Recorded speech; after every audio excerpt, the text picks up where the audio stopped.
It's the NFL on EA Sports, where we'll see two of the NFL's oldest and most storied franchises. It's the Green Bay Packers and the Pittsburgh Steelers. And it's coming up next on Madden Football. At the confluence of the three rivers, the Ohio, the Allegheny, and the Monongahela, we are here at Pittsburgh's Acrisure Stadium.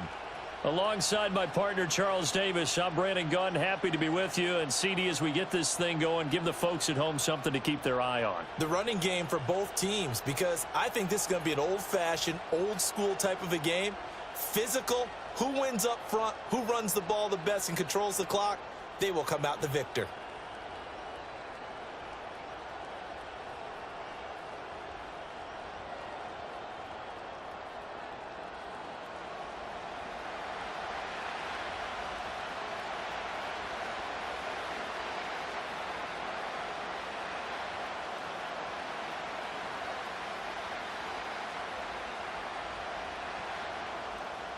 A kicker, Chris Boswell, has it ready to go, and we are underway from Pittsburgh.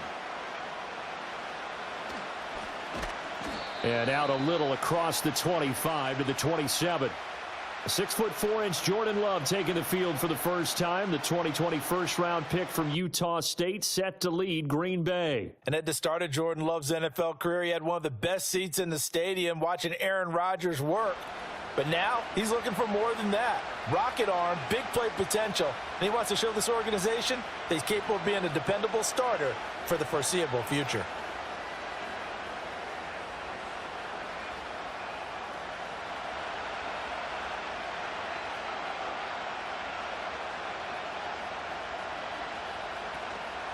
A first carry for the all-pro running back, it's Josh Jacobs. And they get him down, but not before he takes it across the 40-yard line.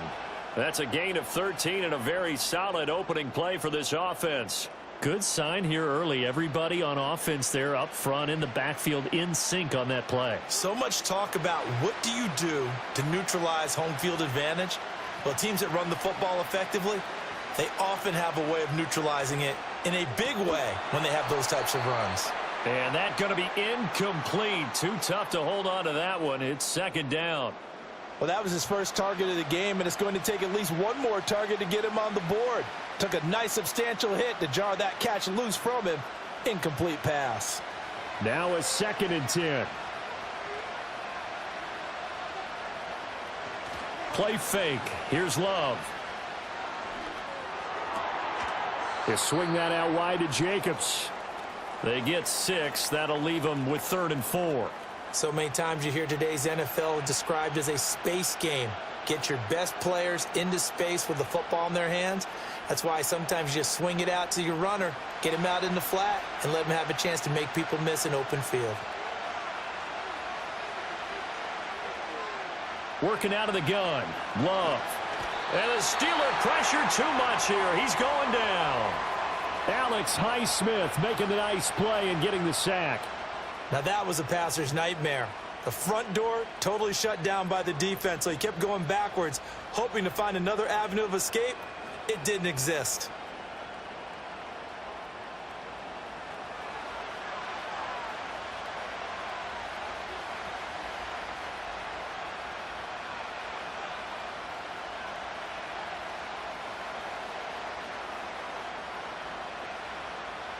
On 4th down, the Packers call on Daniel Whelan to punt. The back deep for the Steelers is Calvin Austin. And this is away. It's a high kick, and he got all of it. And this is going to hit the goal line and continue on into the end zone for a touchback. So here are the Steelers now to take over for the first time. They'll be led out by their 5'11" quarterback from Wisconsin by way of NC State, and that's Russell Wilson. And similar to his nickname, Russell Wilson has a dangerous mix of skills, the ability to throw from the pocket and extend plays and throw on the run. Not to mention an absolute winner. Usually has his team in the playoffs competing for Super Bowl opportunities.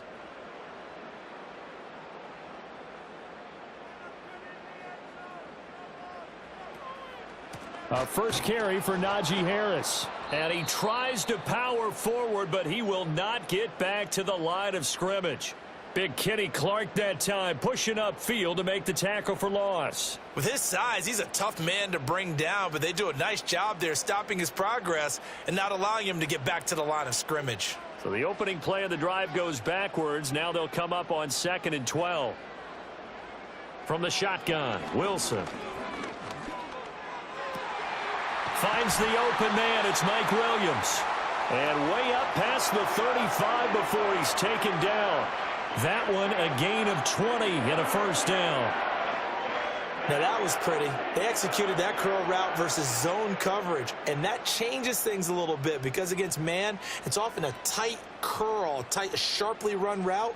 Against zone, you're just looking for that open spot, that dead area, so you may curl it a little bit wider just to get to that place. And usually a tight window. He fired a bullet in there for the completion. 5 yards is the tally on first down. That brings up 2nd and 5. Brandon, 5 yards on that run. Let's get back to the huddle and make sure if you're a back, you spend time with your offensive line and give them credit. Hard to move those 300-plus pounders at the line of scrimmage, and they did for a significant chunk of yardage. Rolling to his left. And he'll be taken down across the 50 at the 45 in enemy territory. The rushing numbers for Wilson maybe down from earlier in his career, but he's still a threat to go, showing it there, picking up the first down. Partner, there's a downside to everything, and the danger of man coverage is if you're locking down your target, you often turn your back to the quarterback, and you don't see him. Sometimes you open up a big lane for him to hit you for big yardage, and that was an astute play by him to scramble out, see that lane, and burn them for a first down. Give him a couple on the carry there, 2nd and 8. You've got to be impressed by that defensive front on reps like those. They were not being moved off the line, kept their shoulders square, and gave their teammates time to fight to the ball and limit that gain.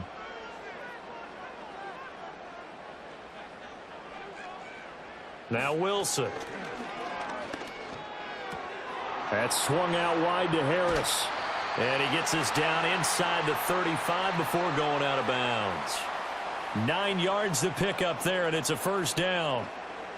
We got to like what you're seeing from this offense here on the first drive. A nice sustained series to begin the game, and it will continue after picking up another first there. Would you say the word methodical comes to mind? I love the execution. I love what they're doing on this drive. They're controlling the ball, controlling the game, controlling the clock. And he'll work his way inside the 30 now to the 28. 7 yards on the pickup there, and it'll leave him with a 2nd and 3. Someone's looking fresh, and this O-line is definitely licking their chops. Everyone likes to run block. If you're an offensive lineman, nice early burst, nice gain too. Harris going to get it again on 2nd down. And he's able to motor his way down to the 16-yard line. A Steeler first down on the pickup of 11 yards. Quite the opening drive march they're on right now. It looks a lot like what we saw in practice prior to the game, doesn't it? You know, because on that last big practice beforehand, you go through your offensive script. You go through your play calling. You go through all the stuff and establish things. And it looks like it's going like clockwork right now for them.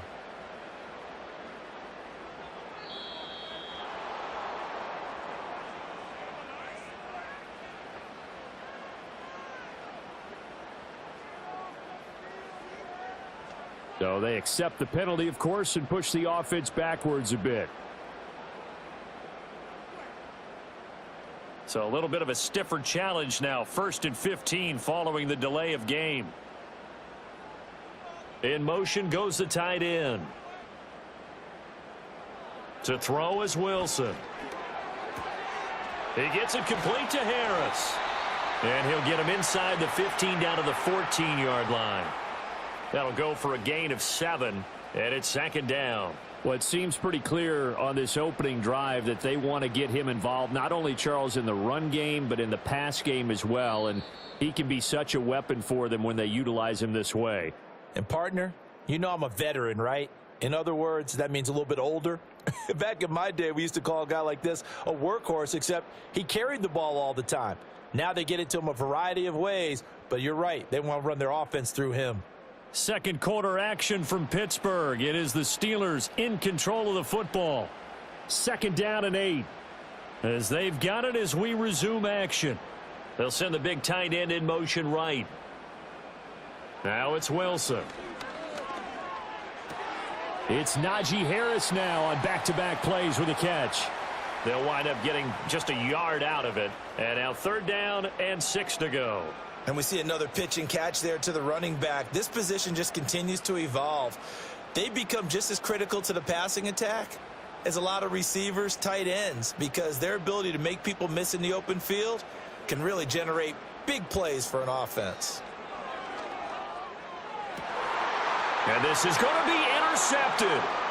Picked off by Xavier McKinney. And the Packers are going to get the football here as the ball will come out to the 20. And that felt like a little extra pressure on that 3rd down attempt, and their mistake cost them points because they're inside the red zone. So you know you've got at least a field goal waiting for you. And in this case, they end up with nothing. The Packers offense here coming back out for their 2nd drive. The defense got the better of them last series, forcing a punt. See if they make a few changes in the game plan here and try to get points out of this drive. 1st and 10.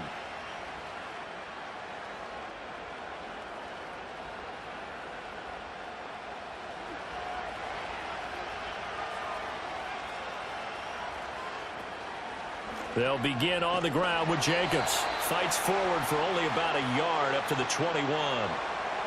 Well, it's hard to have vision as a runner and find a hole when there's nothing but defenders in your way. They stacked that one up really well.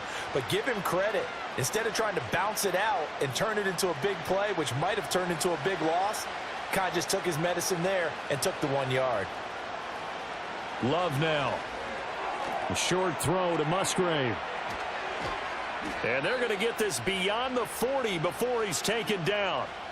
It's the first time that they've looked his way tonight, and he comes up with a 1st down on the play. You don't always expect tight ends to be big in terms of run after the catch, but after that play, he joins a growing band of players that's putting that stereotype right on its ear.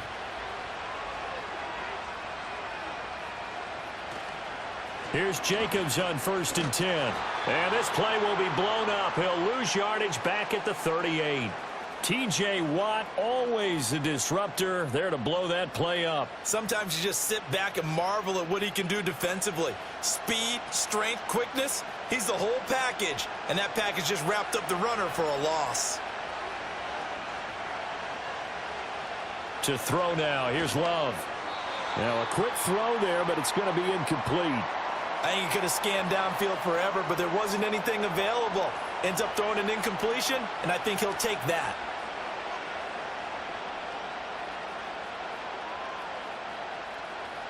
An incomplete pass on that last play, and that means they'll need to come up with something here on 3rd down.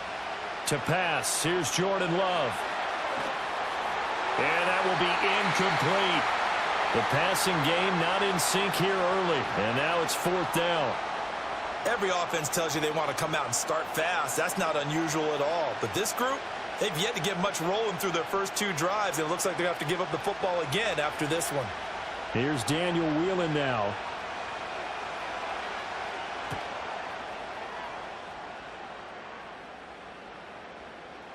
And this one hits at the 3 and then bounds into the end zone for a touchback.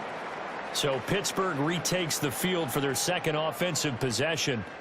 In a close game like this, Charles, those interceptions like they had on the last drive could be costly. But here they've got another opportunity to seize control of this game. And they'd better take advantage of it, because otherwise, if they end up losing by 1 score, they'll relive this over and over and over until they have another opportunity to wipe it away.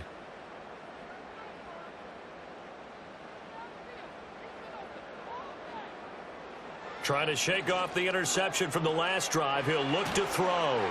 And he's going to get a solid gain of 9 before being brought down. 2nd and right at a yard. And his play caller does a nice job of giving him an easy throw to start this drive, and he takes advantage of it. The completion sets up a manageable 2nd down. Up at the 29 now, they'll head to the line. 2nd and a yard. Harris running straight ahead. And he's able to get out to the 32, brought down there. They'll get 3 as the drive continues. It's a 1st down. 2nd and 1 and people want to run the football, this is where every back in the league is supposed to do exactly what we just saw there. Pick up the first down. From the 32 now, here's 1st and 10.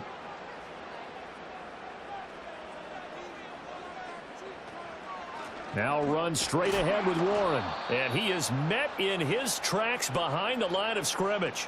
It's Lucas Van Ness there to drop him behind the line. I thought he did a nice job there setting an edge and make sure nothing could get to the outside. But he decided that wasn't enough for him. Worked his way back inside and made the tackle on the ball carrier. So the first down run lost a couple. Now they come up 2nd and 12. They hand this off to Harris. And he'll get this one up to about the 39 here. On a 2nd and long, it's really nice to see an offense that has enough confidence to run the football in that situation. I think that goes back to their practice and game planning. They've seen things that they've seen on tape and in previous games that led them to believe that even in a long-distance situation, they can still run the football and gain enough yardage to put themselves in a good spot on 3rd down. He's still barreling through. And he is out of bounds, but not before he's inside the 30. 68 yards for him on the ground so far tonight as he has been terrific in this first half. They've done a pretty good job containing him up until this drive, and until that run, there was no containing him at all. Yeah, you're right about that. He finally popped free, but we didn't have to be in their practice sessions. We didn't have to be in their meeting rooms. They planned for a run like that to happen, maybe a couple of them. But what did they tell their guys all week? You know what they said. Move on to the next play. That one just happened. Let it go. They go play action now. Wilson. It's a short one here, complete to the tight end. And he'll get 2 or 3 out of that one, as that is going to take us to the 2-minute warning. 2nd quarter, 2 minutes to go. Tie ball game. And they'll come up 2nd and 7. Here's Wilson. Going across the formation, he finds Freiermuth. And down inside the 15, shy of the 10. 12 yards there as they keep this drive rolling. It's another first down. What a drive this has been, just chewing up the yardage. And here's one of their best plays yet as they finally get down into the red zone and look to finish this off with 6. Now Wilson. And here's Freiermuth again. And he's going to take it in for a Steeler touchdown. Pat Freiermuth. An 11-yard touchdown. And the Steelers post the first points of the ball game as they take the lead here in this 2nd quarter. So they get their tight end away from the line to the outside, and he works his way in for 6. Tight ends are not just blockers anymore. I don't know how many more times we need examples, but here's a great one. Gets to the outside, they give him the ball pretty quickly, and they trust him to get those extra yards, and boy, did he come through, bullying his way into the end zone after the nice catch. Chris Boswell now for the extra point. And he'll put it through to make it 7-0 Steelers. So an 8-play drive covering 80 yards, and it ends with a Pittsburgh touchdown.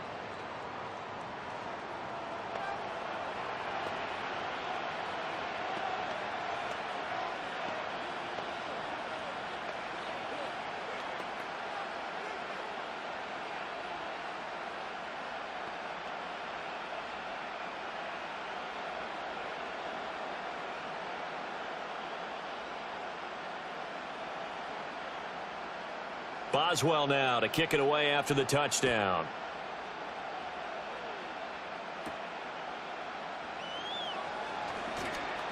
And they'll get him down inside the 30 at the 27. The Packers offense now, they get ready to head back on the field. And Charles, we'll see what they can do here. Not a ton of time left, but enough certainly to get points out of this drive, and they need them right now because they're trailing. Yeah, and this is exactly why you practice a 2-minute drill all through camp, and at least one practice each week before a game. A minute left, more than enough time to string a few completions together, reach the end zone, and then make that walk back to the locker room just a little more animated. Love looking to throw it. Over the middle, complete. It's Reed. So give him 5 yards there on the pitch and catch, and it'll be 2nd down. Nothing fancy on first down, but a very consistent type of a play. hit that slant. A lot of people call it an extension of the running game, and it can be if that pass is completed, because you hit a guy on the run like that, he often can go for big yardage. Sets him up nicely for second down, staying ahead of schedule. And he will not make it back to the line of scrimmage as he's going to be taken down. The Packers going to use one of their timeouts as the clock stops here with 46 seconds remaining in the first half.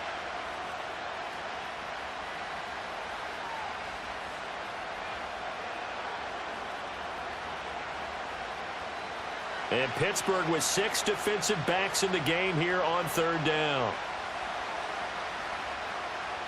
Here's Love. Work in the middle of the field, and he's got a man complete. Now the Packers going to go ahead and use the second of their timeouts as they'll stop it with just over 40 seconds to go in the first half.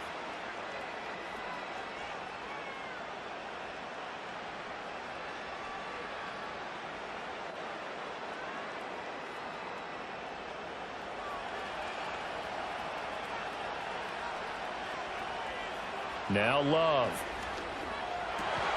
Oh, he tries to force it in, and it's intercepted. Picked off by Cole Holcomb. And the Steelers will take over here as they get it up to the 43-yard line. Boy, he had to fit that into a pretty tight window over the middle. And, Charles, I think they were in zone defensively, weren't they? They certainly were. Nice read on your part. And sometimes the quarterback isn't fooled between zone and man. Sometimes just fooled by the type of zone that he sees. Because oftentimes, those linebackers will vacate and run downfield with receivers. In this case, he played a pure zone and was in the wrong spot for the QB.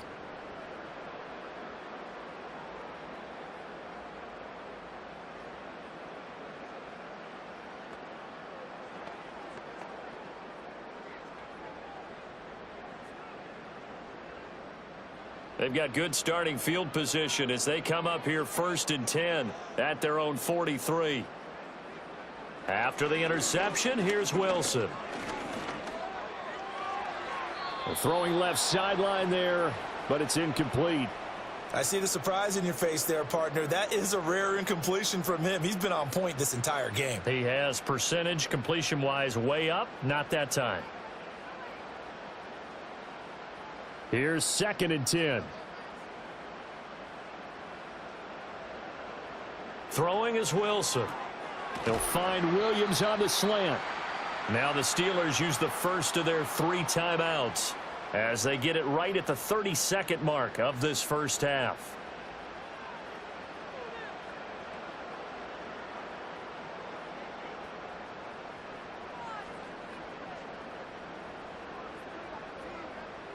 A yard all they need, but it's 3rd down.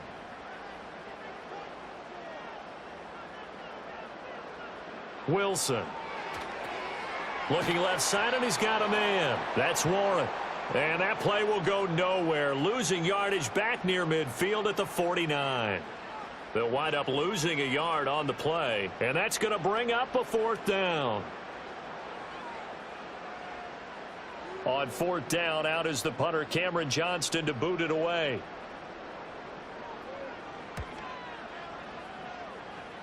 And no return here. Where will they spot it? They say just outside the 20-yard line. So we have reached halftime with a touchdown. That's the difference on the scoreboard. As we'll head down to Orlando, that's where we find our man Jonathan Coachman at our EA Sports Halftime Report. Coach.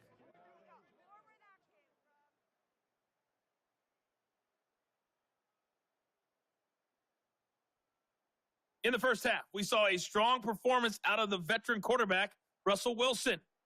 His touchdown pass is the only score of the game thus far, as his guys hold a 7-0 lead to this point. Okay, Coach. Yeah, adjustments likely going to play a big role in this 3rd quarter in what's been a tight contest so far.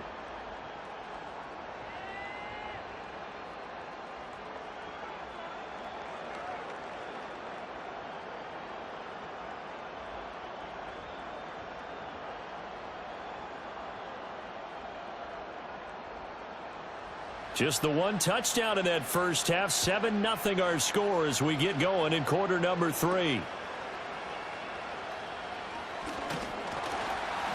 And able to take it past the 25 and up to the 28-yard line. Well, the Steeler offense ready to get going to begin this third quarter. And both of these defenses have been stifling these last few drives offensively. Just not able to get anything going. So what needs to change?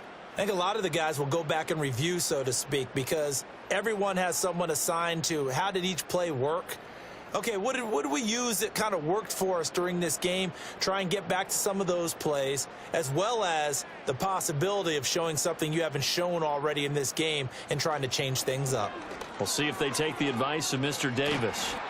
And he'll be brought down shy of the 40 at the 38-yard line.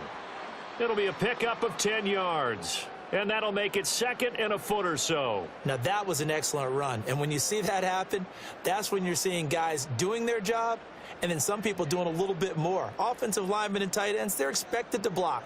But the wide receivers, all they want to do is catch passes. So when they block on a big-time running play and create extra space, you've kind of hit the jackpot there. It's a loss of 2, now third down. And plays like that are exactly what this defense needs here early in the second half to give it a little spark. I think their halftime adjustments, what they talked about, maybe it was just a little inspirational speech. Who knows? But looks like they're ready to go. Here's Wilson. Pass taken in by his big tight end. And he will have a Steelers first down by about a yard as they're able to convert on 3rd and 2. At first glance, I thought he just used his size in order to win the route. But he also had a little subtle move in there as well. Made the defender think he was going one direction and was able to track the ball in another. Now a first down carry for Harris. Gets around him. He'll get this up to about the 44. Now that was a quality play to start a new set of downs. That was simply an offensive line winning the battle up front and winning in a big way and giving their guy in the backfield a nice lane to hit. From the 44-yard line, here's 2nd and 6. Play action. It's Wilson. Packer pressure, and down he goes. Lucas Van Ness getting free there to bring him down. We are seeing two really confident defenses imposing their will on these offenses in this game. Yeah, absolutely, going toe for toe. Just curious if one of these offenses can wake up a little bit. Is there any way they can find something that can pop, something big to knock them back on their heels?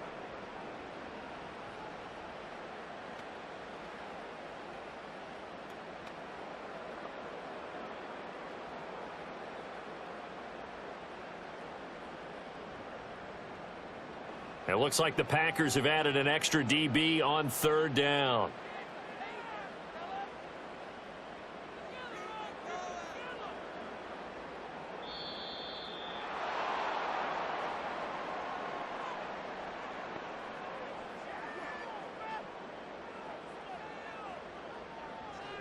Now the offense knew it. They were already starting to walk back as that one is accepted.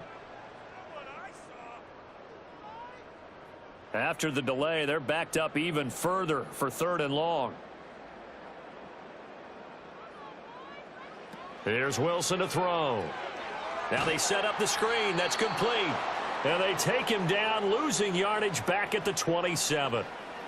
This will wind up a loss on the play, and that'll bring up 4th down. I love the intelligence the defense just showed there.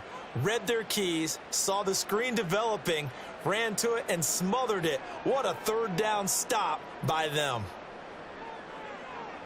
On is the punter, Johnston, now as he sends this one away. That's going to go in the books as a 55-yard punt. Well done. And it'll be Packer football here. First down and 10. Now we take a glance at the offense as they work their way back out for their first possession of the second half. Now this game, it has obviously been all about the defense on both sides of the football. Which offense is going to break through here? We'll see if they can do it on this drive. Love going to break the huddle, lead the Packers up here 1st and 10 at their own 21. He'll give it to Jacobs to start the drive. And he is going to be stopped cold behind the line of scrimmage. Officially, it's a 1-yard loss. That's going to bring up 2nd and 11. This defense is just flat getting after it. They have not given up much of anything in the run game. Case in point right there. A loss of a yard there to start out. That leads to a 2nd and 11. And they'll send the tight end in motion here. Love from the gun. Short throw. He's got Kraft. And he's brought down at the 24 after a gain of 4. They gave up the completion there, but this is what zone defenses count on. Catching the ball and not much run after the catch. Now 3rd down and 7. Love. That's to Kraft, the tight end. And he gets this up just shy of the 30 to the 29 before he's out of bounds. Give him a gain of 5 on the completion, and it'll be 4th down. Now that's going to be a tough one to explain when they get together and watch the game film, isn't it? I mean, they had the right call, had the out route. He's got to know where the first down sticks are, yet he steps out of bounds that close. Not their best play.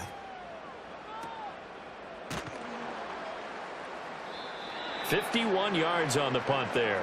And the Steelers will go on offense here, 1st and 10. The Steelers offense and running back Najee Harris set to take over once more. And as you take a look at the numbers, you have to imagine he was the topic of the halftime talk for this defense. We've got to find a way to slow him down. That's probably what they're saying. But nothing that they have done has worked so far. The Steeler offense here about ready for their next drive. And our game's hit a little bit of a lull here, a little bit of a snag. Punts on back-to-back drives. And old school coaches don't necessarily mind that. Didn't turn it over, right? Didn't create a big play for the other team. Right now what you're looking for is, can you gain an advantage in field position? And that's what both teams are seeking right now. Yeah, they'll be seeking to gain that advantage here on this drive.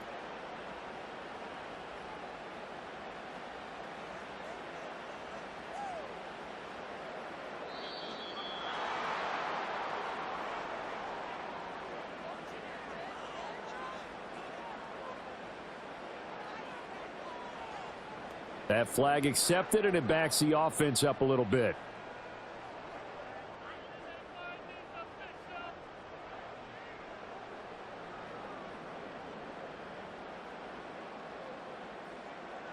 From the shotgun, Wilson.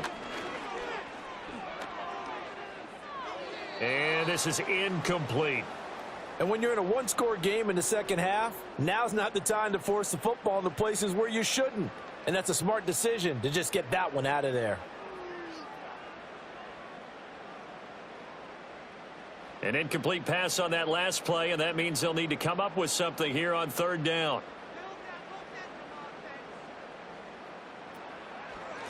A handoff for Warren. Calling no gain there, and it leads to a 4th down. As usual, the hallmark of a good run defense, linebackers making plays near the line of scrimmage. Absolutely nowhere to run there.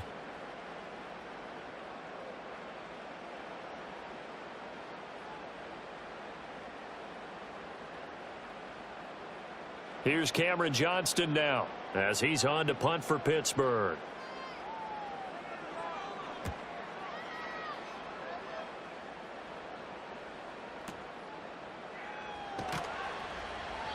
A big boot that time. 57 yards the official distance. And it will be 1st and 10 as they take over. Green Bay's offense ready to go again. And really, Charles, not much of a surprise that they're losing. They just haven't been able to get much of anything going in the pass game. And as you well know, in today's NFL, if the passing game isn't working, usually not much else is working either. You're exactly right about that, partner. And I know that right now the easy answer would be, hey, let's run the football. But that might not be everything you need. So despite the fact that they've struggled throwing it, they've got to find some type of a play, multiple plays, that puts the ball in the air and allows for them to have some success. They'll wind up getting 7 on the play, and that'll bring up 2nd down.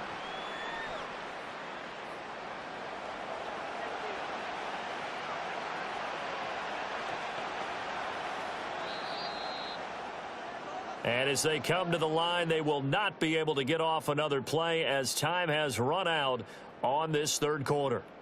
We'll return with more after this. You're watching the NFL on EA Sports.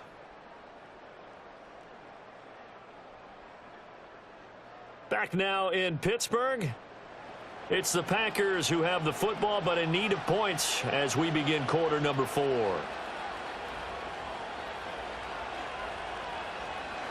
Off the play fake, Love. And that is incomplete. A lot of force bearing down on him there. He could not hang on. It's 3rd down. It's been clear in this matchup which side has been the more physical one. It's been this defense.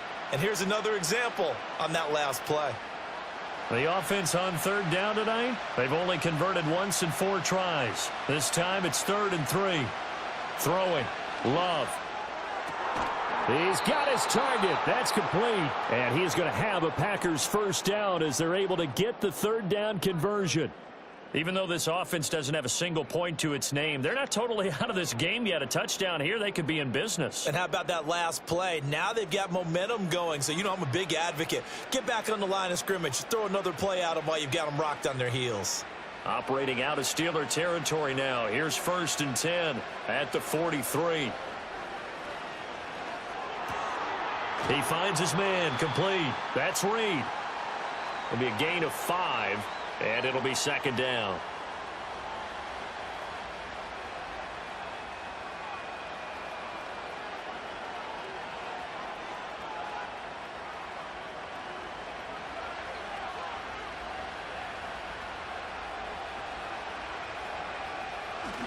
Jacobs going to try the middle. And he is out of bounds inside the 30. 9 yards to pick up there, and it's a first down. I think they like this drive a little bit better there, partner. Running game helping out, picking up some of the slack. Because remember, the last drive, they went 3 and out. The drive continues as they search for a tying touchdown. Here's 1st and 10. They will run the draw with Jacobs, and he can only manage to get a couple. 2nd and 8 coming up. But not much on that run, Charles. No, that's exactly the way to execute a run blitz there. They guessed correctly that they would move the ball on the ground, honed in on it, and stopped them. Mark that down for a win in the defense's column. This is 2nd and 8. Out of the shotgun, it's Love. He finds his man, complete. That's Jacobs. And they're going to have themselves another first down as the tackle's made at the Steelers' 15-yard line. A nice pickup there of 11 yards, and it'll move the sticks.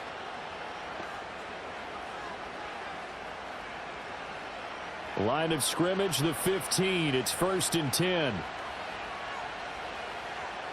Working out of the gun. Love. He finds his man, complete. That's Reed. They'll give him 4 yards there, and that'll make it 2nd down. They like going to him in the slot. He catches another one. I think this comes under the heading of, until they stop him, why not go back to it? He has something going really well. Great working relationship with the guy throwing the ball, and they keep making the connection. Looking to throw again on 2nd down. Love got his man complete over the middle. It's Reed. And the Packers are going to be set up with a 1st and goal on a pass play that moves them all the way down to the 1. I like the design that we're seeing right there. This is what they need. Down by a touchdown here in the 4th. They just need to keep working their way downfield. And when they see openings, take their shots.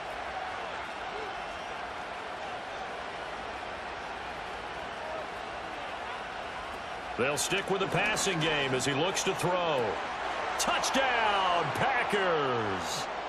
Jaden Reed there to make the grab. And the Packers are an extra point away from tying this game here in the 4th.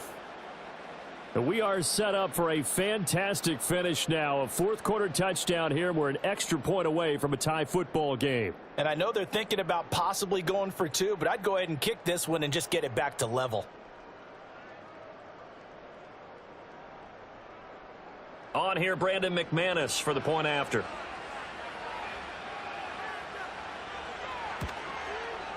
And no sweat. He puts it through, and we are tied here in the 4th.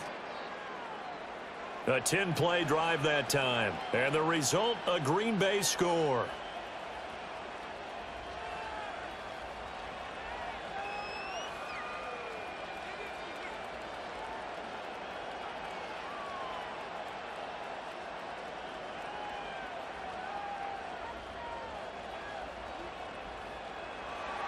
Now this one setting up for a great finish. All tied in the fourth as the kick's away.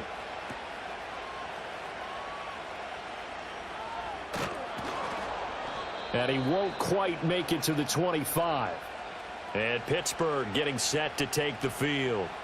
Well, they just gave up the score to tie it. That's the bad news. The good news, plenty of time in this fourth quarter to try to grab that lead back.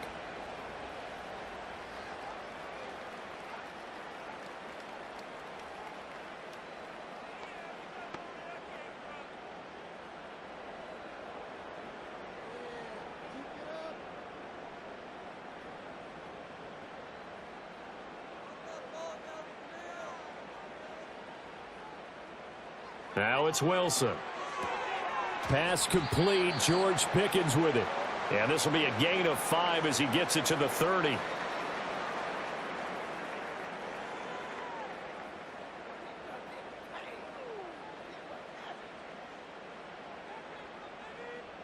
Ball on the 30. They'll come up with a 2nd and 5.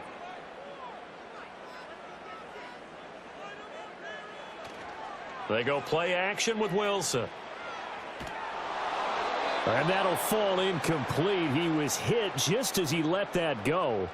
And now it's 3rd down. Well, as we all know, possessions are crucial in a tie game. And let's face it, I really didn't need to tell you that. You already knew it.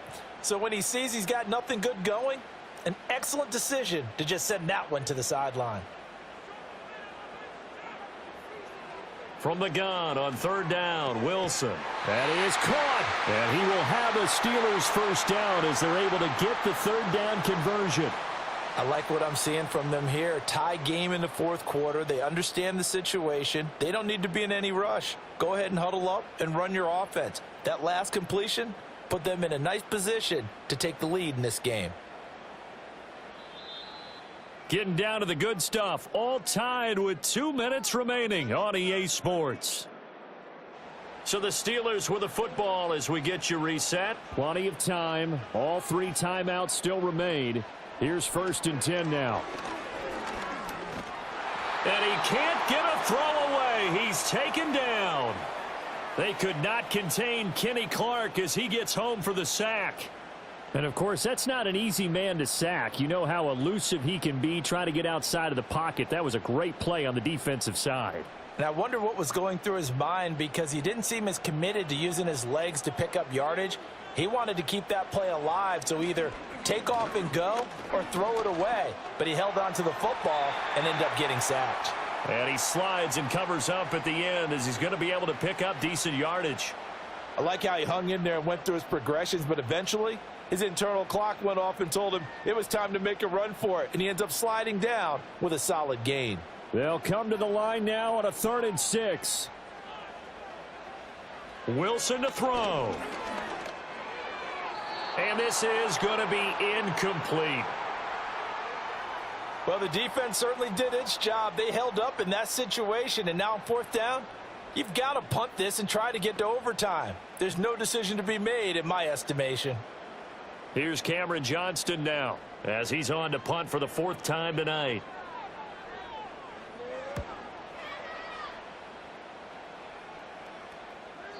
And that is much too long. That's into the end zone for a touchback.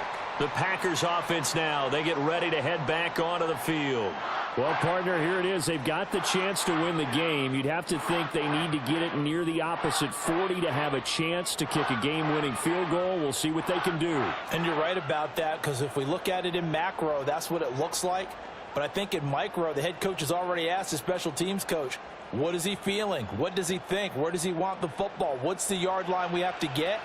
And he's already relayed that to his quarterback and his offense. They know what the goal is. Now the key, can they get there? And he can't get a throw off. He's taken down. What a huge play at this point in the game.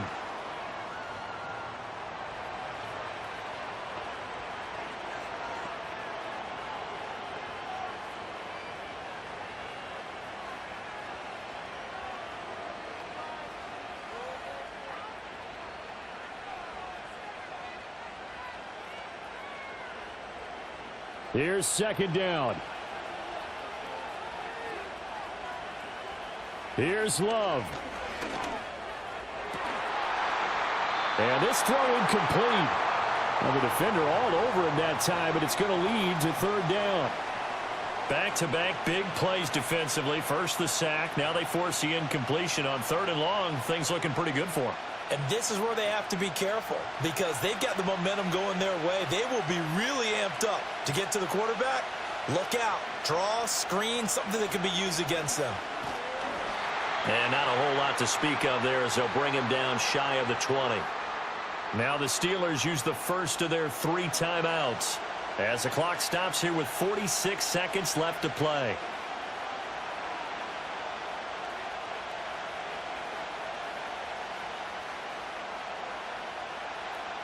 On now is the Packers punter. He's been terrific so far.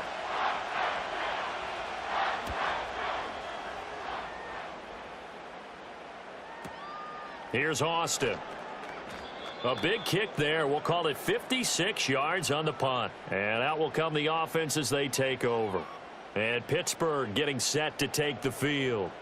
They'd like to avoid overtime here, so maybe they can work the sidelines. But then defensively, how do they adjust to that if they do work the sidelines?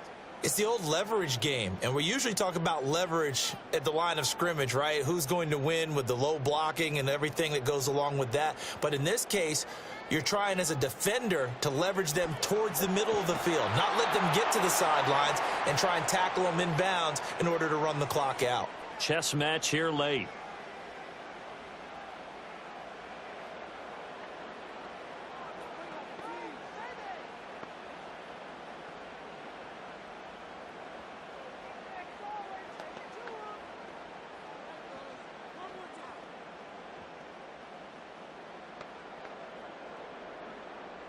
They'll come up now. This is 2nd and long. Throwing now is Wilson. And that's caught by Williams. And he will get out of bounds to stop the clock. So a nice pickup there all the way up past the 40-yard line. Partner, this is one of the best routes anyone can have in their offensive playbook. Tough to defend because you think it's a go route, and then he breaks it back on the comeback. But there's one other thing you need as well. A well-thrown ball. Exactly right. You have a guy who has some precision in throwing the football because of the timing of the route. Here's Wilson. Complete to Austin here over the middle. And that's a touchdown as they've broken our tie here in the final minute of the 4th. Well, any thoughts about overtime have ended at this juncture. That touchdown puts them up 6. I would imagine they'll kick the extra point now and rely on their defense. Yeah, rely on their defense. So a little bit of time left on the clock here in the 4th, but they got to feel good now.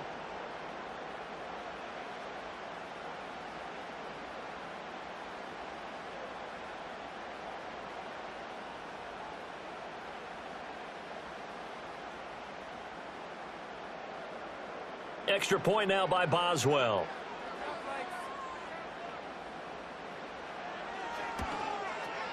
And he's got it. It's now a 14-7 ball game. Scoring summary, 3-play drive. And it's capped off by the late touchdown. It's a 7-point lead here in the final minute of the game.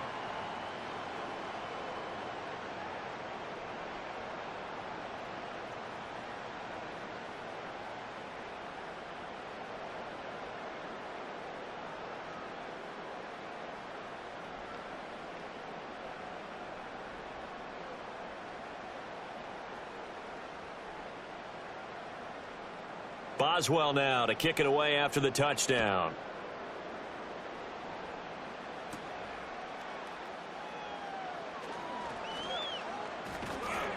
And all in all, a pretty solid return. Nearly got it to the 35. They'll mark him down officially at the 34. Another drive coming up for this Packers offense. And they have had their problems moving the ball through the air as we take you through some of the action from earlier. This secondary has played about as well as you can. Many times they've left this quarterback with nowhere to go with the football.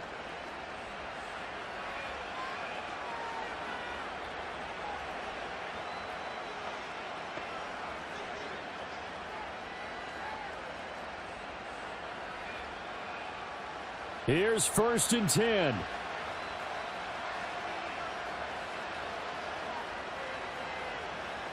Love.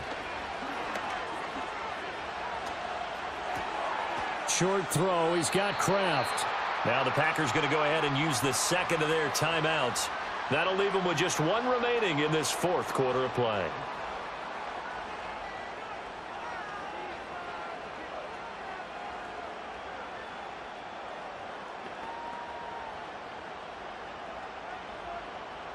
Here comes second down. Now Love. That's taken in by Kraft. And now with 6 seconds remaining, they're going to burn their final timeout.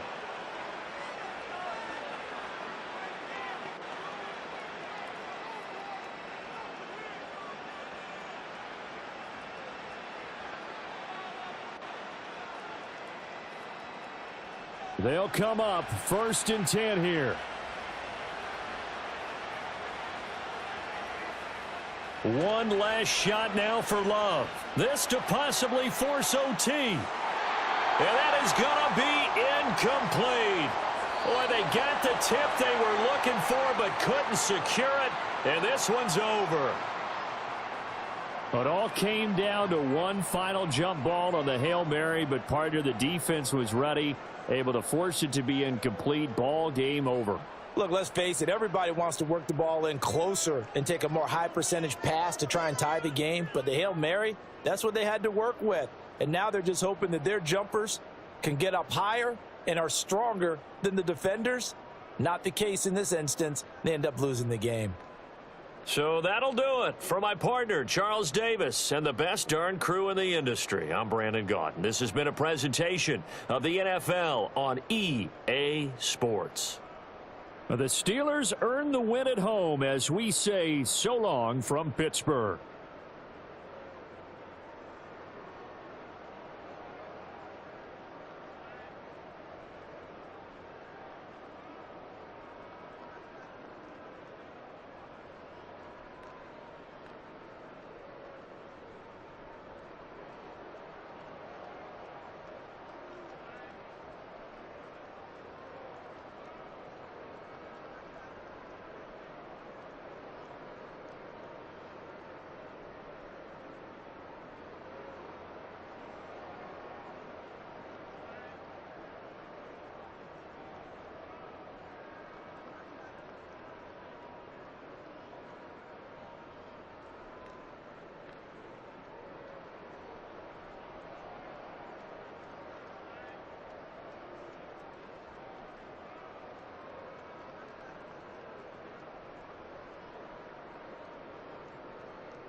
It's the National Football League on EA Sports, where we'll see which conference reigns supreme today.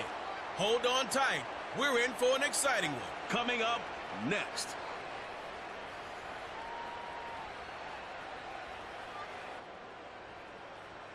On the Gulf Coast of Florida at Raymond James Stadium, just north of downtown Tampa.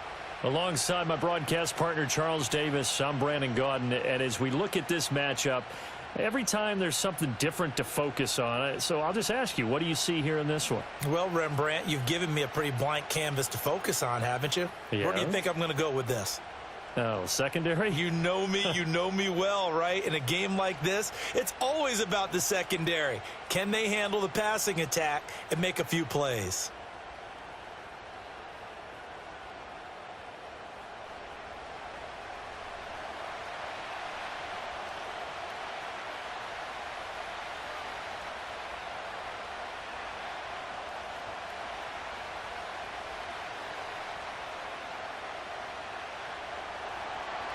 Tyler Bass about ready to get us going. And off we go from Tampa.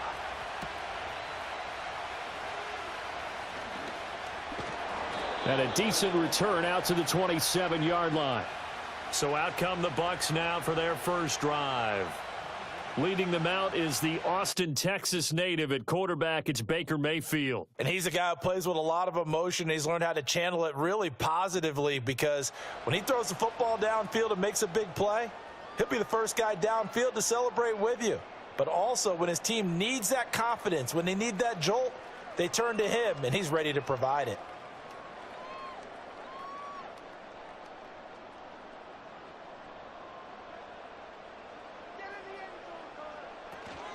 They'll run it. Here's the rookie from Oregon. And not the start he was hoping for there, as he'll maybe get back to the line of scrimmage, and that's it. Call it no gain on the game's first play, and it's second down now. Well done to sniff that out defensively. He had it diagnosed pretty quickly. I love that description, because diagnosed is perfect on that one. Read his keys, made the play, and he couldn't even get going moving the football.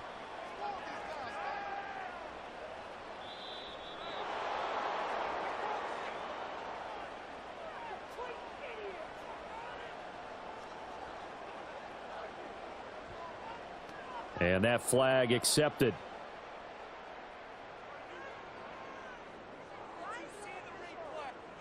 And now after the delay of game, they're operating behind the sticks, 2nd and 15. Working out of the gun, Mayfield finding Sterling Shepard for his first catch. That's good. The completion there for 7 yards. And 3rd and 8 now.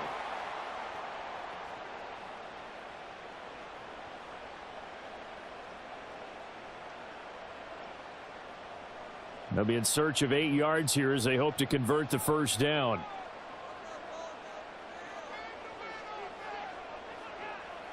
Now Mayfield.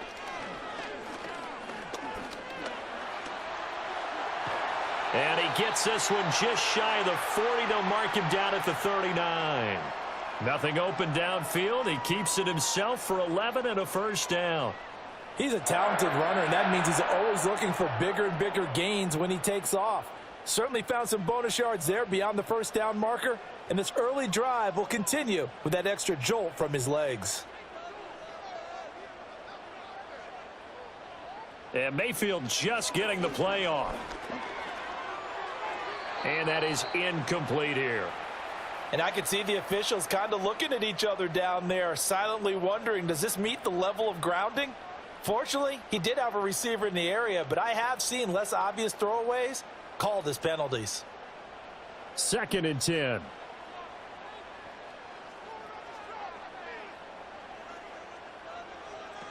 Baker going to give it to Irving. And he'll get this up past the 45 to the 47. That'll leave them with a 3rd and 2 coming up. They got 8 yards there. And there we saw one of the downsides of blitzing during a rundown, because sometimes you get out of your gaps. You don't fit the run quite as well because you're headed towards the ball carrier with abandon. They'll come to the line, needing only 2 yards to gain the first here. In motion left, Shepard. Mayfield now. And there's a short one taken in by Otten. Call it a gain of a yard, and that's going to make it 4th down. A short gain that doesn't get them the first down brings up a 4th down situation. Really nice job defensively. They knew where the sticks were. They got the stop before it. Here comes the Buccaneers punter now. Back deep is Brandon Codrington. This is away, and a very good kick angled for the sidelines. And this will be out of bounds. Now it's a question of where they'll mark it. And they'll say it crosses at the 11-yard line. Out comes the offense for the Bills, led by their quarterback at 6'5". That's Josh Allen. I remember when he came out of Wyoming, the big question mark, could he be accurate enough to be a star in the NFL? I think it's safe to say he's put all of us in our place and put those doubts to rest. He can roll out and run it.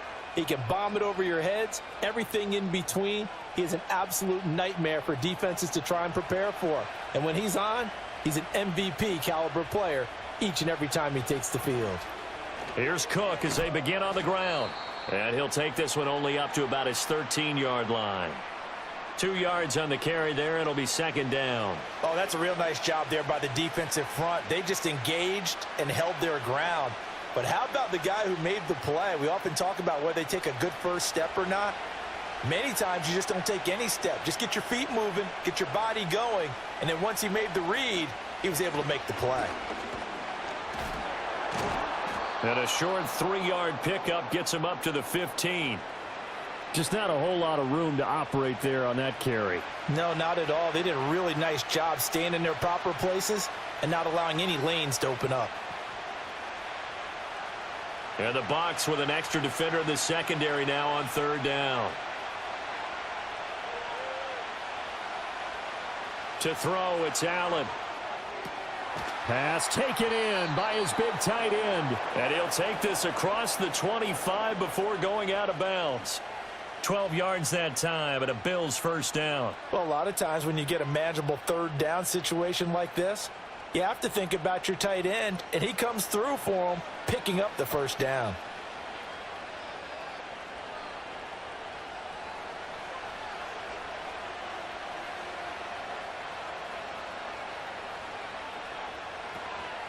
First down, here's the run with Cook. And he can only manage to get a couple. 2nd and 8 coming up. Defensively, we always know that he is tough in run support, and I think the way that he gets there is he understands what an offense is going to do before the ball's even snapped.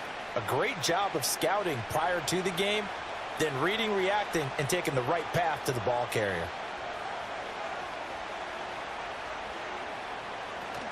On play action, Allen. This taken in by Kincaid. And they'll get it up just short of the 45 at the 44. That's good for a first down, his second catch of the opening drive. I know sometimes we can get fooled when we watch him make catches, as we just saw him do there, because he really looks like a wide receiver the way he goes about his business. Yeah, 230, 240 range. Yeah, not super huge. Maybe not counted on to be that inline point-of-attack blocker that we used to have in the good old days. But you can flex him out. You can run wide receiver routes with him. You can make him a primary target, and that's how he'll shred a defense.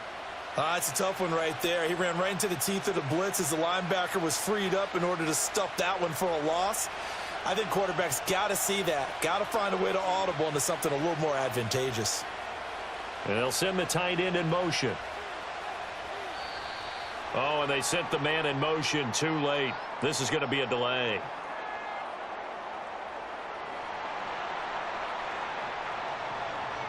And they'll accept that penalty.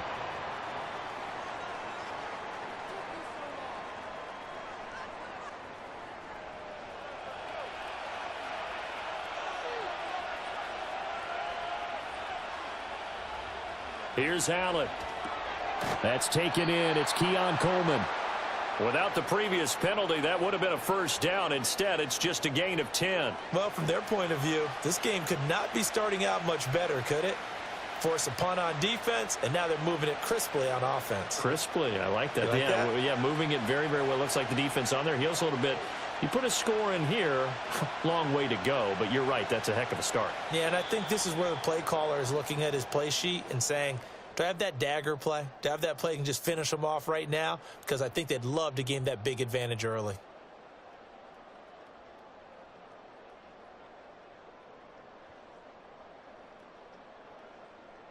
The Bills with the football as we start quarter number 2. So it's 3rd and 6, and this will be the 8th play of the drive.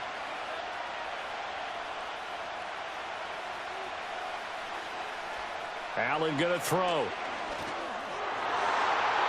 And that ball incomplete, nearly intercepted. Took a chance with that one. It'll lead to a 4th down. And I think he was a little surprised to see the ball sitting out there like that. That's a ball he had a chance to come away with, but it winds up an incomplete pass. So now on 4th down, Sam Martin on to punt for Buffalo. Trey Palmer deep for Tampa Bay. And the punt over the side in the air, and the spot will be inside the 35. Tampa Bay, they're getting ready to set up shop here for their second drive. They've been playing the field position game thus far. No score, second quarter as they come up on 1st and 10.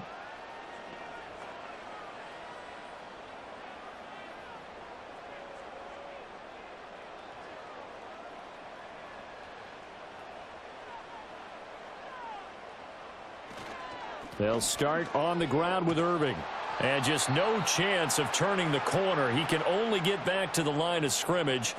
2nd and 10 coming up.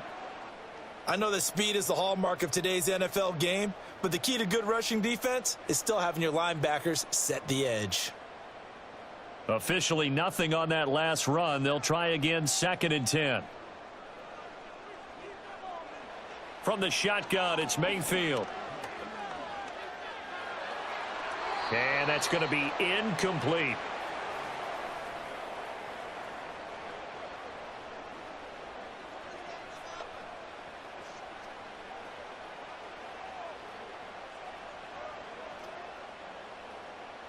The threat of a second straight punt to start the game is looming as they come up 3rd and 10. Mayfield looks to throw. And he's got his man out of the backfield. That's complete.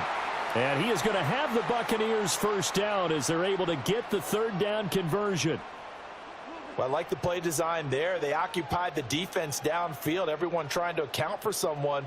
But unfortunately, they didn't account for the running back slipping out of the backfield, and he was absolutely unnoticed and wound up getting big yards on that play.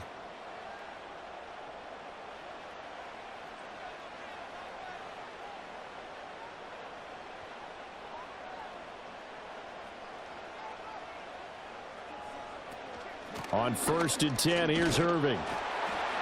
And this one not going anywhere. They get him at the 44 for a gain of just a yard.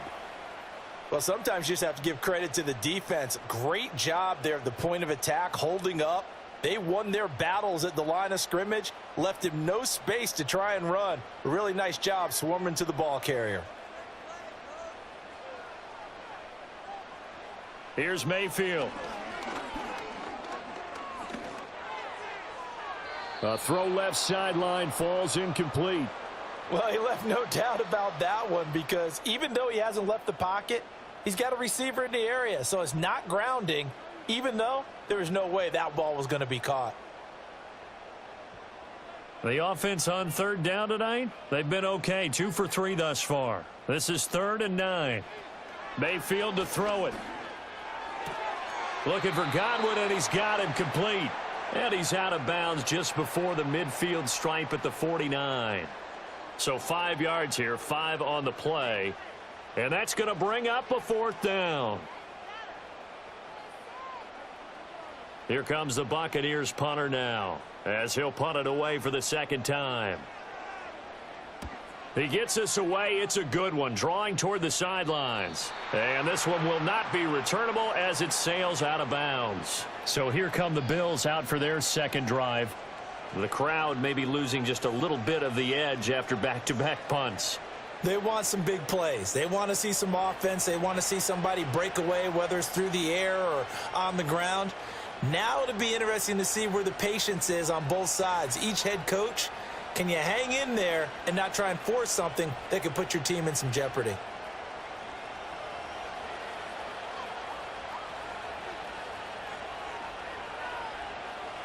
Here's Allen to throw it. And he's going to be brought down. Back at his own 6-yard line. Multiple players combined for their team's first sack of the game. Okay, was it a breakdown in protection? Did the running back not pick him up? What does it really matter? Sometimes it's just a great play made by the defense. Big-time sack.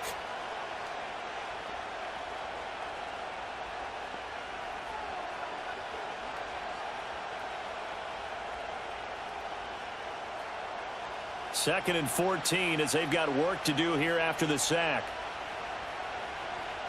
Throwing now is Allen. A short throw pulled in by Kincaid. So give him 5 yards there on the pitch and catch. And that's going to set up a tough 3rd and 9. Let's not quibble about the gain there on 2nd down. That was a positive play because that was a take-what-you-can-get situation. Got out to the tight end. Now it gives them a much better opportunity to convert on 3rd down. They'll come up now 3rd and 9.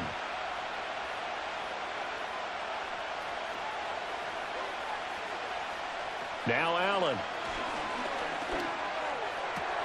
Work in the middle of the field, and he's got a man complete. And he'll be taken down, but they've got this one up to the 35-yard line. That 3rd down conversion good for 23. That's really good play design right there, and it's one that comes down to the offensive line. It's a deep in route, but it's only going to work if that line gives you time in the pocket to wait for the route to develop. Mission accomplished there as they pick up the 1st down. Ball up to the 35 now as they come up on 1st and 10.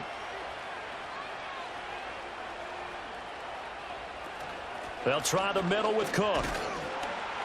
And he works his way forward to pick up 4 yards there. 2nd down. Nice chunk of yards on 1st down. It really opens up your options for what you want to do on 2nd. You can go right back to him and hope he explodes, or sucker the defense in before throwing over the top. From the 39-yard line, here comes 2nd down at 6.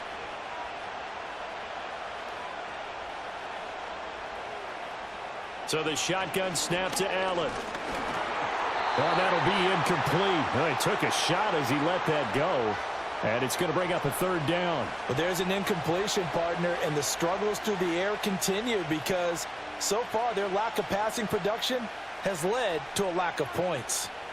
So after the 2nd down incompletion, they'll come up now against a 3rd and 6.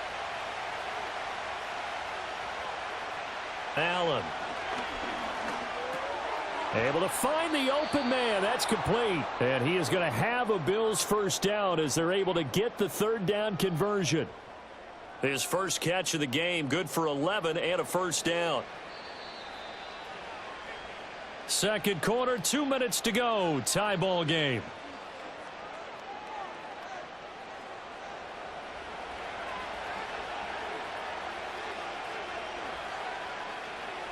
The slot man in motion right. Working out of the shotgun. Here's Allen. Swinging this out wide here for Cook. And a 6-yard gain gets him right around the 43. Just about every quarterback is trained to really look downfield first before you come back and make a nice safe throw. And in this case, that's exactly what he did. Found his running back, let him create some space, and it turned out to be a nice play for the offense. 2nd down and 4. Now Allen. That is caught. Kincaid with it. And this is going to lead to another 1st down as the tackle's made at the Bucs 14. That one nearly 30 yards, 29 officially. Oh, a lot of credit to the play caller here. He saw the design in his mind and implemented it. A little zone stretcher here because they started the tight end on the left side of the formation and sent him on a crossing route. And this works really well when you can find that space between levels, and they were able to do so for good yardage. Here's a 1st and 10 at the 14-yard line. Coleman, the man in motion right.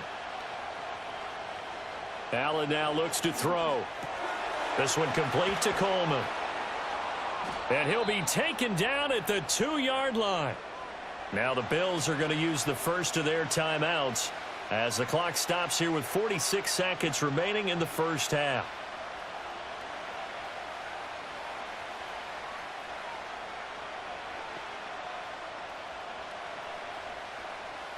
Here we go now on 1st and goal.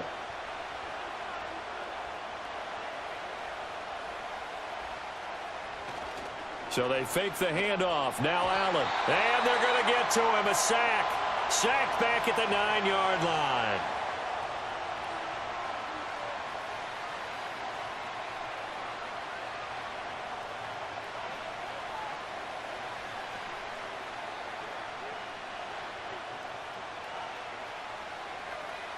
Now from the 9, here's 2nd and goal.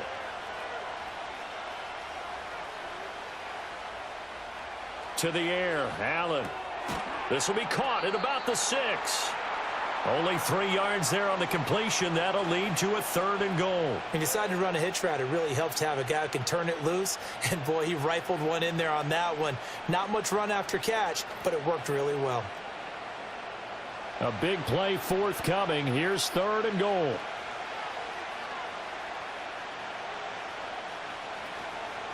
On play action, Allen. He'll buy some time right. And he'll take it into the end zone for a Buffalo touchdown. Josh Allen in the final seconds of the first half. And the Bills have taken the lead here in the final stages of this first half. So that really an almost perfect drive as they chew up some clock and wind up scoring late in this first half. And remember, they've got a chance to double dip here because they're going to get the ball first to start the 3rd quarter. So they potentially could go up 2 scores before the other guys get a chance to do anything. Extra point by Bass, up and good. And it's now a 7-0 game. So that drive, 12 plays in length. And it was Josh Allen using his legs to polish things off.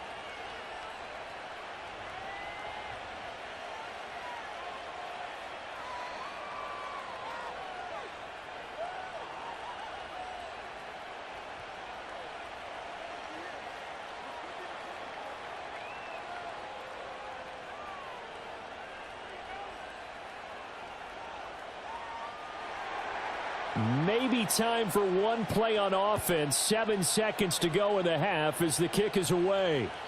And not willing to risk a return. This ball's going to come out to the 30-yard line.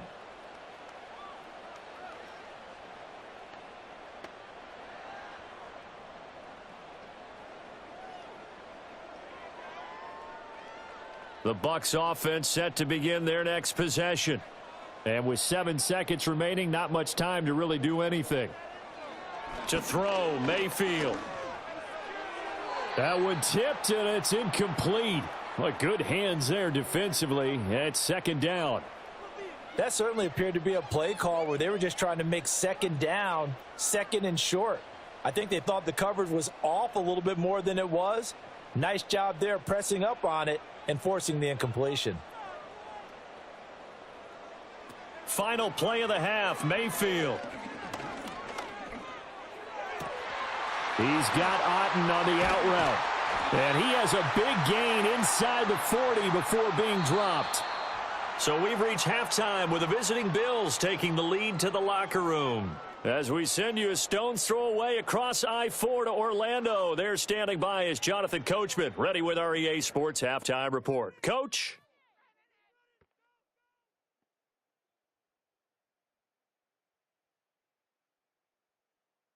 The Bills were led in the first half by their all-world quarterback, Josh Allen.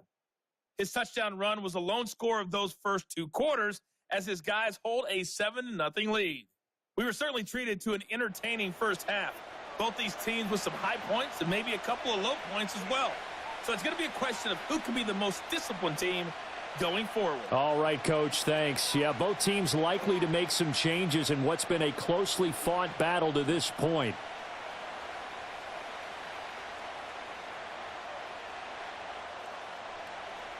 Just the one touchdown in that first half. 7-0 our score as we get going in quarter number 3.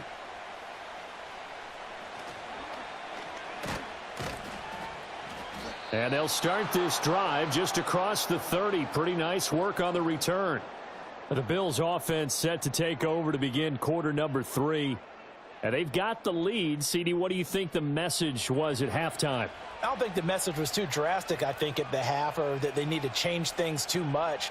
I do think the offensive line could play a little bit better, and I think they'll try and help them out more. They'll probably keep a tight end in a few more times and maybe add a running back to the formation and pick up those pass rushers because they probably allowed a few too many sacks for comfort in the first half. Now they run the sweep as Allen just pops this forward. It's a 6-yard gain on the ground, and that'll make it 2nd and 4. And a lot of times these plays, they either go for nothing or they go for big yardage. And here, they got to the outside, turned it upfield, and ended up getting a nice little gain out of it. Here now, 2nd and 4. To throw, it's Allen. Open man is Samuel, complete. And he'll be taken down, but not before he works it past the 50. He was held without a catch in the first half, but he's got one here, and he also picks up a first down. And that's the kind of play this offense needs to maybe kick them into gear a little bit. They've been stuck in neutral much of the game. Perhaps that can give them a little bit of confidence that big plays are out there.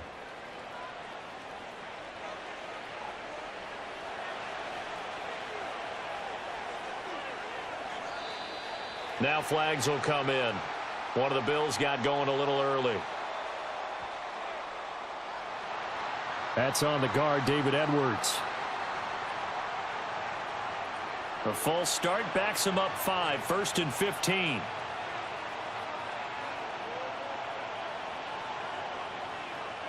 Operating from the gun. Allen completes it to Coleman. And a gain of 4 gets him right to the midfield stripe.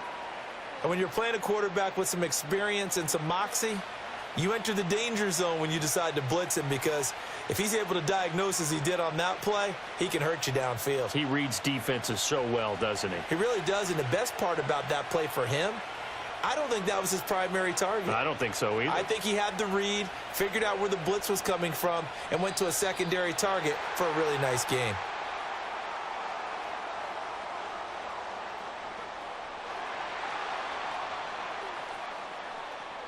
So they'll go ahead and accept the penalty.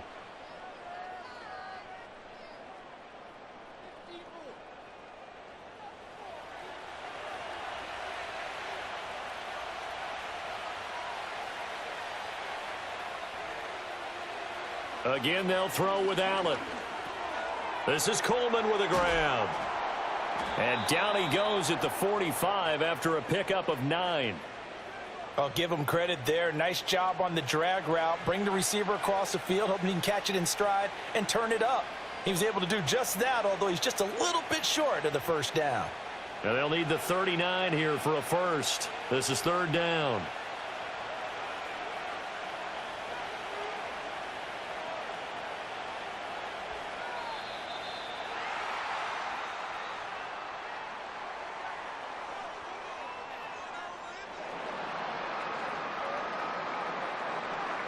And they just did not get the snap away in time. After the delay, they're backed up even further for 3rd and long. From midfield, here's Allen. That is caught. And this is going to lead to another first down as the tackle's made at the Bucs 35. 15 yards that time, and a Buffalo first. That's the 3rd time on this drive that these two have connected with each other. They've got a real rapport going, and right now it's paying off with big chunks of yardage, as shown by that last play.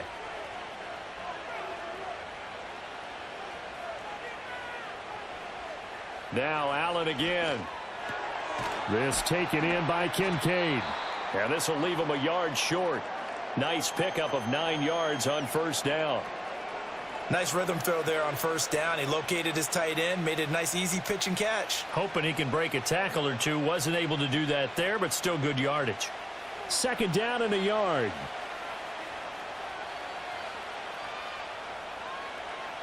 Coleman, the man in motion right.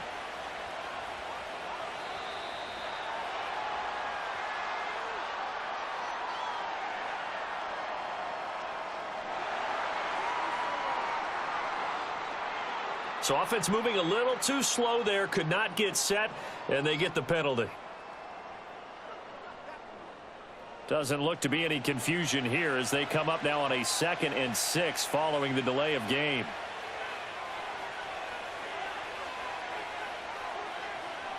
Allen going to throw. Coleman has it here right side.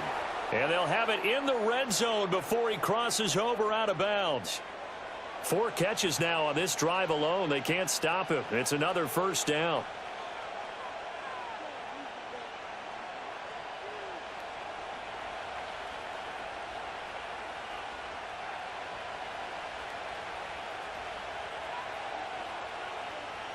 Here's Allen.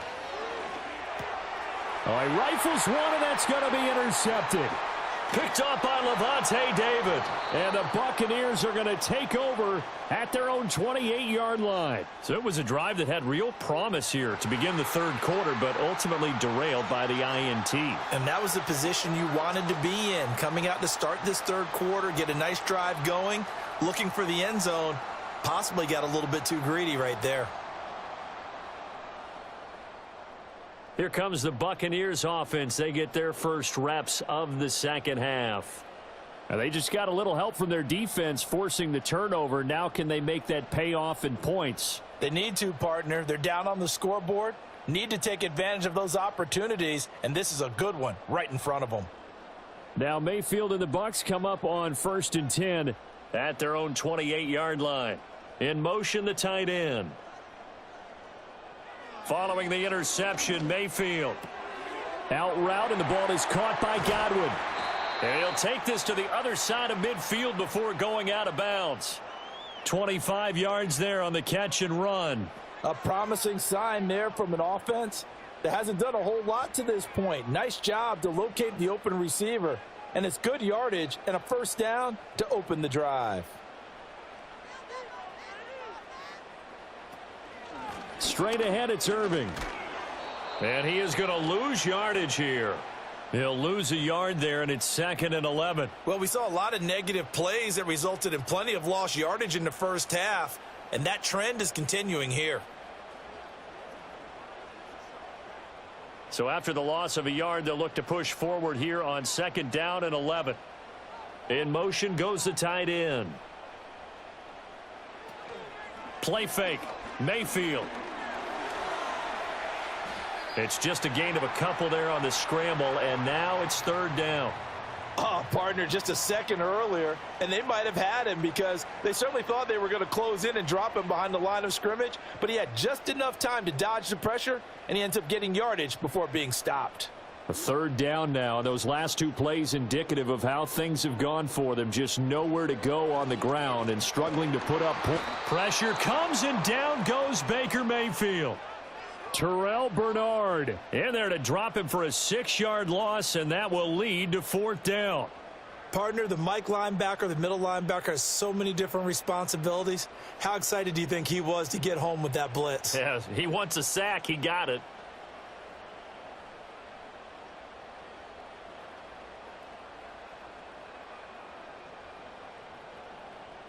Here comes the Buccaneers punter now as he's on here to punt it away. And the kick's away as he angles this one for the sideline. And no return possible here as they angle this one out of bounds. The Bills ready to take over. Their defense has pitched the shutout. Now they probably need to deliver a little breathing room, maybe make it a 2-score game as they've got it 1st and 10.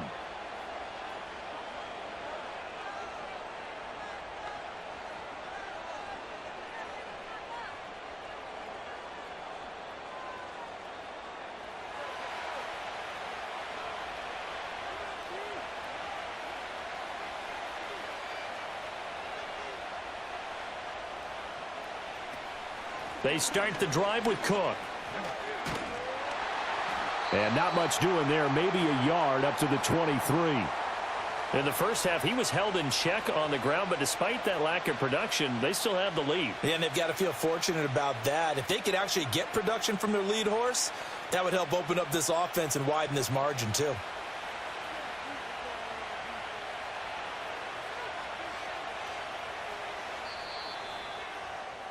And they're not going to get to the line to run another play. So we will switch ends as the third quarter has come to a close. You are watching the NFL on EA Sports.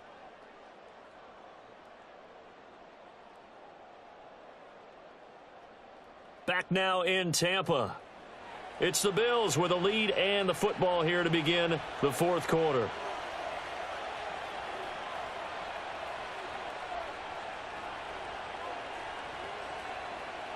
From the gun, it's Allen. Dancing to his left. And he can't get rid of it. He's taken down. Yaya Diaby, he's the one who got in there. He gets the sack. You know, on these types of plays, we're always looking to assess blame. Okay, where did it break down? Sometimes it's just a great play.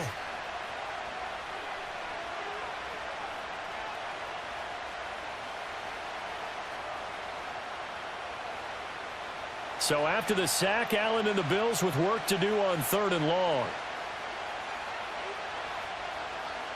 Back to throw. Allen. He's got his target. That's complete. And he is going to have a Bills first down as they're able to get the 3rd down conversion. And that pickup of a first down, that's going to leave a mark because they really needed to stop them there, didn't they? Oh, so frustrating. Defensively, you're a play away from getting that football back here. Down late, tough. Now they've got to find a way to create a turnover or takeaway. Otherwise, this one will probably get away from them. Now Allen. A short throw pulled in by Kincaid. Call it a gain of 6 on the play, and it'll be 2nd down. It certainly feels like there are more stars at the tight end position than there were even 10 years ago. And I think it's become more of a glamour position because of the ways it can hurt a defense, and guys want to be involved. They can be in line, close to the line of scrimmage. They can split out like receivers. But hands, route running, speed, and some toughness to go across the middle, you put it all together, you got a heck of a tight end candidate. No gain on the play that time, and they'll look to convert on what will be a 3rd and 4. Now, obviously, that's some good work there defensively, being able to stop them and bring up a key 3rd down. But if you're on the offensive side of the ball, there's an opportunity because I know what defensive guys are thinking right now. Just stop them, get to the ball. That means they might not be sound defensively. There could be some opportunities. And you said key 3rd down. Highlight that word. Put it in bold. Here we go. And that one to the right side and incomplete. Critical play in this football game because if they pick up the first there, that clock keeps rolling. Has to be a little frustrating for them because they know that if they pick up a first down there and continue to eat away at the clock, really increases their chances of closing this one out. Now they're likely going to have to give the football up and sweat it out on the sideline. Here's the punter, Martin, out to kick it away. And a little too much mustard on that one. It hits a couple yards into the end zone. A missed opportunity there maybe to pin them back. And Tampa Bay trots out there now. And we've seen drive after drive come up empty for them, and they've yet to dent the scoreboard, yet still right in the middle of a one-score game. So this is where you absolutely have to forget everything that's happened in your previous drives. They don't matter right now. You just mentioned it. One-score game. This drive here can erase all of what happened previously. On the ground, it's Irving to start the drive. And he's going to be unable to get upfield as they take him down at the 21-yard line. Just a yard on the pickup there, and it'll bring up a 2nd and 9. He has just been completely taken out of this game. We're in the 4th quarter. He's single digits in the rushing department. And I know we look at him because the numbers do go to his production. But how about the guys blocking for him? They don't just have his number as a ball carrier. They've got the number of the offensive line and the other guys because they're getting to him before he can get started. And he'll be tackled at the 23 after a gain of 3. He continues to struggle to find a crease to break off a big one and might need to just put that aside and just try and ram his way forward and get what he can. Under 4 to play now. Clock running. 3rd down. In motion right is Evans. Mayfield from the gun on 3rd down. And there's a short one taken in by Otten. And they're able to get this one across the 35. First down, Tampa Bay there, a gain of 13. For many teams, the evaluation of tight ends has really changed. We used to wonder about how they would block first and foremost. Now we want to know how these guys can run because we envision them in offenses, catch the ball. How much yardage can they gain after that? And that on display there for a good pickup. So from the 36 now, 1st and 10. Here's Mayfield. Throw right side, taken in by Godwin. Give him a gain of 5 on the completion, and that will bring up 2nd down. One thing I think that's safe to say defensively, the tackling's been really good. And because of that, it's been very, very hard for them to move the ball because you're not getting the benefits of run after catch. They're tackling them almost on the spot. That means you have to run extra plays, harder to move it. Throwing, Mayfield. Well, if you're going to give out a little applause on that play, it has to go to the defense. More good work by them.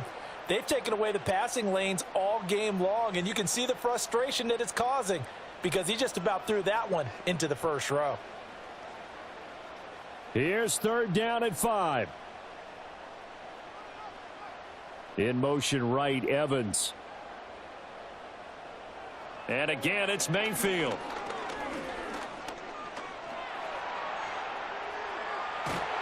And he will have the first down as he's brought down up near midfield.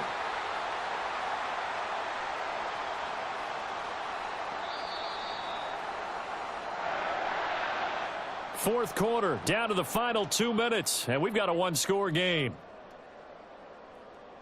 So it's Buccaneer football as we welcome you back. Here's first down. They come up on a 1st and 10, desperately needing a score here on what could be their final drive. And there's a short one taken in by Otten. It drives some people crazy to see those short throws underneath. They've got to find a way to gash the defense downfield.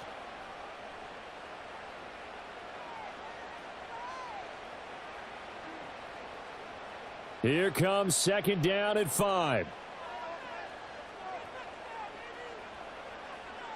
Mayfield. Left side here, that's complete to Godwin. Now the Bucs going to use the first of their timeouts as they'll get it with just over 90 seconds to go in the ball game.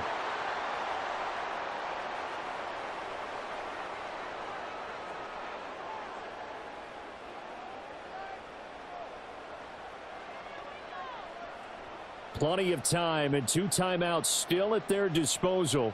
1st and 10 here. Here's Baker. It's a short one here, complete to his tight end. And this will be a gain of 5 as he gets it to the 30. Partner, they're clearly saving those timeouts, but they still have to work with some urgency to put themselves in the right position. They'll come up now on second down. Now Mayfield.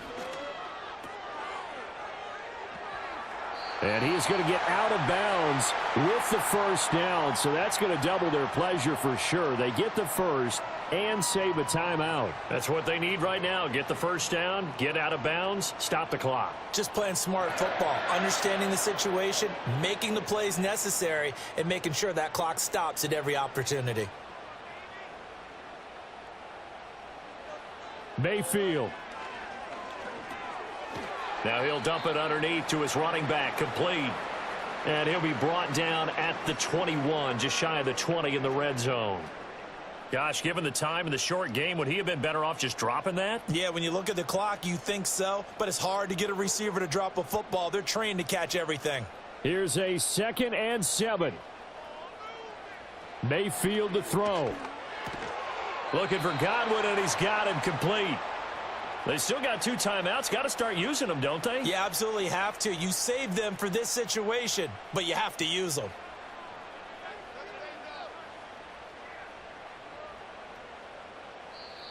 The Bucs going to go ahead and use the 2nd of their timeouts as they'll stop the clock with 12 seconds to go in the football game.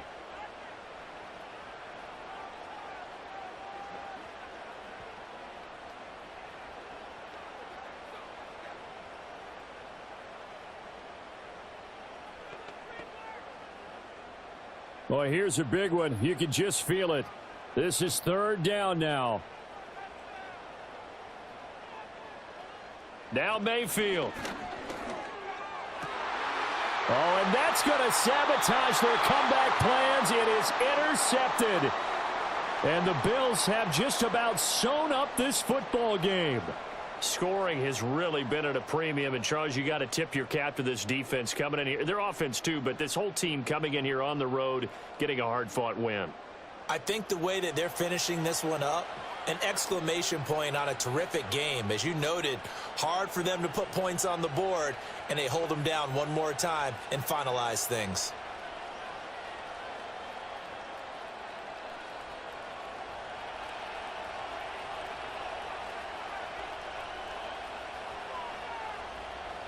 The Bills on their way to victory now as they take the knee. And now with 6 seconds remaining, they're going to burn their final timeout.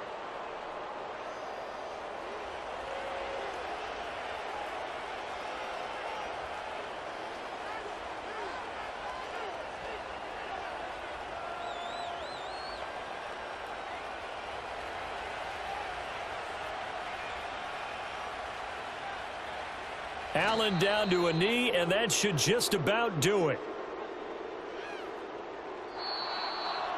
So it's a victory here for the Buffalo Bills, and not all W's are created equal, CD, and this one came in shutout fashion. Well, their offense certainly didn't need to do anything, right? They could take the day off, and they did.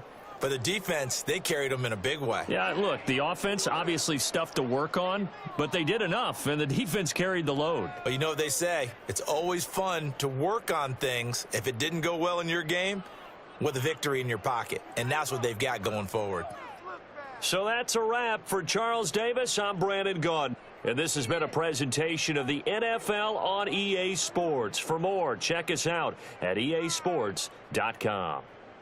With that, we bid you good night from Tampa.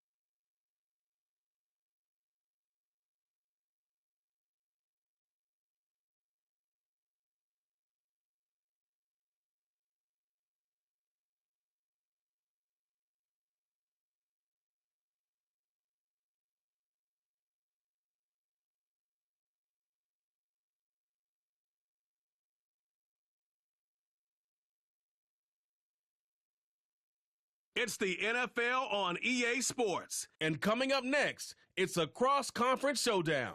It's the Baltimore Ravens and the Washington Commanders. All that and more coming up next. Let's go! Commanders Field holds a little more than 80,000, and they have come out in droves here in Landover, Maryland. Brandon Gaudin and Charles Davis on hand. Kickoff just moments away. Charles, quickly, keys to the game. For me, it's coaching. Who prepared his team the best going into this one to give them the confidence to believe that they would win the game? That's who's going to come out of this one on top.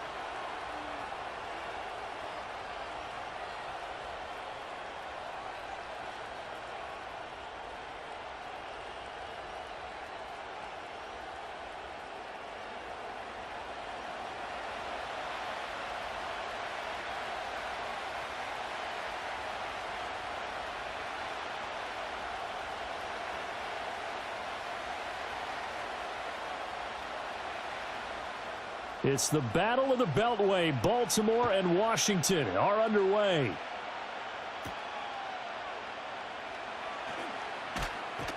And they will wrangle it down a couple yards shy of the 30. The Ravens offense going to work, and as usual, it's Lamar Jackson, the former MVP of the league, at the helm. And he remains the league's premier rushing threat and one of the biggest playmakers among quarterbacks. His goal each and every season, continue to expand his game as a passer and become well-rounded. All those highlight reel plays you see, they come off the fact that he can run it, throw it, and scares defenses every time he takes a snap.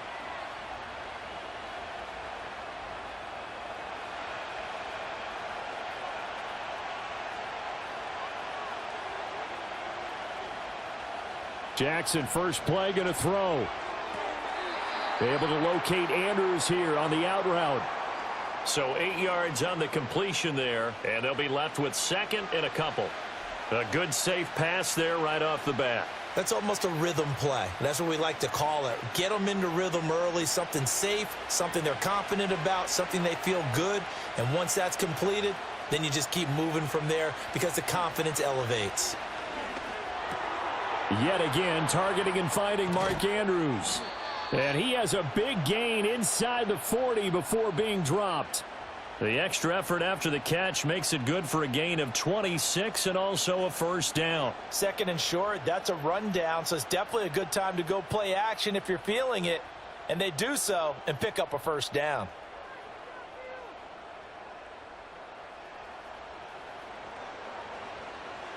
In Washington territory now. Here's 1st and 10 at the 38. Now a first carry for Derrick Henry. And some space to move right away as he's all the way up to the 30. A good run there on first down, and it'll leave him with a 2nd and 2. Next, the receivers helped spread the defense out, and they were able to come through with a slashing run. But to that point, it's going to be interesting to see the personnel chess match as this one progresses. Yeah, you're exactly right. Can they continue to create running lanes out of passing sets? And if so, it's going to be a long day for the defense. 2 yards the loss, and now they go from 2nd and 2 to a tough 3rd and 4. That's a really alert defense there because they saw the heavy look come in from the offense, countered it with extra linebackers who brought a little bit of speed and heft, and able to really make a big-time play for their defense. This now a 3rd and 4.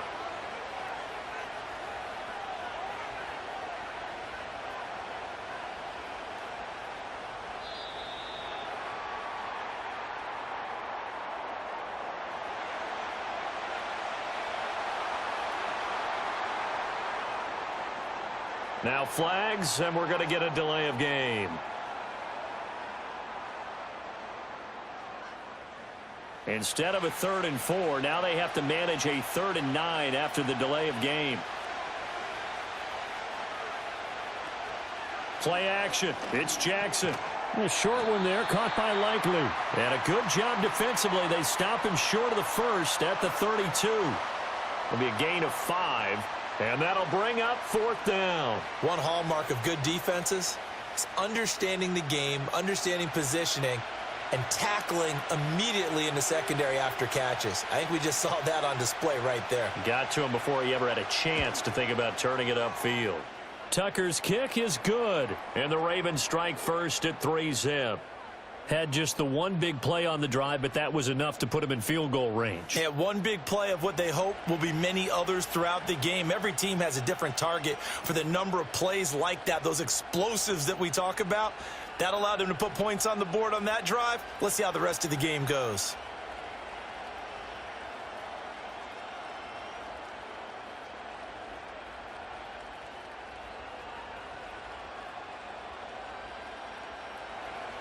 Tucker now following the made field goal, set to kick it away.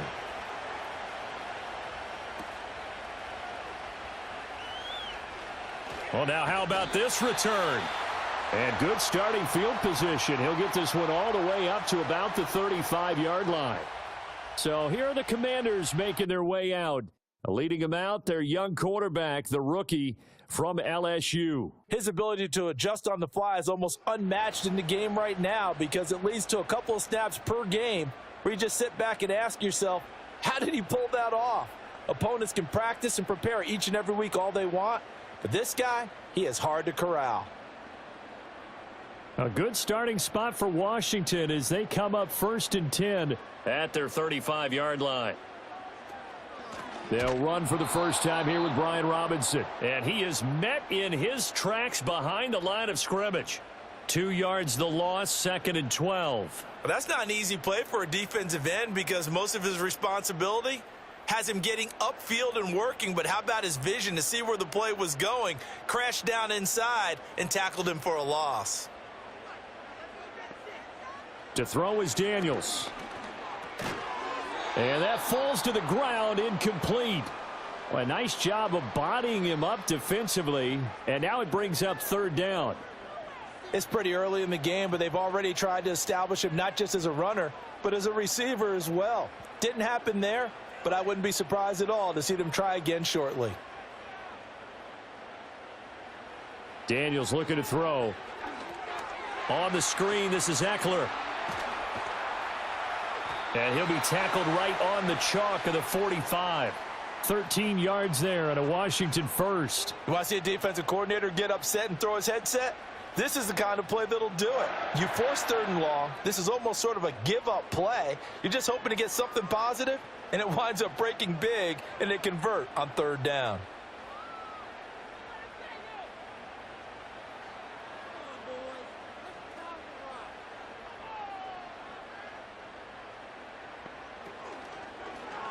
They run the option here on 1st and 10. 2 yards the gain on the keeper, and it's 2nd down. Anytime you decide to use your quarterback as a runner, most of the time when you design a play, you're expected to break a little bit bigger than this one because when you run him on short gains, your risk reward and him taking hits, I'm not sure that's the payoff they were looking for. Ball on the 47-yard line. Here's a 2nd and 8. They'll run for the first time with Austin Eckler. And he'll be brought down right on the 50. A gain of 3.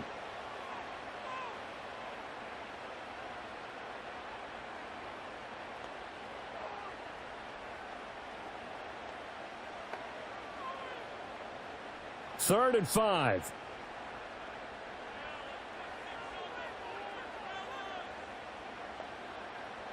From the midfield stripe, they'll look to throw.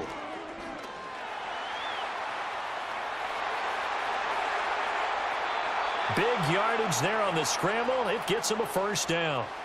As we both know, there was a lot that went into why they made him their first-round pick this year, and part of it was what they saw in college, his playmaking ability when things break down. As soon as he saw he wasn't getting a lane to throw, he pivoted and found an alternate way to the marker.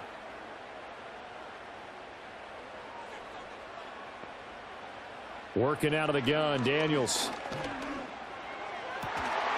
And this is caught at the 8. And brought down, but not before they get it inside the 10 to the 7. This game not quite as good as the last, but still over 40 yards between the two.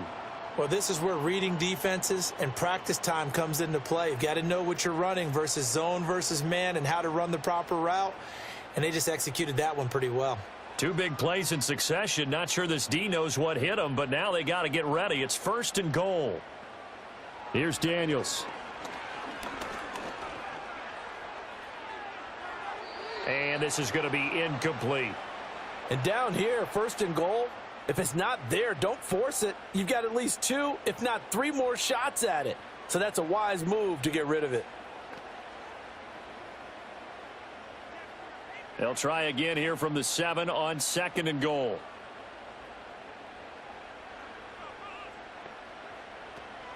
They go back to the ground now with Eckler. And he is into the end zone for a Washington touchdown. Austin Eckler taking it in from 7 yards away. And the Commanders are able to answer the early 3 points and take a first-quarter lead. Sometimes you get a 1st and goal and you're back near the 7, 8, 9-yard line and you start thinking, maybe we'll run it here on 1st down to get half of what we need, so maybe we can have 2 or 3 shots at going for it from closer range. So this is a bonus right here. What a great run to work his way into the end zone. Austin Seibert on for the extra point. He's got it. They'll see that opening drive field goal and raise it a touchdown, and that makes it 7-3. So that drive consumes 9 plays all told. And it's Austin Eckler who finishes things off with a touchdown run.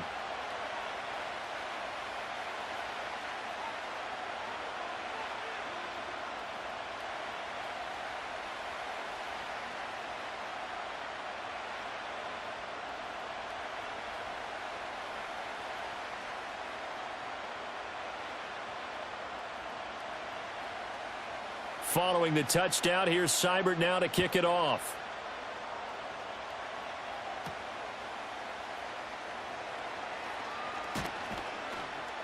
And a good return as he'll be stopped just shy of the 30-yard line.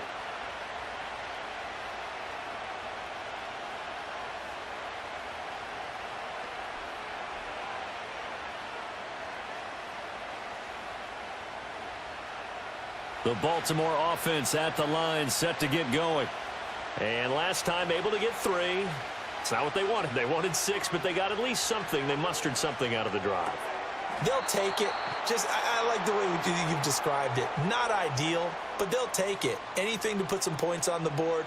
But this time on offense, they don't even want to see the field goal kicker trot on the field. They want that ball in the end zone. Yeah, they'll be going for 6.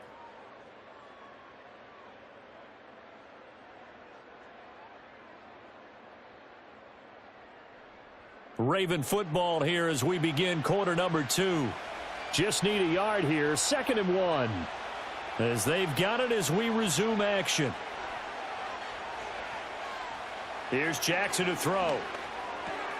A short one there, caught by Likely. And he'll be corralled out across midfield down to the 45. The Ravens get a new set of downs, give them 17 on that pickup. And it's a real luxury when you have a guy who can turn a short throw into a solid gain at any moment. Once he caught that ball, he ID'd where the open grass was and got there in a hurry to pick up a new set of downs for his offense. Back-to-back good plays have them on the move on first down. Jackson, options out left. Yeah, he'll work free from one tackle, but that's about all as he's taken down. Give him 3 on the keeper there, and it is second down. Well, they didn't get a whole lot out of that one, but I think you've got to continue to try and run and try and keep the defense honest. You mean, or else he'll just sit back, dare you to throw it on every down? Yeah, you get your quarterback hit a lot that way, too. From the 43, here's a 2nd and 7.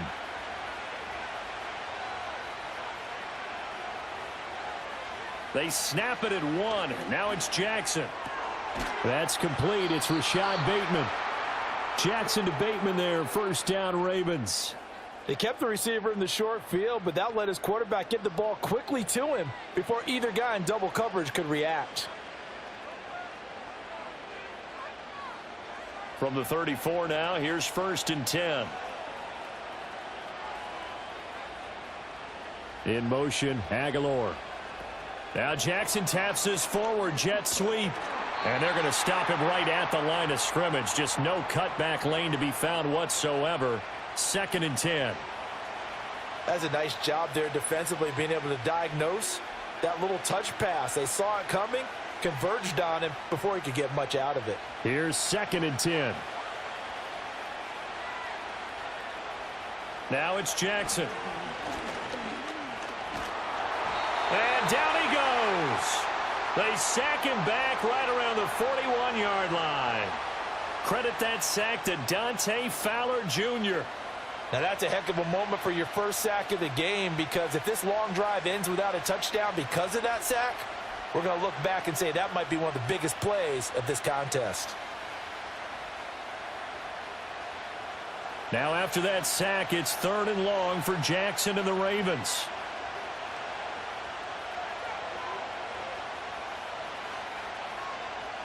They just do get the playoff as he'll look to throw. That is caught. And all the way in for a Ravens touchdown. Zay Flowers. 41 yards. And the Ravens are able to move back in front. So the quarterback drops to throw, looks over, and boom, a guy that wide open. He has to be thinking, wait a minute, this is some kind of a dream. This is too easy. Yeah, a great dream. One you don't want to wake up from. But for the defense, almost feels like there was a bust in coverage.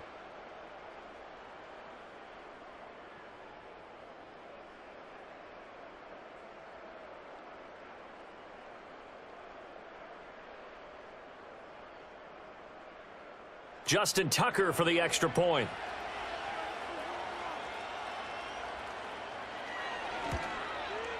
And it's through, and that makes the lead 10-7. So this drive spans 7 plays, and it's capped off with a Ravens touchdown.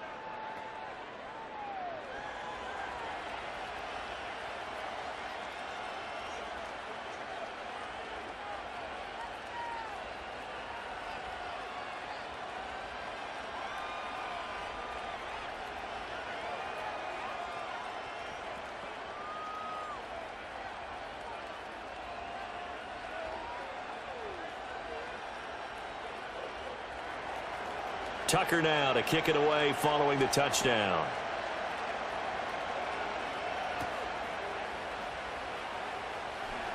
Now a crease here as he's past the 30. And all in all, a pretty solid return. Nearly got it to the 35. They'll mark him down officially at the 34. Now Washington going to retake the field for drive number 2.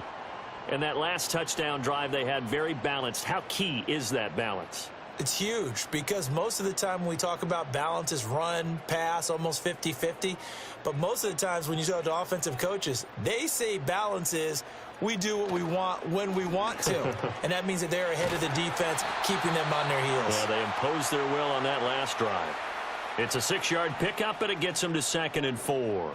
They'd love to just strike back with a touchdown right here. And if it's a long play, so be it. But the main goal Get a couple of first downs, run some plays, run some clock, allow their defense to get a chance to catch their breath, settle down, and relax a little bit after they just gave up a score. From the shotgun, it's Daniels. It's brought in by Jamison Crowder. And they bring him to the ground just shy of midfield. His first catch there, good for 10 yards and a first down. You always worry about those smaller receivers running through that gnarly patch of land in the middle of the field. But he did a really nice job there holding on to the football and protected himself as best he could while completing the play. Off the play fake, Daniels. They'll roll him out right. And he'll protect himself at the end here as he winds up getting pretty decent yardage. The improv on the scramble there gets him 6, and it'll be second down. I think the defense surprised him there with that blitz on first down, but give him credit. Stayed cool under pressure and still found a way through the extra rushers for positive yardage. Well done. Now Daniels. Open man is Noah Brown. And he's going to be taken down with the first down at the Ravens' 25-yard line. First target, first catch, and a first down.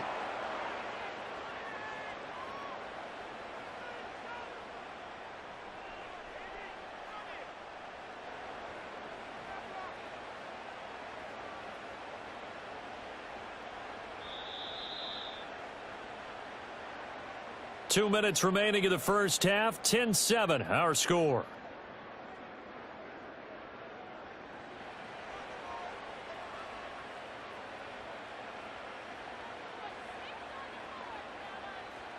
To the air goes Daniels.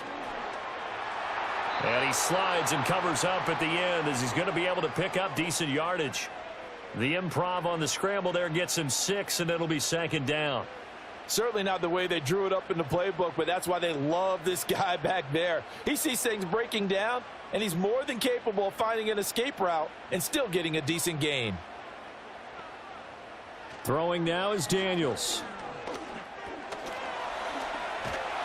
And he's going to have to eat this one as down he goes. The veteran Kyle Van Noy in there to drop him. And this is a quarterback who's already had success on the ground in this first half, but this time they're able to hem him in. And it's always different when you rush a mobile quarterback as opposed to a guy you know will be right back in the pocket. In this case, you got to make sure the inside pressure and the outside pressure match, and maybe even a second wave to make sure if he squirts free, you've got someone to tackle him. Daniels from the gun on third down. And he's going to go down again. Now the Ravens going to use one of their timeouts as they'll stop it with 40 seconds remaining in this first half.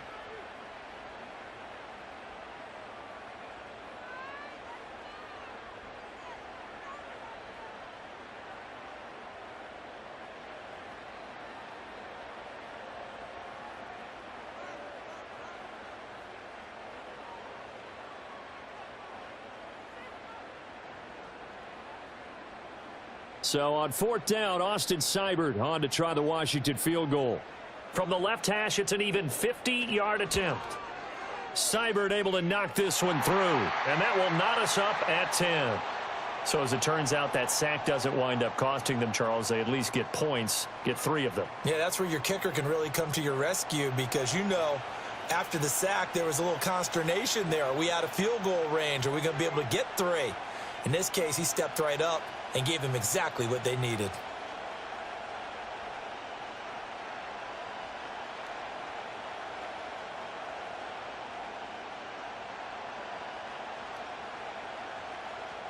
All level now at 10 apiece as the kick's away.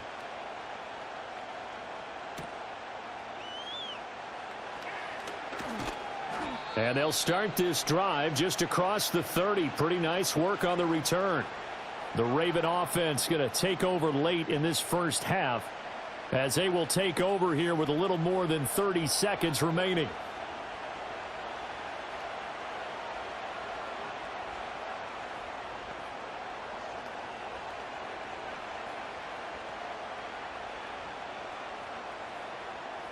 Just over 30 seconds to go in the half. They've got it 1st and 10. Jackson now. That's going deep for Bateman. And that's going to be incomplete. And they're not going to go quietly into this halftime break. They know they're in for a fight, so they're trying to make every possession count. They took the big shot there, but it winds up incomplete. Now a 2nd and 10.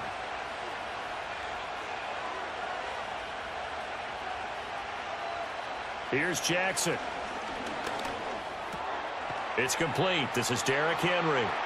The Ravens going to use the 2nd of their timeouts as the clock will stop with 20 seconds to go in the first half.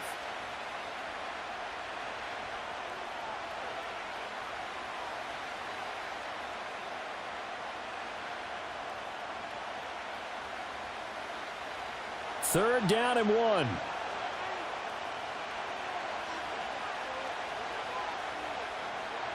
Jackson. Able to find the open man. That's complete. Ravens going to use their 3rd and final timeout. And with halftime on the horizon, they'll be out of timeouts from here forward.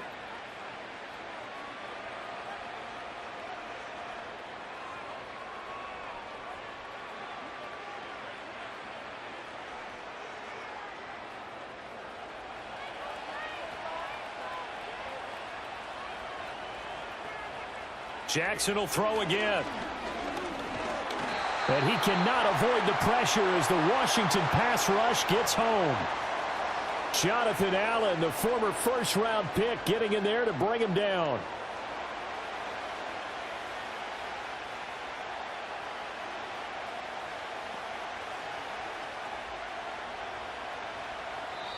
So we have reached halftime here at a good one. 10-10 is our score. As we'll get you down the coast to Orlando for Jonathan Coachman at our EA Sports Halftime Report. Coach.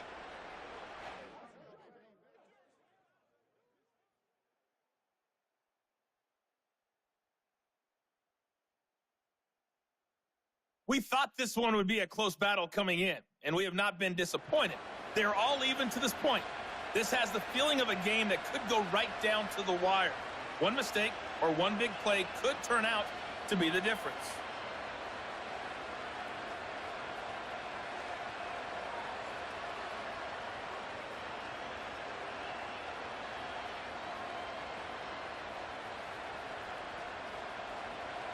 And ready to get the party started for the second half. It was an even first half, all tied on the scoreboard. And out a little across the 25 to the 27. The Washington offense ready to go to begin the third quarter. It's a tie football game here. What do you think, Charles, the message was at halftime? Well, I think that they probably just looked at things and said, we're fortunate that this is a tie game. No need to panic. No need to change a whole lot. We didn't play anything close to our best in the first half, so we don't have to go out and win one for the Gipper. Let's just go out and play our best football and win one for us. Second half begins with a run by Robinson. And nothing much materializing there on the first down run. He'll get a couple, and that's it. Well, they're hoping that the second half is better for him than the first half. They've got to find a way to get him going. He's a big part of their offense. Got it here at the 29 on 2nd and 8. They'll run out of the gun with Eckler. And he'll scratch out a yard up to the 30, and that's all. Sometimes your philosophies get challenged at times you don't want them to. They did try to stick to the running game on the first 2 plays.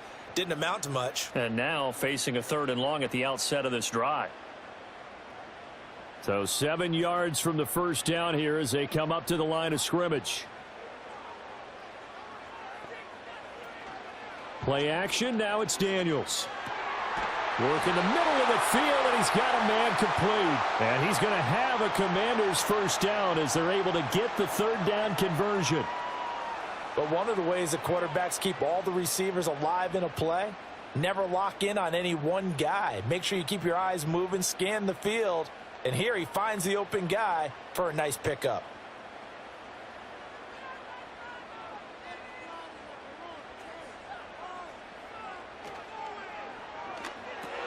And that's complete to McCaffrey. I think that was a pretty good read right there. They caught him in zone defense and went to the hitch. And because they're in zone, that creates a natural space between the defenders and the receiver, able to get it to him quickly and let him get upfield. A good position to be in here, 2nd and inches. Looking to throw. Daniels. Got a man. It's Brown. 6 yards the pickup, and that's a first down. This has to go down as one of the simpler routes in the playbook, but oh so effective. Nice completion there. Keeps the sticks moving. So from the 36 now, 1st and 10. On the counter, this is Robinson. And down right around the 32-yard line, 4 yards on the pickup. I feel like I could see what he was thinking on that carry. Wanted to follow that big tackle through the hole. Ended up only getting 4 yards on the carry. I think he had designs on that one being bigger. From the 32-yard line now, here's 2nd and 6. They go play action. Daniels. He's going to drop this underneath for Robinson. And he'll be a little shy of the 25 here at the 26-yard line. 7 yards there and a first down. Caught that look from you there, partner. I think we're on the same page on that one. Just his first catch. I think we both thought he'd be a little more active in the passing game. Let's see if that's the start of them trying to get the ball to him a little bit more here in the second half.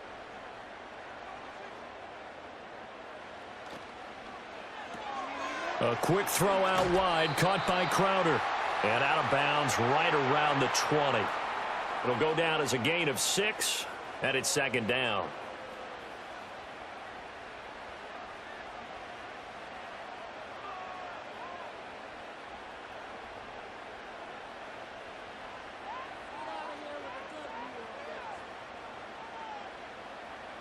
Daniels looking to throw. Caught by the tight end Ertz. And they just keep marching right along. First down on a pickup of 8 there. That was a route run not just with dexterity, but with intelligence. Found the hole in the zone, made sure the quarterback saw him, and was able to make the sure catch and flip the down marker back to 1. From down at the 12, it's 1st and 10. And he's got McCaffrey open, complete. And he'll score. Touchdown, Commanders. A 12-yard touchdown grab. And the Commanders have taken the lead as they go right down the field and score on the opening drive of the second half. And there they got him the ball. Just get it to him, let him do the rest. You know, he probably said that to his quarterback as he broke the huddle. I like the play call. Just get it to me. I'll take care of the rest of it. Helping out his rack, right? RAC? Run after catch, and he loves that, and he's going to carry that in at contract time.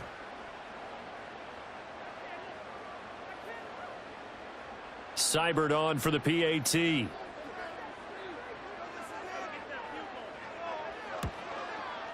He's got it as they go up by a total of 17-10. So that one a pretty time-consuming 10-play drive. And the result, a touchdown for Washington.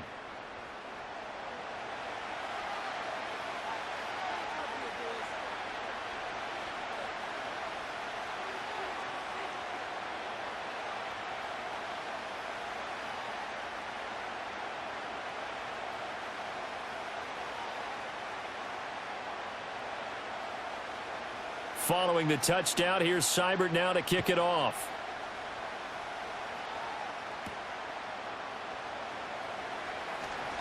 Oh, a dangerous return man showing it here. A solid return, pretty good field position. They'll start at the 32. The Ravens offense getting ready now for their first possession of the second half. And this game was all square at halftime, but now they find themselves down 7 following the opening drive touchdown here in the third quarter. And they need to take a good, relaxing, deep breath, don't you think? Because right now they might start to feel like they've got to play catch-up here and start matching them point for point. But it's still too early to get there. They can still run their offense. Plenty of time to get back in this game. They go play action now. Jackson. A short one there, caught by Likely. And they get him down, but not before he takes it across the 40-yard line. A gain of 11 to kick off the drive, and it's a quick first down. I like how they worked the tight end on a nice little under route there. And if you're going to give him that much space, he's not even going to catch the football. He's going to run away from you a little bit, and that's exactly what he just did there, picking up extra yardage. A first down carry for Henry. Trying to keep those big legs churning, but he's going to go down in the backfield. It's a loss of 4 on the first down play. I see a shake of the head as he gets up, and you've got to imagine he's thinking, guys, you got to help me out. He's hoping his team can read his thoughts because he definitely needs some assistance. In motion left goes a tight end. Again, it's Henry. And able to get a couple as he's across the 40 to the 41. I have to think a major focus at the halftime meetings had to be figuring out how to create space for the running game to get operating. Well, what you pointed out to me at half seems accurate. That line has struggled to sustain blocks. Yeah, I would agree with that totally. They've got to focus on staying on their double teams at the first level, make sure that block's secured before they slide off and try and chip someone at the second level. And as they come to the line, they will not be able to get off another play as time has run out on this third quarter. We'll return with more after this break. You're watching the NFL on EA Sports. Back now at Commanders Field. It's the Ravens with possession of the football, but trailing on the big board as we get set for the fourth. From the gun, it's Jackson. And he can't find anywhere to go with it, and he goes down. Dorrance Armstrong in there to drop him for a 6-yard loss, and that will lead to 4th down. Well, how about that? A dime set on defense, 6 defensive backs. None of them blitz. They're just back there in coverage. Defensive lineman gets the sack. That's where the O-line, they go to the sideline, they keep their helmets on so the cameras can't find them, right? Yeah, the cameras can't find them, but I know one thing. The O-line coach will. The Ravens send their punter out now. And surprisingly, this is the first punt of the game for either team.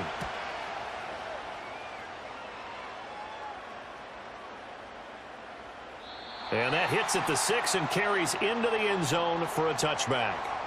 A look at Washington as they come onto the field. Their defense got the stop, forced the punt, and now you really start to monitor the clock as they nurse this slim lead.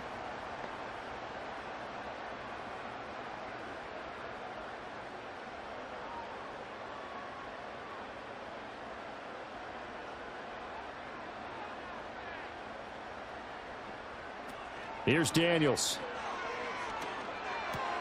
This one caught by Crowder. So the completion good for 7 there. And that's going to bring up 2nd down.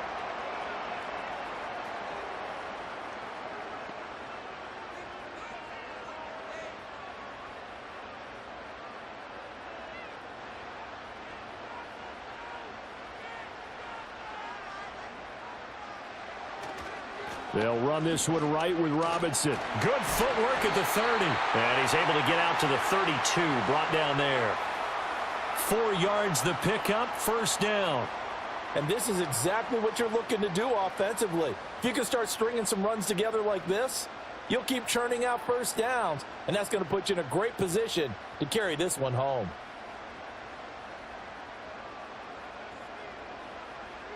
To throw is Daniels. That's to McCaffrey, complete. And they get him down, but not before he takes it across the 40-yard line. It's a 1st down for Washington on a pickup of 11. Well, that should be a reminder defensively, and I think it's a reminder to myself because you just can't sell out to stop the run. There's still enough time that this offense can move the football through the air, even on 1st and 2nd downs, and they obviously picked the right spot to throw the ball there. And they'll let the quarterback keep it here on 1st and 10. And he tried to bounce it outside, but they'll stop him behind the line. Trenton Simpson firing in and sticking him for a loss. Run blitz there defensively, something we might see more of here in the 4th quarter. I think we'll see a lot of it, and the difference between that and a pass blitz, you're just trying to get to the quarterback. You're trying to scheme someone open who will get to the QB and make sure he gets on the ground. In a run blitz, you're actually trying to cover up gaps, trying to cover up holes so they can't run the football. And he'll make it only to the 43, a gain of 2. All right, that's a decent game there, but it hasn't been his best game overall. So I wonder what the mindset is of his team. Do they want him to handle the football and try and close this game out? Or are they going to make an alternative plan and maybe go in a different direction? I think they need him, and this is his time to shine. On third down, he'll drop to throw. And he's going to be taken down with the first down at the Ravens' 41-yard line. That one good for 16, and the drive will continue. Now that's a killer because you think you've got it absolutely covered, and then he hot-foots it out of there and picks up a first down. Drives you crazy as a defense. Looked like, you're exactly right. Looked like a for-sure stop on third, and then the tables turned.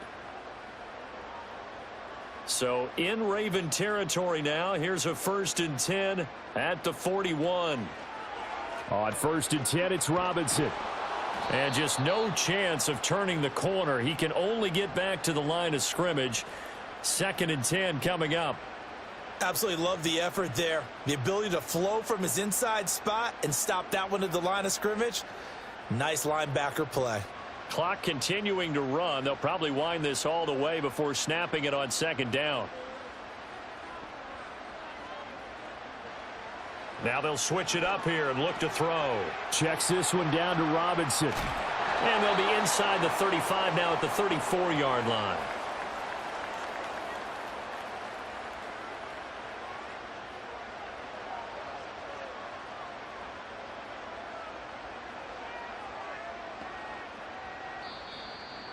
Fourth quarter, down to the final 2 minutes, and we've got a one-score game. So it's Commanders football as we get back to it. Now this is a big 3rd down, and you'd have to think we'd see a timeout right away if they can't stop him here. Robinson will try to pick it up. He's not going to get there. That won't even be close. It was blown up in the backfield. And now we'll see a timeout used on defense as they stop it right out of the break with 1:57 to go in the ball game.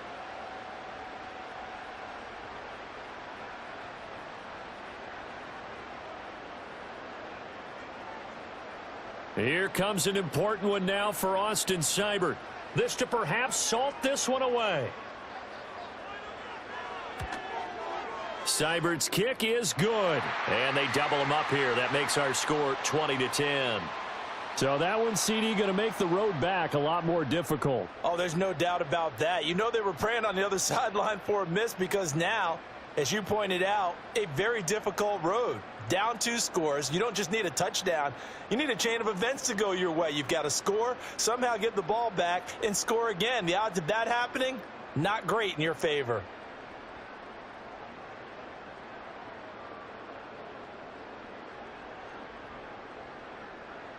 After the made field goal, Seibert back out there to kick it away.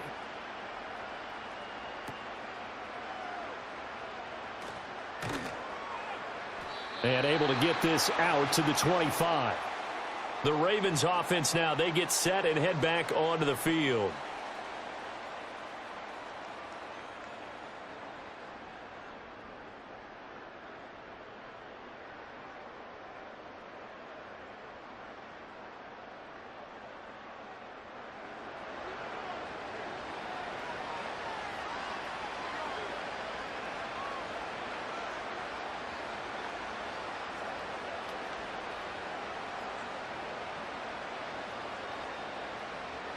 This is 1st and 10.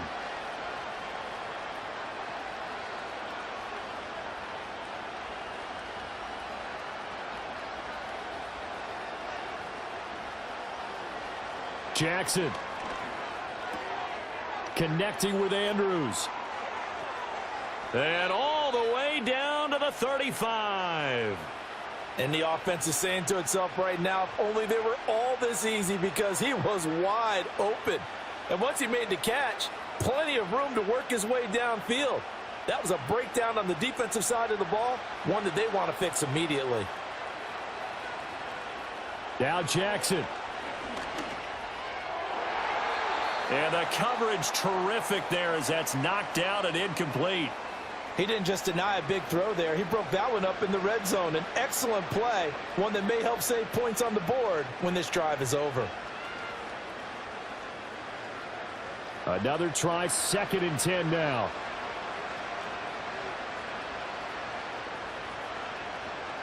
Here's Jackson. It's caught by Aguilar. The Ravens going to use the second of their timeouts as they'll talk it over here before what will be an important third down.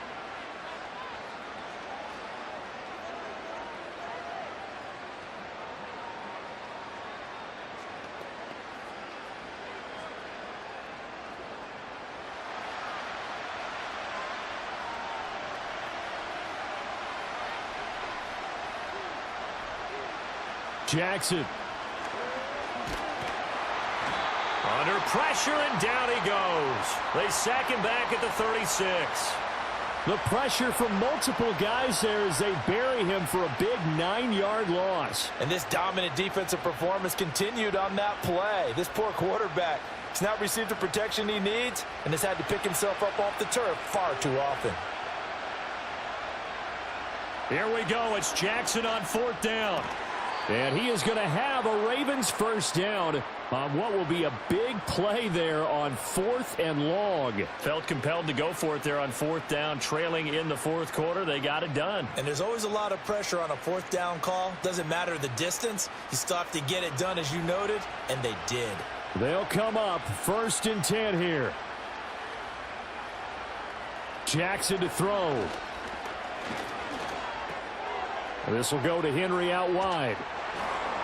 And he will reach the 5-yard line before going out of bounds. Clock management definitely critical here if they want to get back in this game. Absolutely agreed. They have to up the tempo in this case, down a couple of scores. Want to make sure they have a chance to win this ball game. Now 1st and goal.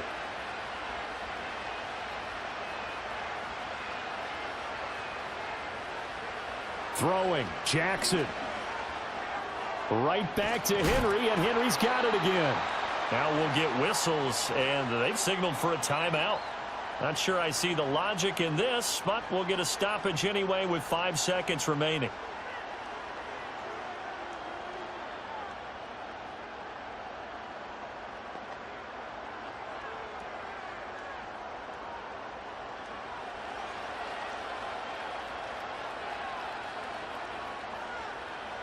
One last shot for Jackson. And it's caught. He's got it for a late touchdown, but probably a little too late. It would take a miracle of epic proportions if they're going to pull this one off. Problem for them, they needed that score with a little more time left on the clock. I think just too little too late now. I would agree with that, and we're programmed never to say never. But in this case, we're asking a lot for them to even think they have a chance.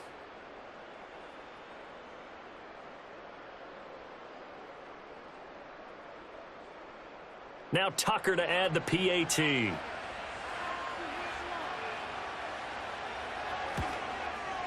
It's up and good, and the lead's now down to 3 at 20-17.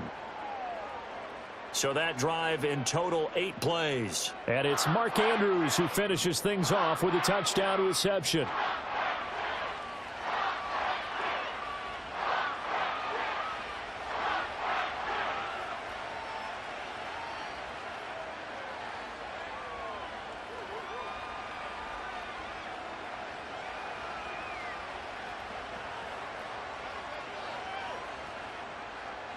So with just a few ticks left, they need a miracle. And this is going to be recovered by the hands team. And that should just about put a capper on this one. They had to go for it with no timeouts remaining, though now. This one's as good as over. They gave it an effort. They tried their best, did everything they could to try and get the ball on the onside kick. You're exactly right. They had to try it. It was their only option.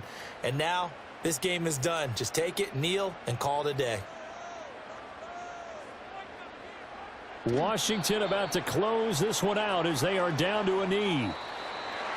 Well, you really can't ask for much more than what we just had here. Not only a close game that went down to the wire, Charles, but a clean one, too. No turnovers in this contest. And I think you're exactly right about that. To me, this is just a pair of offenses trying to find the slightest bit of separation from each other.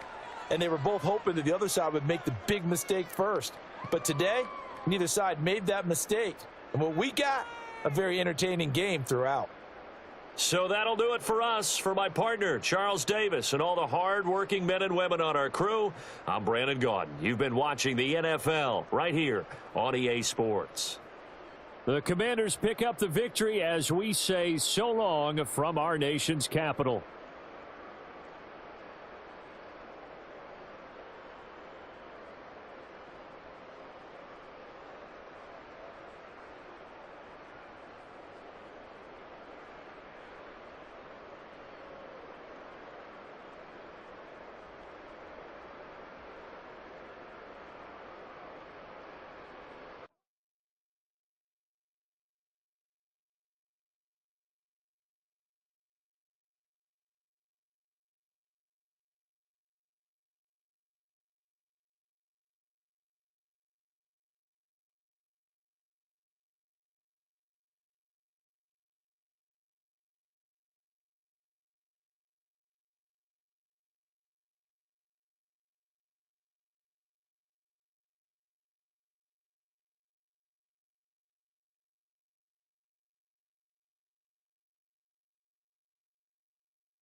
It's the National Football League on EA Sports, and we've got two teams who were AFC rivals for almost 25 years. It's the Kansas City Chiefs and the Seattle Seahawks, and it's coming up next. We are just south of Pioneer Square here in the great northwest city of Seattle at newly named Lumen Field, home of the 12s. Alongside Charles Davis, I'm Brandon Gaudin, and Charles, kickoff moments away. Quickly, what are you watching in this one? The offensive line for both teams, because both teams have a terrific pass rush. They've got to keep their passers upright. If they have a chance to do that, they can both thrive on offense and move the ball downfield.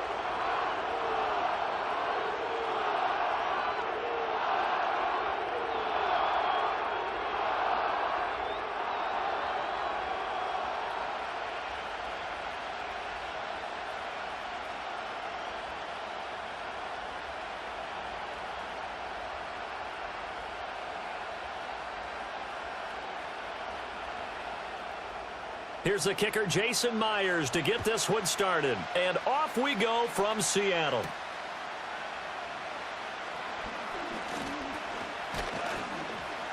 And they'll start this drive just across the 30. Pretty nice work on the return. The KC offense set to go, led as always by the gunslinger, a former MVP in this league. It's Patrick Mahomes. And when you think of Patrick Mahomes, you start to think about all of his attributes, and you realize very quickly you can't just put him into one box. No matter how the game proceeds, no matter what is needed, he tends to have an answer for it and plays accordingly.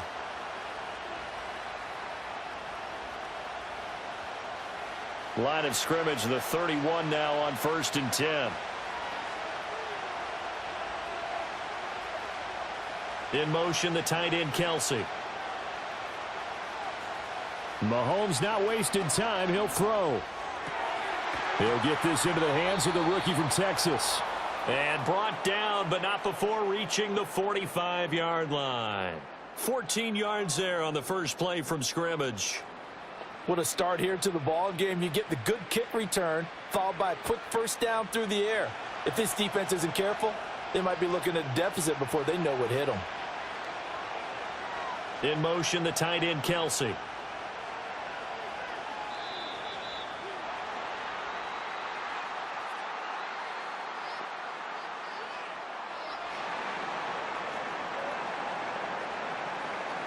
Play clock all the way to 0. Didn't get the snap off. 5-yard penalty. And you see the head coach writing that note on his play sheet right now. He's going to be addressing that with his staff. A sense of urgency. Get to the line of scrimmage. Snap the ball. Now here's Mahomes. The catch made by DeAndre Hopkins. And taking it across midfield and just shy of the 40. Another strong gain on the last two plays. They've moved it a combined 33 yards. Pretty good start right off the bat there with throws 1 and 2. He's not locking in on just one target early, is he? Spreading it around a little bit as this game gets started. Back-to-back first downs. Throwing now is Mahomes. Open man is the tight end, Noah Gray. And he gets it inside the 35 and just shy of the 30. Another nice gain. That's now 30 yards between those last two plays. Well, only 3 plays in here, but really, Charles, a solid start for this offense, and now we'll see if they can continue their mission to end this drive in 6. And I wonder if their play caller right now is reflecting on that last big play that they've had on this drive. Do you come back with something similar, or do you have a counter to it to kind of show it and go to something else and create another big play? He'll get a nice chunk there on the first down run, and it's 2nd and 4. You know what really fires up offensive linemen? When the guy that is carrying the ball behind them can create his own space and break a tackle along the way.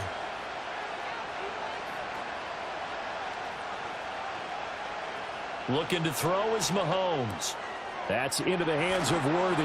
And he gets it inside the 10 to the 9.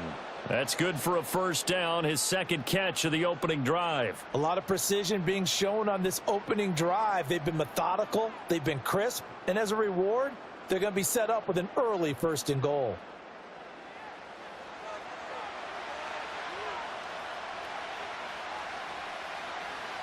First and goal, a chance for an early statement here on the road. They'll run here with Pacheco. And he will take it on in for a Chiefs touchdown. Isaiah Pacheco. A 9-yard touchdown run. And the Chiefs will claim the early lead as they're on the board first here tonight. Well, just about an ideal start to this one offensively, because on the road, you want to make sure you quiet the home crowd early. And how do they do it? Nice march to start things off. Let the run game find its footing early. That drive certainly checked a lot of boxes, and they finished it off with a touchdown run. Harrison Butker is on for the extra point.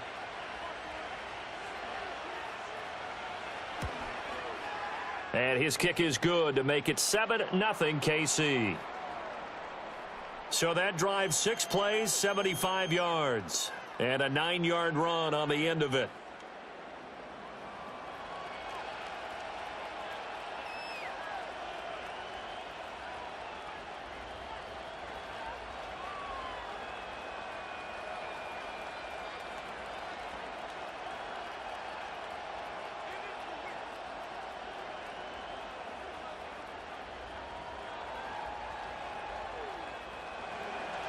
Out is the kickoff unit as they run up and send this one away.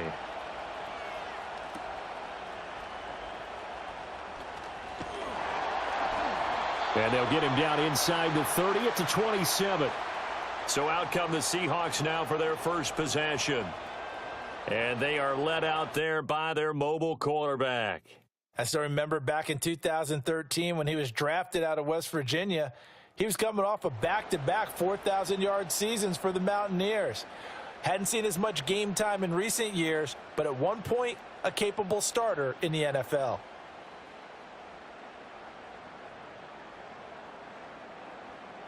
Now Smith and the Seahawks going to come up 1st and 10. At their own 27. Throwing now is Geno. The throw here right sideline falls incomplete. Charles, already trailing by touchdown early. This offense, how imperative is it for them to get points out of this drive? Well, they feel like they have to go ahead and match because of what was already on the board against their defense. But I think even more so, you just want to avoid 3 and outs. You want to be able to stay on the field for a little while, let your defense catch their breath a little bit, even if you don't score any points. Finding Smith and Jigba downfield. And out across midfield down to the 45. A gain of 28 yards there and give him a first down. What an intelligent play as he found open grass and uncovered quickly. A nice clutch play to move the chains The defense, they've got to do a much better job of accounting for these shorter routes. So now 1st and 10 in Chiefs territory at the 45-yard line. They'll fake the handoff. Now Smith. Open man, there's Bobo. And he's tackled a yard short of the marker. Good gain of 9 on 1st down. The goal for any offense versus his own defense, find the holes where guys are available and put the ball on the receiver before any defender can step up and fill it. They did it well there. Perfectly executed crossing route. Off of play action. Here's Smith. Smith and Jigba with a grab. And he'll be brought down with a 1st down as the tackle's made at the Chiefs' 25-yard line. 11 yards for number 11. Well, that's one way and a good way to get things going offensively. One play in, and they're already on the move. The defense, they're hoping that's not a sign of things to come as this game unfolds. They'll fake it. Now Smith. And he bats it away, and it falls down incomplete. Well, a momentary speed bump there with that throw, partner. The defense had other ideas, and they're trying to mount a small stand before this drive reaches the end zone. An incomplete pass leads to 2nd and 10 from the 25. To the air again, Smith. And that's to the left sideline and incomplete. Well, every point certainly counts at this stage of the game, but after driving so far, you absolutely know they want to finish it with 6 instead of 3. This offense was on the move. Now 2 straight incompletions have them looking at 3rd and 10. Back to throw, Smith.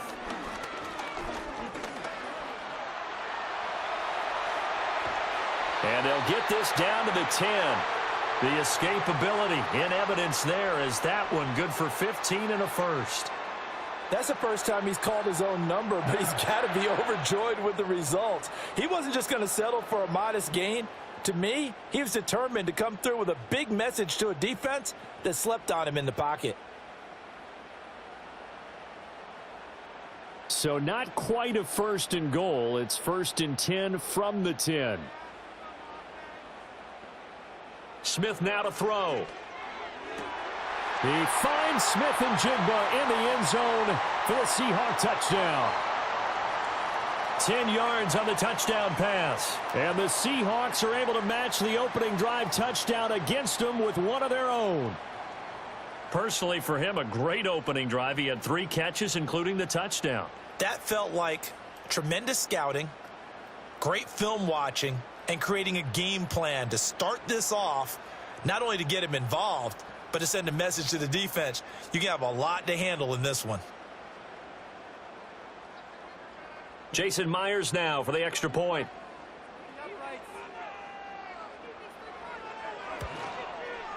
It's up and good. So these teams match touchdowns here in the 1st quarter, and we're tied 7-7. So that drive goes 8 plays. And it was capped off by a Jackson Smith and Jigba touchdown catch.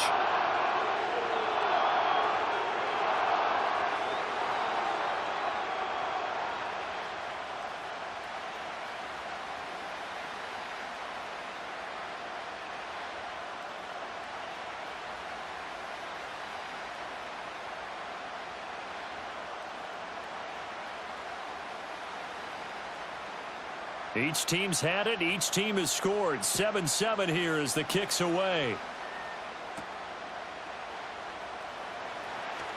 Oh, a good return up past the 30. And good starting field position. He'll get this one all the way up to about the 35-yard line. Kansas City taking the field for their 2nd drive. This drive here beginning probably with a pair of motivated groups. Remember, the offense scored a touchdown on their last time out, looking to repeat that in Charles's defense. They were very frustrated after giving up 6 the last time on the field. And frankly, it's just a battle of wills in a lot of ways because you know they're both motivated. They both game plan for this drive, and they both have specific outcomes in mind. To me, it just comes down to who can execute better and which side can step up and assert its will over the other. That one into the hands of Hopkins downfield. And all the way in for a Kansas City touchdown. DeAndre Hopkins, 65 yards. And the Chiefs have taken the lead. Seeing some pretty good offense here in this first quarter. It's been a wild start to this quarter, as you noted. And now with that lead that we're seeing, can they retaliate? I get the sense this one's going to go back and forth all game long. And that probably won't be the last long touchdown that we see in this one.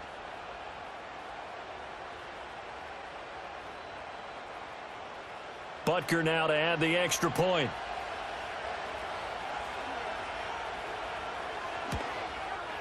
It's up and good, and it's 14-7 now here in the first quarter.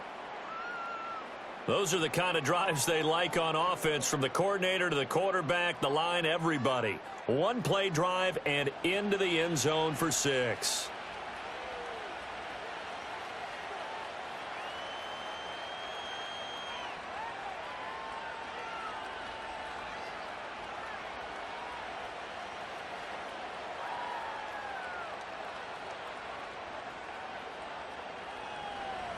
Here's the Chiefs kickoff unit now as they'll send this one away.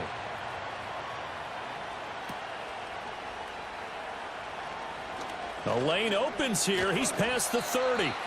And they'll have very good starting field position as he's up just shy of the 40. Seattle's offense coming back onto the field, ready for their second drive. A long drive last time out for this offense, Charles. If you remember, they started basically in the shadows of their own end zone, marched it down the field, and a lot of that was through the passing game. And, partner, as a former defensive back, I'm having almost a physical reaction watching what's happening right now. But let's give credit where it's due, because they've done an excellent job moving the ball through the air. Secondary getting picked apart pass by pass. Obviously, they need to make some adjustments there on the back end. Yeah, because offensively, we know that they're not going to be shy about throwing that football. That was well played there defensively. 2 tight ends in the formation, which essentially gave them 7 blockers up front. Hard to imagine with all that size and beef that they could let a tackler through, but that's exactly what happened. A loss resulted. And this winds up a pickup of 2, maybe 2.5 to about the 39. After getting stuffed on first down, not much better there. 2-yard gain. Through one quarter, 14-7 our score.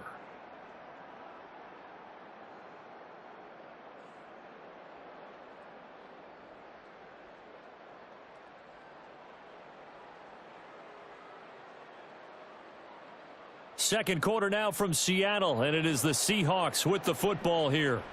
3rd down and 10 as they've got it as we resume action. Geno now to throw. And this pass broken up. Excellent coverage there on 3rd down, as that was not an easy one to hold on to. And this is what you want to see from a defense. Give up an opening drive touchdown, that's fine. But how about them going back out there, recommitting themselves to the task at hand, and forcing a 3-and-out and giving the ball back to their offense. And here's Dixon to punt now as he gets this one away. And that one hits a little too close to the goal line, and it continues into the end zone for a touchback. DeAndre Hopkins and the rest of the offense heading back onto the field. He's delivered a solid performance so far here in the second quarter. Everything has been good for him, and right now, if you're on defense, you don't want it to go to great. So you have to just change up coverages and looks on him all the time. Press coverage sometimes, back off and play some man, show some zone, double team him, make him really work for each and every catch. He's hit the end zone once. Maybe there's more in the tank. Here's Pacheco to begin the drive. And they're going to get this beyond the 40 before he's taken down. That's good for 21 yards and a first down.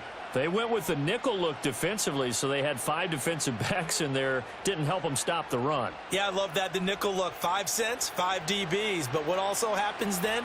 You take a big body off the field in order to insert that guy. So you're taking a big off for a little. And oftentimes you can run the football effectively against that defense. On first down, they go back to Pacheco. He'll get this up to about the 44. They went right back to him, but he pretty much had nowhere to go on that play. Yeah, the previous carry looked pretty good. That one, maybe he was a little tired. I don't know. Yeah, maybe he should have tapped out and had a second back come in and maybe make that run. Who knows? 2nd down and 8.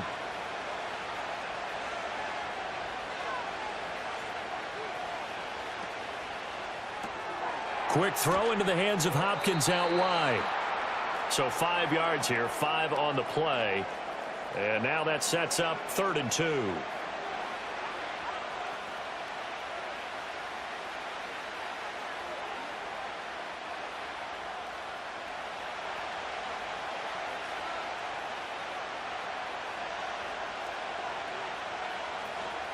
Trying for it with Pirine. Trucks over him. On a determined run there as he's going to take this all the way down near the 40.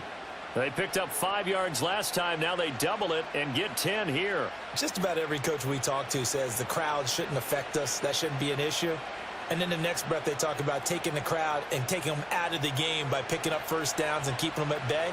I think we just saw an example of that there, didn't we? Important to do, especially early in the game like they have. It's complete to Hopkins. And give him 6 yards here as he's stopped near the 35 at the 34.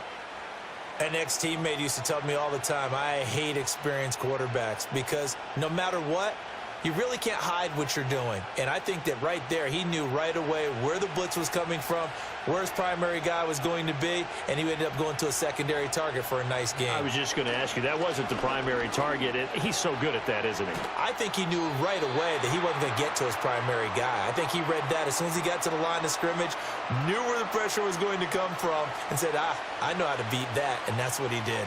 As a defense, you're more balanced when you're in zone coverage because you're able to keep your eyes on the quarterback and see the play develop in front of you. You're able to keep the quick pass in front of them and stop it right at the line of scrimmage. Now Mahomes. And he will slide to a stop. He does have the first down. A solid gain of 15 yards and the sticks move. Certainly not a positive sign if you're the D coordinator and you see your guys give up that space so early in the game. 3rd down, that's when the clamps are supposed to come out, but his ability to create things with his legs makes things difficult. So here's a 1st and 10 now down inside the 20. They'll run out of the gun with Pacheco. It's a pickup of 4, and it'll bring up 2nd down. I think that run gives us evidence that the defense is getting a little bit tired out there. They've been out in the field for a long time, and that last run, they just cut right through them. 2nd and 6.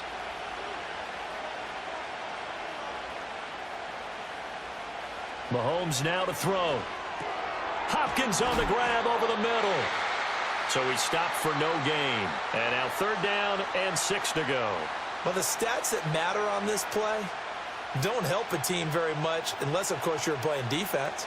If you're getting points per reception, you got a reception, but no yardage. Great job by the defense, though. They read through that one. They read through it, gave up no yardage, and people got credit for tackles.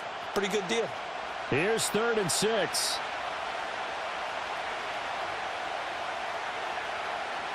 In motion, the tight end, Kelsey. From the gun on 3rd down, Mahomes. And he can't find a receiver, and he's brought down. Now the Seahawks going to use the first of their timeouts. So as they talk it over, we step aside.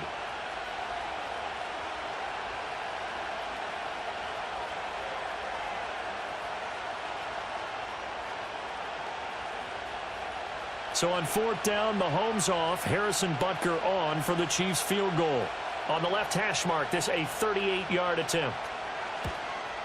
Butker's kick here is good, and they will move up by 10 now, 17-7. So no problems at all on that one. And you know, there's virtually no wind. This is a kicker's dream here tonight. It absolutely is, isn't it? So to me, with no wind, it should be a passer's dream as well, right? But in this case, the defense held out. They had to force the field goal.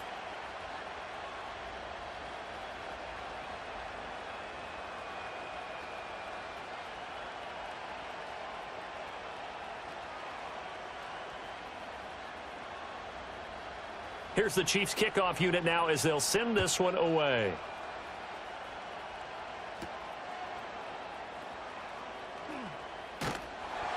And up to about the 26-yard line, just across the 25.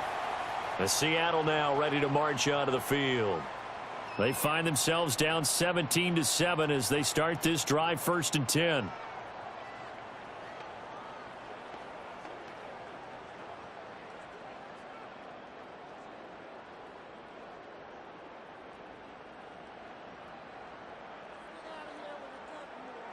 Now Smith. Well, the catch is made here by Tyler Lockett. And they get him down, but not before he takes it across the 40-yard line. Now, they may want to go back to that one. First play of the drive, good for 15 and a 1st down. Certainly no settling into the drive there. They came right out on the first play and attacked the middle of the field for a big gainer and a 1st down.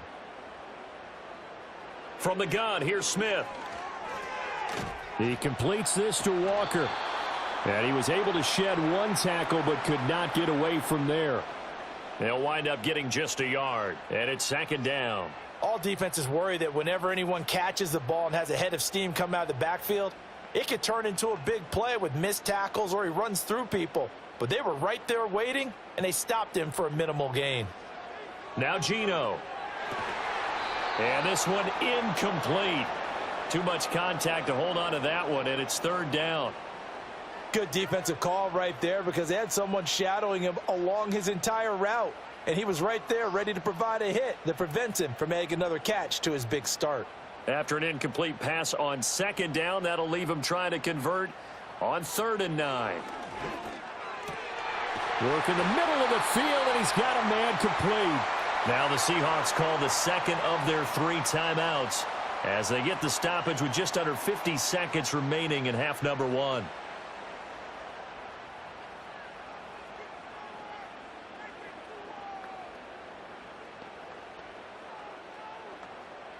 A 1st and 10 here, and you know, if they could just get 3 out of this, something about whittling it to a 1-score game at half that might provide a psychological boost.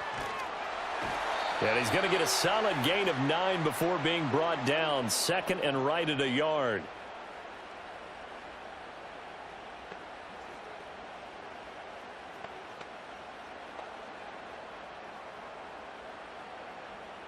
Second down and a yard.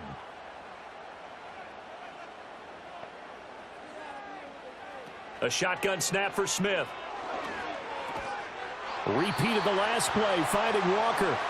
Now the Seahawks forced to use their 3rd and final timeout as they'll stop the clock with 12 seconds to go in this 1st half.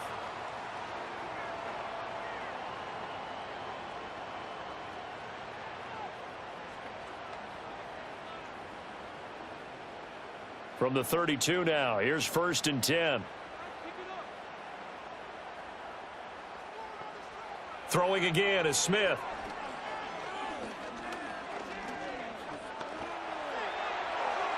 That to the right sideline, and it falls incomplete. They had their backs up against the wall a little bit, and they come through by forcing an incompletion. Now they've got to continue to ratchet up the intensity a couple of more times and get off the field before giving up any more yardage. So with 4 seconds to go in the half, here's the field goal unit onto the field. It'll be a 49-yard attempt from the left hash. Myers' kick is good, and that will do it for this 1st half. So we've reached halftime with the visiting Chiefs on top. As we'll send you back over to Orlando with our EA Sports Halftime Report, here's Jonathan Coachman.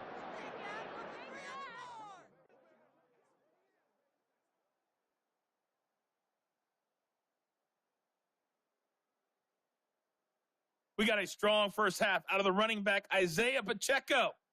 He had a touchdown run that helped get his guys this halftime lead. Okay, Coach, thanks as always. This one's still anyone's game as we welcome you back for quarter number 3.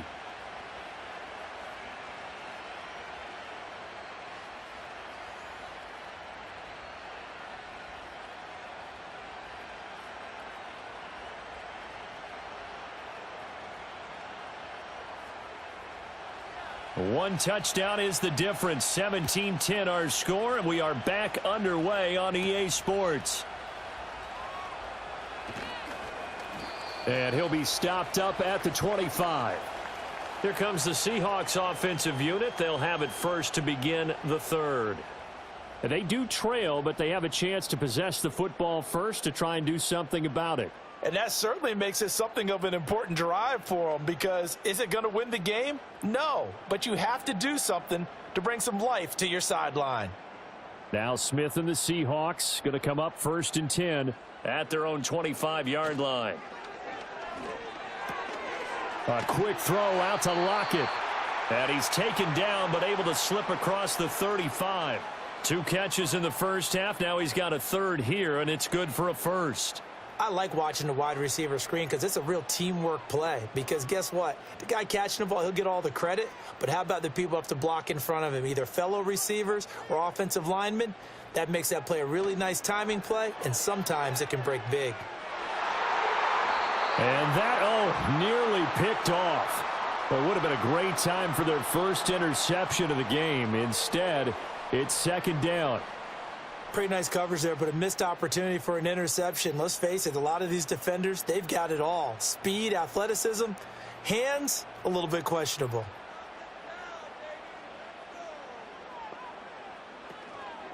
Up the middle, here's Walker.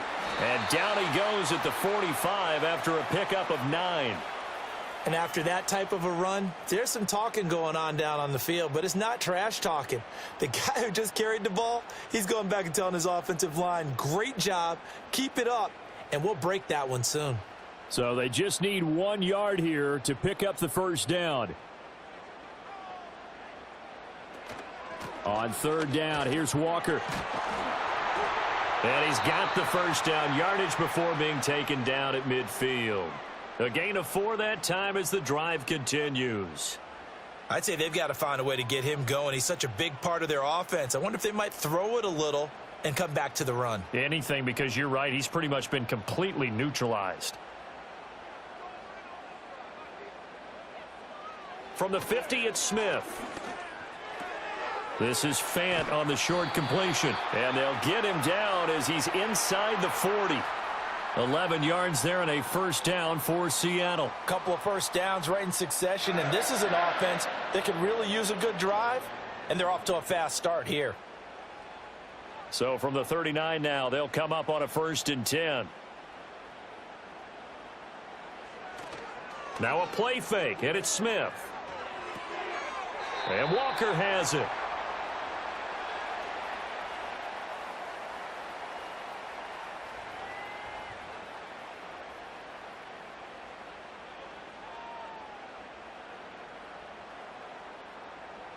.38-yard line, 2nd and 9.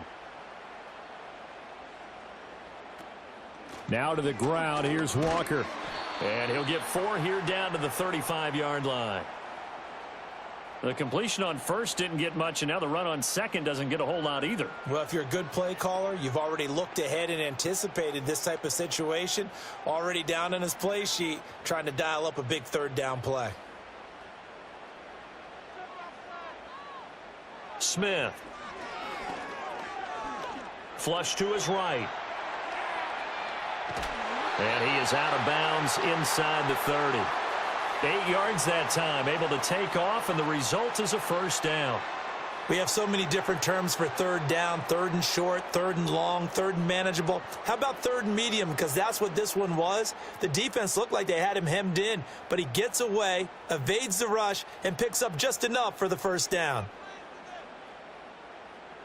Here's Smith. And incomplete, a drop there in the middle 3rd of the field. That'll bring up 2nd down. Whenever I see an in-route dropped, as we just saw on that play, I'm always thinking that in the back of their mind, they're worried about what's coming at them because they're going towards traffic on that route as opposed to being away from it and maybe having a little bit more space. A give for Walker running right. And a hard-working run here as he's got it inside the 20, down to the 17. 10 yards and a Seattle first down. A good run there off right tackle in an old-school NFL football. The right side of the offensive line, often known as the nasty side. The left side, usually the technical side. Kind of reminds me of the old Atlanta Falcons 2009, 2010. That's how they constructed their offensive line. Throw out wide is incomplete. No receivers open, so he was forced to put that one into Puget Sound. That's a great job defensively blanketing those receivers, and ultimately, a smart idea by him just to get the ball out of there. Third quarter of a tight football game as we come up on a 2nd and 10. Throwing now is Geno. That's caught over the middle by Fant. 5 yards. Now it's 3rd and 5. And there wasn't much room for the big tight end to do much after the catch. But at least he was able to pick up a solid gain to help his offense continue to move in the right direction. Here is 3rd and 5. Out of the gun, Smith. A good decision in the end to pull it and run, get some 9 yards and a first. Brandon, that's a gamer move right there. Facing 3rd down, steps up, calls his own number, and nearly makes the house call. If I'm the coach, I let him take another one right here. Give him a chance to be the first one to hit the end zone after that effort he just gave him.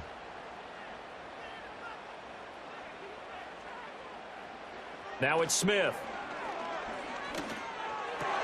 And it'll be intercepted. And the Chiefs are going to take possession here. It's a touchback, and they'll take over at the 20-yard line. They were well aware of the scoreboard as they went into halftime, and they know how tough it's been to put up any kind of points. But if there's a positive after that play, is that they were able to take a shot at the end zone on their opening drive of this half. The negative, though, that shot at 6 ended in an interception, and we know that's not going to jumpstart this struggling offense. So here's the Chiefs offense ready for their first reps in half number 2.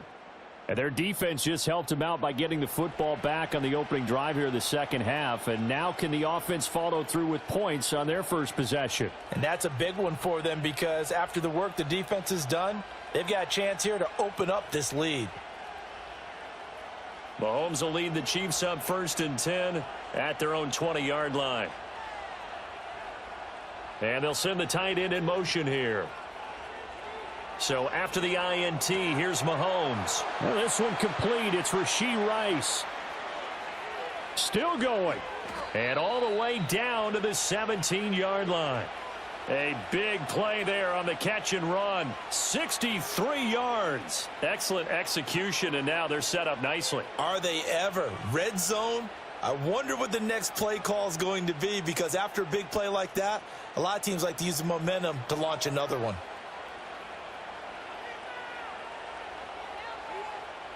So from the 17 now, here's a 1st and 10. Pacheco gets it up the gut. And he couldn't quite get there. Tackled down at the 1. 52 yards rushing for him now, and he's carried the ball just 5 times. Well, think of it like you would a typical boxing match. The person is on his heels and absorbing blows is having a tough time. And that's what's happening to the defense right now because the offense is on his toes and punching, and there was another 1st down run right there. And they're not going to get to the line to run another play. So we will switch ends as the 3rd quarter has come to a close. This is the National Football League on EA Sports.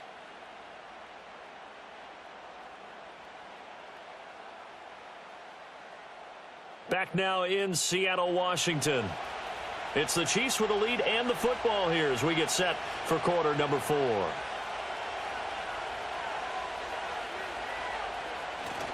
They go play action. Now Mahomes. Under pressure now, and he's going to go down.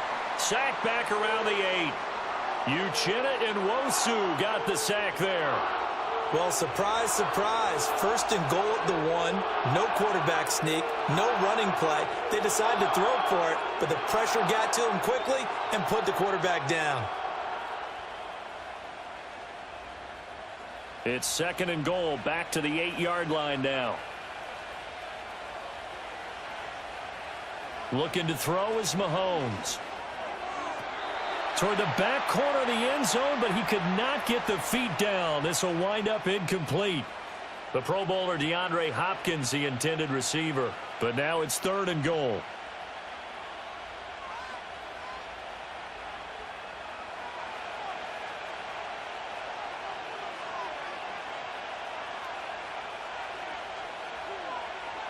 Mahomes going to throw. And that is caught for the touchdown, Kansas City. Mahomes finding the talented DeAndre Hopkins. And the Chiefs have opened up a 2-touchdown lead here in this 4th quarter. We talk so often about how hard it is to win in the NFL when you turn the ball over. And here a late turnover leads to a 4th quarter touchdown and a 2-score lead. And what's more important is being able to take advantage when a turnover presents itself. You've got to come up with points to make the other guy pay. They're able to do so here, and they've got a pretty good chance now of winning this football game. Extra point by Butker is on target. And the lead now up to 14. 5 plays there on that drive. And it's finished off by the touchdown from DeAndre Hopkins.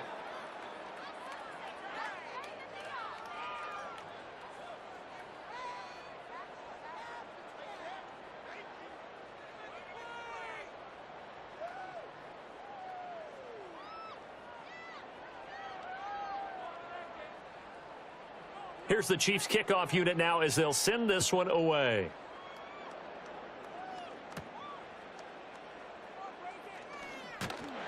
And he's up across the 25 and down at the 28. The Seattle now ready to march onto the field. A big mistake last time they were on the field, tossing that interception inside the red zone and really taking away what had been a pretty successful drive up to that point. Yeah, and I don't think there's any question about it. As they head out on the field for this drive, that whole offensive unit is just thinking redemption. You know, they moved it really well, didn't pay it off. This time, they want to make sure that ball ends up in the end zone, and they're the ones possessing it. He'll be hit down at the 33, 5 yards on the play. If you're a coach, you'll absolutely take that run every time on 1st down because it really sets you up to go in a number of directions here on 2nd. 2nd and 5. Geno now to throw. Over the middle, finding Smith and Jigba. And he slips up past the 45 before being tackled. 1st down Seattle on a pickup of 13. Good yardage on the completion there, and when they look at the scoreboard, they do understand a field goal is not going to do them any good. My guess, they're going to press the ball downfield as far as possible, try and throw it into the end zone and get a score because they know they've got to get that done and get the ball back as quickly as possible. And he can only manage to get a couple. 2nd and 8 coming up. Seems pretty obvious defensively a key was stopping the run game. How have they done it so successfully? To me, it seems that these guys really did a nice job of paying attention during the scouting report meeting. And you know, Brandon, when they do those, they talk about the top plays that these guys like to run. The best runs for the top running back, those are the ones you focus on and want to take away. And they've done that pretty successfully in this game. So give them 5 yards there on the pitch and catch. And now we've got a 3rd down and 3. You got the big lead defensively. Willing to give them that underneath stuff, right? And this is why you work on your tackling. Tackle them after the catch, inbounds, keep the clock running. Just go ahead and bleed the game out that way. And the Seahawks on 3rd down. They have been superb. 5 for 6 to this point. Here it's 3rd and 3. They'll try for the first with Walker. And he'll be tackled about 2 yards shy of the line to gain. A 1-yard pickup leads to 4th down. And the trend continues here in the 4th like it was in the 1st, 2nd, and 3rd. He's had nowhere to run. And you're probably thinking to yourself, why do they keep feeding him the football? Well, they trust him first and foremost. They do believe that over time he might actually pop one of these runs. But bottom line is he takes care of the ball well for them, so they'll keep handing it to him. Desperation time for Smith on 4th down. Able to find the open man. That's complete. And he'll be taken down, but he does have 1st down yardage. The time to pull out the stops is now, and they convert there on 4th down. 4th down, trailing in the 4th quarter. They felt compelled to go for it, and they got it. Well, I'd look down at my play sheet, and what I would find, plays that have been successful throughout the game that have worked at the distance you need, and that's exactly what they got done. And this throw a bit late as he couldn't reach back for it. Nice progress down the field was halted by that incompletion. They could try for some safe yards here to get things moving again, or keep throwing it and pushing it downfield to try and pick up bigger yardage. Smith, an incomplete pass on first down. Now it's 2nd and 10. From the shotgun, he'll look to throw. Smith and Jigba hauling it in on the out route. And finally, down he goes as they work it inside the 10 to the 7. A big play there on the catch and run. 31 yards. They made that way too easy for them. No one is supposed to be that open against an NFL defense. Once he caught the ball, there wasn't anybody close enough to stop him. And he was able to continue downfield after making the catch. Setting up the screen here. This is Walker. And he's brought down right at the 5-yard line. Give him 2 on the play. Good reactions there defensively. That screen was a little slow in developing, and they shut that one down with little gain. 2nd down, goal to go. Now Smith. And he will score. Touchdown, Seattle. Geno Smith, a 5-yard touchdown run. And the Seahawks have made it a 1-score game again here in the 4th. So how about that for an answer? They get the touchdown there, and it's back to a 1-score game here in the 4th. And that's what these guys have done all game long, because they've scratched and slashed their way to stay in this game. And by now we should all realize they're not going away. Now the pressure again swings to their defense, because they're going to need to find some way to get the ball back.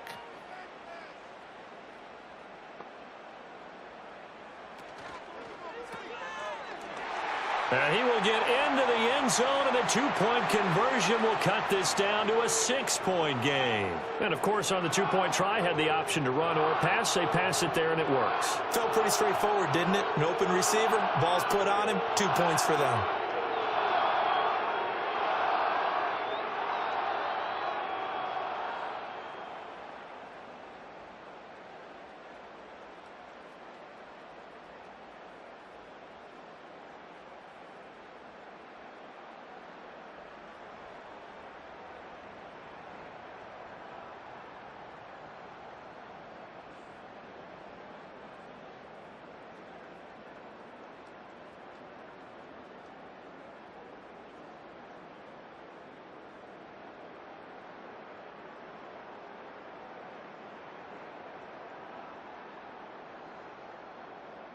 And after the touchdown, here's Myers to boot it away.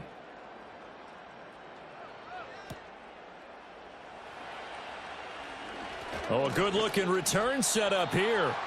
And all in all, a pretty solid return. Nearly got it to the 35. They'll mark him down officially at the 34. The Chiefs offense and Patrick Mahomes headed back onto the field. And as we show you some of the highlights from earlier, he has been instrumental in getting his guys the lead as he looks to finish strong and close this one out.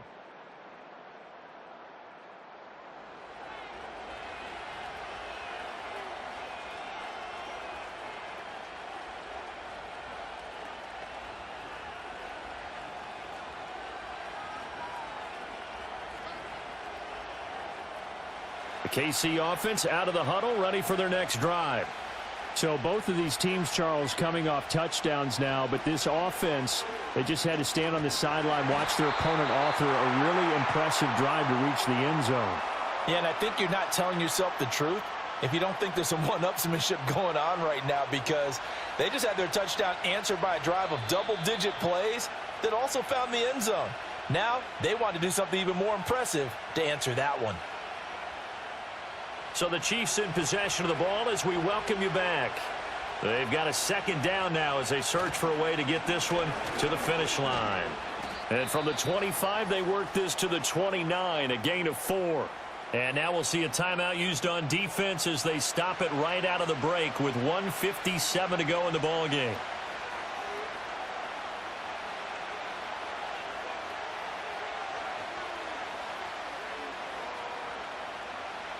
Now this is a big 3rd down, and you'd have to think we'd see a timeout right away if they can't stop him here. First carry now for Kareem Hunt. And he'll only get this to about the 35, well short of the line to gain. Now the Seahawks call the second of their 3 timeouts. That'll leave them with just 1 remaining in this 4th quarter of play.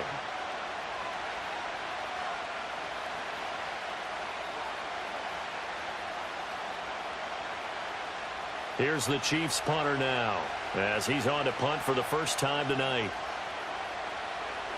And he gets this away, and look at this. This is a good one. So Geno and the Seahawks down by 6. A minute 47 on the clock. How will this thing pan out? We'll watch as they come up on first down.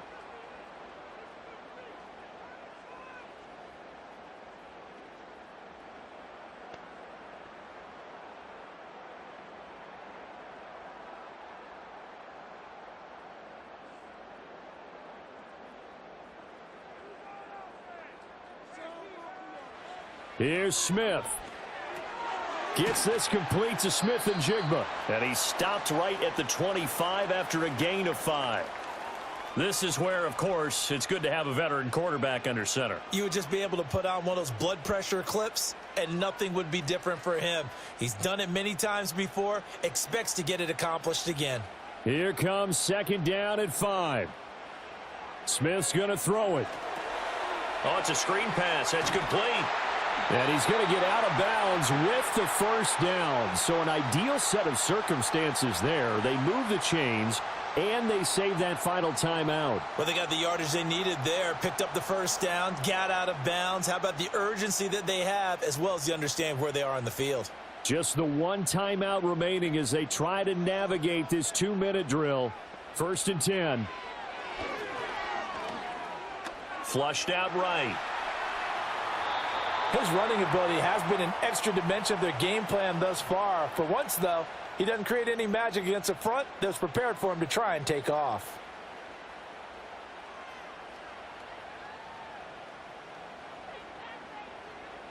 Here's second down. Smith. And he will slide to a stop.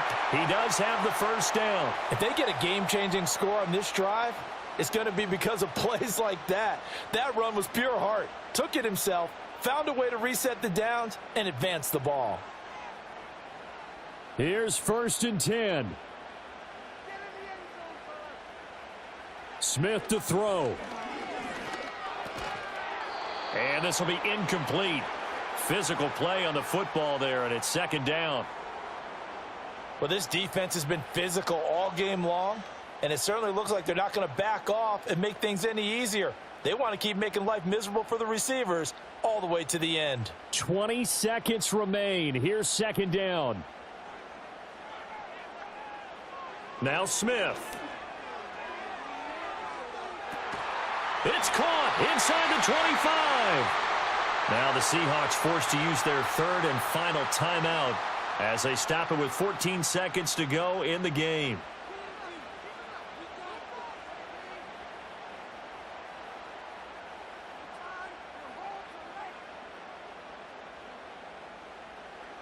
This offense cannot stop the clock now. No timeouts remaining as they come up here first down. Smith. Under pressure, and he'll go down. Back at the 26-yard line. Finally hauled down for the first time this game. Multiple defenders in there to drop him.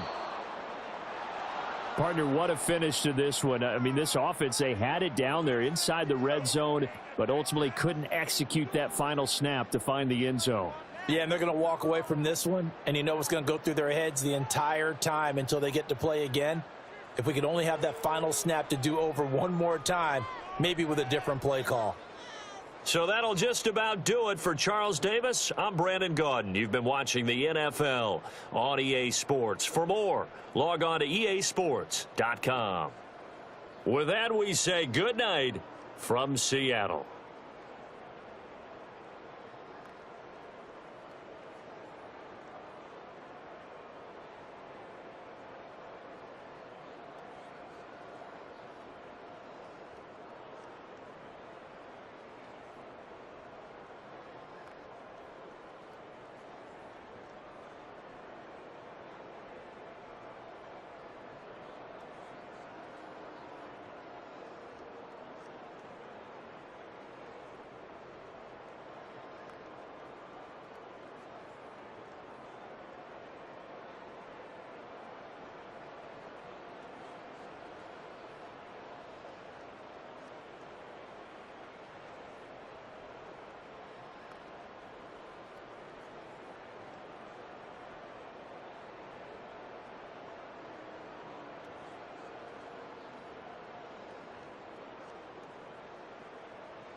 It's the NFL on EA Sports, where we'll see which conference reigns supreme tonight.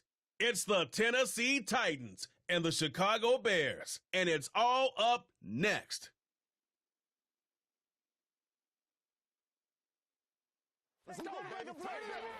First opened way back in 1924, but renovated in 2002. There's a look inside venerable Soldier Field in Chicago.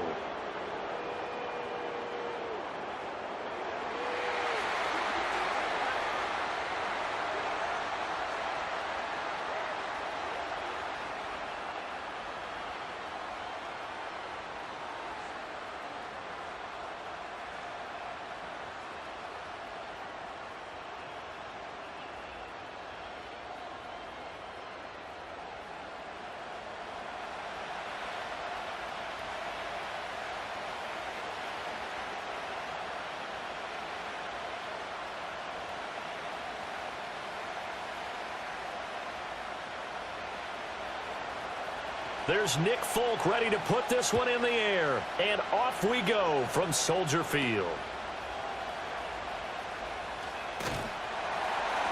And a nice return sets him up pretty good here right at the 30-yard line. So here are the Bears now for their opening drive. They'll be led out by their rookie quarterback, the latest in a long line of NFL QBs from USC. I tell you what, when he is on schedule for that week, secondaries take notice because you've got to stay alert back there on every snap. A truly powerful arm, one that's capable of challenging any level of the defense on any given play. That's why so many scouts preach arm talent when preparing for the NFL draft. A quarterback with arm strength to make every throw in the book, he's an asset to have in any offense. Throwing right away is Williams. He finds his target, Allen. And he's taken down right at the 45-yard line. 25 yards that time. I'm sure after he called the ball and looked up, he thought to himself, uh-oh, trying to find some space, trying to make people miss. But a swarm of defenders were there, and they dropped him behind the line of scrimmage. First carry for DeAndre Swift. And this winds up a gain of 4 to the 41. Not a run that you're going to write home about, but still a good first down run. That's what an offense calls staying on schedule. 3 to 4 yards on first down, you're set up very well for the rest of the drive. From the 41, here's 2nd and 6. Working out of the gun, Williams. And that's out to the flat for Swift. And he'll go down here at the 35-yard line. 6 yards the pickup, and that's a first down. I like it, I like it, I like it. Get everyone involved in the passing game, and you know you can create those great mismatches throwing it to your guys out of the backfield. And on the first drive, that can also help establish some rhythm, right? I think so, and gets everyone involved. They feel like they're part of it and really gets them amped up as they go forward. Oh, hit as he throws there, incomplete. Well, they've been back on their heels a little bit here in this drive, but a chance to exhale just a little bit there with incompletion on first down. Now they have to gear up, try and get 2 more stops, and escape this drive. Now a 2nd and 10. To the air, Williams. Allen's got it complete. They get 7 out of that, so they're left with a 3rd and 3. And I think this is a route we'll see more of as this game goes on, because with his speed, they want to get him the ball in space on drag routes just like this. They want him to get the ball and run after the catch. Good job there, though, holding him for a short gain. Here's 3rd and 3. Throwing is Williams. He's got his target. That's complete. And he'll be out of bounds just inside the 25-yard line. Back-to-back receptions for him, and it's another first down. Solid opening drive so far, Charles. They've moved this football into field goal range, but you know that they want to cap this off with 6 and not 3. Absolutely. As one of the better coaches in the league always tells me, on offense, I want to throw body blows all game long and finish it with uppercuts. Well, here are the body blows right now. He's hoping in one uppercut will take care of the end of this drive.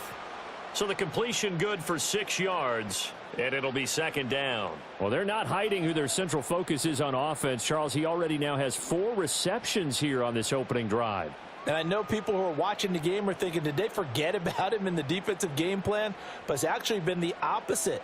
They're giving him a lot of attention, but he's been very creative and savvy in his route running and finding seams and openings in order to create these completions. Call that a loss of a yard, and things get a little more difficult here. 3rd and 5. They have 3 tight ends in that formation. That's almost a universal sign that they're planning to run the football. But how about the defense there? They met force with force and caused a stack up behind the line of scrimmage and threw him for a loss.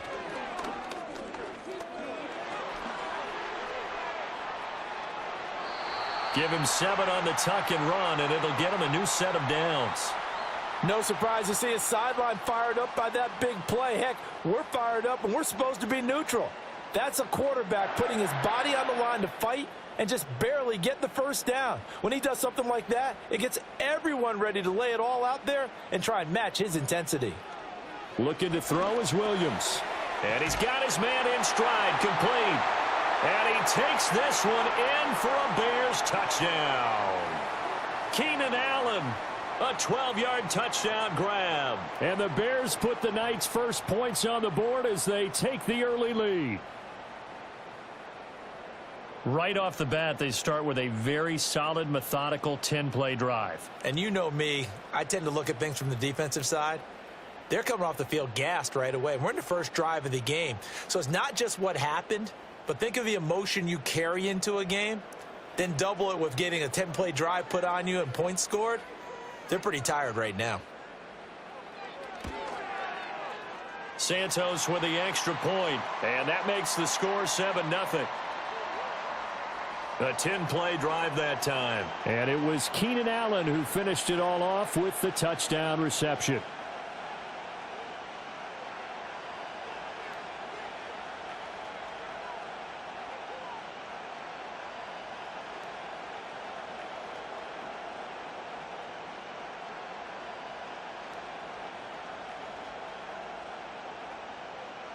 Now after the touchdown, here's Santos to kick this one away.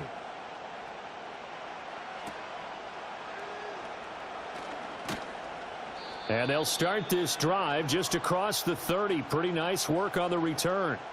So now the Titans get their first shot on offense. As we take a peek at the Oklahoma State product, their quarterback, Mason Rudolph. And when Mason Rudolph is on the field, sometimes the scouting reports have to be revised a little bit because often quarterbacks like to throw short to get a rhythm. For Mason Rudolph, he loves the deep fade and he loves the deep post pattern. Anything over the top, those are his favorite shots downfield, and that's what gets him comfortable. Line of scrimmage, the 31 now on 1st and 10. Out of the gun, Rudolph. Oh, his first throw of the game going to be intercepted. Picked off by Jaquan Brisker. So already trailing, Charles, they opted to try to take a shot on their first play from scrimmage. Obviously, that one didn't pan out. Absolutely not. And how about the momentum that's being created now? You score, you take it away, big return. You got a chance to go up 2 touchdowns here early in the game. That'll feel great for their team.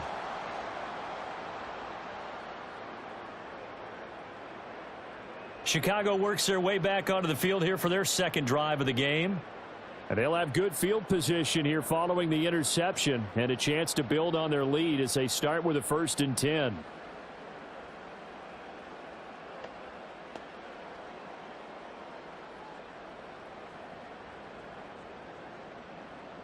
First and 10, and kind of tipping their hand at running the ball. 3 tight ends are out there.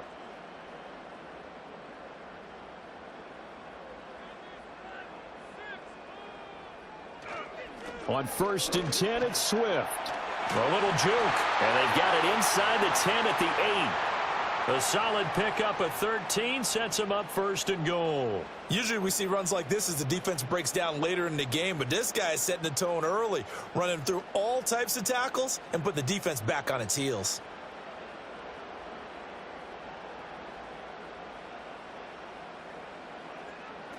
Here's Swift. And he'll work his way closer to the goal line as he's got 5 down to the 3. Hat tip to that offensive line. They're clearing some holes, even down here deep in the red zone. And that's a nice pickup on the ground on 1st and goal. So the ball position now at the 3. Here's 2nd and goal. Swift. Going to be hit and met at the line of scrimmage. They get him down at the 3. Call it no gain that time, and now it's 3rd and goal. 2 straight shots on the ground. Now on 3rd, do you go to the air? I think the possibility exists, and if you're doing it, you're probably going play action since you ran it twice. But I often think that 2nd down is a time you go play action and throw the ball. I say commit to the run. And he is in. Touchdown, Chicago. DeAndre Swift. A 3-yard touchdown run. And the Bears are off to a 13-0 first quarter lead. But they decided to run it in and got it done on 3rd and goal. A lot of times that's a passing play. And the kicker just has to come out for the PAT. He can breathe a sigh of relief as well, right? Although I don't know if he's really breathing a sigh of relief. I think he likes to put 3 points on his ledger. Santos now to add the PAT.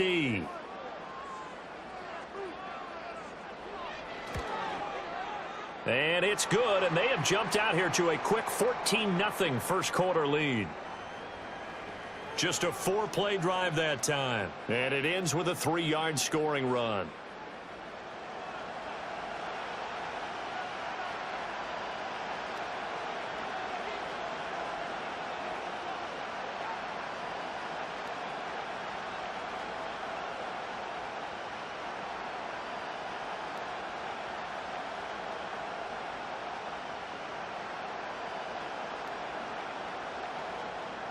Now after the touchdown, here's Santos to kick this one away.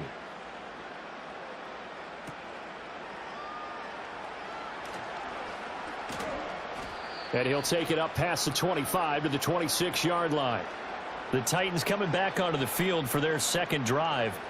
And they're in an early hole. The first drive, they threw the interception. That led to a touchdown. So decent-sized deficit early on. It is, but I think you hit the key words, early on. So they have to decide, do we even need to change game plan? Or do we just need to execute better and try and get back in this game?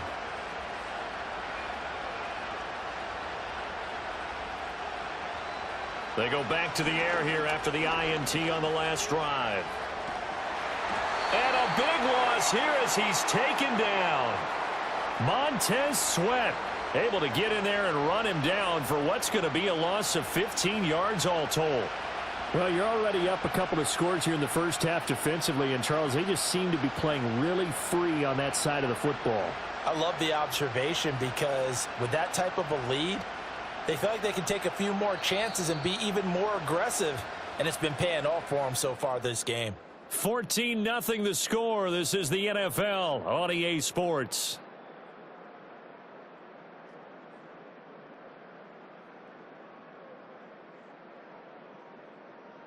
Second quarter now, Titans in possession of the football. After the sack, they're staring at a challenge basically from the other side of town. It's 2nd and a country mile. The first carry now for Tony Pollard. And he'll get this one up to about his 14. He'll get 3, but it leaves him with a big hole here on 3rd and very long.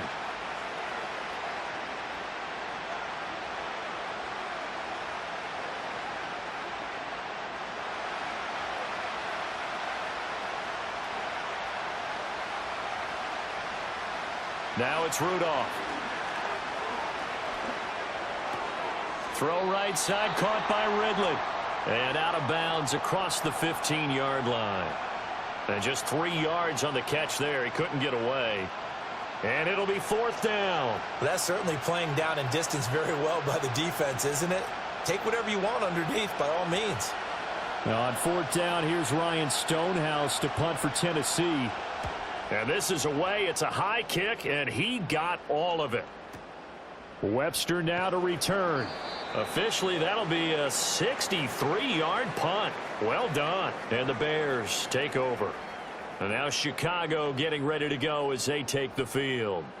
So for this offense, Charles, remember drive 1 made it to the end zone. Drive 2 resulted in a touchdown as well. Now they'll try to make it 3 for 3. Yeah, and you know, they told us all week that this was the plan and this is what they wanted to execute, but did they really believe it would happen this well, this efficiently? I know they'll take it, and afterwards they'll say, there was never a doubt in our minds we were going to be successful in this one. That's complete to DeAndre Swift out of the backfield. And he's brought down, getting this one up to about the 35. Give him 13 yards on the opening play of the drive and also give him a first down. One of my old teammates called me the other day when he was watching the game. He's like, man, trying to watch an NFL game and trying to account for their passing game, that's difficult. And just when you think you get everything covered, here comes a back out of the backfield. And in this case, he picks up a first down. And he is going to be stopped cold behind the line of scrimmage. Officially, it's a 1-yard loss. That's going to bring up 2nd and 11. And that's what I'd like to see out of this defense, a little fire, a little toughness. It hasn't been the best first half for them, but they did do a nice job there, forcing a loss on that play. Here's Williams. And the Titan defense steps up here, and down he goes. It's Jeffrey Simmons that time who got in to record the sack. I think this defense, Charles, realizing the deficit they're facing, they're going to have to step up and make more plays like we just saw there. Yeah, and those are the type of plays that can focus a defense because, as we know, they've had their trouble so far in this one. But they just proved to themselves that they can get to him, and I expect them to continue to bring that type of pressure in order to try and turn around their fortunes.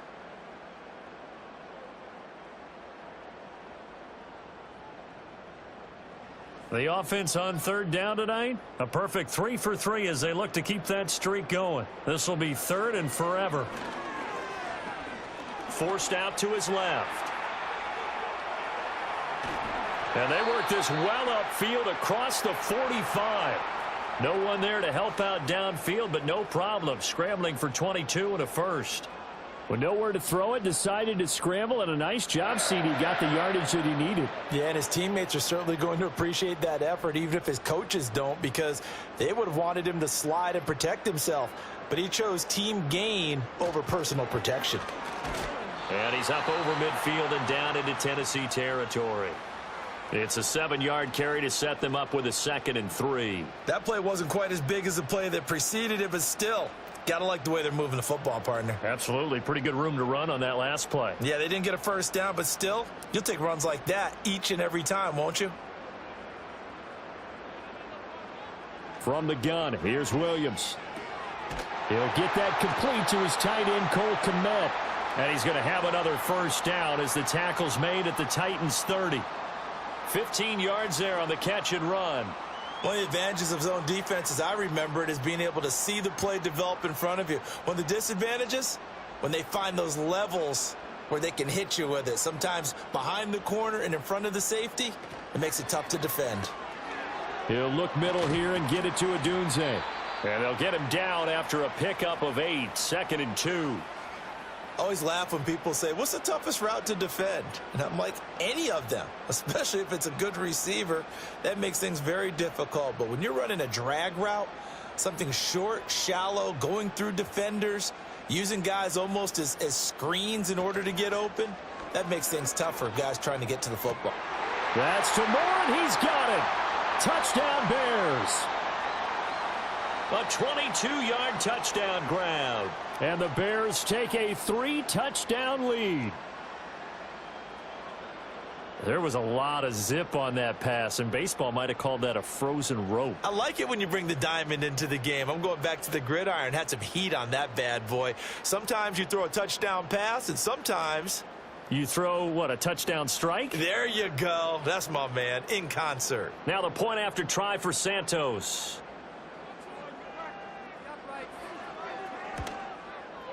And it is now 21-0. So that drive takes him down the field in 8 plays. And it concludes with a touchdown reception by DJ Moore.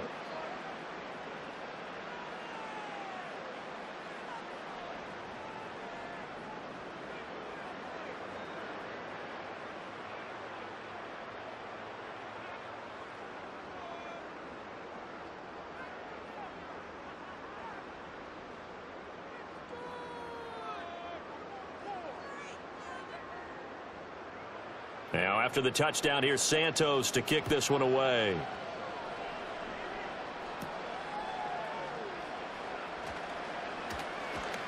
And it's a pretty good return here as he'll get this up to the 29. Here's Tennessee ready to begin this drive offensively.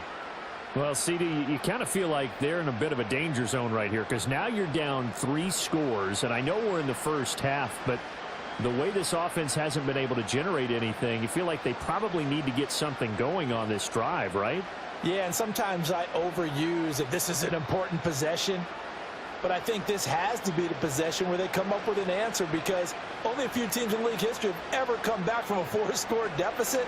And if they don't score here, that's what they could be facing the next time they get the ball.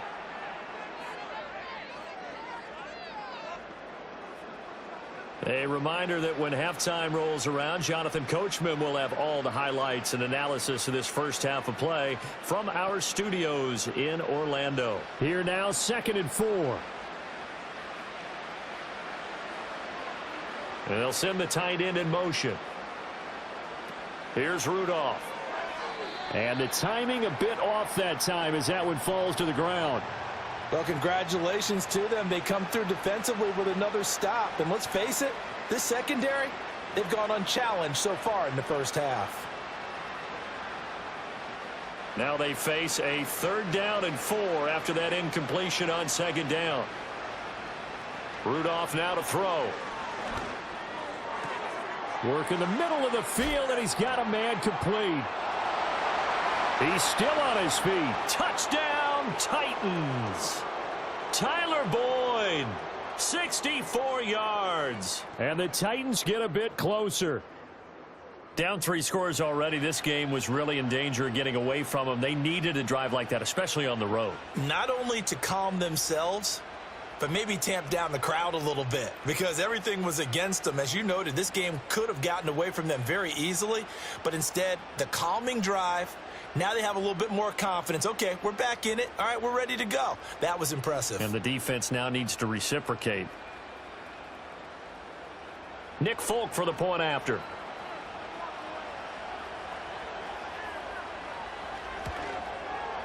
It's up, it's good, and that'll cut the lead to 21-7.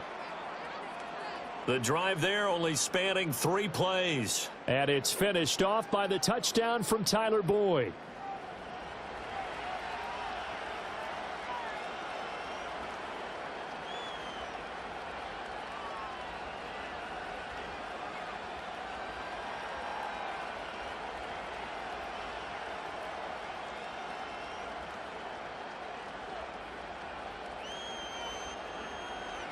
Folk now set to boot it after his guys put 6 on the board.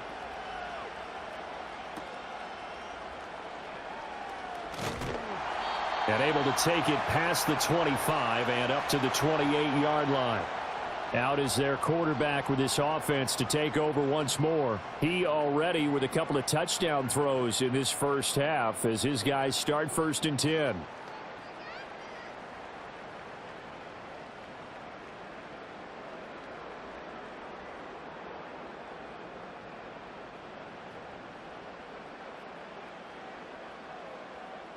To throw, it's Williams. Over the middle, and it's caught. Keenan Allen. And he's going to be touched down right at the line of scrimmage. Well, that was a simple throw and catch, but even with that completion, 0 yards gained, so they're behind schedule on down and distance. I think they were hoping to get it to him. He could make a man or 2 miss, but that window closed quickly. Here's 2nd and 10. To throw, Williams.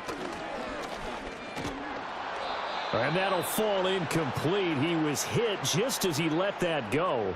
And now it's 3rd down. Just nowhere to go with the football. He was forced to put that one into Lake Michigan. I think his receivers have to do a better job of working free because he didn't have anywhere to go at all on that play.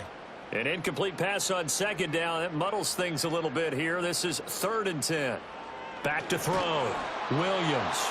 The Titans going to use the first of their timeouts as they'll stop it with just over a minute to go before halftime.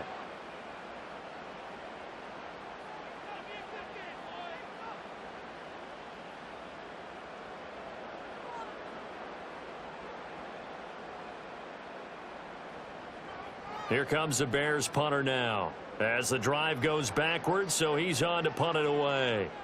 He steps into this one, and this is a rocket. Here's Jackson to return. That's strong running. Call that one an even 60 yards, 6-0. And it'll be Titan football. The Titans going to go back on offense here late in this first half. Charles, you're down multiple scores, less than a minute left here. But with that deficit, they've got to try to at least work their way into field goal range to try to muster something out of this drive. And I'm going to go ahead and date myself one more time because I'm going to quote an old Smokey and the Bandit lyric. They've got a long way to go and a short time to get there. But they still have time to get it done. So I'm looking forward to watching them mount this drive and see if they can get some points out of it. He gets this one to Boyd. And he gets this one just shy of the 40, down at the 39. Now Tennessee going to use the second of their timeouts as they get the stoppage with just under 50 seconds remaining in half number one.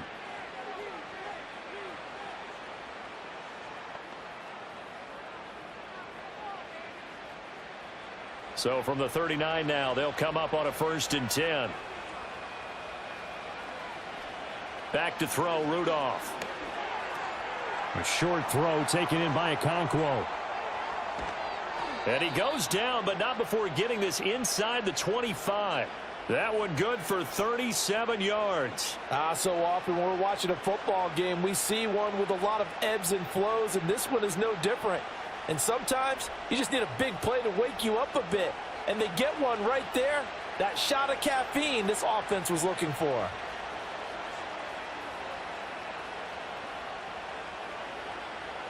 Here's Rudolph.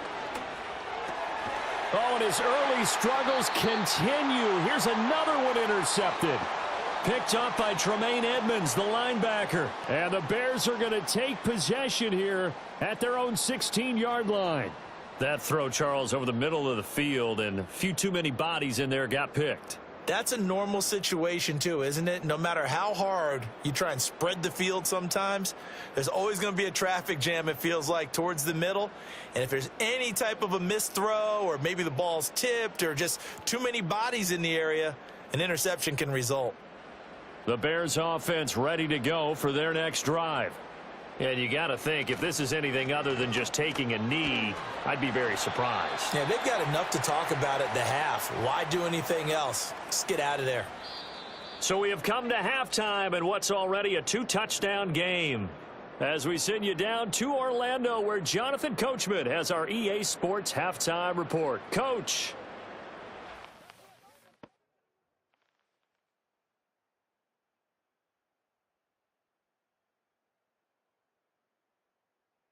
The Bears got a solid first half out of their quarterback, the #1 overall pick back in 2024, Caleb Williams. His 2 touchdown passes helped pave the way for his guys to take this lead into the intermission. All right, Coach, thank you, and we welcome everyone back for quarter number 3.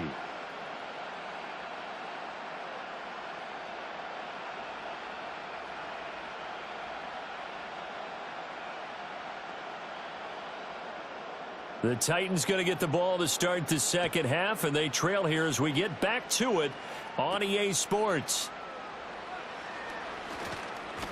And they'll start this drive just across the 30. Pretty nice work on the return. The Titans getting set to go here to begin the third quarter. And they trail here to begin the second half. What's going to be a key for them to get back in the game? I think they're right there, and I think this game is still up for the taking for them because we always talk about turnovers. They had 2 of them in the first half, and once you start talking about if you have 3, 4, or 5, you know it's beyond difficult to try and win a football game with that. Those have to be eliminated. If they take care of the ball, they've still got a shot. Now Spears to begin the drive. And he went backwards. He'll be down at the 30.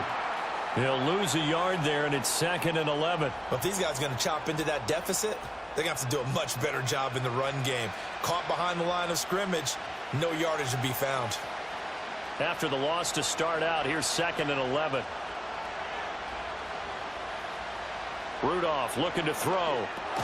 A short throw taken in by Okonkwo. And able to break one tackle, but then quickly brought down. But a nice little gain. It'll go down as a gain of 6, and it brings up 3rd and 5 now. Completion was given up, but that's why you play zone defense, so that you can have people around the ball when it's caught, and you don't give up much run after the catch. Rudolph. And that is incomplete. Oh, he had a defender right there with him to force that to the ground. And fourth down now coming up. Well, if they have any designs of getting back into this football game in the second half, they're going to need to be much sharper offensively than they were on this opening possession. Not much happening here, and it'll lead to a fourth down. So they're forced to punt on fourth as this one's away. And problems spreading to the punt team now. This one goes all the way into the end zone on the fly, so that'll come back to the 20. So here are the Bears now as they get set for their first possession of the second half.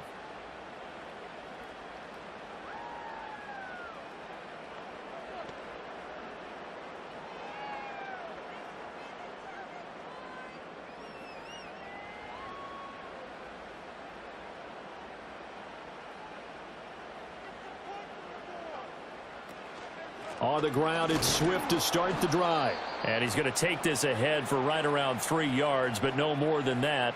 Second down. Well, you know that old expression, it's not my night?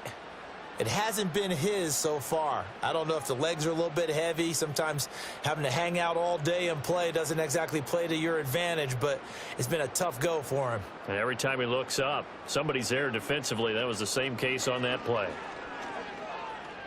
Escaping the pressure right. They'll wind up with positive yardage. It's a gain of 3, but now it's third down.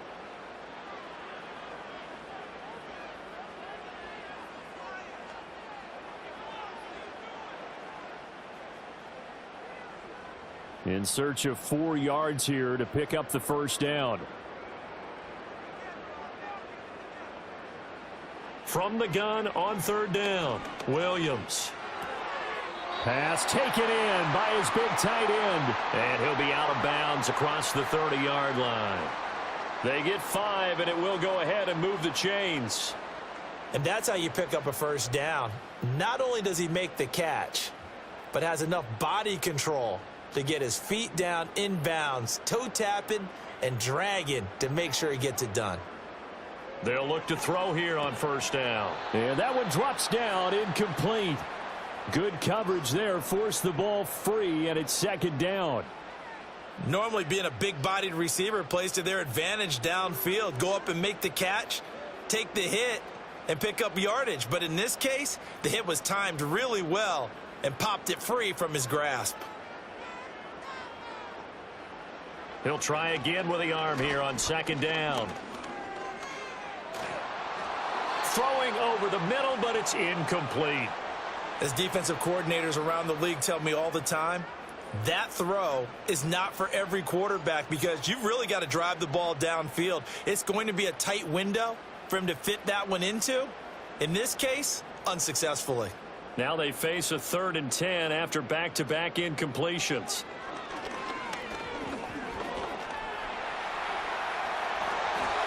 A nice job there on the escape and scramble. A first down, a 16-yard gain.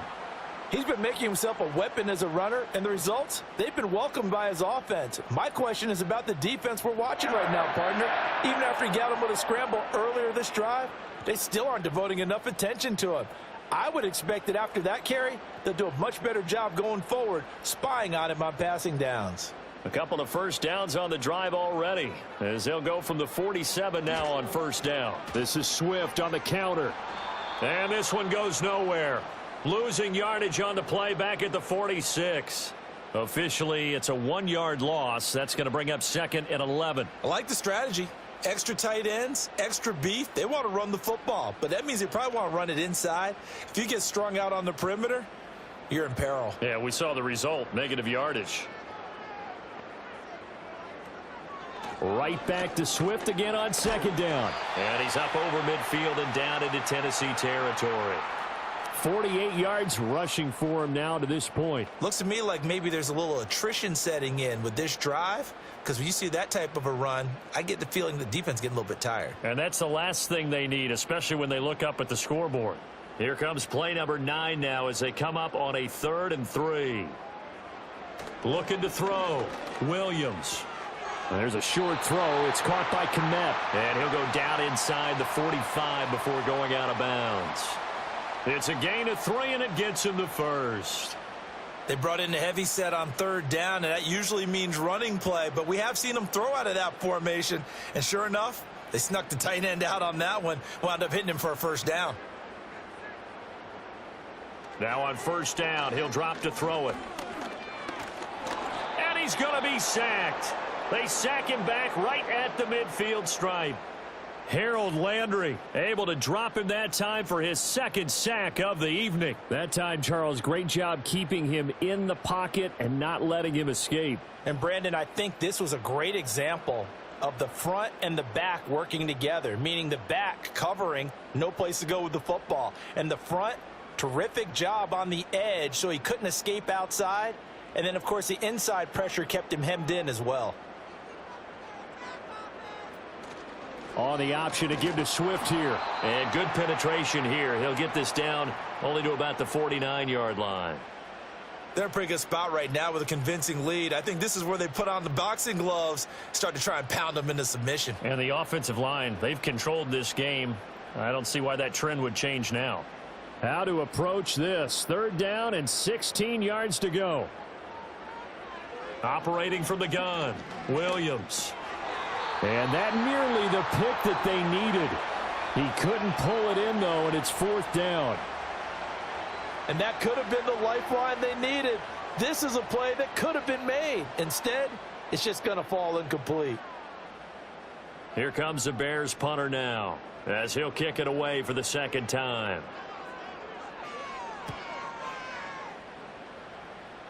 And they won't risk defending a return here. That one's out of bounds, and it'll be spotted at the 14-yard line.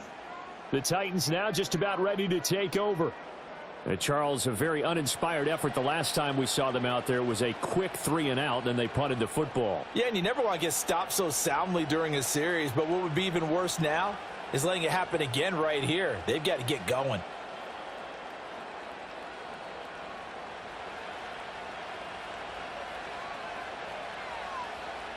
Now Rudolph. A short throw taken in by Okonkwo. And he'll have this past the 30 prior to going out of bounds. The catch and run there, good for 16 and a first. And this was a nice example of an offensive coordinator scheming his guy open. Just a little underneath route, just trying to free up some space, and it worked awfully well. Got him not just space, but plenty of room to run after the catch to pick up really nice yardage. Line of scrimmage, the 31 now on 1st and 10. Now it's Rudolph off the bootleg. Open man, Westbrook Akine. Only able to gain a couple there, and that'll bring up 2nd down.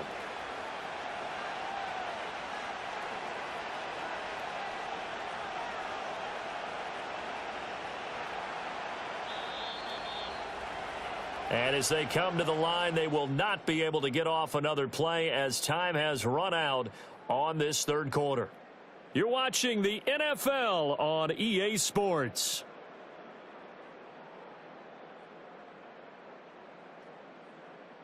Back now at Soldier Field. It's Titan football here as they trail to begin the 4th quarter. Rudolph looking to throw it. Throw to the right, caught by Okonkwo. And he'll be out of bounds, but able to get it up past the 45. He's up now to 80 yards receiving in the ball game, and he's got a 1st down. 4th quarter, every drive's so critical, and you figure may only get one more shot after this, so a touchdown's imperative on this drive. It is, but you also have to think to yourself in play calling, don't hold anything back. Don't save it for the 2nd touchdown. You've got the 1st one for the 2nd one to even matter. And the reinforcements come in as they're going to stop him behind the line. He'll lose a yard there, and it's 2nd and 11. Well, that's pretty symptomatic about how things have gone here. That play was just shut down right from the start. And not going to give him a lot of confidence to help turn things around. Looking at a 2nd and 11 now after the loss. Back to throw. This is caught. It's Boyd. And he's going to have another first down as the tackle's made here at the Bears 30. Last play, they got stuffed at the line. Different story here, over 20 yards. This defense has certainly had an outstanding second half, haven't they? I know they just gave up a first down there, and for the offense, they're hoping that that's something that they can jumpstart with and maybe start to move the ball a little bit better. But it's been tough sledding for them here the entire second half. So into Bear territory now. This is 1st and 10 at the 30-yard line. Pollard will take it up the gut. And he'll maneuver his way forward for about 4. 2nd and 6. Well, they certainly had success throwing the ball on this drive and not as much running it as we just saw once again on that last play. Stopped after a very short gain. But I wouldn't abandon the run totally, because otherwise, pass rushers just tee off on your quarterback. Makes it very, very difficult for him in that situation. From the 27, Rudolph. And he'll be hit as he releases it, and that'll fall incomplete. The good signal callers would never go back in the huddle and play the blame game because they need those guys to protect him. But on that last one, his offensive line, they lost their leverage very quickly, and that's why they were able to get to him and hit him as he tried to throw the football and force an incompletion. On 3rd down, he'll drop to throw. That's going to be caught. And into the end zone for a Tennessee touchdown. Calvin Ridley, 27 yards. And the Titans have made it a one-score game again here in the 4th. Well, time to let those folks know who are tuning in looking for the late local news. We may be a moment because we've got a game again. And partner, except for those on the West Coast where it'll be seen in its regular time, right? That's the way it works, doesn't it? But how about that? Big time drive right there. If they're going to have any chance, they needed a touchdown there, and they went right down the field and worked their way into the end zone. Here we go now as we get set for a big 2-point conversion. They'll try and throw for it. And he's got it for the 2-point conversion. So they tack on a pair more here to narrow that deficit a bit further. So they go with a pass there on the 2-point try and able to convert it, Charles. And a good job by the offense figuring out their 2-point play and using it well. It's interesting how people are using the strategy nowadays, though, isn't it? It really is, and I don't know how much that particular play factored in, but with the PAT moving back in 15-16, that kind of changed things, didn't it? It's really a part of everyone's strategy now. When I talk with coaches and when we sit with them, they always talk about they actually have 2-point periods in practice now, something they never really did before.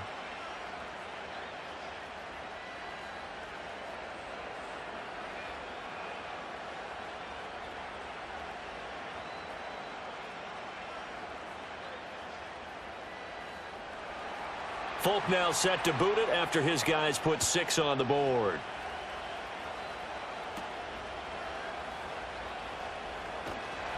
And a good return as he'll be stopped just shy of the 30-yard line.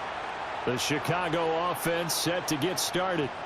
They've been asleep for a little while on this side of the football, Charles, and the score is just a one-score game now. Haven't had any points this half. What gives? Let's go old school here. All right, let's get back to the basics. Get back to running the football, high percentage throws. Find the guys that eat pressure and make plays for you and make sure they touch it. Throwing is Williams. Rush coming, and he's taken down. Give the sack to Jerome Baker. A CD, a little bit of feast or famine for him. He's had some success throwing the football, but also now he's been sacked 4 times. Yeah, you just mentioned the 4 sacks, but you're right. He has managed to hang in there and make plays at times. His offensive line, they've got to figure it out and pick things up and give him more opportunities, and he has to help them by getting rid of the ball a little bit quicker as well. Pass protection has been a problem all night long as they come up facing 2nd and a bundle. To the air, Williams. Throws left side, complete to Keenan Allen. It'll be a gain of 5, and that brings up 3rd and a full 10 yards.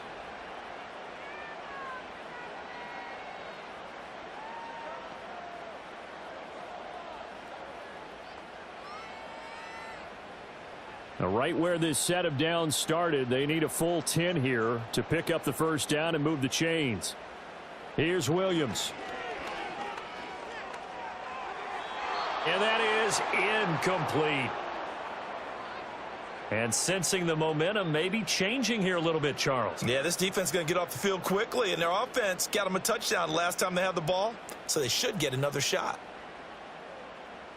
Here comes the Bears punter now, as he'll come on to kick this one away. He's averaging just under 50 yards a punt as he gets this away. And he couldn't get it to check up. That kicks all the way into the end zone for a touchback. The Titans offense and Mason Rudolph make their way back out. And we'll take you through some of the highlights here. You'll notice he had a hand in a lot of them so far. He's got this offense rolling right now.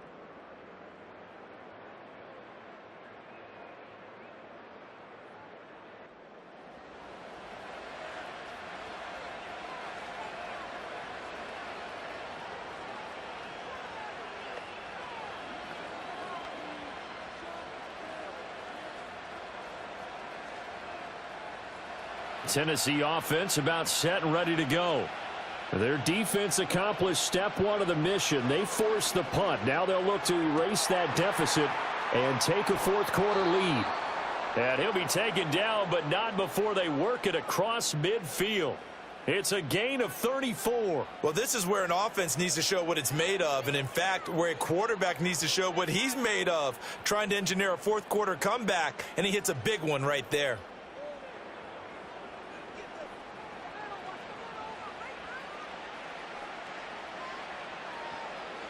So into Bear territory now. This is 1st and 10 at the 46. They'll fake it. Now Rudolph. He'll air this one out for Boyd. And it's knocked away and incomplete. That was for the lead right there. They know they're in a position where fortune favors the brave. So they took their shot, but couldn't connect. 2nd and 10.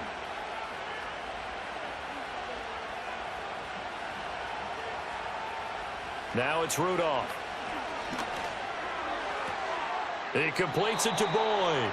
And he'll go out of bounds after taking it a little further down inside the 40. They get 7 out of that, so they're left with a 3rd and 3.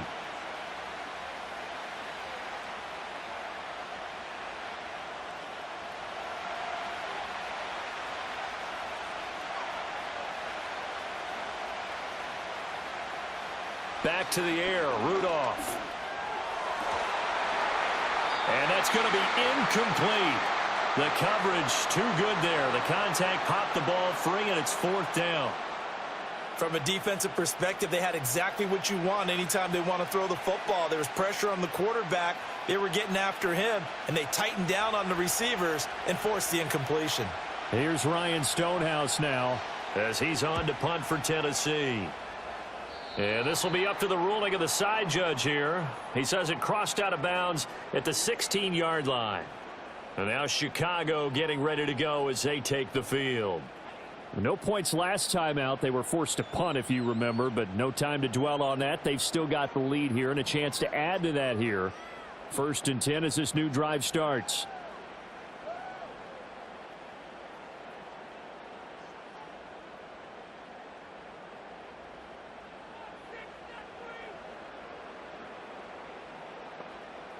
From the gun, here's Williams. That's complete right side to Kmet. And that's good for a pickup of 10 yards. And they'll be left with a 2nd and about a foot. And after that completion, you can understand why so many teams in the league are emphasizing speed on defense at every position. The tight ends have created so many tough matchups now. If you can't run with a tight end as a linebacker, this is going to be the result every time. 4th quarter, down to the final 2 minutes, and we've got a one-score game. So the Bears with the football here as we welcome you back. They've got a 2nd down now as they search for a way to get this one to the finish line. Swift going to try up the middle. And he'll get to the 29-yard line, brought down there. And now right out of the 2-minute break, We'll get a timeout used defensively with 1:56 to go.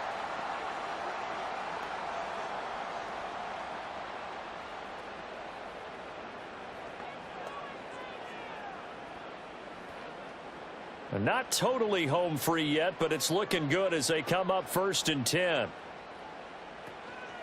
Once again, it's Swift. This will be stopped about 2 yards shy of the marker. 8-yard gain, 2nd and 2.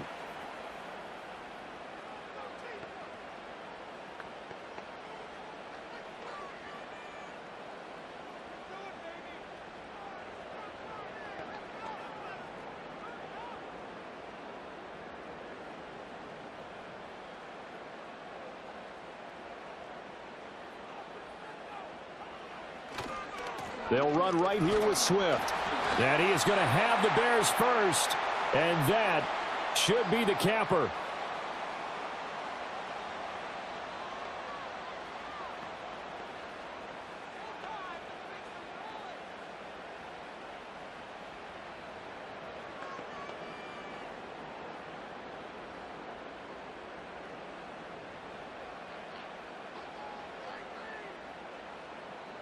And they take a knee.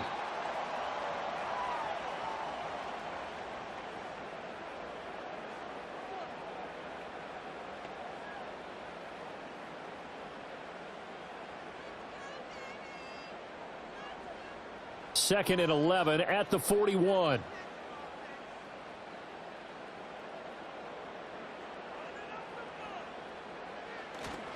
They will run straight ahead with Swift. That's a pretty strong running there as he'll take this across the 50 and down to the 44.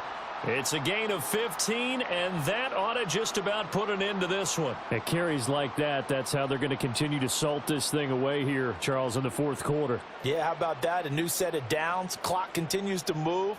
No better way to close out a game than to tap those mastodons you have up front and say, guys, keep pounding them. Let's keep the ball, keep their offense on the sidelines, and let's close this one out. Listen, anytime you take a knee to end a game, that means you've won it. So it doesn't matter whether it's home or on the road, but there's something a little extra special about doing it in front of your home crowd, isn't there? And the home crowd applauding. They're happy with what they've seen. Chalk this one up in the left-hand column for a win. Yeah, that's right. Head to the locker room, throw the wristbands in the crowd for the kids, your gloves, your towels. Get to share it with the home team. So this one in the win column for the Chicago Bears. And it was a bit of a strange game. They were held scoreless through the entire second half, but their first half output, that's enough to carry them to victory. And that's an odd game to watch, isn't it? Because when we saw the output in the first half, you think to yourself, okay, they've got something working here. They know what they're doing. They'll continue that along. But instead, it's goose eggs in the second half. Fortunately, enough of a cushion and enough defense to carry them home. So that'll do it for us. For Charles Davis and all our crew, I'm Brandon Gaudin. You've been watching the NFL on EA Sports. The Bears get the win at home as we say so long from Soldier Field.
It's the National Football League on EA Sports, and we'll play host to a battle between conferences. It's the Los Angeles Chargers and the Detroit Lions, and it comes your way next on Madden Football. First opened in 2002, there's a look inside Ford Field here in downtown Detroit, the Motor City. Happy to be on hand. I'm Brandon Gaudin with Charles Davis. And before we kick, partner, your keys to the game, please. Well, my keys are on the defensive side of the ball for both teams. And the big one, making sure you avoid giving up the big play. These safeties are going to get tested all game long. Their job, keep the ball in front of them, tackle people, make them run extra plays in order to try and score.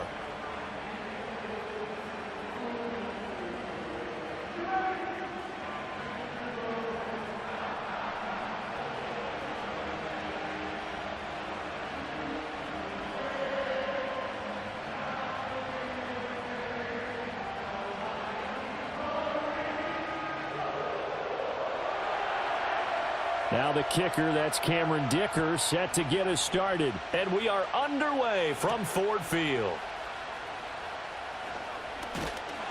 And a decent return out to the 27-yard line. So here are the Lions now coming out for their opening drive. They'll be led out by the first overall selection of the 2016 draft. From Cal, it's Jared Goff. And at one point, the ascension of Jared Goff was really, really strong. Back-to-back Pro Bowls, took his team to the Super Bowl and came really within one quarter of winning it. But since that time, he's had bouts of inconsistency, and that's been the struggle for him as he tries to get back to the form he showed earlier in his career.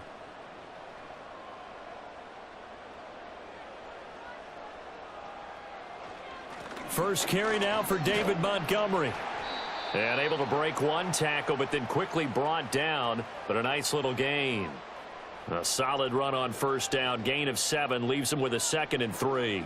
Well, you often say that sort of opens the playbook now, 2nd and short. What do you think, early shot here? I like where you're going. Obviously, we've been together for a while because you know me. I want to take that shot early and loosen things up. And they'll send Williams in motion right. Here's Goff.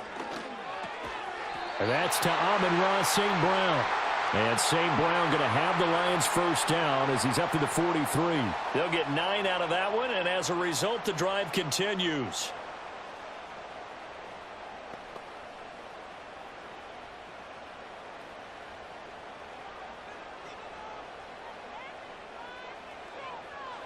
Now Goff.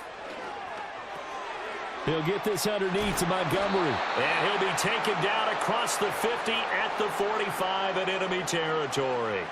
11 yards there and a Lion first down. Well, I think when they look at their offense, they think to themselves, weapons, weapons everywhere. And they want to move the ball around. They want to spread it to different people. But you absolutely know they want to get this man involved as well. And that's what they just did on that play.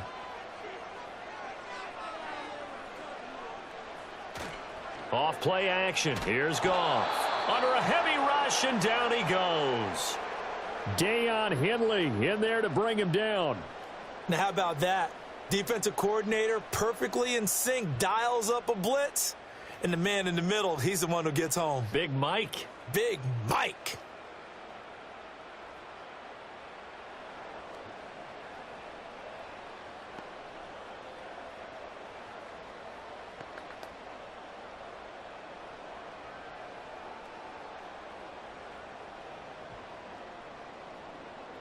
After the sack, it's 2nd and 19, and the road gets a bit tougher from here. Gibbs straight ahead. And a minimal gain here as he's up to about the 47-yard line. Well, we talk about defenders, specifically linebackers, keeping their eyes in the right spot. He had that eye down the entire time. And you know that's not easily done because they throw a lot of misdirection at you. They try and fool you and get your eyes in the wrong place. But you're right about that one. He correctly figured that one out and made a really nice play. Oh, this will be incomplete. The rush gets home just as he was letting that go. That could have been worse. Instead, it's 4th down. They're bringing a lot of pressure here already in the first quarter. Already sacked him once. Now they get in there and knock another one away. You think maybe that Tucker rule being gone makes defenses a lot bolder? Yes, indeed. That time, lucky that the arm was going forward. Incomplete pass. And here now the punter Fox as he sends this one away. Here are the Chargers ready to go on offense, led by their first-round pick in 2020, the man out of Oregon, Justin Herbert. It hasn't taken Herbert long to earn this status as one of the league's best and most entertaining passers. He's locked and loaded on every snap, and the second he sees an opening, the ball's soaring downfield. You've got to be on your A game at all times against him. The second you slip up, he's liable to burn you.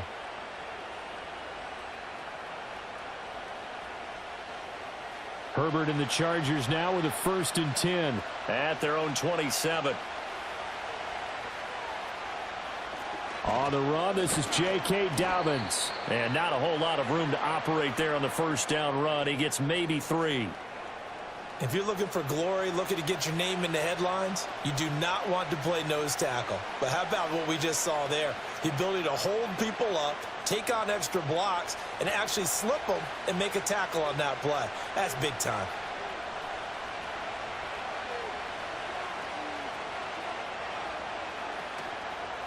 They'll run. This is Gus Edwards. And he'll fight for a couple as the tackle is made at about the 32. In order to play really good run defense when you're playing a 3-4, those 3 guys up front, the nose tackle and the guys they call the defensive ends, they're usually big, big people because they're going to have to eat up a lot of blockers because it's usually 5-on-3.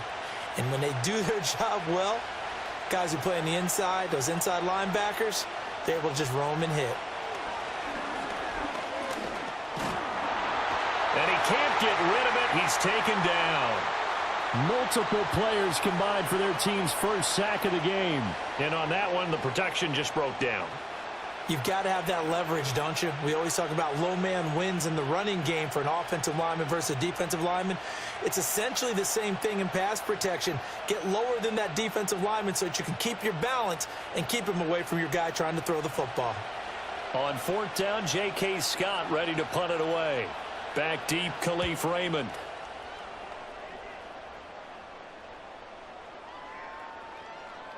Yeah, he was looking for the checkup bounce, didn't get it. That scoots all the way into the end zone now for a touchback. Back onto the field come the Lions for their 2nd overall drive.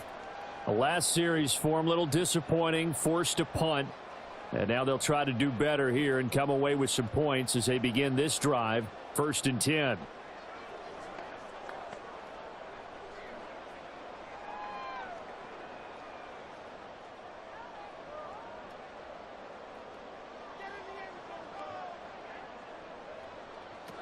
To Montgomery to begin the drive.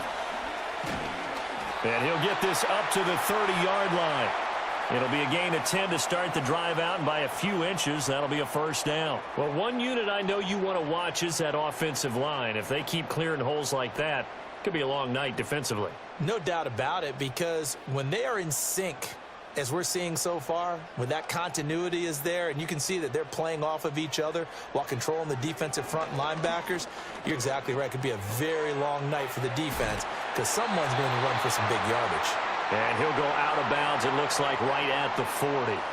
So the completion results there in 9 yards, and it'll bring up a 2nd and short. And a nice gain and a broken tackle along the way, and really we shouldn't be surprised, should we? That's what runners do, especially the best ones. They break tackles and gain extra yardage.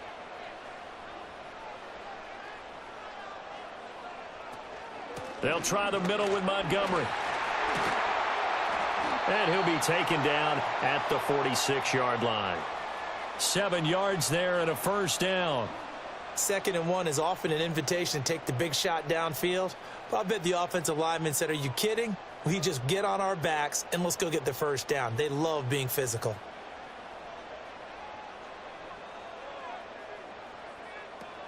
On 1st and 10, here's Gibbs. Oh, he's got some breathing room. And he'll be out just a yard or 2 shy of the 30.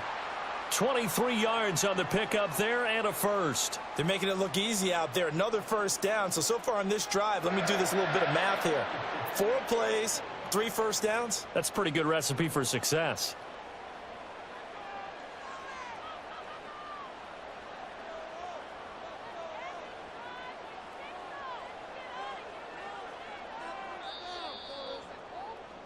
No score after one on EA Sports.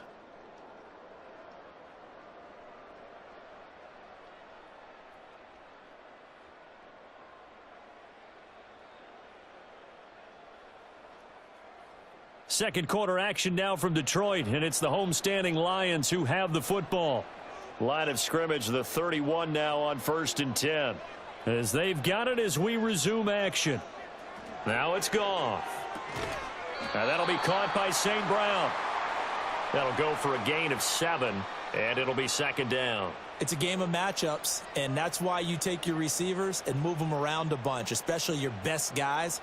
And when they work out of the slot, you often hear the coaches talk about how great it is because it gives you a two-way go. You can break out or you can break in. That makes it hard to defend. They'll send a receiver here in motion right. They'll fake the give. Now Goff.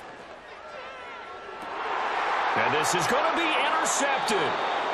Picked off by Asante Samuel Jr. And the Chargers are going to get the football here as the ball will come out to the 20. Well, when I looked down, he was kind of shaking his head right after he threw that pass. What did you see? Well, from a defense's perspective, anytime you have your eyes back towards the quarterback, you're in a position to make a play on the ball, whether it's a big-time play by you or an overthrow by the quarterback. You have a much better opportunity. The Chargers get set to go here for their second drive. And on the first drive, 3 and out. I know that these are professional athletes, but I would imagine sometimes you get the nerves at the beginning of a game still, don't you? Those don't ever go away. And typically what I've heard from guys and what I remember from playing, if you don't have nerves at the start of a game, it's not going to be a great day for you. You're not really ready to play. So finding a way to harness those nerves and not let them affect you in a negative way, that's what all the guys are looking for. The drive starts with a carry by Edwards. And they're going to stop him right at the line of scrimmage. Just no cutback lane to be found whatsoever. 2nd and 10. Looked like he was trying to bounce it outside, but no success. Yeah, sometimes you got to just figure out where you're going to go, and sometimes you just have to take it to another spot. In trying to get it outside, the defensive pursuit was there and just ran him down. In motion, the tight end. Here's Herbert. Short throw to Disley. And he'll go down at the 26 following a gain of 6. That's a staple of this offense. Drag route to the tight end. Yeah, he's unable to use his size to break off much more yardage after the catch, but still an effective gain nonetheless. 2 minutes gone by, 2nd quarter. Back to throw here, Herbert. Short throw to Disley. And he's able to get this one up to his 30 before he's out of bounds. It's a gain of 4 there and gives him a new set of downs. Many different ways to create space, but on that play, he did it with that big, wide body of his. Didn't get a whole lot of yardage on the play, but it did what it was supposed to. Pick up a 1st down.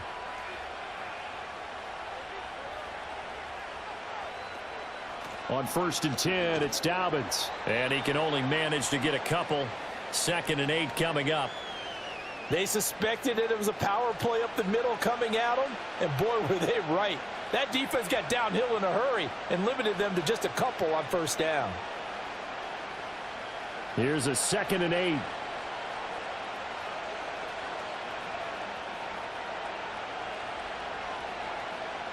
Herbert now. Oh, he tries to force it in, and it's intercepted. Picked off by Kirby Joseph. And he's able to take this one back to the 36-yard line. So consecutive interceptions here early on in this one, and maybe setting the tone, Charles, for a game where the defense really takes center stage. And don't you think that both offenses are really catching a bit from their coaching staff about avoiding these turnovers that we've seen early? I think both teams are trying to find an advantage. We know that. Can one of them break away and take control of this game? Detroit's offense ready to take over. They'll have very good starting field position here after the turnover as they search for the first points of the ball game.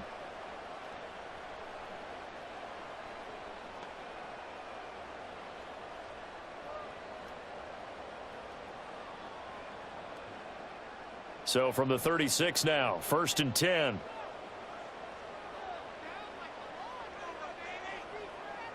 After the interception, here's Goff.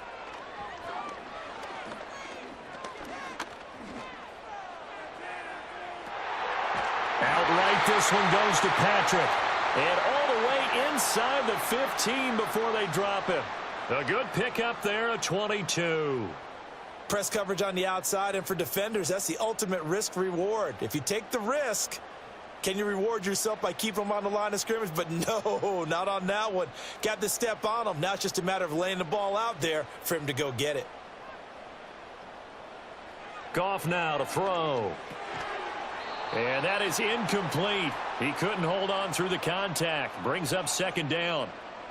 That's an excellent play by the defender. He diagnosed that one, closed quickly, and helped force the incompletion. So now 2nd and 10 after the incompletion on first down. In motion right, that's Williams. A shotgun snap for Goff. And that's hauled in by St. Brown over the middle. And he's taken down at the 7 after a gain of 7. One thing you're hoping for when you run drag routes, you're able to hit a receiver in stride, and he can pick up a lot of yardage after the catch. But in this situation, the defense was effective, able to stop him before he could get a good head of steam going. Throwing again is Goff. And he's going to go down. Sacked back at the 13-yard line. Credit the sack to Joey Bosa. The downside for the defense is that they're dealing with a team that's in their red zone, but the upside, not much room to work with for the offense. Fewer windows in the zone for them to throw into. Tough for a quarterback to get a throw off before the pressure ends up getting to him. On 4th down, on is Jake Bates for the Lions field goal. This will be spotted at the 20, so it's a 30-yard attempt. Bates' kick is good. And the Lions are going to take a 3-0 lead. So, Charles, they get to them with their first turnover of the game and then make it hurt a little bit extra with a field goal. And anytime you give the ball up, what's the first thing a coach tells his defense? Don't let them score off of this. You've got to put out the fire. In fact, in 2021, that's what one NFL coach termed his defense. The firemen. Go out there, guys, and don't let them put some points on the board.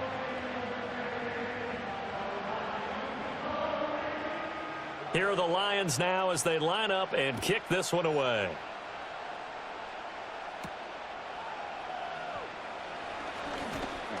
And he takes this near the 25. Just a little pass there. Call it the 26.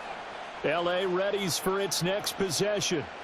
So now, Charles, this drive maybe a touch more important, trying to erase the memory of that interception they had the last time out. Yeah, and everyone goes through this because even the best in the game, you're going to have games where it just doesn't go right for you, and interceptions result. So, frankly, to me, it's all about how you respond, not just the types of plays that you call, but how you carry yourself, how you show your team that you're still with it, and how you continue to lead. They'll start on the ground with Dobbins, and he'll get this up just shy of the 30. Give credit to the defense for stringing that play out, and they gave up no cutback angle. You know he was trying to dart through. No place for him to go. A nice job there, only giving up a 3-yard gain. Second quarter, 2 minutes remain. 3-0 our score. We remind you that coming up in 2 minutes' time, we'll hand you off to Orlando, where Jonathan Coachman will have highlights and analysis of this first half of action. That ball caught by the rookie from Georgia. He's got his first catch here before halftime, and it goes for a first down.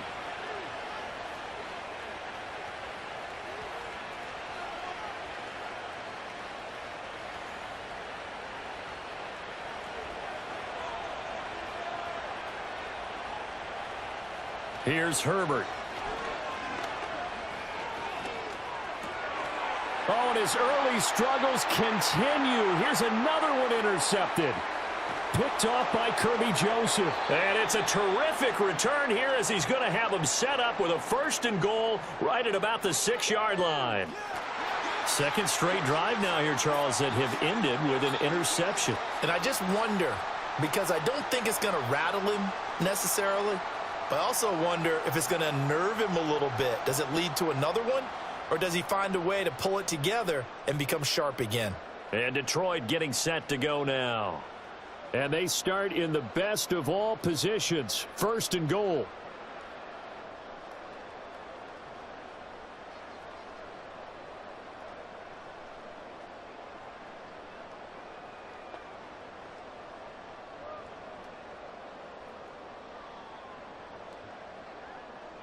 Suddenly it's 1st and goal after the interception. A quick change in the situation here. Now Goff. He's got it. And he takes this down to about the 2 before going out of bounds. Nice job defensively to hold him to 4, and now it's 2nd and goal.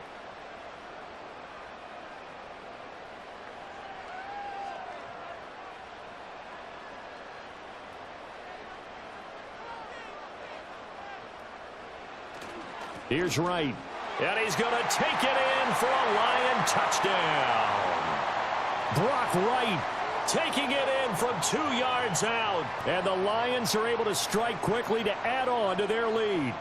And that's exactly what you're supposed to do with good field position. You make the other side pay when you don't have far to go for the score.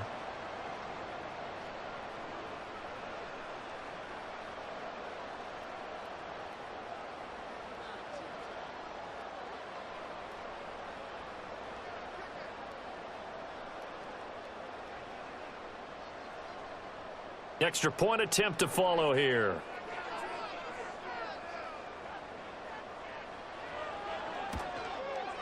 It's up and good, and that'll increase their lead to 10-zip. Well, that drive started with not a whole lot of real estate in front of them. In plus territory, excellent field position. 2 plays later, pay dirt.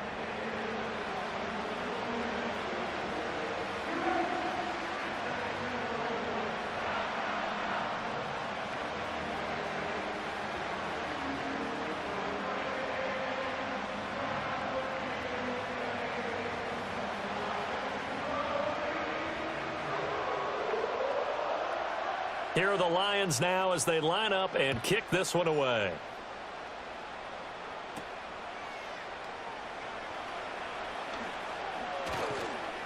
And they will wrangle him down a couple yards shy of the 30. The Chargers ready to take over. And Charles, we'll see what they can do here. Not a ton of time left, but enough certainly to get points out of this drive, and they need them right now because they're trailing. Yeah, and this is exactly why you practice a 2-minute drill all through camp and at least one practice each week before a game. A minute left, more than enough time to string a few completions together, reach the end zone, and then make that walk back to the locker room just a little more animated. Trying to shake off the interception. He'll look to throw. Open receiver. That's Hayden Hurst, the tight end. Now the Chargers going to signal for the first of their timeouts as they'll head to the sideline and talk over what to do next.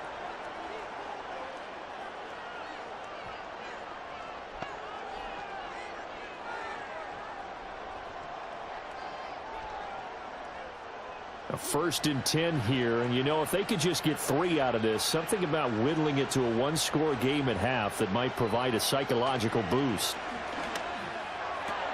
Open man right side, that's McConkey. Give him a gain of 5 on the completion, and that'll make it 2nd down.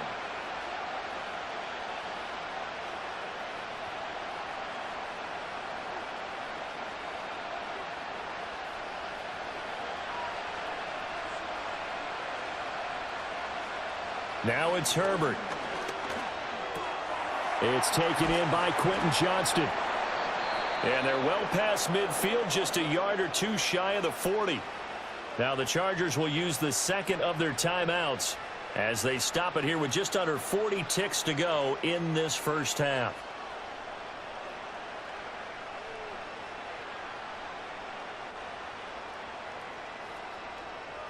This offense finding its legs now. Here's another 1st and 10. To the air again, Herbert. That one complete to McConkey. And they'll wind up getting this one all the way down inside the 20. A good pickup there, 26 yards. Another nice play there. They've gotten down into the red zone in no time at all. That's what this offense can do when they get on a roll. And now they're set up with a 1st and 10. Justin Herbert looking to pass. And this will be caught in the end zone for a Chargers touchdown. Will Dissly in the final seconds of the first half. And the Chargers are able to cut into this lead in the final seconds of the first half.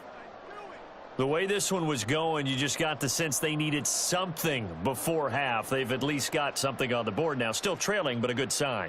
That takes me back to our preseason tour of NFL camps. You remember we talked with that one coach who said his emphasis this year was scoring in the last 2 minutes of a half, heading into the locker room. This hits it right there. Take that momentum, take that good feeling, and take it to the locker room, regroup, and start over. They got it here. They did indeed, and a lot of football, full half to be played.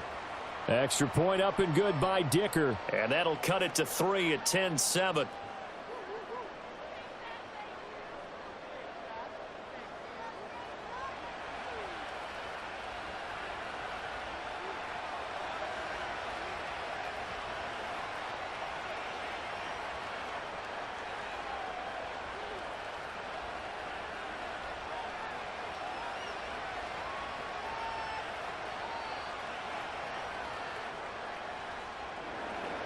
So not much time to speak of remaining in this first half as the kick's away.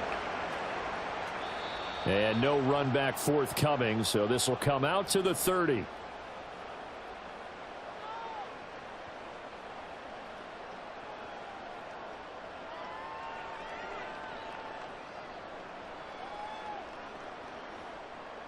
The Detroit offense ready to begin their drive. And with 10 seconds left, not really enough time to put something together. And he'll just push his way forward for a few as the clock will run. So we've reached halftime here in Detroit with the Lions out on top. As we'll head down to Orlando, that's where we find our man Jonathan Coachman at our EA Sports Halftime Report. Coach.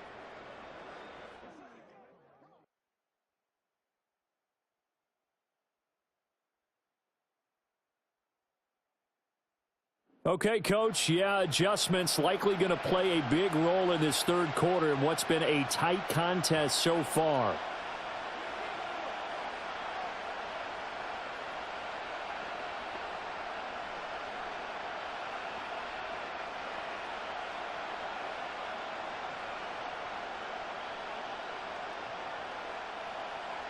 A good, tight football game thus far. 10-7 the score as we resume action on EA Sports. And out a little across the 25 to the 27. Out comes the Chargers as they'll go on offense now to start this third quarter. And they're still very much in this game, although they do trail. What's the game plan, Charles, for the second half? It might be a little counterintuitive because most people will think losing equals passing the ball more, but I'd establish the running game. They kind of went away from it in the first half. I think if they get back in balance, it'll help them when they put the ball back in the air. Second half starts with a run by Dobbins. And he'll take this up near the 35, maybe the 34. 7 yards on the pickup there, and it'll leave him with a 2nd and 3. He hadn't had a ton of success here so far, but you get the feeling that he might be on the verge of popping one. Yeah, even on that one, there was a little bit of a hole, but it closed there quickly at the end. From the 34-yard line, here's 2nd and 3. Play action. It's Herbert. He's got a man. It's his fullback. And they'll get it up just short of the 45 at the 44. A 10-yard pickup, and it's enough for a Charger first down. Good, sure hands there from a guy not accustomed to catching a whole lot of passes. But how about the way he was able to pull that one in and pick up good yardage?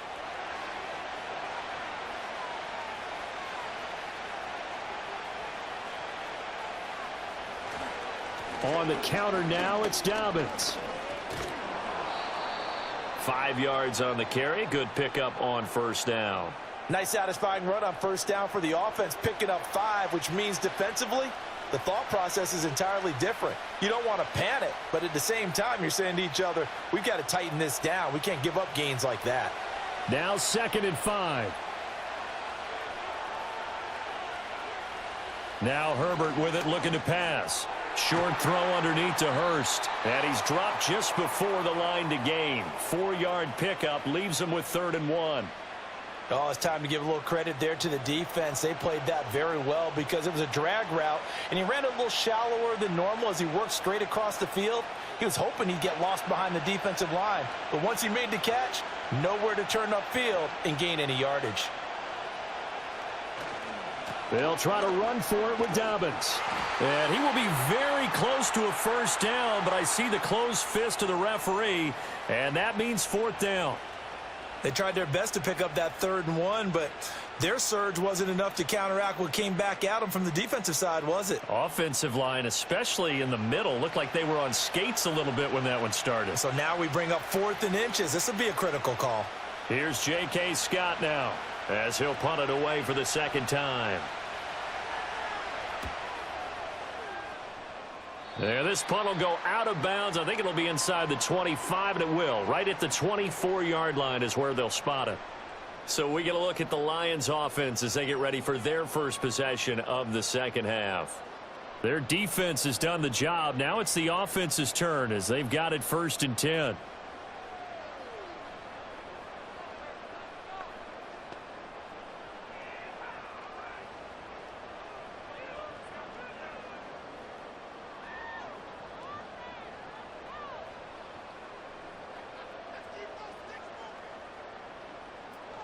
They'll start on the ground with Montgomery. And he's able to plow forward up to about the 29, just shy of the 30. 5 yards is the tally on 1st down. That brings up 2nd and 5. Oh, that was a thing of beauty right there. Look at how quick those blockers fired off the line once the ball was snapped. That was an O-line on a mission, all in sync, and the defense is lucky that play only picked up 5 yards.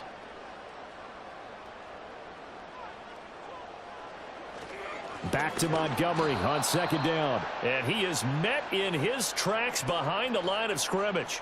It'll go down as a 2-yard loss, and it brings up a 3rd down. That was a terrific play, causing a loss. As a middle linebacker, simple. You can either fill holes or you can attack them, as he did there. Here comes 3rd down at 7.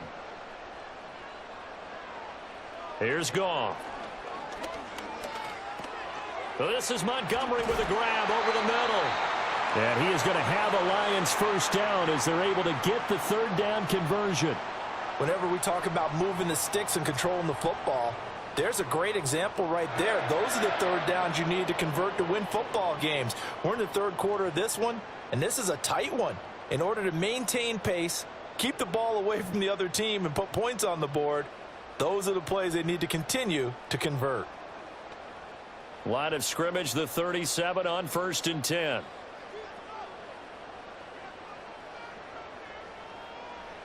Goff. Open man right side is St. Brown. Call it a gain of 3 on the play, and it'll be 2nd down.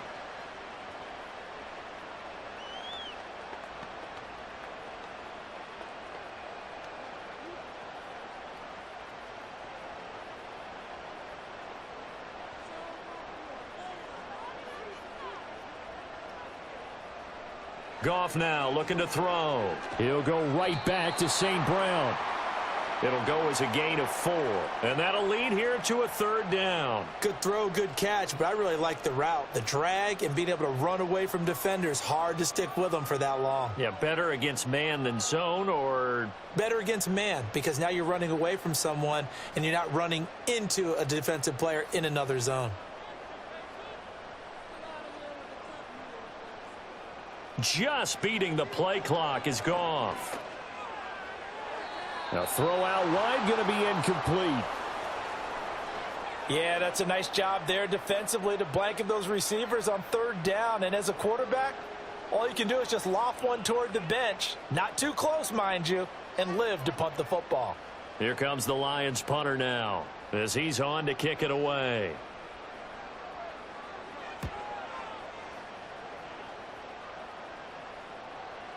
And that is much too long. That's into the end zone for a touchback. L.A. set to take over again on offense. The crowd may be losing just a little bit of the edge after back-to-back punts. They want some big plays. They want to see some offense. They want to see somebody break away, whether it's through the air or on the ground. Now it'll be interesting to see where the patience is on both sides. Each head coach, can you hang in there and not try and force something that could put your team in some jeopardy? And they'll come out with a 3 tight end look on the first play of the drive. They'll start this drive out on the ground. And he is brought down at the 22 after a gain of 2, and it brings up second down. Now, they struggled to get him rolling on the ground in the first half, and that's sort of continuing here in the third quarter. Yeah, but I don't think it's time to abandon the running game. I would say keep feeding the horse, and I believe he'll eventually reward them, especially as we get deeper in the game.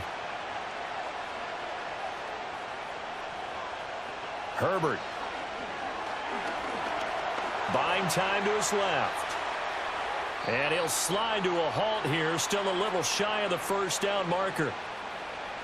So they'll get a little extra time to come up with his third down play as we've played 3 quarters. We'll return with more after this. You're watching the NFL on EA Sports.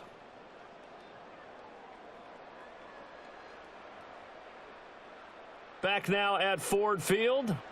It's been a very hotly contested game to this point. Just a field goal separating these two teams as we get set for the fourth quarter. They'll try and run for the first with Edwards. And not going to be able to push this forward. He runs into a wall right at the line of scrimmage. Call it no gain there, and it leads to a fourth down. This run defense has been pretty stout all game long. Now you're here in the fourth quarter. Should rely more on the passing attack. I don't think you have any choice, and I don't think you have to dress it up at all either. Throughout the first 3 quarters, you're still trying to convince the defense that you may run the football. That's out the window right now. Protect, let your quarterback operate, and try and find some targets in the open field downfield. 51 yards on the punt there, and the Lions will take over. Detroit's offense ready to take over. Now, this game, it has obviously been all about the defense on both sides of the football. Which offense is going to break through here? We'll see if they can do it on this drive.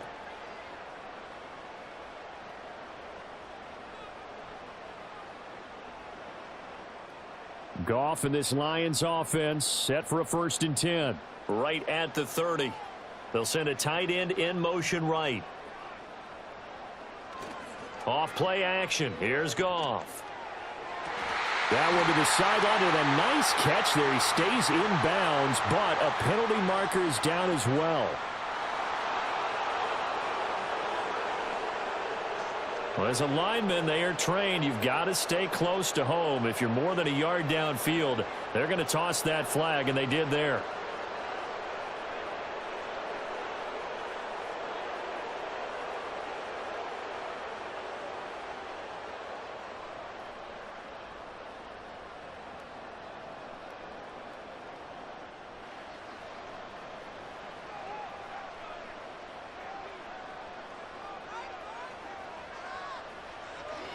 Up the middle, it's Montgomery. And he's going to get a good gain of 9 here up to the 34.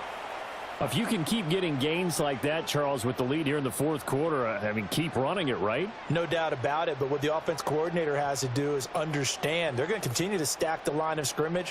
What runs do you have in your arsenal that'll work against a stacked box and continue to move the ball? A give right side for Gibbs. And he'll get about 2 there to the 36. And this is the worry, because sometimes you can get a little too predictable in spots like this. You know you're going to run the ball, but they know you're going to run the ball as well. And now you look up and you're staring at an important 3rd down. The Lions on 3rd down. They've only converted once in 4 tries. This is 3rd and 4. Here's Goff. They'll set up the screen to Montgomery. And he'll be out of bounds, but able to get it up past the 45. He'll get a dozen there, and the Lions have a 1st down. And that certainly appears to be a critical conversion right there, because not only do they keep the drive going, they take valuable time off the clock as well. They have to feel really good about that last completion.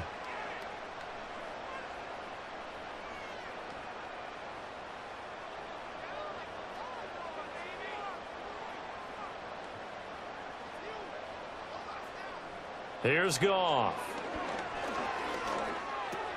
Finding the open man, and that's Tim Patrick. So 5 yards here, 5 on the play, and that will bring up second down.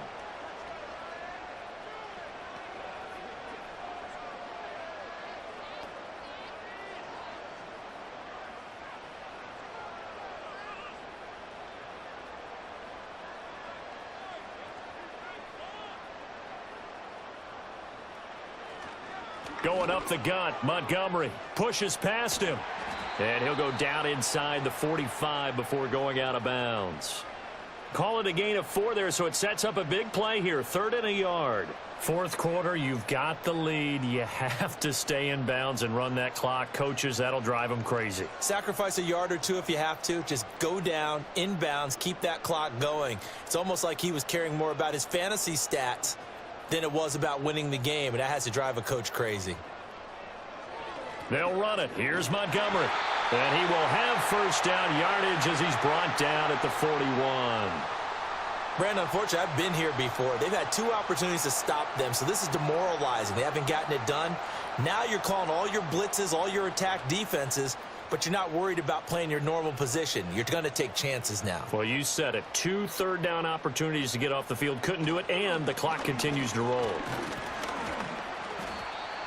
Give him 5 on the carry there, and it'll be second down. Well, at this stage, that's exactly what you want offensively. Good run on first down, stay in bounds, keep that clock rolling. And look at that play chart that the play caller has in his hands right now. That's what you got to focus in on, because that's divided up by sections. And right now, he's looking at that 4-minute offense section. What running plays do we have to bleed down the clock and take care of the football? Right now, they're executing really well. Montgomery on the counter. And running with power here. And he's taken down, but not before reaching the 10-yard line. 75 yards rushing for him now as he's run it 11 times. Starting to feel a little to me like the air is coming out of the balloon, so to speak, defensively. They're taking their will from them right now. That's what they're doing. Whatever they want to call, it's working. They're handling things up front, and it's not just the offensive line. It's everyone. You're seeing the guys on the perimeter blocking downfield and making sure that they're secure. So, yeah, you're exactly right. The air's out of the balloon, and right now they're almost lifeless.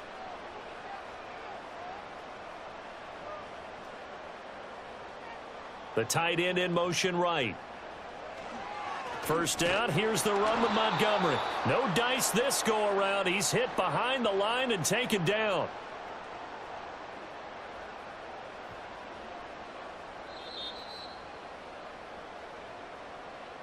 3 points separating these two sides with 2 minutes left to go in the fourth. So the Lions in possession of the football as we welcome you back.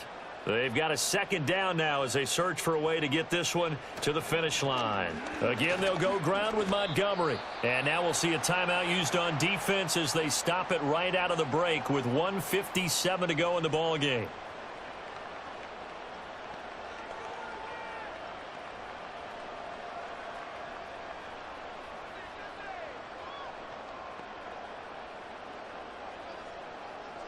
Now, this is a big third down, and you'd have to think we'd see a timeout right away if they can't stop him here. Now it's Goff. And he'll just get rid of it.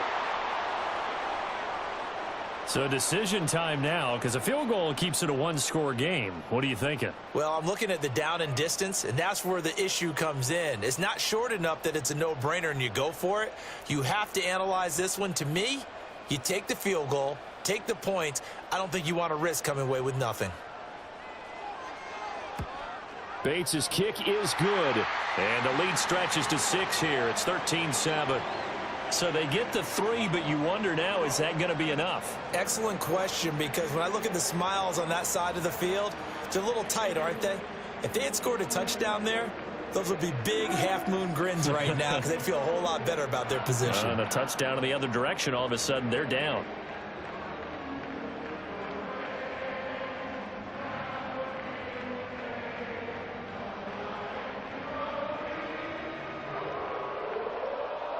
Set now to kick this one away, and off it goes.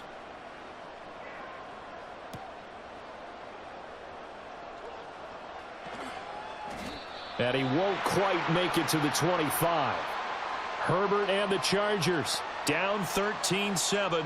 A minute 45 to play. How will this thing pan out? We'll watch as they come up on first down.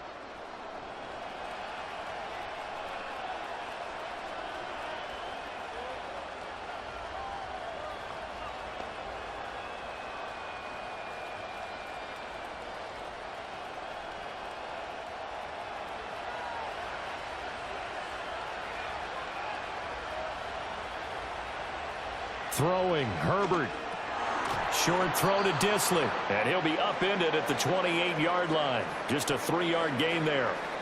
Sometimes it's hard to figure, but you can live with incompletions in this situation. You can't live with these short gains that take time off the clock. You know who loves it? This defense. Here's a 2nd and 7. Now Herbert. Now a desperation throw deep downfield. It's caught inside the 25. And he's in for a Charger touchdown. Quentin Johnston. 72 yards. And the Chargers strike quickly here to tie up the ball game. We all knew the situation. We're in the 4th quarter. Who's going to step up and make the big play? Well, we just saw it, didn't we? Took their shot, downfield, got it, and now they're in a great position to take the lead.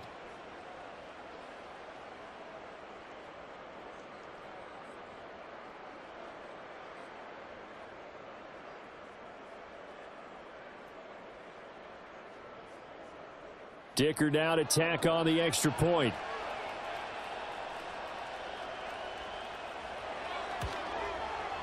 And this puts them on top by a penny. It's 14-13. That drive started on their own 25. 2 plays, 75 yards later, into the end zone.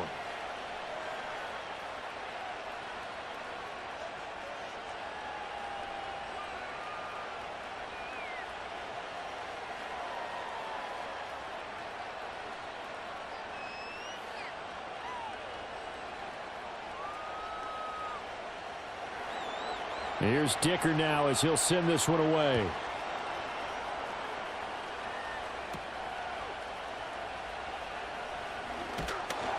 And he's up across the 25 and down at the 28. The Lions offense and their running back getting set for this next possession.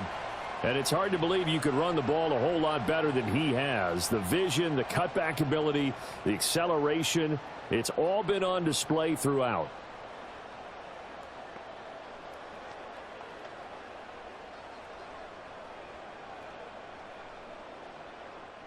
This is 1st and 10.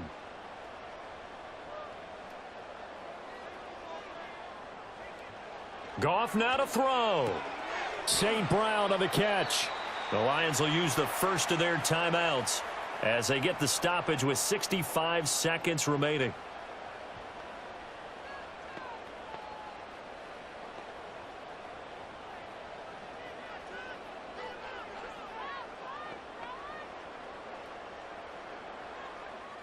Here comes 2nd down.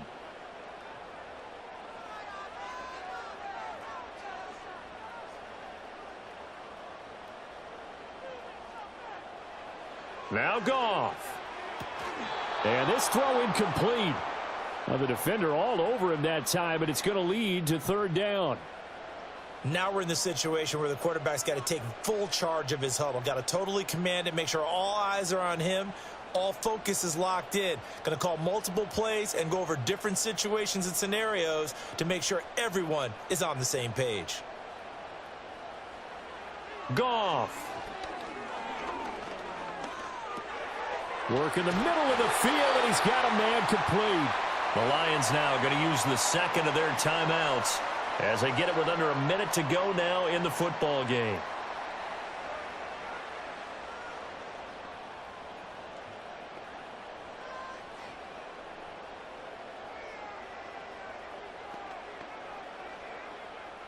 Final minute, 1 timeout remaining. 1st and 10. Back to throw.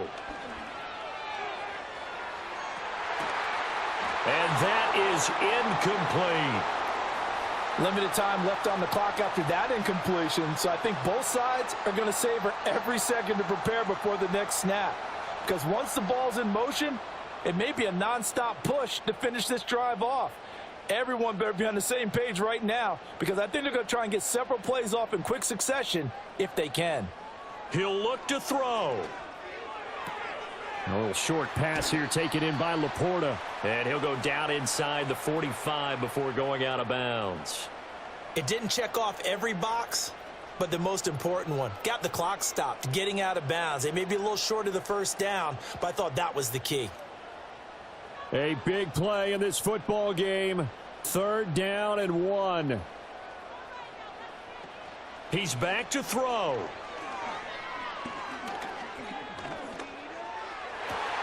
Look at the big man rumble. And he's all the way down to the 6-yard line. Now the Chargers will use the second of their timeouts.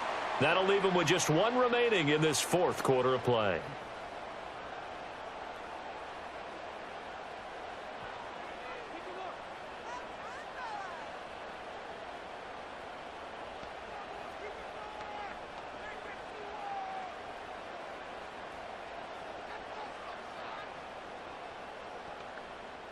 Now 1st and goal.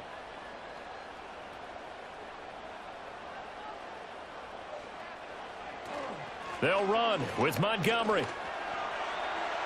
He takes it across for the touchdown, and they've taken the lead late in the final minute of the 4th. Wow, wow.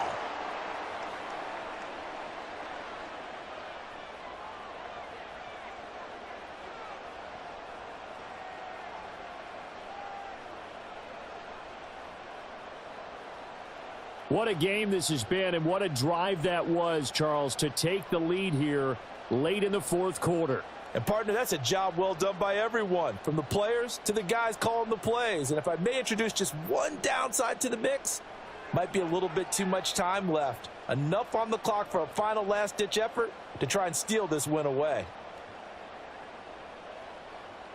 Goff looking to throw. And he will get into the end zone for the 2 points, and that helps. That gives him a 7-point lead. And with a successful 2-point try, the QB rolling out, I would imagine on the defense that makes it tough. When he goes out, he's got the option to run or pass. Yeah, it really does. If you decide not to bring extra people or extra pressure, maybe you have to have a spy on the quarterback, someone to account for him, because oftentimes that is the unaccounted for player.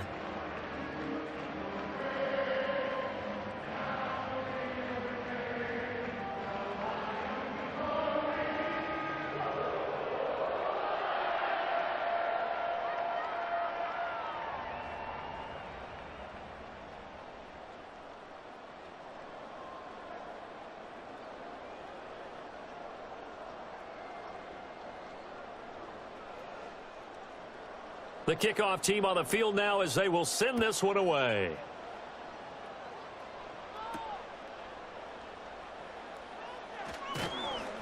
And he'll go down as this drive will start at the 25-yard line.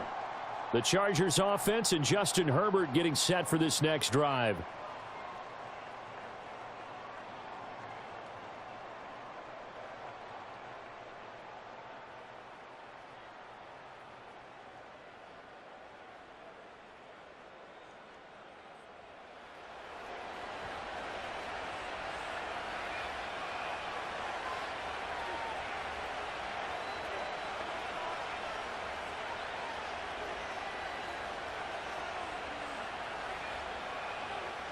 They'll come up 1st and 10 here.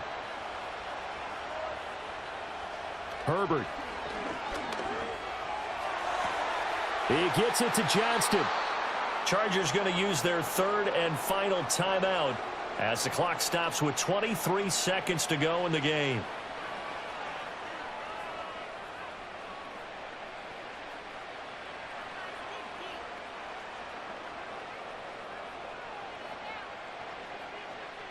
Here's 1st down.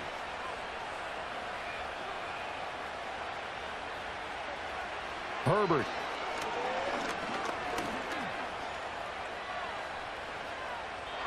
And that is incomplete. 16 seconds now on the clock. Not only did he have a chance to scan the field there, it felt like he had a chance to scan it twice. The protection was that good. Unfortunately for him, the coverage downfield, equally good. They'll try again here. 2nd and 10. Herbert going to throw. Now throw right side here, going to be incomplete. Couple extra defensive backs out there in the dime, and because of that, really not many places to throw the football, if any.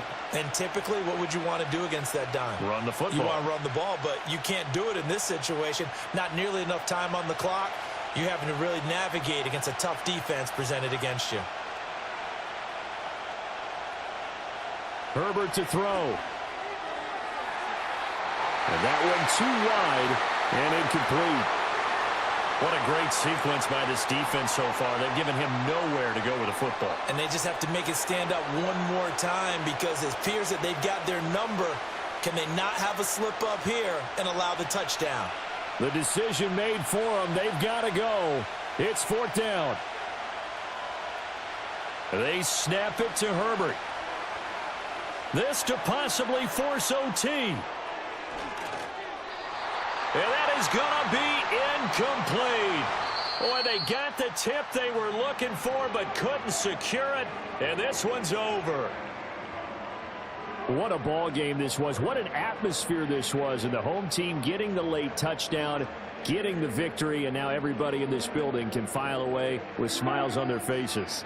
And what do real estate people tell us all the time? It's location, location, location. So being at home, that can be a big deal because, remember, they were down to their final chance to retake the lead. That home field advantage, I think it helped fuel all of what happened for them down the stretch. A huge win. So that'll do it for my partner, Charles Davis, and the best darn crew in the industry. I'm Brandon Gaunt, and this has been a presentation of the NFL on EA Sports. It's a win for the Lions as we say so long from Ford Field.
EA Sports coverage of the National Football League brings us to historic Baltimore, Maryland, and M&T Bank Stadium.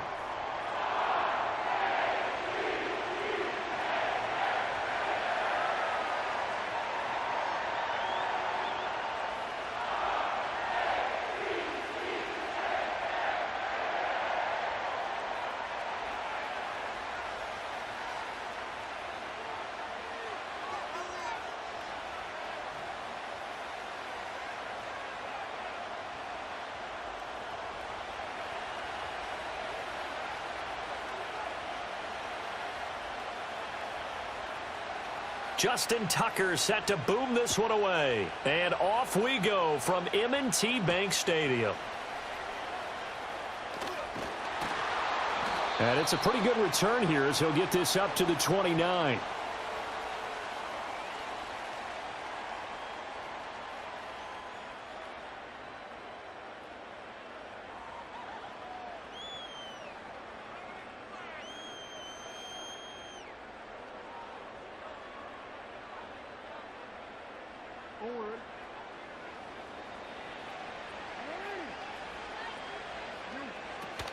On the ground, this is Derrick Henry.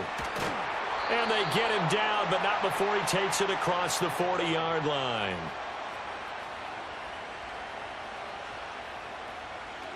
They keep it with Henry on first down. And he'll be taken down, but not before he gets into enemy territory. That's a 12-yard gain now on back-to-back plays. Absolutely no trouble moving the ball on the ground on the first two plays from scrimmage. Absolutely. You know what I really like? Same guy carrying the ball on both plays, and what drives me crazy is when a back has a nice run, he taps his helmet to go out of the game. I would want the ball again and again and again because you've established really nice momentum, and now you're seeing the field really well. They run the option here on 1st and 10. And he'll go out of bounds after taking it a little further down inside the 40. Give him 10 yards on the keeper, and it'll lead to a second down. Well, partner, for a few years there, we thought this read option play was going to take over the whole NFL. It seemed like everyone was using it. But it has been scaled back considerably in the last few seasons, mainly because people are worried about their quarterbacks getting hit. But when you call it at the right time and you use it properly, you see the type of gains you can get. A nice chunk of yardage there by the quarterback. And he tries to power forward, but he will not get back to the line of scrimmage. Jackson. Able to find the open man. That's complete. And all the way in for a Ravens touchdown. Nelson Aguilar, 40 yards. And the Ravens are on the board first here this afternoon. Well, they spoke about the importance of getting off to a good start, and they're on their first drive, Charles, into the end zone for the touchdown. And what an advantage for them. They're already clicking one drive in, didn't need to wait to get up to full speed. We had heard about the extra time they put in with each other, trying to learn each other's skills, what they like, the whole deal, and it paid off early in this one.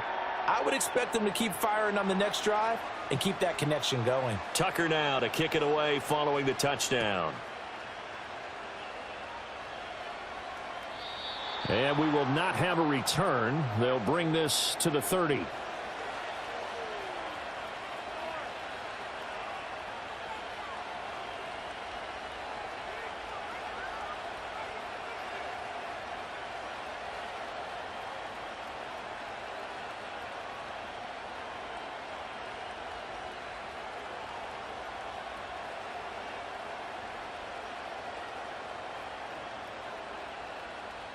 Jackson and the Ravens come up now 1st and 10 right at the 30.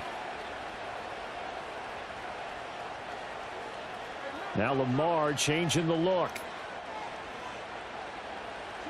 Jackson eluding the pressure right. That's complete. It's Zay Flowers with it. And he has a big gain inside the 40 before being dropped. Getting it to him in space pays off big time. That winds up going for 31. Usually in this spot, you'd hear an offensive coordinator saying, don't feel like you've got to get this all back at once. But here, they give up the opening touchdown and say, no time like the present to show what we can do too. And that's big yardage on their initial play scrimmage. So in Raven territory now, here's a 1st and 10 at the 39-yard line.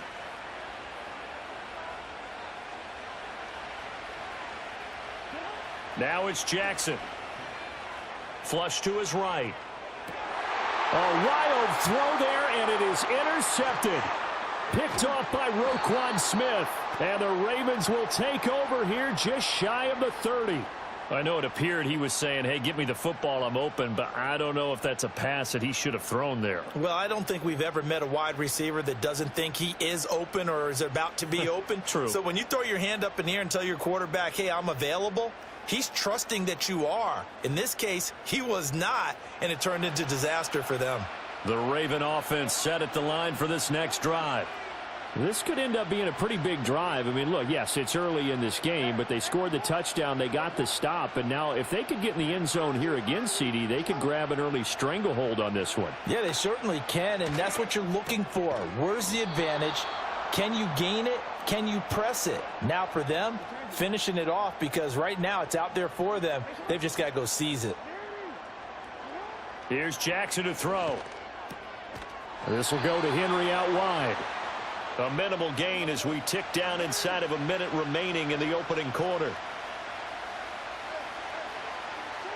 From the gun on third down, Jackson. He had a man open, but he missed. Got ourselves a ball game, and those guys on defense, they came to play. Slipped up on their first series, but they're definitely settling in now and letting it be known that points won't come so easy again. And how about the call here? They need 2 yards in their own territory on fourth down, and they're going to go for it. They're indeed going for it as they look to throw. And it's incomplete. They cannot convert, and they turn it over. Boy, a curious decision to go for it. Doesn't pan out, and that will force a turnover on downs.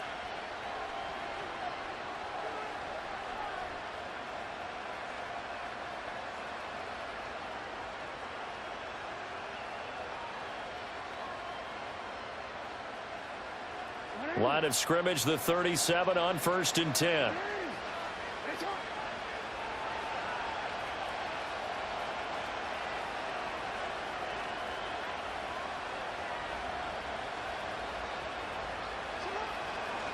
Now a first carry for Derrick Henry. And he'll power ahead, but only for about 3 yards. Second down coming up. Yeah, I don't know if it's exactly a win-win, but if you're on offense, you'll take that kind of a run, all right? It was kind of stacked up. Found a little bit of yardage, and frankly, they're pretty close to staying on schedule on offense. The playbook is still open for the coordinator.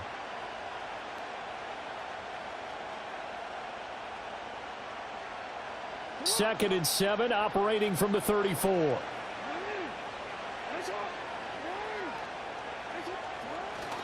Again, it's Henry. He gets away from one. And it'll be a minimum pickup here as it will take us to the end of the first quarter.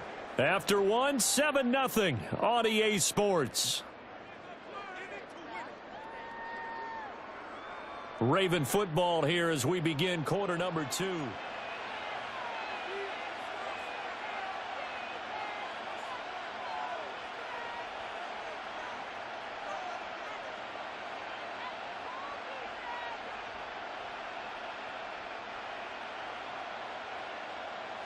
Well, they were handed great starting field position on this drive, but now they face a 3rd and 4.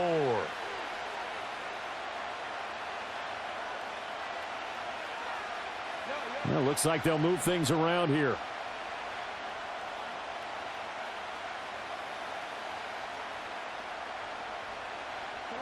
Jackson now. Flushed out right. He throws it on the move, but can't connect as that falls incomplete. Well, they certainly did a nice job improvising there, extending the play, hoping someone would come open downfield, but they never did.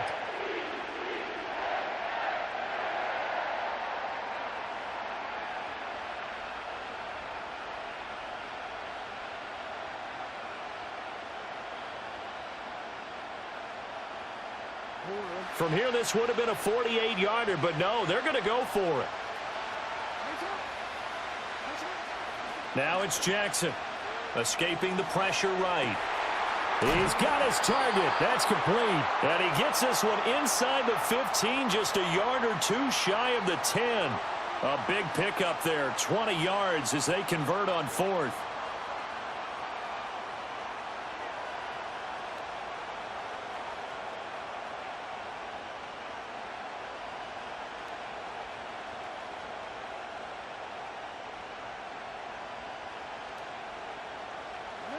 Now a 1st and 10 at the 11.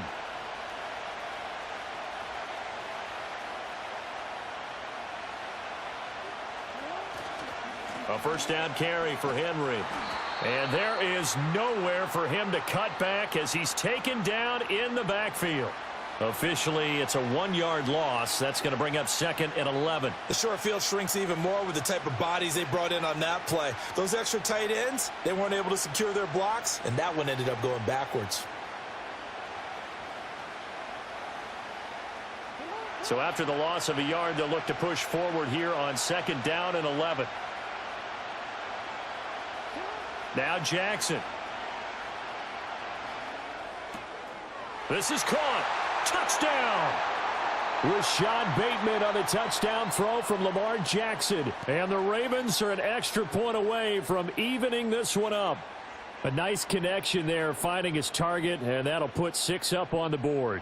Just like they drew it up in their playbook and reiterated it on the sidelines, right? Perfect route, a good throw, and the defense, they had no answer for that right there.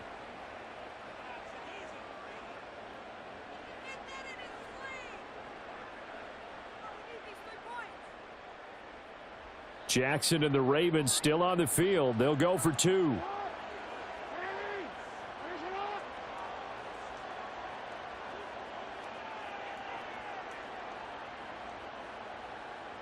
Now Lamar changing the play.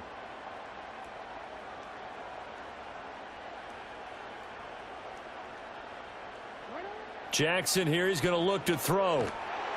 And he's going to be taken down. It's a sack, and a big sack at that. This remains a 1-point game.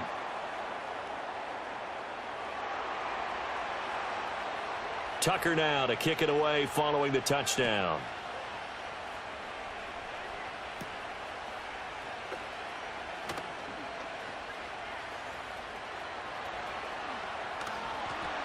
And he'll return this one all the way onto the other side of the field. Now that's the kind of return that warms the heart of a special teams coach. He'll be pushing us next time, Brandon, to make sure his guys are introduced in the starting lineups. These guys have such an influence on every game. The unsung heroes, remember, they have their own meetings, their own practice time, heck, their own spot on the bench in order to be ready to play each and every week. Completes it to Aguilar. The 20. 5. And he is into the end zone for a Baltimore touchdown. Nelson Aguilar with his 2nd touchdown here in this first half. And the Ravens are able to strike quickly to add on to their lead.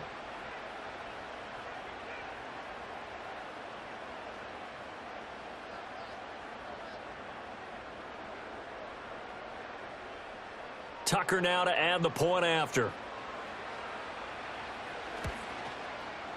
And it's up. It's good. Our score 14-6.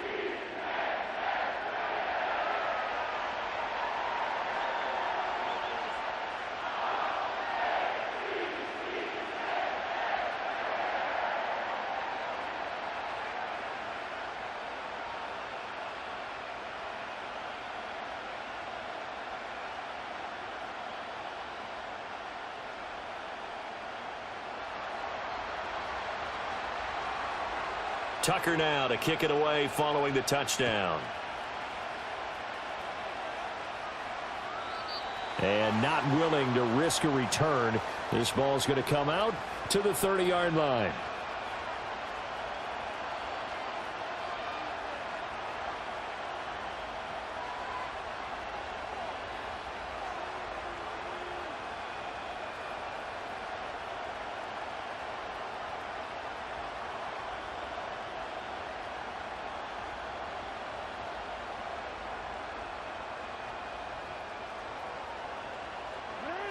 The Baltimore offense at the line, set to get going.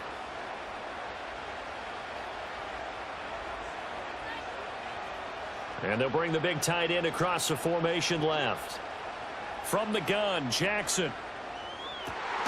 Bateman's got it on the crossing route here. And getting this just shy of midfield, they'll spot it at the 49.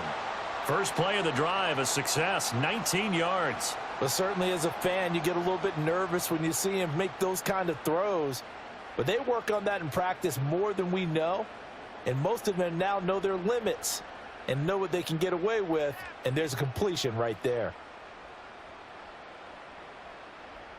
And we've hit the 2-minute mark in this first half of action.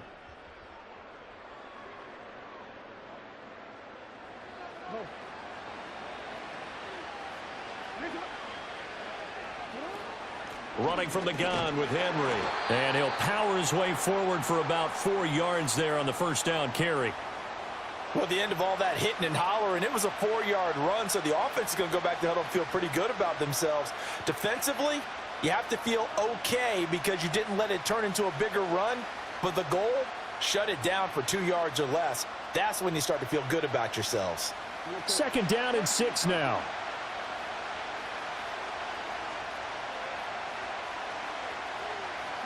Jackson from the shotgun. And that is incomplete. To this point, I've been impressed with the work defensively. They have not allowed a lot of receivers to run free. And there's another example, another incompletion.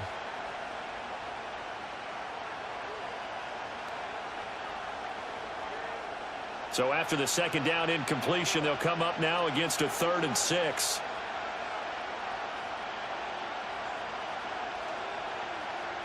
Not liking the look. They'll change the play.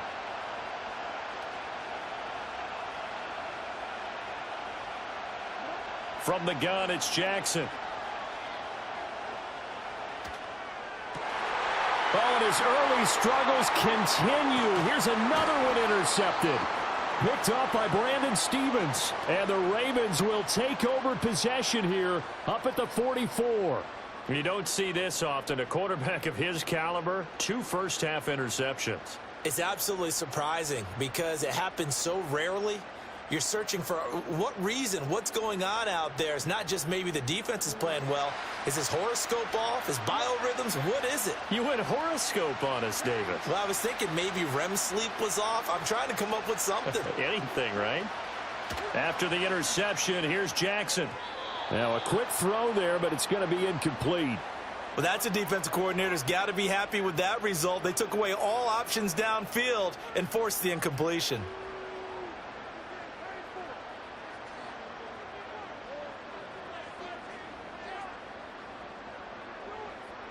Now a 2nd and 10.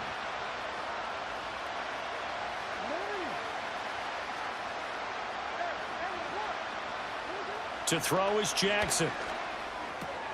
A check down here for Henry. And he is tackled inside the 40, not quite to the 35. The catch and run, good for 18 and a first down. So many times in my career I've heard coaches talk about completions are one thing. But as long as we're there at the catch and we get guys on the ground, we can live with that. But if you're going to give up 10, 12, 15 yards after the catch, then your defense is going to be in a lot of trouble. Line of scrimmage, the 37 on 1st and 10. Here's Jackson.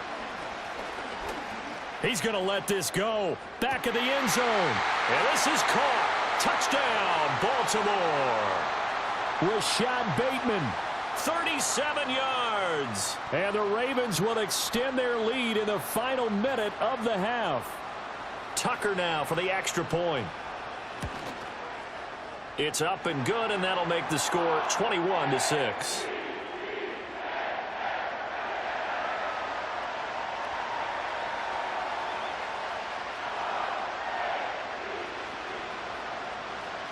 Tucker now to kick it away following the touchdown.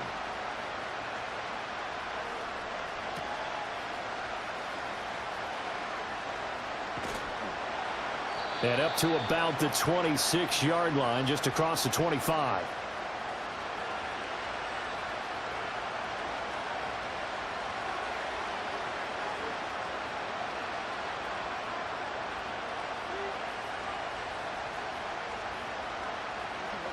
The Raven offense set at the line for this next drive.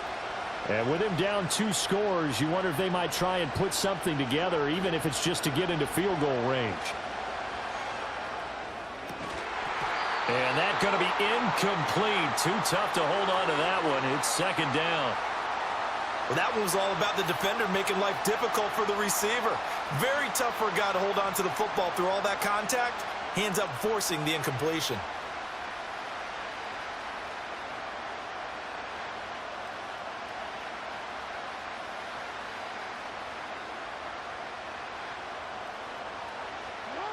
After the incomplete pass, here now is 2nd and 10.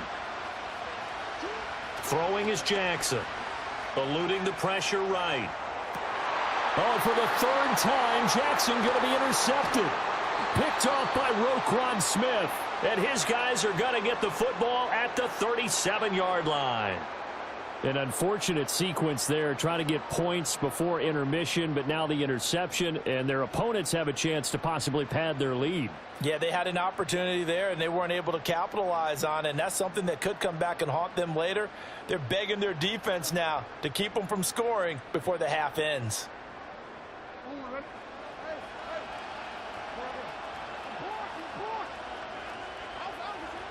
Jackson now, throwing to start the drive. It's caught by Aguilar. And he doesn't quite make it, taking it within an eyelash. Dropped at the 1. Now the Ravens going to use one of their timeouts, as they'll stop it with 17 seconds to go in this first half of action.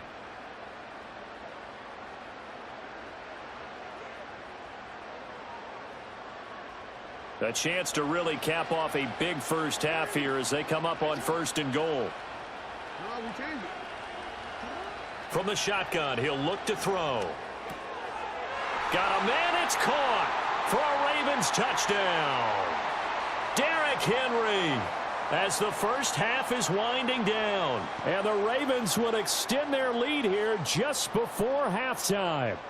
So the numbers are starting to pile up here early on. We have yet to reach halftime, yet that is already now 4 touchdown passes.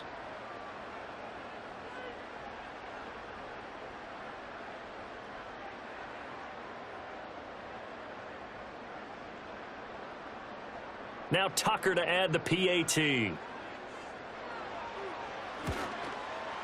He's got it, and the lead swells. It's 28-6.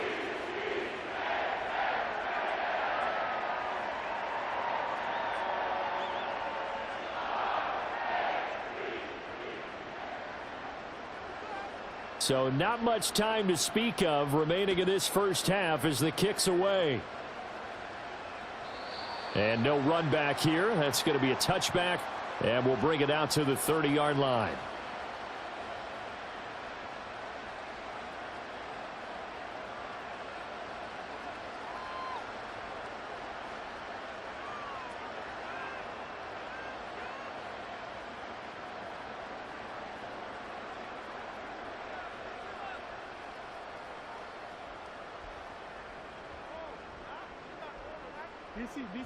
The Baltimore offense at the line, set to get going. And with time quickly fading here in the second quarter, not sure how aggressively, offensively they want to play this. I think we'll find out just how much they trust their guys in this situation if they decide to take a shot. Now a timeout taken. Perhaps a chance for one more quick play and then another timeout if they hurry. We'll see.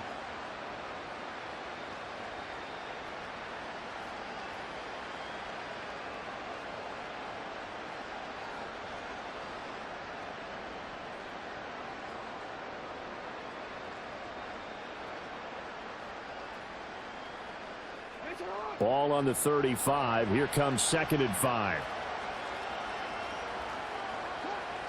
Back to throw. Jackson, flush to his right. On the run, he'll let this go deep right side. And incomplete on the deep ball. Time for a break. We've hit halftime. 2 quarters down, 2 still remain. We step aside. This is the NFL on EA Sports. And we welcome you back live now inside the booth alongside Charles Davis. I'm Brandon Gaudin, set and ready to rock for the third quarter. The Ravens set to receive the football, trailing here as we resume action in the third quarter. And we will not see a return of the dynamic kickoff. And the first drive of the second half will commence from the 30-yard line.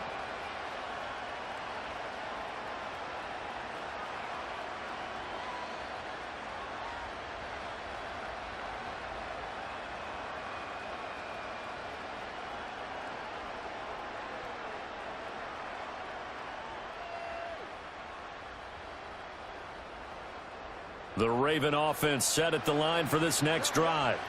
And you have to think, Charles, down 3 scores already. They need to play an almost perfect second half to have a solid chance. And that absolutely starts with finding some way to put together a touchdown drive here. They need to be smart, fast, efficient, get the ball into the end zone, and do it again multiple times in order to have a chance to win this game.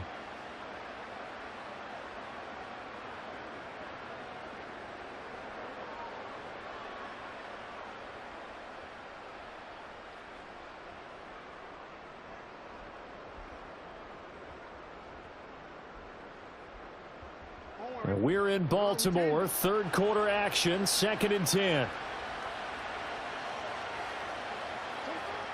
Looking to throw. Jackson. Throw right side here, taken in by Bateman. They'll wind up getting 10 back as that sets them up for 3rd down. You can see the time and effort and thought that they've put into their passing game because it was evident right there. It looks like a simple pitch and catch, but you and I both know that they have planned for this and worked hard to make it happen. On 3rd and short, they'll try and pick it up through the air. That is caught. And he'll be stopped right at midfield.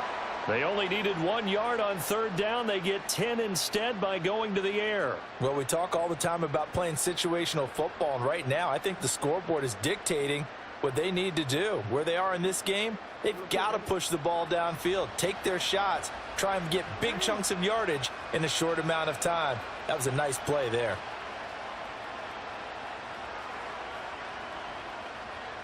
Jackson going to change things up a bit.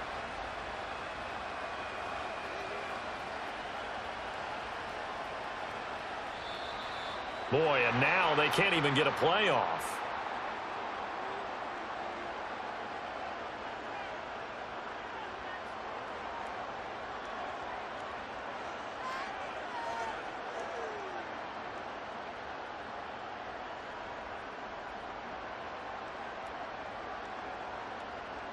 The delay of game backs him up 5, 1st and 15. Back to throw. Jackson. And his pass is intercepted for the 4th time today. Picked off by Roquan Smith.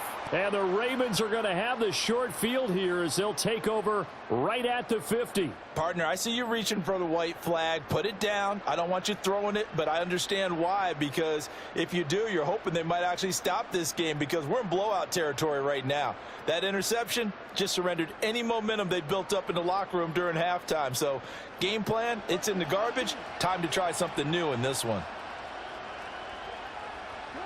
From midfield now, here's Jackson. That ball's caught. Aguilar right side. Past the 20.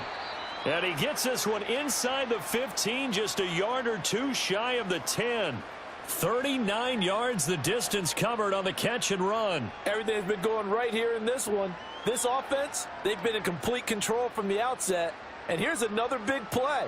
These kind of routes have been open all game long, and they continue to take advantage. So 1st and 10, and if they score on this drive, might have to start digging in our second half blowout material. Jackson going to keep it running right. And he is into the end zone for a Baltimore touchdown. Lamar Jackson taking it in from 11 yards out. And the Ravens take the forced turnover on defense and convert it into 6 points. Now this defense, so many things to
With Chesapeake Bay gleaming in the distance, we are inside M&T Bank Stadium near the Inner Harbor in Baltimore, Maryland.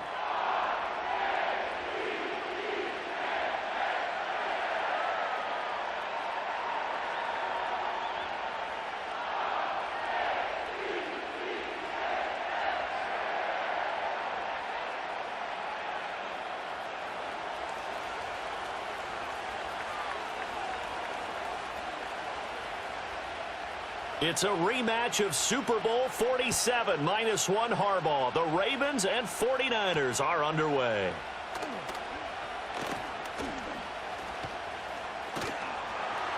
And a pretty slick return there. Almost got it to the 45. Officially, they'll call him down at the 44. Well, as they say, if you drew it up, you couldn't have drawn it a whole lot better. That's exactly how you want to start the game. Excellent momentum off the opening kickoff. They'll bring one of the tight ends in motion left. They'll start on the ground. It's Derrick Henry. And that is the kind of tackling they want to see all game, as he'll lose yardage to start things out.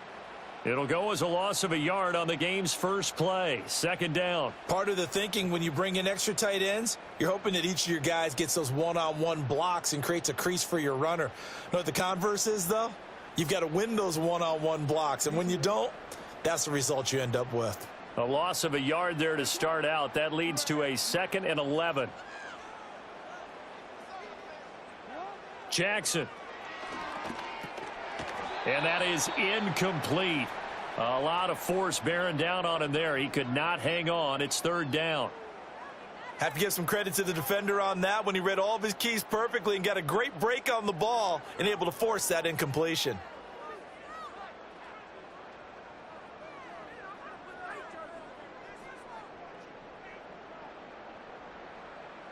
Little trouble thus far on their opening drive as they come up on a 3rd and 11. Looking to throw. Jackson. And the Niners get there and bring him down. Multiple players combined for their team's first sack of the game.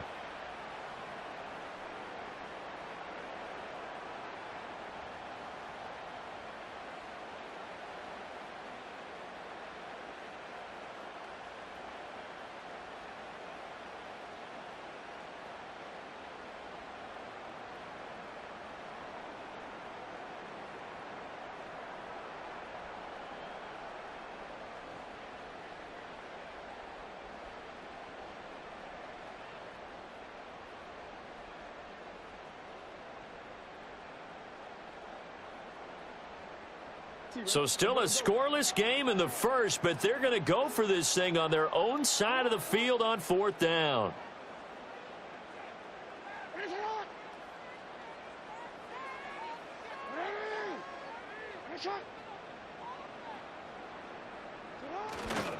They'll run for it with Henry.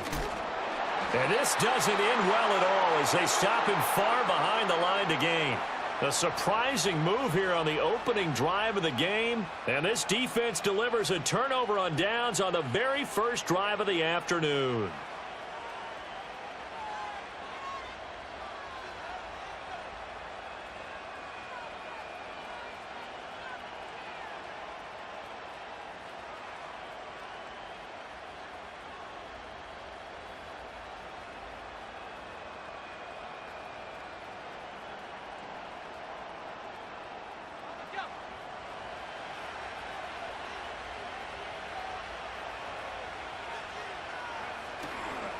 First carry of the game for Christian McCaffrey. And he gets forward up the middle, but only for a couple. It'll be 2nd down. Certainly a nice job there by the defense rallying to the football and getting him on the ground. But I think the play gets made by the defensive front, because if they can't get upfield, their job is to go ahead and get low, almost get into a ball sometimes, stack things up, and make it difficult for the runner to find a hole.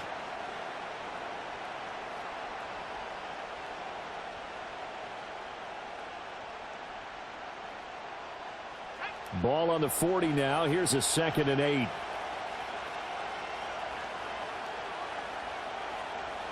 Now Purdy, he's going to change the look here. Here's 2nd and 8. His throw incomplete. Receiver coaches preach to their guys all the time. Separation, that's what's going to make the play successful. That time there was very little, and I think they were actually fortunate that it was only knocked away and not intercepted.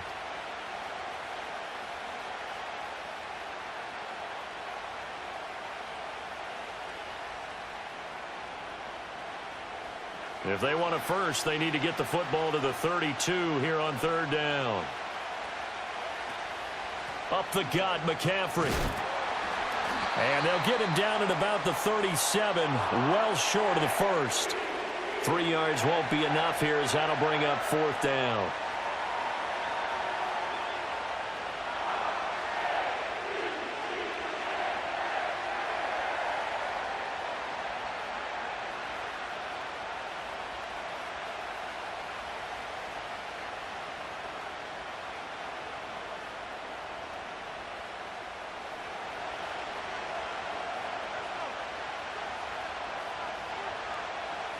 An audible here to get a new look.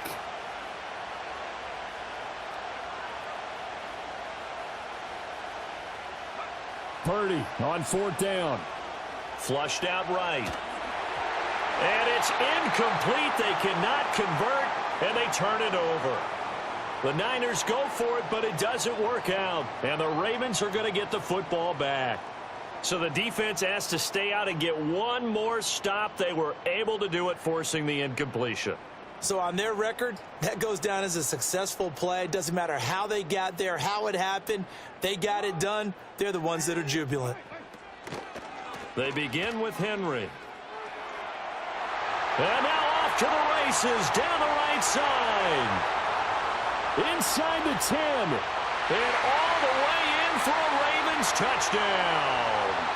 Derrick Henry, 63 yards. And the Ravens will jump on top with the game's first score here this afternoon. Well, earlier in the week when they had their scouting report meeting, this was the explosiveness that they talked about trying to contain. They were concerned about it all week, yet he still did it to them. Wonder how that's going to carry over the rest of the game. Justin Tucker for the extra point.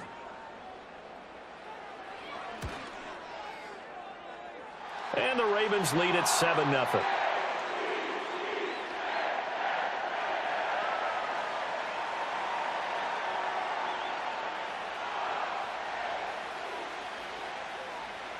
Tucker now to kick it away following the touchdown.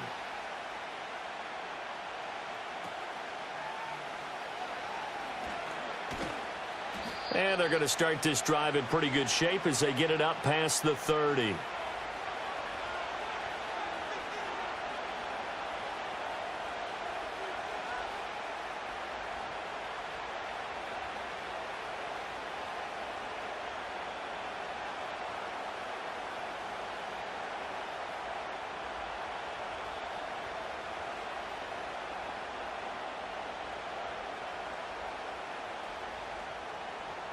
The San Francisco offense ready to start their next drive. And a drive that stalled out last time. Went for it on fourth. Didn't get it. How does that translate here? I would imagine momentum's with the defense. Definitely with the defense, because anytime anyone goes for it on fourth down, that's telling you as a defense that you can't stop us. We don't think that you can. And when you actually do, that may put a little dent in the confidence of the offense the next time they hit the field. Yeah, we'll see if they can bring that pride, the offense, this go-around. So a 5-yard run the other way in the wrong direction, and that leads us to 2nd and 15. Purdy looking to throw. And that is intercepted. Or was it? Wait, they'll say no. No interception. He did not keep the feet in bounds, apparently. So that's just going to be an incompletion. Well, partner, guaranteed they approach this play with the idea of making up ground to make third down manageable. Unfortunately, with that incompletion, right back where they started on the last snap. Now they need a big third down play in order to pick up the yardage needed. An incomplete pass on that last play, and that means they'll need to come up with something here on third down. Throwing here, Purdy. And that is incomplete. 2 drives won't tell the story of this game, but you absolutely have to like how this defense has played thus far. They have yet to allow this offense to get on track in this one.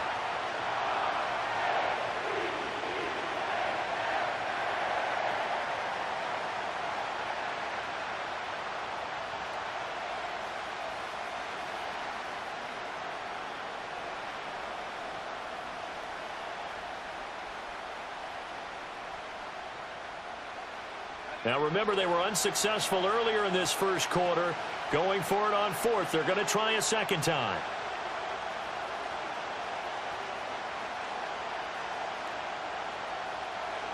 They'll go for it. Here's Purdy. And they hit him as he throws, as this one's going to go straight down to the turf. Incomplete. A surprising move to go for it.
Built on the side of a former piano factory, there's been plenty of music made on the field here in the decade since it opened back in 1998. Welcome, everyone, to M&T Bank Stadium in Baltimore.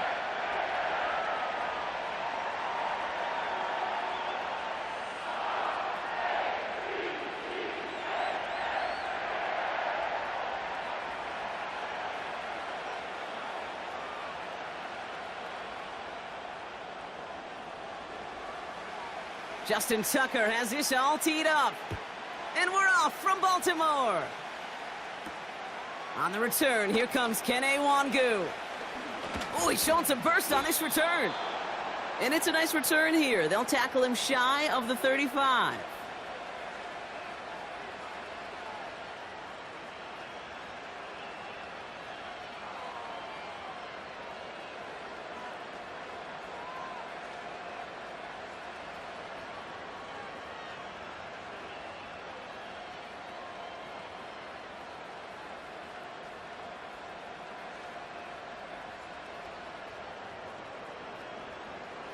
So their offense out now to get this game started. It's 1st and 10. Rodgers throwing to start it off. It's intercepted on the first play of the game. And it's a touchdown as he brings it back for the pick six. So we start our game off with a touchdown, Brock, but not on the side of the scoreboard that we were expecting. Yeah, first drive on defense, the goal is to get off the field, maybe even flip the field with field position. But to score points yourself, that's not something they honestly considered too much. That is until he started that return, baby. And they saw things lining up perfectly for it to happen. That one splits the uprights. And the Ravens will jump out to a 7-0 lead.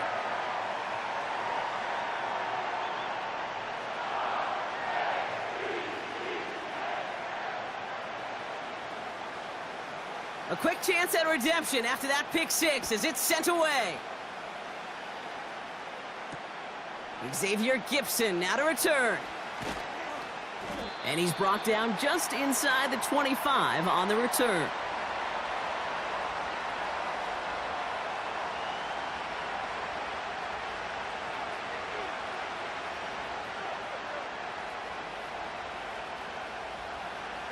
Offense ready to begin this drive. 1st and 10. Here's Breece Hall on the ground for the first time. Gets it ahead, has about 5 yards. Stopped by one of the league's best tacklers, Roquan Smith. Halfway there on 1st down. That brings up 2nd and 5. The humble 5 to 6 yard gain on the ground. Not a huge gain, not a game-changing play by any means, but one that keeps you on schedule and takes some of the starch out of that front 7. And he'll push this upfield and earn them a new set of downs. You know, coach gets in that QB's headset, probably told his offense and his QB, listen, I don't want to see a 3rd down on this possession, or something kind of like that. Whatever version he told him, it worked. 1st and 10 from the 41. Rodgers will look to throw. Finds his man over the middle. And they catch up to him, but not until he's got a huge gain and a 1st down. He'll move the sticks after ripping off a gain of 28. Man, I love that effort, adding as much as possible to that catch while earning the 1st down. That's called yards after catch, and it's what coaches want from all their pass catchers on the roster. It's a new set of downs for him at the 32. Whiteout's getting involved in the ground game. And the reverse call pays off. Some decent yardage before he's brought down. That's just a good play to mix up what you're doing and keep that defense guessing. The execution, that's pretty well done too, creating the space for a solid pickup.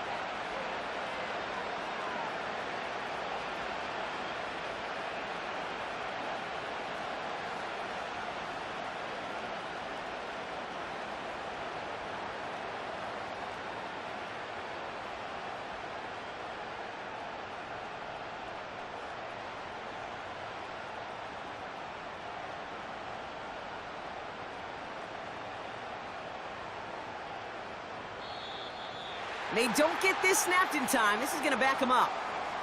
Can't get the play off in time, and I'm going to wager the call is going to come in much quicker, Brock, for this next snap. Offense to the line for 2nd down. Off play action, Rodgers. Rolling out to his left. That throw behind his intended target. His first target doesn't lead to his first catch. And it's 3rd down now. Well, he needed another second to deliver the throw he wanted to. You got to give a lot of credit that time, Kate, to the pass rush for getting in and forcing him to dish it before he was ready. Wilson on the give, headed left. And they've got him behind the line for a big loss. You know what that felt like to me, Kate? That felt like a little bit of overthinking, where he was just waiting for the perfect lane and the breakaway run. But against defenses in this league, you hesitate, you get tackled for a loss. Rodgers here off the play action. Flush down out to his left. And all their pressure gets it done. That's a sack on 4th down as they force the turnover. Well, this play never had a chance between the pressure at home and the coverage downfield.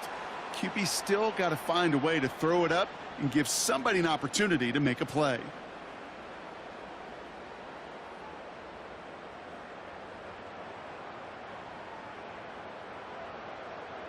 First and 10 from a yard shy of midfield. Here's Derrick Henry getting it on the ground. And the push forward doesn't get beyond the line. Quincy Williams making the tackle. Call it no gain on that run, and they face 2nd and 10. These linebackers of today, they are so quick. They're so twitchy. You don't get a body on them in a hurry, they're going to stick you right at the line of scrimmage. 2nd and 10, need to get some positive yardage here.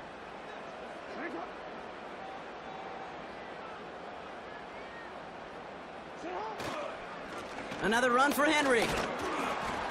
And he's able to get it past midfield and down into the Jets side. Call that a modest improvement. 3 yards that time, but still a 3rd and 7 upcoming. So before they can set up for another play, we've hit the end of the first quarter. 7.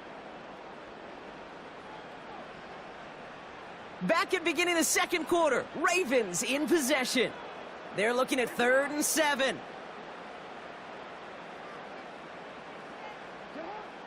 Out of the gun, here's Jackson. Chased out to his right. Oh, shouldn't let that one go. It's intercepted. Picked off by C.J. Mosley.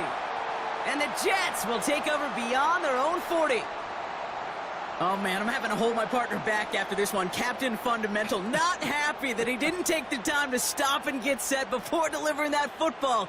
Gotta think that in part led to the turnover. Yeah, Captain Fundamental because I couldn't run. Kind of like Tom Brady, right? But he's the essence of it. He's the GOAT. Why? Because he sets his feet. He's so fundamentally sound.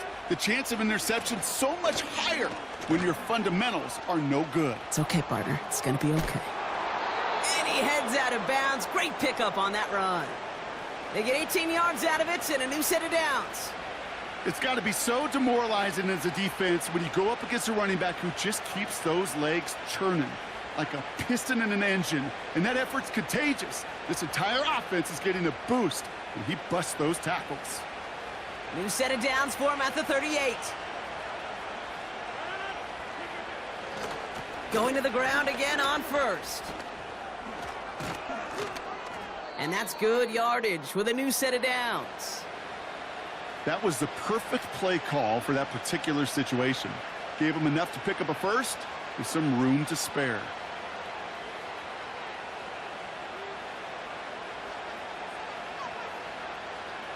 A new set of downs forthcoming. It's 1st and 10. They go right back to Hall. Broke through the tackle.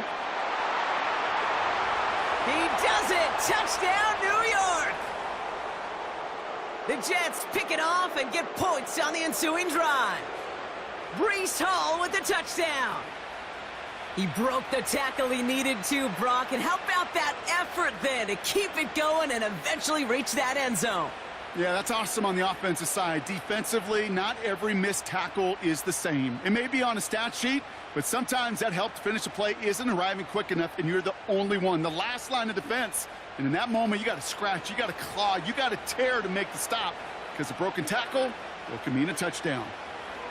Rodgers trying to throw for it. And through the back of the end zone and out of bounds. First touchdown of the game for them, partner, and immediately they go for 2. That feels like an analytics-based decision there. Can I just tell you, I'm kind of tired of analytics. I am. I'm tired of falling on analytics when it fails. Oh, the process was right. Oh, we just didn't get the result. No, I don't like that decision this early in the game. You're going to be chasing that decision and those points. So hopefully he's able to find the landing zone next time. His first kickoff gives him some great field position here.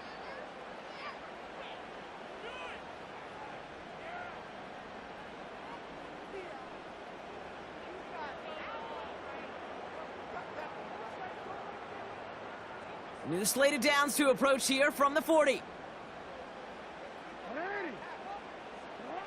First down throw for Jackson. Forced out to his right. A risky throw, and they're going to intercept it. Picked off by DJ Reed. And the Jets get it back after making their 3rd first-half interception. Okay, Brock, now back-to-back drives where they have picked him off. That's got to be a worrying trend for these coaches who know how integral the passing game is to their game plan and their success. Those poker players, the best of them, when they figure out a tell, they know exactly how to beat their opponent. There he goes on the right side. And he's across for the touchdown. And that flag is not going to stop this celebration. They know that's an offsides call. Got to the end zone with a free play, so they will, of course, decline offsides and take the points.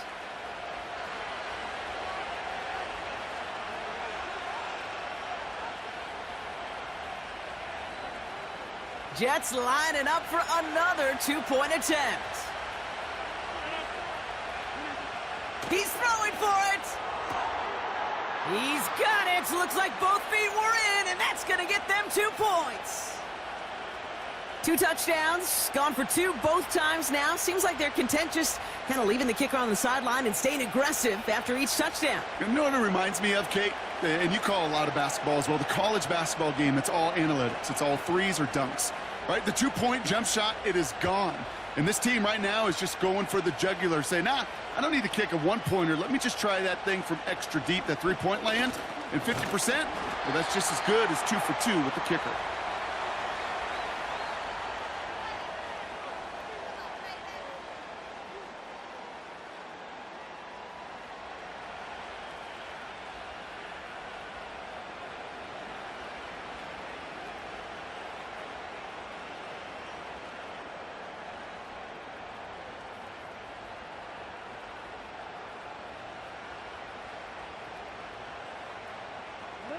They're out and set, 1st and 10.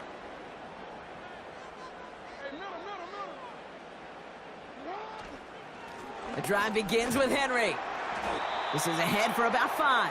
That was Jermaine Johnson there to make the play. 1st down play nets him 5. It's going to be 2nd and 5. Fans love the long ball in baseball. It's like they got the home run derby, but you know what? Talk to managers, and they will tell you small ball can win too. Singles and doubles, you add them up, you could win a lot of baseball games. Football coaches will tell you, you get runs of that length, it may not be a home run, it may not score points, but it can do some serious damage.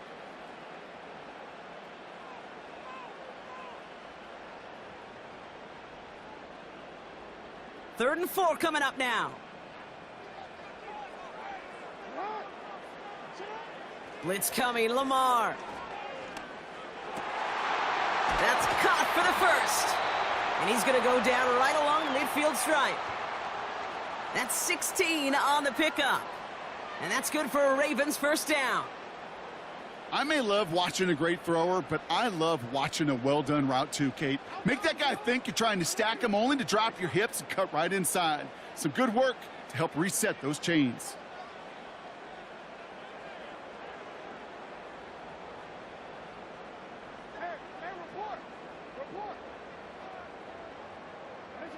First down, here's Lamar. Well, the pressure nearly got to him, but still a good play defensively as that one falls incomplete. Well, that's like a good peanut butter and jelly sandwich. Takes both to make it work. And defensively, you've got to have that pressure up front. That's peanut butter. And then you'd like to have some jelly. And that was almost a huge play with an interception.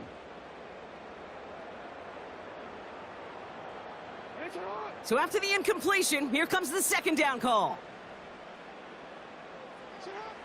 Throwing again is Lamar. Tried to connect, but it winds up incomplete. Well, Kate, that wasn't a fast enough break for the interception, but it was good enough and a good enough break to break on the ball, get a finger on it, and force the incompletion.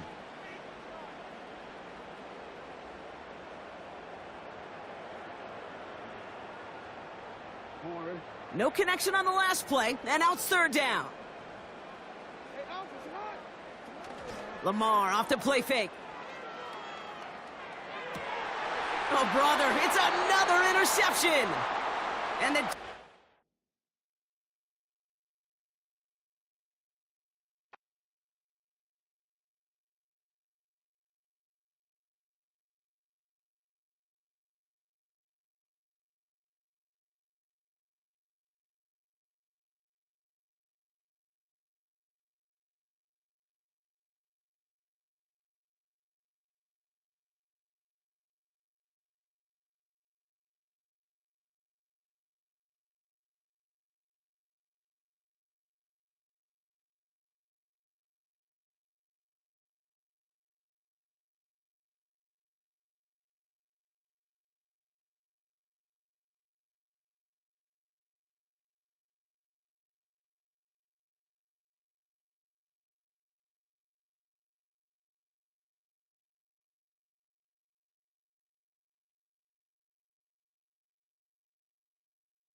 It's the NFL on EA Sports, where representatives from the AFC and NFC will square off.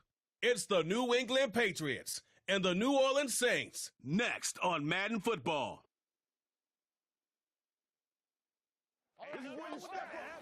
It is always a celebration here in the city of New Orleans, and we are just outside of the French Quarter at the Superdome. Brandon Gaudin and Charles Davis on hand. Kickoff just moments away. Charles, quickly, keys to the game. For me, it's coaching. Who prepared his team the best going into this one to give them the confidence to believe that they would win the game? That's who's going to come out of this one on top.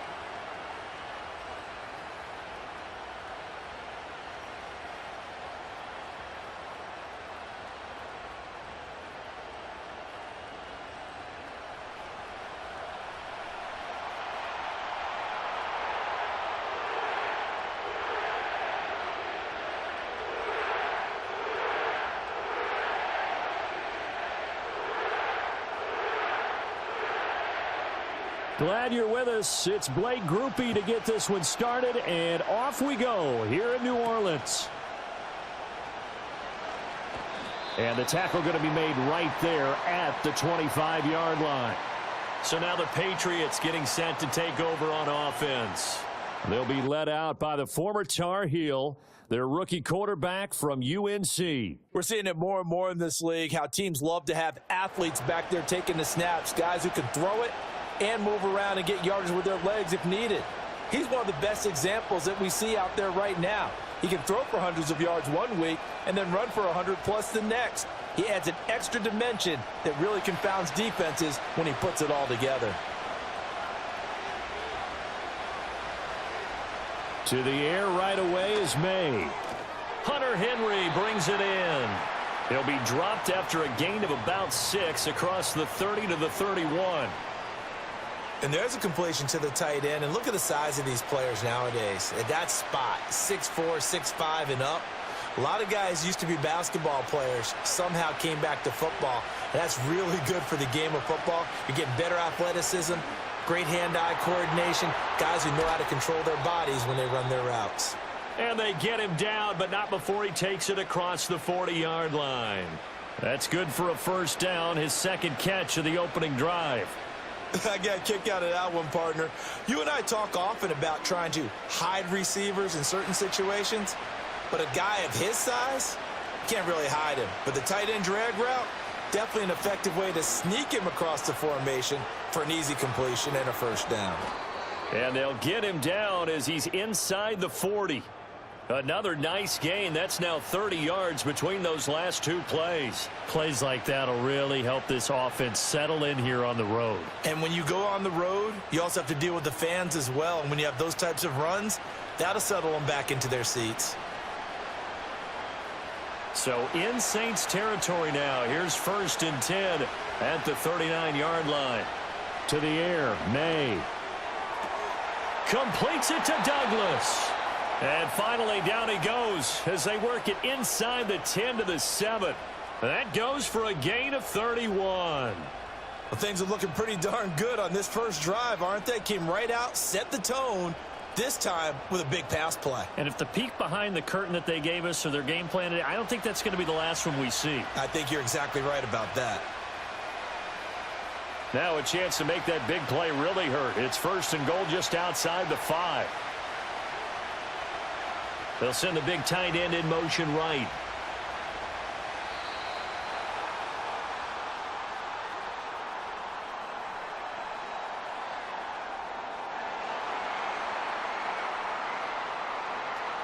Play clock hit 0. Don't know what went wrong there, Charles, but it's going to cost them 5 yards. Has to be some organization from the sideline. Sometimes when you're trying to decide on what play to send in, the play caller has to move a little bit faster. May now off the bootleg. And he'll get it here to the 10-yard line. He'll get 3 yards on the scramble there. It's 2nd down. And that's an early scramble that can be viewed positively by either side.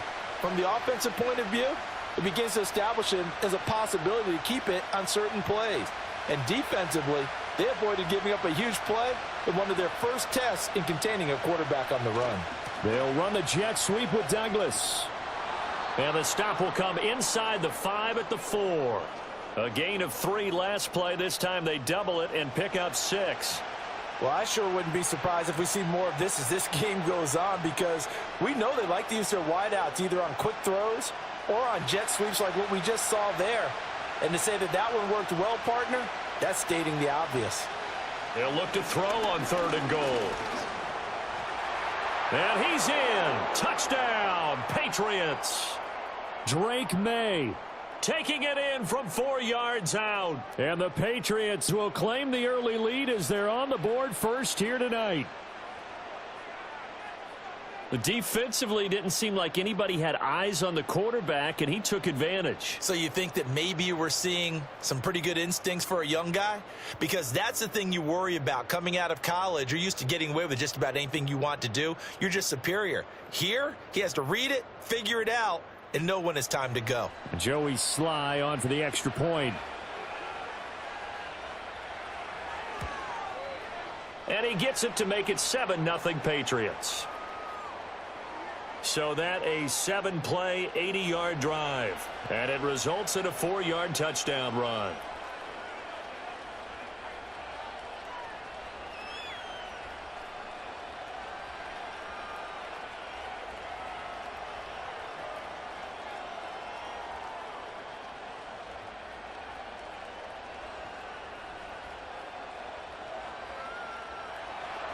Joey Sly now to kick off after the touchdown.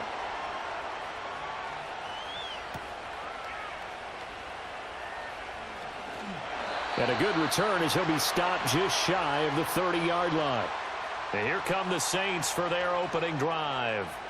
They're led out by their quarterback out of Fresno State, Derek Carr. It's been fun to watch his development through the years, and right now what you see is a very confident quarterback who has a strong sense of self, totally understands the offense, and knows how to get the ball to his playmakers on the run.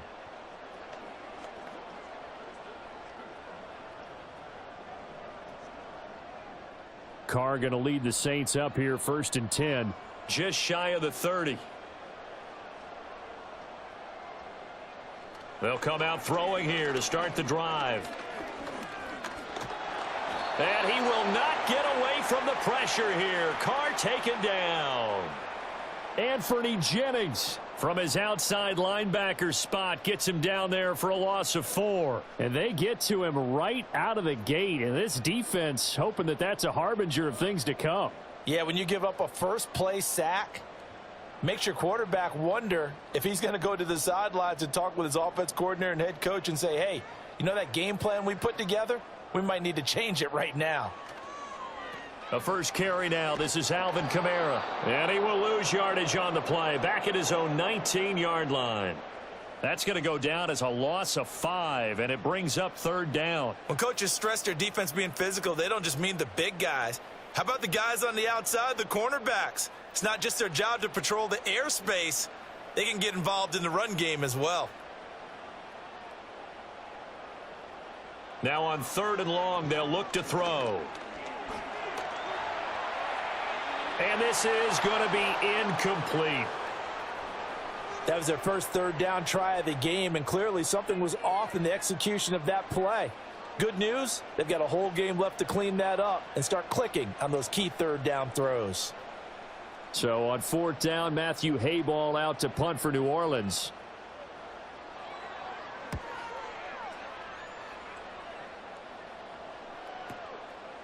Oh, a heck of a move. Man. Officially, that'll go as a 52-yard punt. Not too shabby. And the Patriots take over. So back onto the field come the Pats for their 2nd drive. They'll be looking to duplicate that first drive, the one that got them that 7-0 lead. Of course they would. I mean, look, they're on the road. So getting the 7-0 lead was huge for them, right? Imagine getting up 2 touchdowns on the road, taking the crowd out of the game. It'd be ideal. So 1st and 10 now from the 30.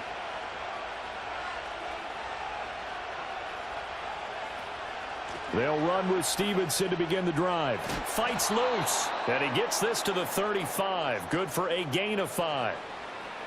A quick burst there, and he nicely bit off a pretty decent gain.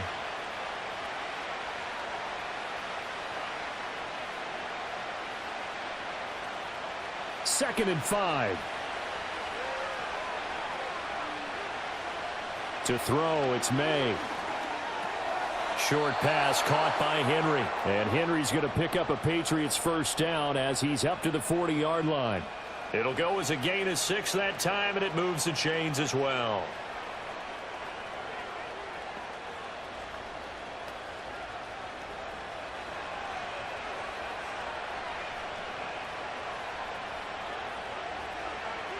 Throwing here is May. Right back to Henry, and Henry's got it again. And this will leave him a yard short. Nice pickup of 9 yards on first down. Now that's staying ahead of the chains. Really good pickup on first down, hitting the tight end there. Now it brings up a 2nd and manageable. Just found a hole in that zone. 2nd down and a yard. Straight ahead, it's Stevenson. And he'll be taken down at the 44-yard line.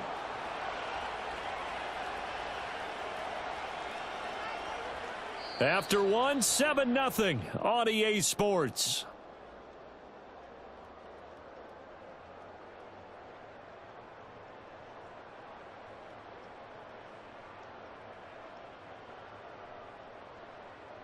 Start of the 2nd quarter, and it's the Patriots in control of the football.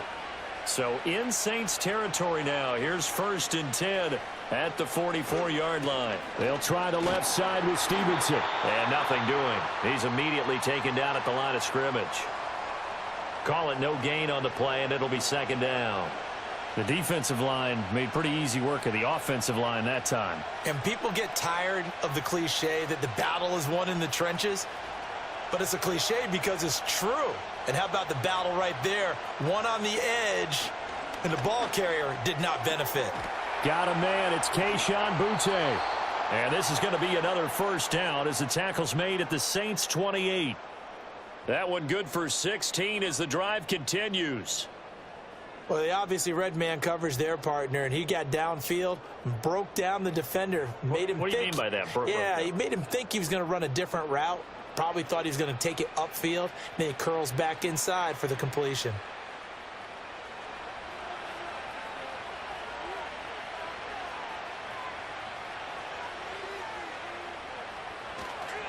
Now a fake on the jet sweep, and they'll instead run up the middle. And he'll manage to pick up about 4. It's 2nd down.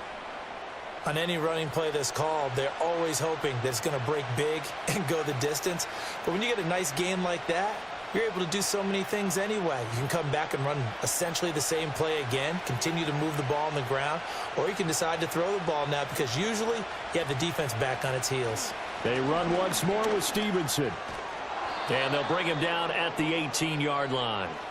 40 yards rushing for him now on just 6 carries to this point. Yeah, once more, strong running, excellent blocking at the point of attack. They've got a nice little drive brewing right here. So from inside the 20, here's 1st and 10 at the 18. Shotgun handoff to Gibson. And brought down, but not before they get it inside the 10 to the 7. It's a good gain of 11. Sets him up 1st and goal. Partner, if you want more carries, I think we saw how you get him. Showed that he's got the fresh legs, and he picked up the first down on that run. Don't just ask for him. Show him that you're supposed to get the football.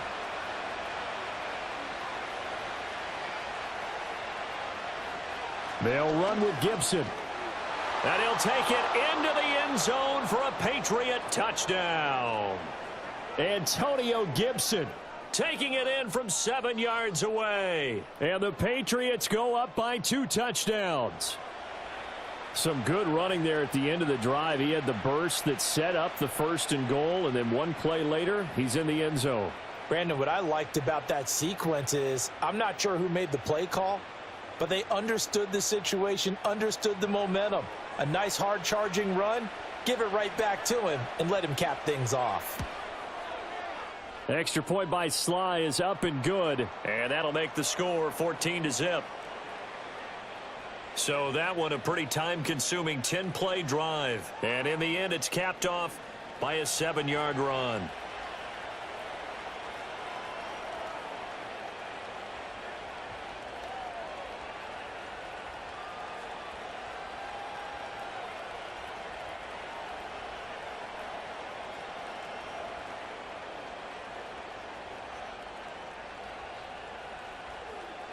Joey Sly now to kick off after the touchdown.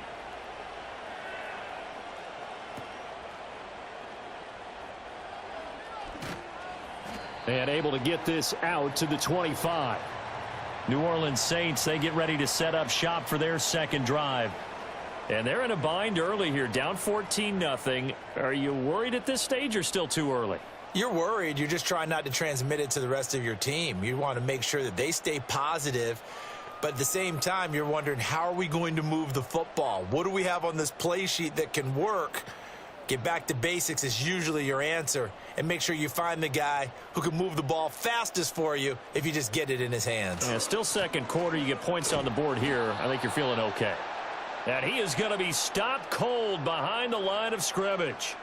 2 yards the loss, 2nd and 12. Yeah, another negative play in an early down situation. This one to start the drive.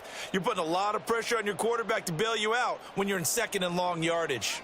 So the opening play of the drive goes backwards. Now they'll come up on 2nd and 12.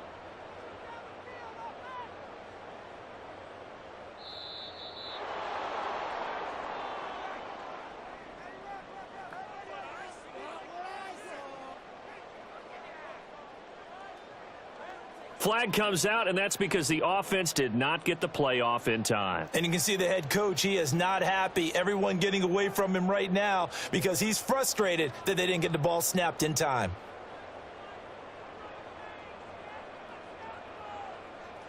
To throw his Carr.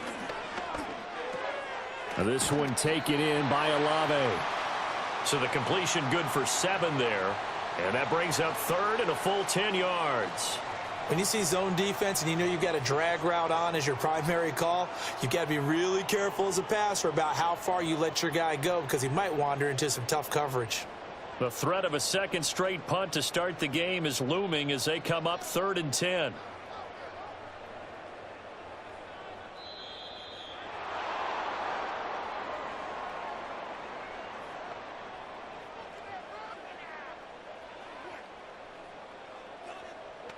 Not enough sense of urgency there. Play clock hits 0, 5-yard penalty. Yeah, I like your point there. Not enough sense of urgency. People walking up to the line of scrimmage, you've got to get up there and get set and be ready to go.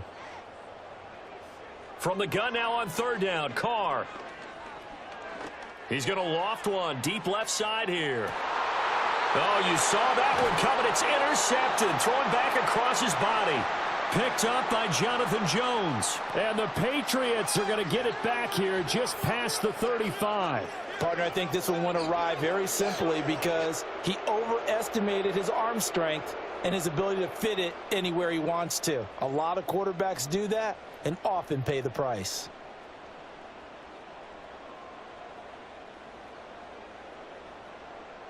Possession back to the Patriots. Ramondre Stevenson headed out with the offense. He's been effective so far, over the 40-yard mark here in the second quarter. Don't forget about those guys up front, though. They've been effective, too. The leverage game has been in their favor. They've been the ones who've been able to bend their knees, drop their hips, and get a little bit lower than the guys on the other side of the football, and they've moved them out of the way for the runner. Sometimes that's tough for those big fellas. Not an easy thing for them to do. The drive starts with a carry by Stevenson to about the 40-yard line. Well, on every play call, you realize it's not going to go for a touchdown, so a lot of your calls are setting things up for maybe later in the game, trying to establish the inside run with toughness now, hopefully get to the perimeter later, and let's face it, you could do worse than a 4-yard run on 1st down.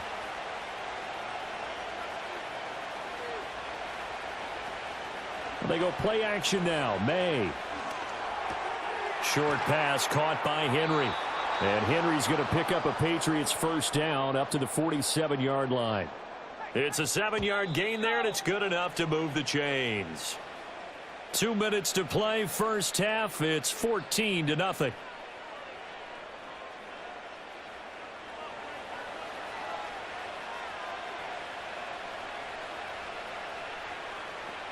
They'll throw with May.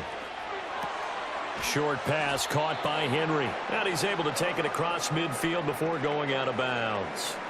Short completion, just 4 yards, and that's going to bring up second down. Got to give credit where it's due. Really nice defense on that play. The pitch and catch was successful, but not any run after it.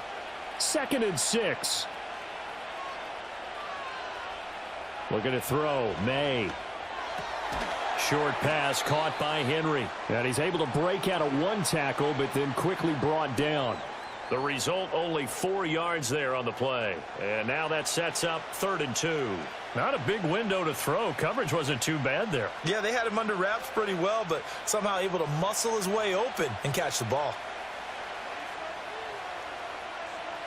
Here's May.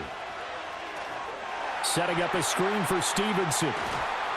And he gets this inside the 35-yard line. That goes as a gain of 11 and a Patriot first down. Well, things are definitely going right for them here in the first half. Pick it down, any down, even 3rd down, no problem. They get a connection there and pick up a fresh set of downs, continuing to move the ball. From the 34 now, here's 1st and 10. From the shotgun, it's May. He finds Douglas complete.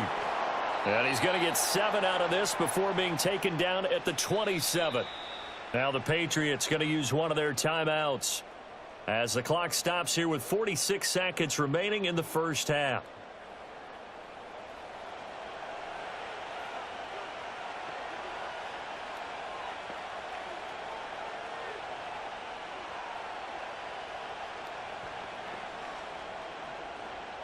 Here's 2nd and 3.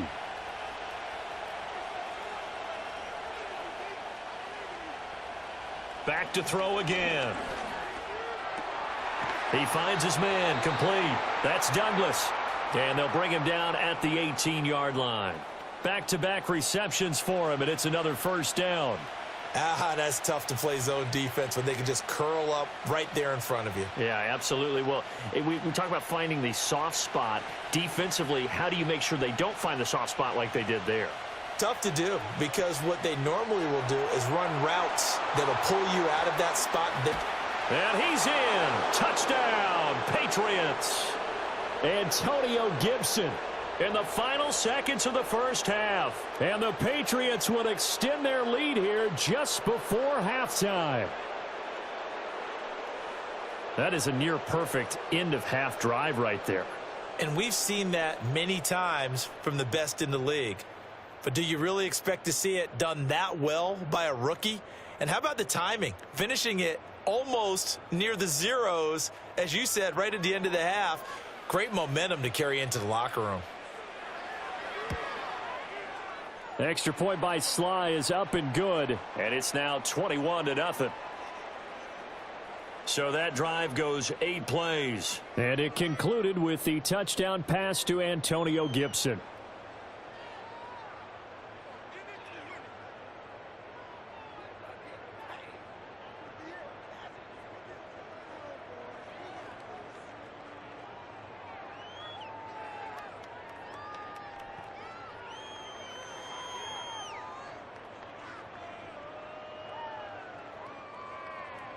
So 6 seconds, all that remains of this first half as the kick is away. And no chance to see a return on the dynamic kickoff. They'll move this out to the 30-yard line.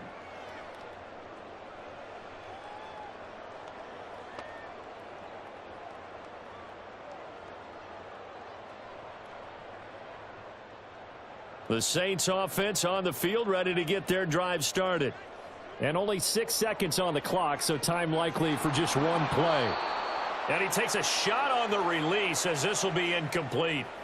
But this defense is certainly organized and playing off of each other because the rush is providing pressure and the coverage is forcing incompletions and capitalizing on mistakes. When you get every level on defense hitting at once, you get first half scores just like this one. The final shot here before half for Carr. This one deep for Wilson. And this is caught at the 20. And he gets this deep into Patriot territory. So we reach halftime in what's been a fairly one-sided game so far. As we'll get you over to Orlando, where standing by is Jonathan Coachman. He has our EA Sports halftime report.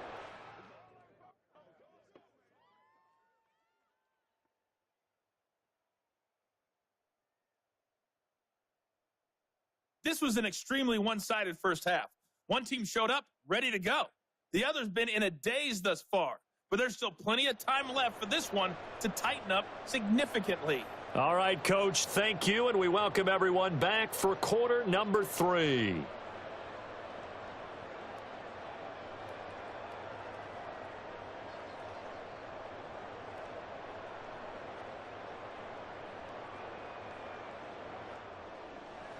The Saints going to go on offense first, and they trail here as we begin quarter number 3.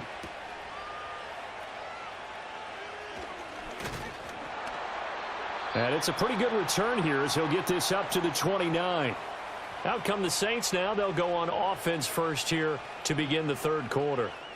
And that first half, one to forget really on both sides of the ball. They got to find some way to string something together here, don't they? Yeah, they're down big right now. So as you mentioned, trying to find something to string together, get some consistency, something sustained, maybe calm their whole team down and find a way to get back in this one. Yeah, because right now you're down big, you're being shut out. Let's see if this is the drive that kind of kickstarts them.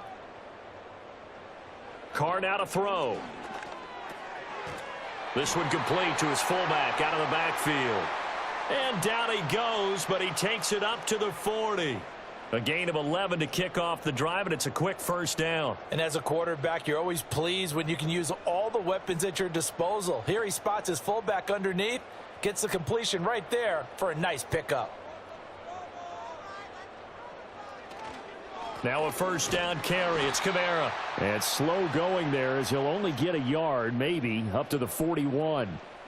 Another modest gain there on that one. And I think, Charles, you can probably pin part of the deficit on a failure on their part to really get this ground game established.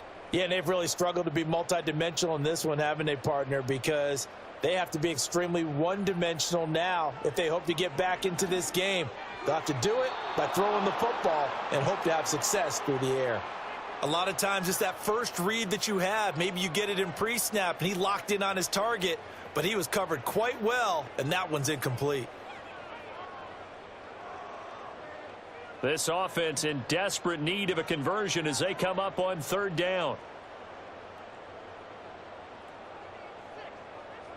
Now Carr. He's just going to dump this one off to his fullback out of the backfield. And almost, but not quite. Needed 10. He got 9. Fourth down. Well, it looks like they got what they wanted. They got the completion, but they weren't able to break any tackles or gain nearly enough yardage to pick up the first down. Now to be 4th and short. Here comes the Saints punter now as he's on here to punt it away.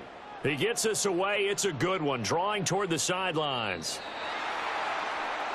So here are the Patriots now. They get ready for their first possession of half number 2. Right now, everything they touch turns to gold. This is their 4th possession. Touchdowns on their first 3 possessions. I mean, this defense, they can't seem to stop them. It's like they're on skates. Great analogy, Brandon, because they are pushing them back and winning everything at the line of scrimmage. They've just been laying down tracks towards the opposite end zone. So to themselves, all they're saying is, if we don't make a mistake, there's no way they can stop us. And he can't find anywhere to go with it, and he goes down. A loss of 4 that time on the sack, and it brings up 2nd. And no matter what the situation, the O-line just hates that because they feel like they didn't protect little brother back there, right? Man, that's just so difficult for them because just think about every single play. When you decide to throw the football, you're dealing with some of the best athletes on the planet. You talk about guys, if they weren't playing football, they'd be starring in the NBA at power forward. It's a really difficult task.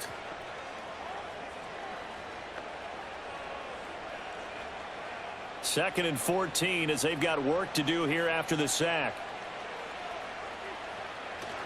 Up the middle, here's Stevenson. And not a whole lot to speak of there as they'll bring him down shy of the 20. 3 yards is the pickup, but it leaves them still needing 11 here on third down.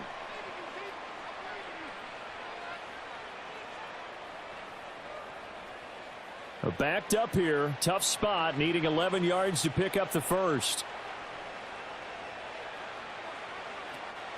Play action. May. Oh, the ball comes out on the hit, but they'll say it's incomplete.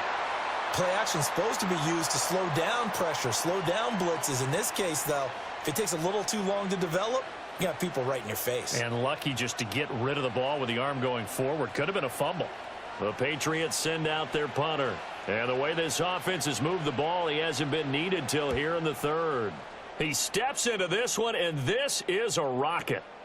Fielded at the 20. Call that one an even 60 yards, 6-0. And the Saints will take over with a first down and 10. The New Orleans offense set to take over. I kind of feel like they've reached a do-or-die point in this game, Charles. If they're going to try to pull off an impressive comeback, it has to start right here, right now. Yeah, now they've got a final chance to get out of this situation, but they also understand they've got to move the ball and move it fast. In addition, they need to save as much time so they can get 2 more possessions.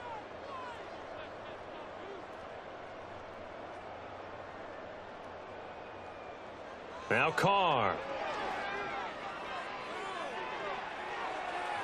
And that's going to be incomplete. No sense risking anything there on first down. Even though he's still in the pocket, he had a receiver out to his side, so just put that in a spot where the only people who could make a play on it are the trainers and the coaches. Well done. Now Carr, after the incomplete pass, brings him up 2nd and 10.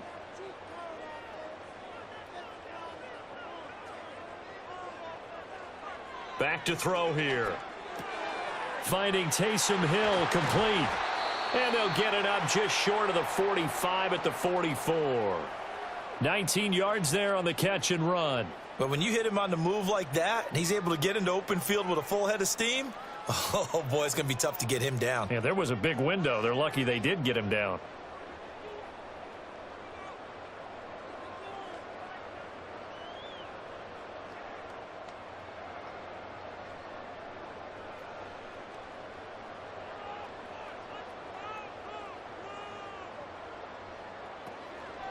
They'll run out of the gun with Kamara. Gets past one man. And this will wind up a Saints first down as he's got this up to the 45-yard line. Despite the score, despite the deficit, no quitting this guy. He's running angry, running through arm tackles. He wants to change what that scoreboard is saying. Still in search of their first touchdown of the game, but they're on the move. 1st and 10. They run it again with Kamara.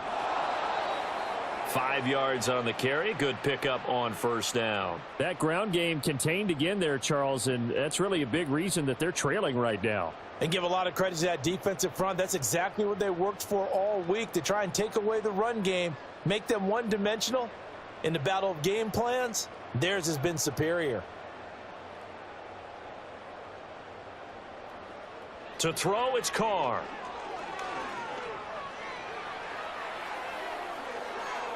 And too much juice. It'll be out of bounds, incomplete. So another incompletion there. He's hitting on fewer than half his pass attempts in this one, and that is not a winning formula. Yeah, so let's make sure we give a little bit of credit to the defense here. They've given him a lot to think about, a lot of different looks, and he seems a little bit confused trying to complete passes.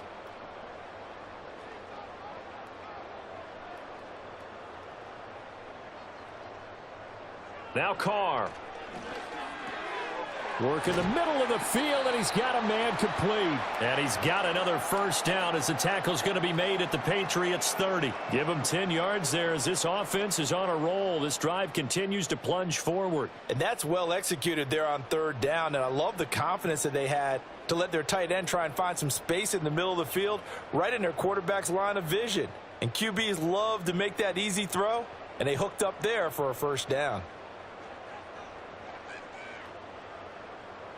Carr. Olave over the middle. And the result here, a pickup of 8. Leaves him with 2 to go on 2nd down.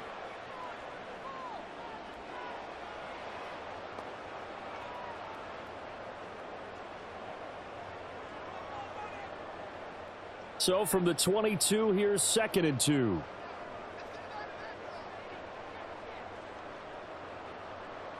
Carr to throw again.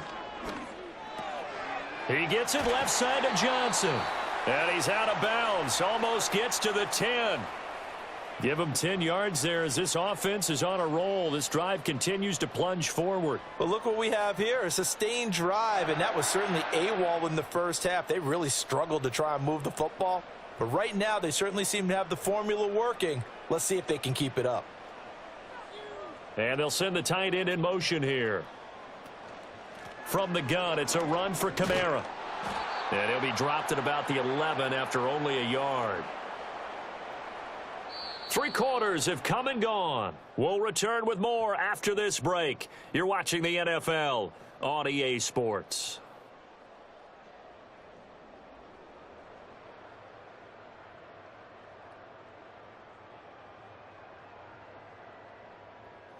Back now here live in New Orleans. A lot of folks starting to make their way to the parking lot. Their guys trail big here to begin quarter number 4. Carr going to throw. Open on the left side. This is Valdez-Scantling. They'll wind up getting 7 on the play, and that's going to bring up 3rd and 2.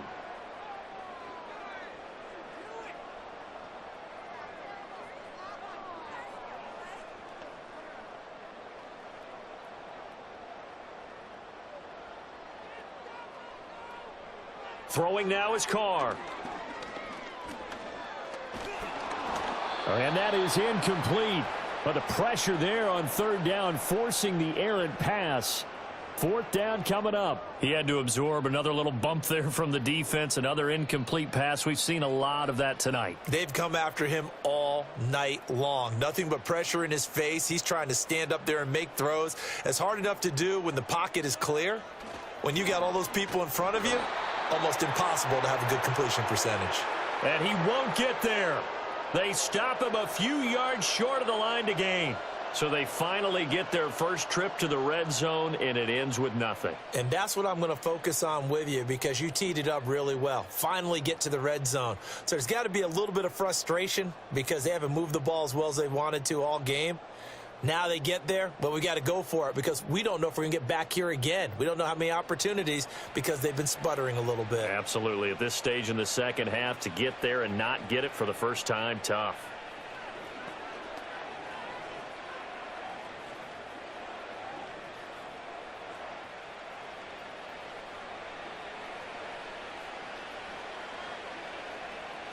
From deep in their own territory, they look to throw. That's to the veteran tight end, Austin Hooper. And all the way up to the 49. A big play there for New England. 45 yards. No let up in this passing game. They've been a well-oiled machine throughout. And actually saw a few guys on the sidelines at the end of the 3rd quarter doing the old hold up 4 fingers college sign, meaning the 4th quarter is ours. And they certainly weren't kidding. So one play, and they're already just shy of midfield. On the handoff, Stevenson. And nothing much materializing there on the first down run. He'll get a couple, and that's it. Brandon, I've got to think this offensive line has got some smiles on its faces. And I know it sounds crazy, but they practiced for this back in training camp. They knew they'd be in situations where it'd be extra defenders in the box coming after them, trying to keep them from locking down a game. Right now, they want to show the world they're up to the challenge. Oh, he bowls over him. And good running, going to get this down close to a first at the Saints' 43-yard line. 55 yards rushing for him now in the ball game. He had to fight for every yard on that run, shook himself free of a tackle, and kept fighting, even with the rest of the defense closing in on him. That's the kind of effort you'll take every single time. They'll try and run for the first with Stevenson. And a good push up front, and he's able to navigate his way down inside the 30. 14 yards is the pickup there, and a New England first down. Brandon, when a defense just simply can't get off the field on 3rd down, and we all know how important that down is for both sides of the ball, you often feel like you're just a step behind whatever they're doing offensively. And one of the differences in this game, no doubt, 3rd down conversion, and that is going to be a story they'll talk about after this one. To about the 26 here.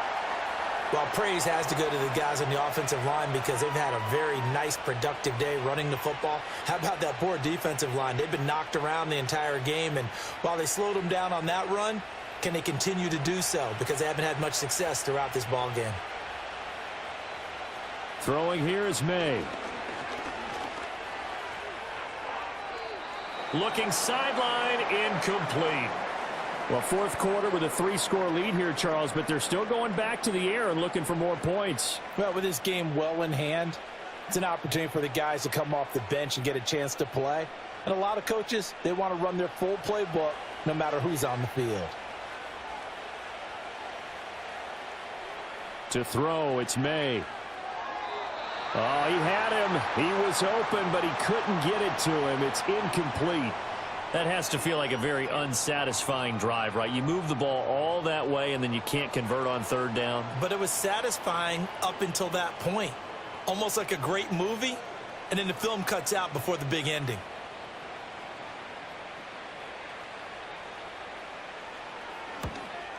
Sly able to put this one through. And that will extend their lead even further. Well, ultimately not really sure that they're going to need those 3 points, but they'll take the 3 and they pad that lead. Yeah, this one's already wrapped up, but you and I both know if you're an offensive coordinator, you never let up on the gas unless the head coach tells you to do so. And maybe you've actually clicked him off in your headset so you can keep calling plays and trying to add to this lead.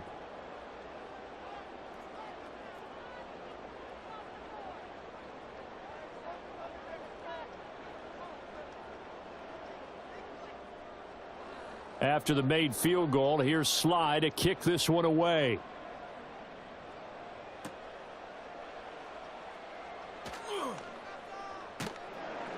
And beyond the 20, but not by much. In fact, just a yard pass there to the 21.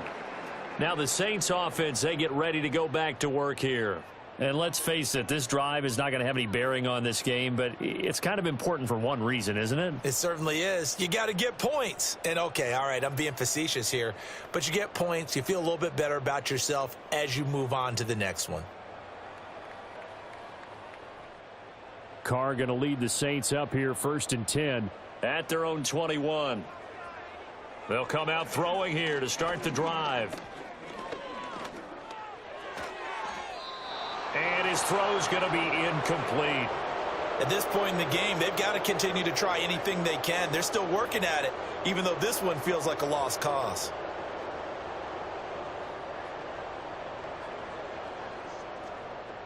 Now Carr, after the incomplete pass, brings him up 2nd and 10. Now a shotgun snap as they'll look to throw. And they'll get this into the hands of Hill, complete.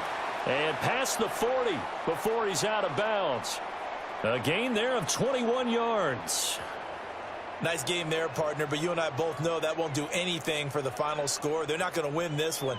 Right now they're playing for pride and fantasy points. And just to erase that goose egg, nobody wants to be shut out. To throw his Carr. That's complete to his running back, Kamara.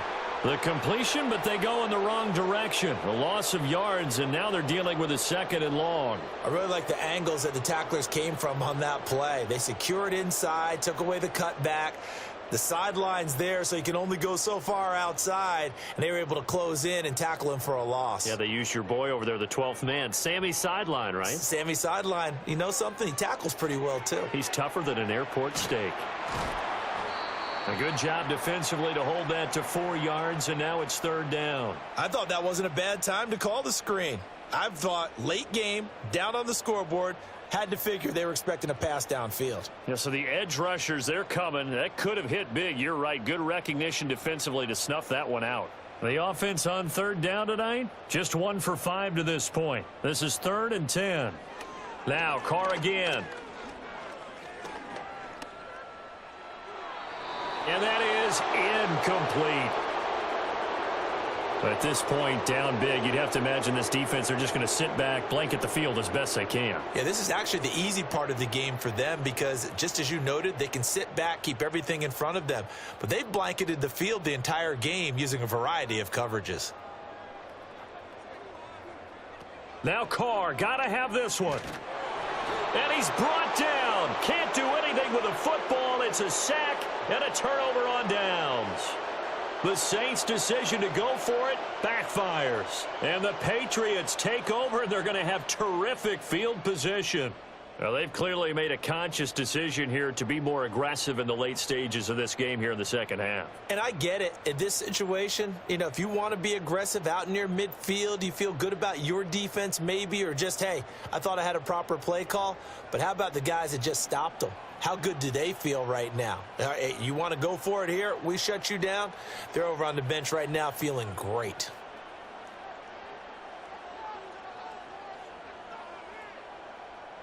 So from the 36 now, 1st and 10.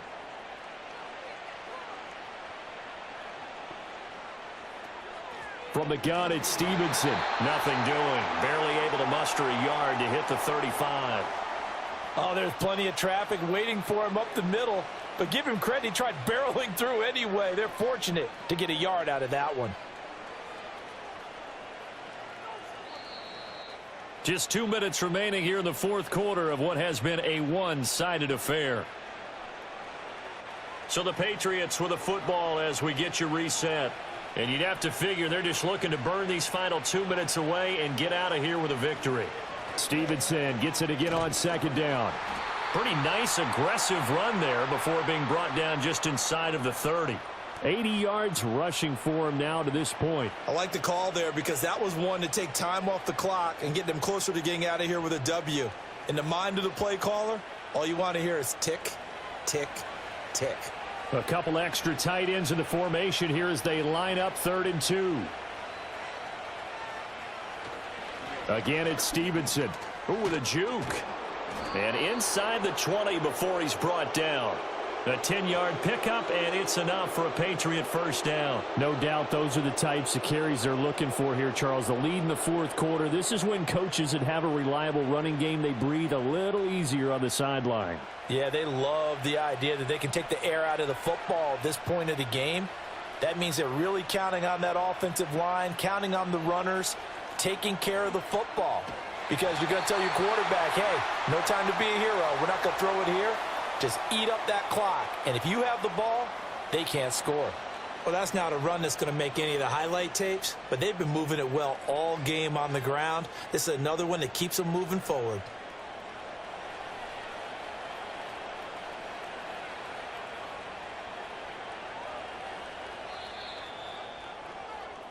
So this will wind up a victory for the New England Patriots. And this was truly a total team effort, Charles, on both sides of the ball. No, they absolutely pitched a shutout, so it can't get much better than that, right? The defense led the way, but the offense did their part as well. They moved the ball up and down the field. So you've got to like what you saw. What do they call that? A total team effort?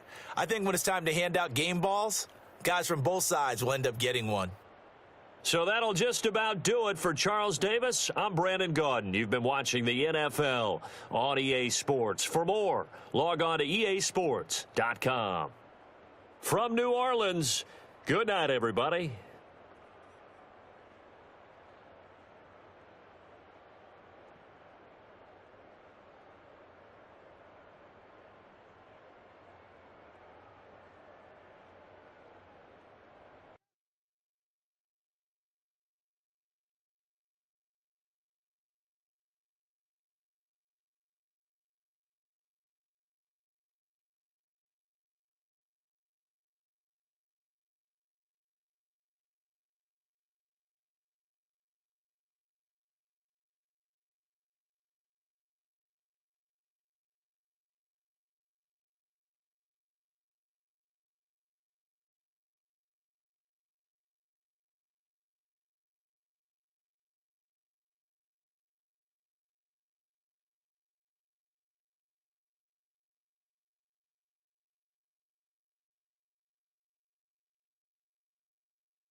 It's the National Football League on EA Sports, and we'll see who rules the skies in tonight's battle. It's the New York Jets and the Philadelphia Eagles, and it's all up next.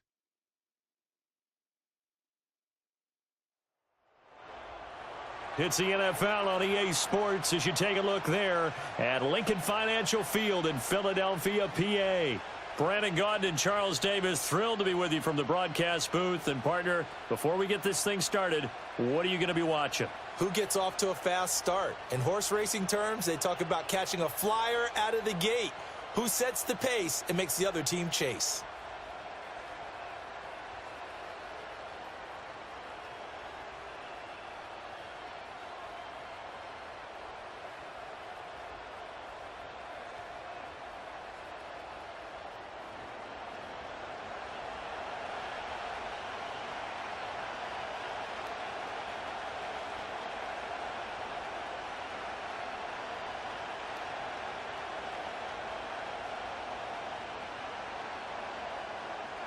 Here's the kicker, Jake Elliott, ready to get this one started. And off we go from Lincoln Financial Field. And all in all, a pretty solid return. Nearly got it to the 35. They'll mark him down officially at the 34. So now here comes the Jet offense as they get ready to take over. Under center is a 6'2", 225-pound signal caller, Aaron Rodgers. There have been very few quarterbacks in the NFL who have been as consistent throughout their career as Aaron Rodgers. He's been good for so long, and we've seen no decline in his skills. His accuracy and arm strength continue to elevate the talent around him, and his in-game mistakes, few and far between. From the 34 now, here's 1st and 10. Rodgers going to the air to start things out. And incomplete to open things up. How about that? Red man coverage and decided to test him early. But they proved up to the task and forced the incompletion.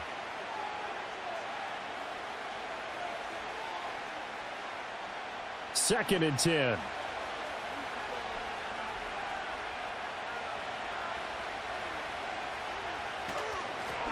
Give to Hall running right.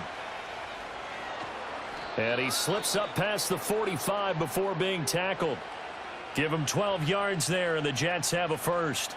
Big article in the paper this morning talking about how they wanted to get chunk plays in the run game. Well, early on, there's a good one. There is, and for guys on defense, they've got to remember the old adage. You've got to meet force with force, and if you don't, you get run over, as they did on that last play. To throw, it's Rodgers. And that went to the right side and incomplete. And that's the knowledge you gain from being in this league for a long time. He's learned the hard way when to give up and fight another down. And that's a smart move to throw it away. Here's 2nd and 10.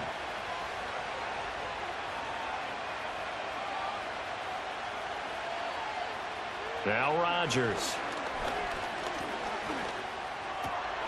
And he'll find Hall. And he'll go down, but not before getting this inside the 30. 28 yards the gain there on the catch and run. That's going to be a good matchup for him, using him out of the backfield and telling those linebackers, hey, you're not only going to have to try and run with him, but you're going to have to try and tackle him in the open field.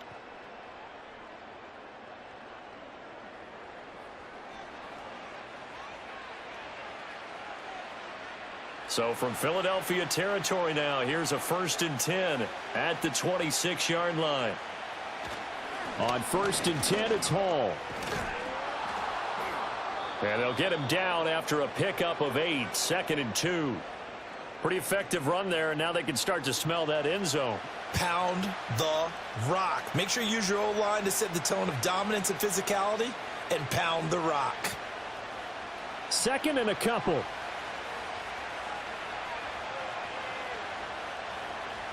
Shotgun now for Rodgers. Open man here is Conklin. And they've got it inside the 10 at the 8. It's a 10-yard gain there to set him up 1st and goal. And the tight end is certainly a position built to move the chains because they can control space underneath. If they've got good hands, then, of course, they're a dynamic target. But one other thing is they're right in the sight lines of a quarterback on just about every play. And that makes it easier for the quarterback to pick him out and deliver. They'll run with Hall. And he'll be stopped just outside the 5 at the 6. It's a gain of a couple, and it'll be 2nd and goal. Here's where we need to see some tenacity from this defense, because they've been pushed right down the field on this opening drive. They've got to find some way to push back, and that's a good first step. The 6-yard line, the line of scrimmage on 2nd and goal. To throw is Rodgers. He'll find Lazard here over the middle. And he gets halfway there from the 6 to the 3 on a gain of 3. Driven it down the field nicely here on the opening drive, but now it's put up or shut up. No doubt about it, because to make that type of a drive and ultimately kick a field goal would feel very disappointing. But I'm just wondering, is the head coach thinking, is this 4-down territory? Might he go for it? Rodgers now on 3rd and goal. Well, a tough throw there across his body. It's incomplete. So they opted to pass for it on 3rd and goal. Let's see what they do on 4th and goal. Well, I think they threw it with the idea that if they didn't get it, they would go for it on 4th and goal. So they've got another play in their pocket. They're going to have to call it right now. No field goal here.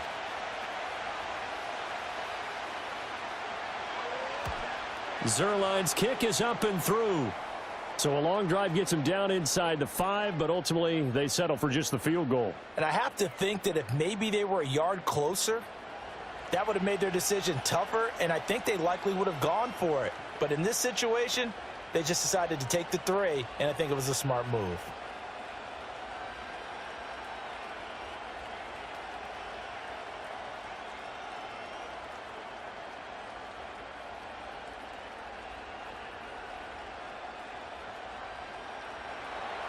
After the made field goal, Zerline back out there now to send this one away.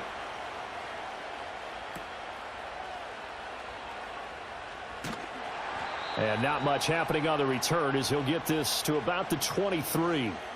Philly's offense getting ready, and Jalen Hurts ready to lead them. The 2nd-round pick who started his career at Alabama, then finished with an electric senior season at Oklahoma. Tremendous production in college at 2 different universities, and this is a guy who was a finalist for the Heisman Trophy. Still much more of a runner than a thrower, but has plenty of arm and is capable of making the big throws downfield. And don't underestimate his ability to think the game. Remember, he's the son of a coach. Hurts and the Eagles come up here 1st and 10 at their own 23.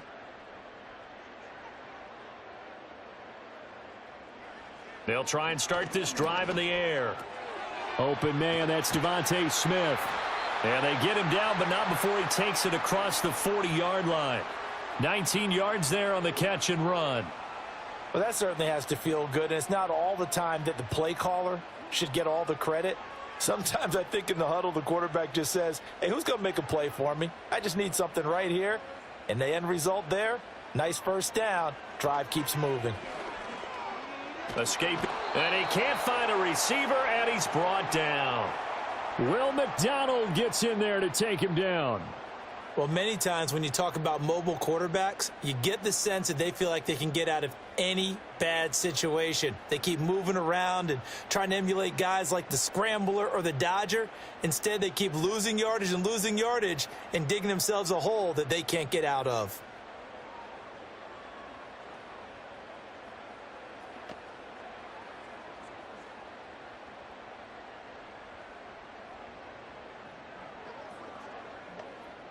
And the job becomes twice as difficult now. After the sack, it's 2nd and 20. Hurts sets up to throw it. This short throw caught by Goddard. That's good. The completion there for 7 yards. And that'll make it 3rd and 13. Brandon, perfect defense in this situation would have meant that there was an incompletion. They would have picked it off. Okay, so they gave up the completion. But I really enjoyed watching how the defense stayed in sync, stayed in great communication, and as he dragged across each zone, you see him pointing, communicating. There he is, and they passed him off to each defender. Ended up making a nice play, even though it was complete. And he gets it just shy of midfield, but that's not enough. He's short of the marker. They'll get 11, but still a little short. 4th down. There's another example what defensive coaches constantly preach, not allowing any run after the catch. They gave up a few more yards than they wanted to, but they were able to get him down quickly and force a 4th down. On is the punter man as he boots this one away. And this will carry out of bounds. Where are they going to spot it now? At about the 18-yard line, it looks like. Back onto the field come the New York Jets for their second drive. They've got a 3-0 lead and the football as they start 1st and 10.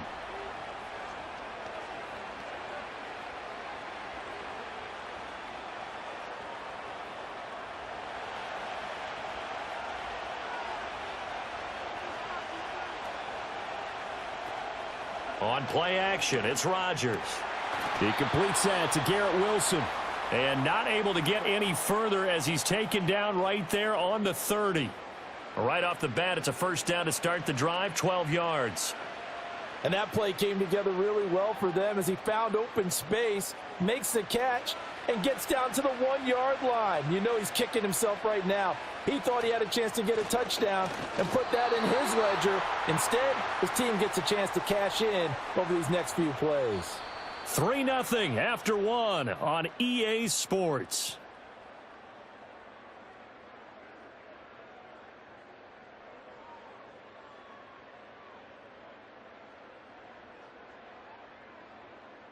The Jets with the football here to start the second quarter. Officially nothing on that last run. They'll try again 2nd and 10. On play action, now Rodgers. Well, that'll be incomplete. Well, he took a shot as he let that go. And it's going to bring up a 3rd down. When defenses get to the quarterback that quickly, a lot of times it's called a jailbreak. It wasn't quite that fast, but fast enough that he had no time to look downfield and set himself to throw the ball. And as he tried to do that, he was hit, and it forced an incompletion. Shotgun now for Rodgers. Work in the middle of the field, and he's got a man complete. And he has another first down as they'll get the ball down to the Eagles' 42. That one nearly 30 yards, 29 officially. That's a play that will likely be forgotten when you talk about big moments in this game. But plays like this are critical to keep drives going. And if points result, we'll call this play significant.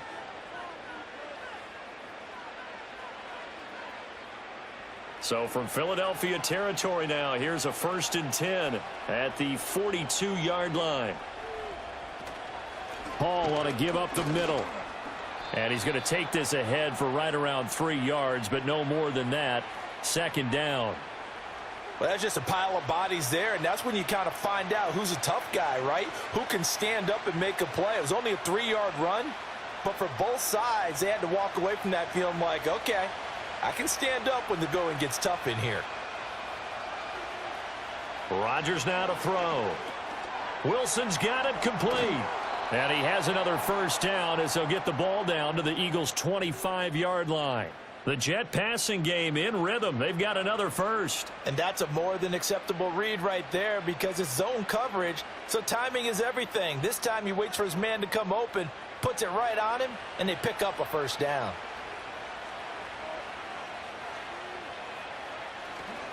Handoff running left. Here's Hall. And he doesn't quite make it, taking it within an eyelash. Dropped at the 1. Good yardage as he rumbles for 24 and a first. Now that was a big run. It takes him all the way down to the 1-yard line, and that'll shake the confidence of any defense. So when they're looking for a little bit of support now, looking at their defensive coordinator, if I'm him, I dial up some pressure. I just go after him because otherwise... And he's into the end zone. Touchdown, Jets. Breece Hall punching it in from a yard away. And the Jets are able to stretch out their lead. 2 good drives on their first 2 possessions. Remember, the first wound up in a field goal, but we all know field goals aren't going to cut it in the NFL, so they're not going to be denied here, and they wind up punching this one into the end zone.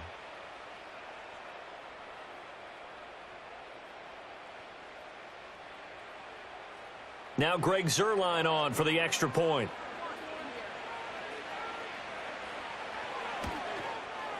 It's up and good, and that'll increase their lead to 10-zip. So that drive takes them down the field in 8 plays. And it was capped off by a Breece Hall touchdown run.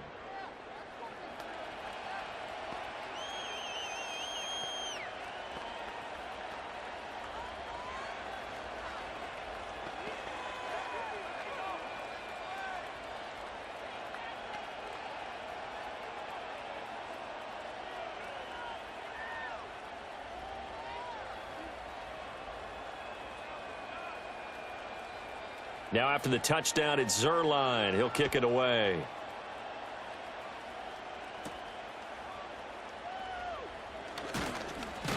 And able to take it past the 25 and up to the 28-yard line. So back onto the field, here come the Eagles for their second drive. Nothing for them yet from an offensive standpoint, down 10-zip as they come up 1st and 10.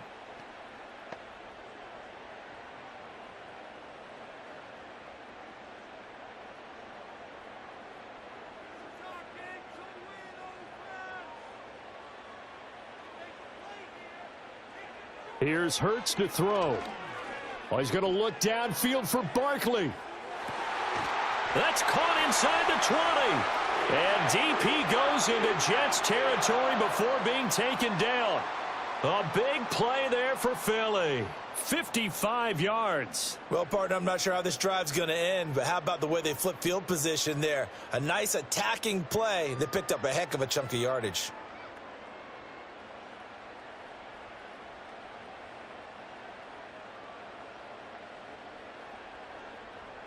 A real field flipper there as all of a sudden they've got a first down in the red zone.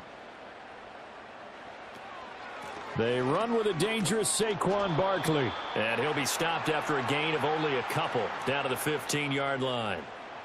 A big part of a middle linebacker's job is being able to take on blocks and then go make plays. But the best ones, they have those big guys in front of them playing defensive line that hold blockers off of them and allow them to flow sideline to sideline and make the big hits. Second down, here's Barkley again. He's going to get 4 out of this as he's down to the 10-yard line.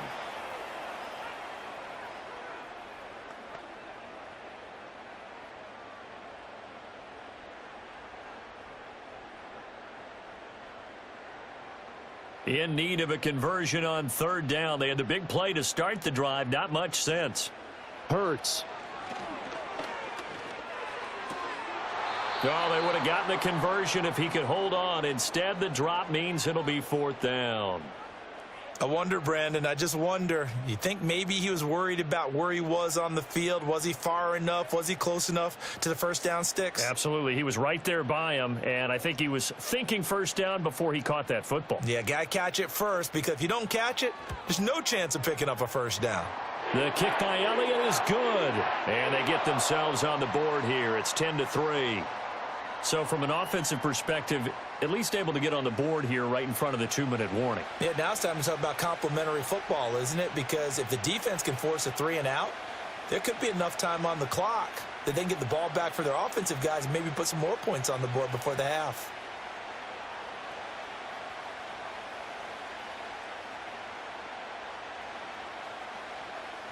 After the field goal, here's Elliott to kick it away.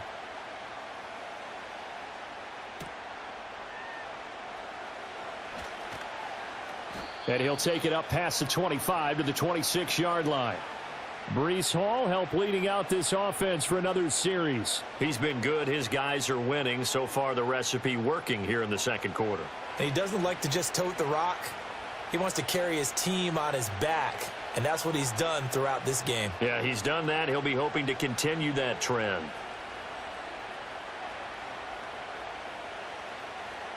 Rodgers and the Jets now with a 1st and 10 at their own 26.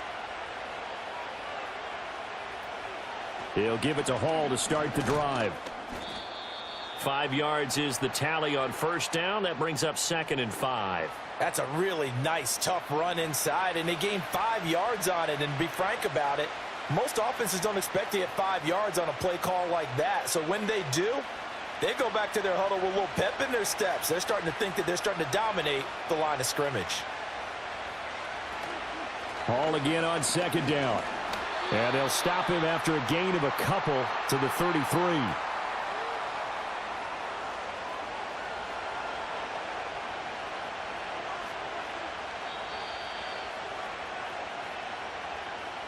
Our score 10-3 with 2 minutes remaining in quarter number 2. Here's 3rd and 3.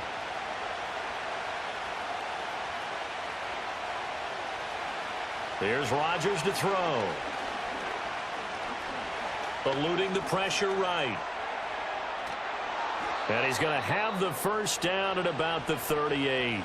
What can't Aaron Rodgers do? The legwork there getting him the first. Well, he and his offense were staring down what was likely a 3-and-out. Zero fear from his side, though. Never doubted for a second they'd pick up the first. He's ready to pull the trigger on the keeper the moment it revealed itself. Now they'll throw with Rodgers. He's going to air one out. And it's incomplete. Took a shot, couldn't connect. Zone coverage there, and they were playing deep. That makes it obviously a little bit harder to run by guys. And that time, it was not much of a window to get the ball in there, and it winds up incomplete. An incomplete pass on first down. That leads to a 2nd and 10. Now Rodgers. Wilson's got it on the crossing route. And they'll get this well past midfield before being stopped just before the 35. The extra effort after the catch makes it good for a gain of 26 and also a first down. That crossing route is so effective when you hit it just right because you get a guy on the move, and then we see the end result there. It's a nightmare for the defense. They got a guy with a full head of steam. Not only does he catch it, but he picks up additional yardage after it. Line of scrimmage, the 37 on 1st and 10. Throwing is Rodgers. Looking left sideline, it's complete. And he's down inside the 5 at the 4 before he's out of bounds. A gain of 32 that time. This defense is definitely reeling a little bit now. Back-to-back big plays given up, and you know that's all defenses talk about. How do you limit that? Instead, they got hit by a 1-2 punch those last couple of plays, and now they've got their backs to the goal line.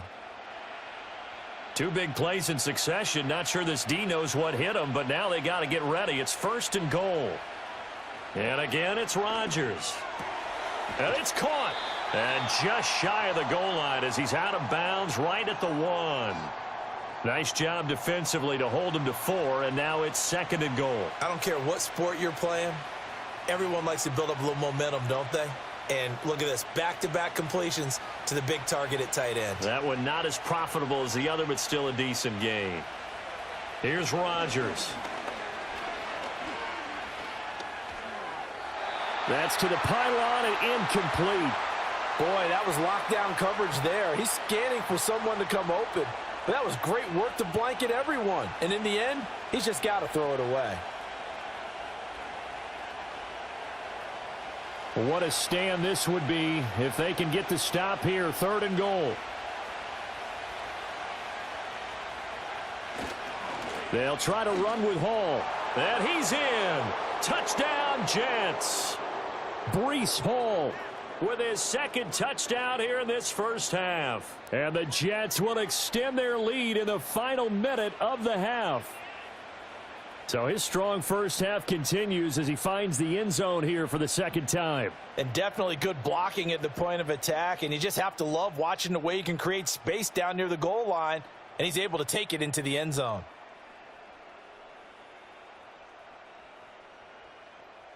Zerline now for the PAT.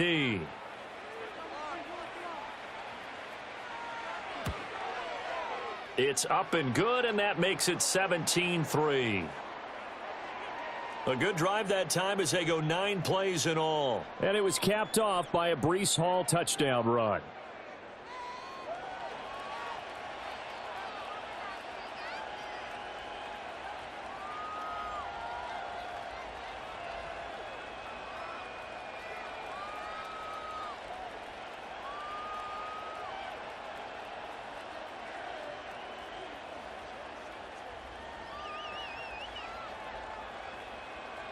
Now after the touchdown, it's Zerline. He'll kick it away.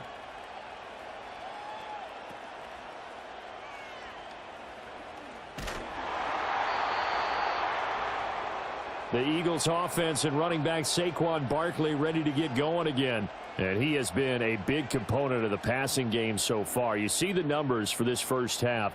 This defense is going to need to find some way to key in on him because he is eating them up right now.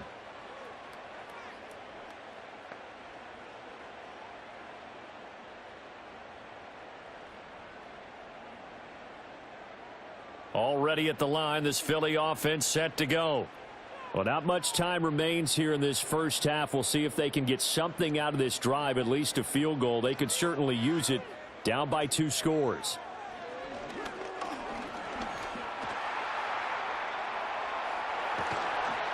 And they get him down, but not before he takes it across the 40-yard line. The Eagles going to take the first of their timeouts as they'll stop the clock with 26 seconds to go until halftime.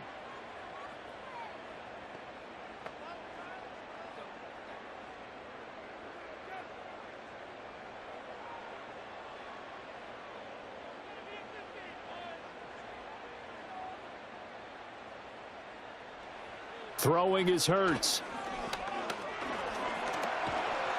And he's going to have to eat this one as down he goes. Now the Eagles will use the second of their timeouts. So that means they're down to 1 remaining here as we head toward halftime.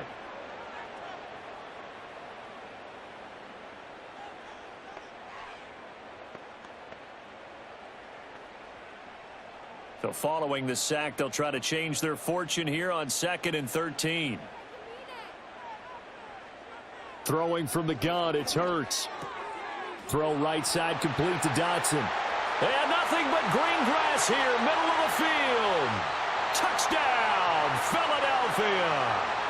Jahan Dotson as the first half is winding down. And the Eagles are able to cut into this lead in the final seconds of the first half. Well, this could be a big turnaround. They get the touchdown here in the final moments of the second quarter. And remember, Charles, they're going to get the ball to start quarter number 3 as well. So what you're saying is if they take the ball down to start the second half and score again, it could change the entire complexion of this game, couldn't it? Absolutely. On for the extra point, Jake Elliott.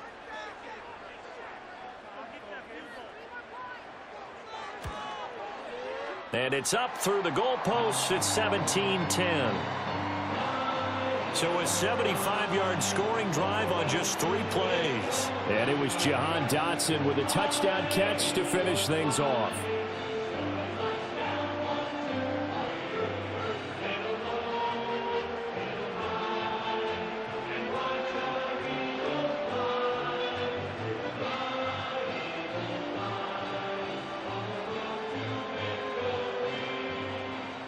So not much time to speak of remaining in this first half as the kick's away. And not wanting to risk anything here late in the half, he'll just take a knee and they'll bring the football out to the 25.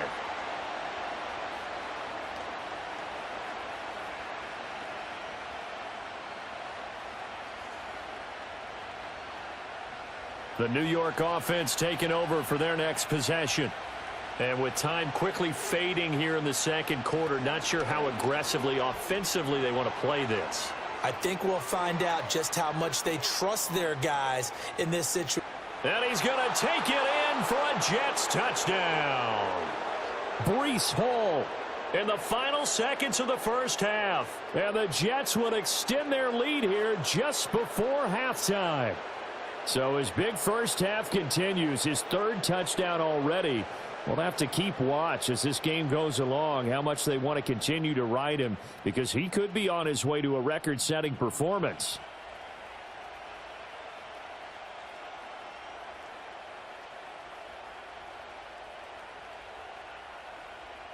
Now Zerline on to add the extra point.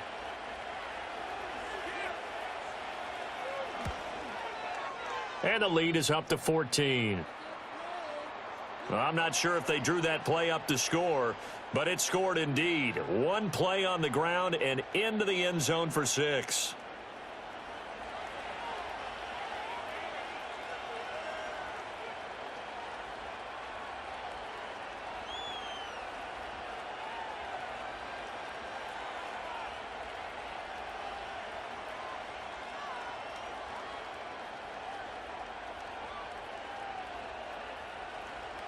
So with 3 seconds remaining in the half, they will line up to kick this one away. And not wanting to risk anything here late in the half, he'll just take a knee and they'll bring the football out to the 25.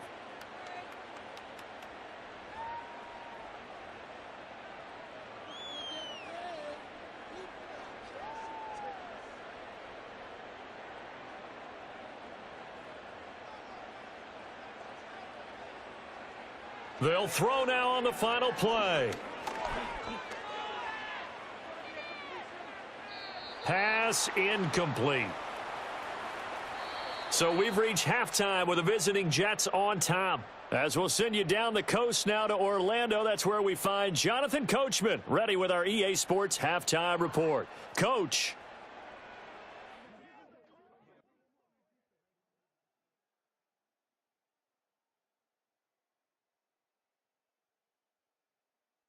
We were treated to a solid first half out of the running back, Breece Hall.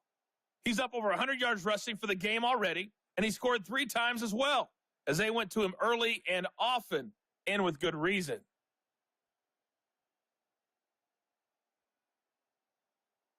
Okay, Coach, thanks as always to you and the gang in Orlando as we welcome everyone back in for quarter number 3.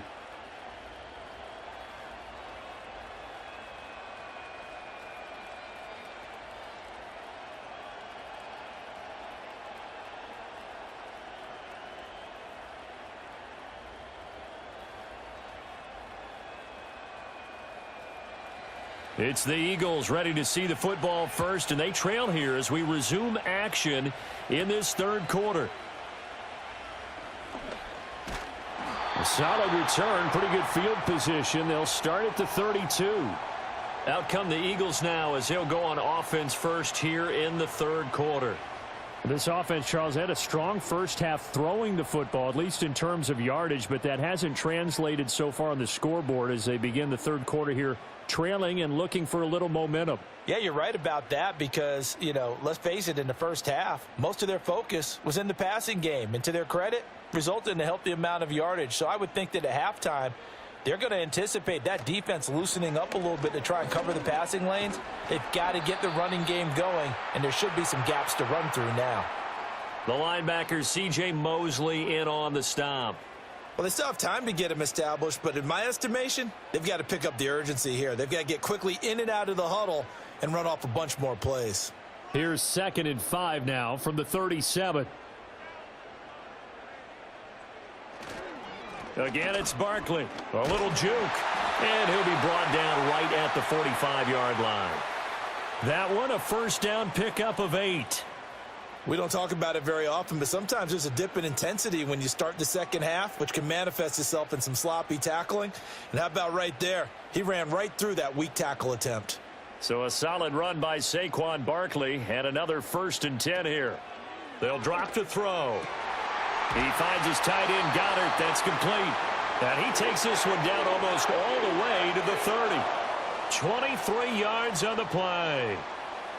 And that's one of the better plays we've seen this offense put together so far. They haven't been able to get on track much at all. But listen, they're only down a couple of scores with the rest of this quarter and the entire fourth remaining. So, stranger things have happened. So in Jet territory now. Here's 1st and 10 at the 32-yard line. Back to throw here. This is Smith with a grab. And he gets this one inside the 15, just a yard or 2 shy of the 10. That's now a pair of explosive plays in succession, both north of 20 yards. It's taken a while for this offense to get going. A little creaky at the start, but they're oiled up now. A nice throw there, and they're really putting together a good drive. And they'll let the quarterback keep it here on 1st and 10. And he will maneuver his way down to about the 7. Give him 3 on the keeper there, and it is 2nd down.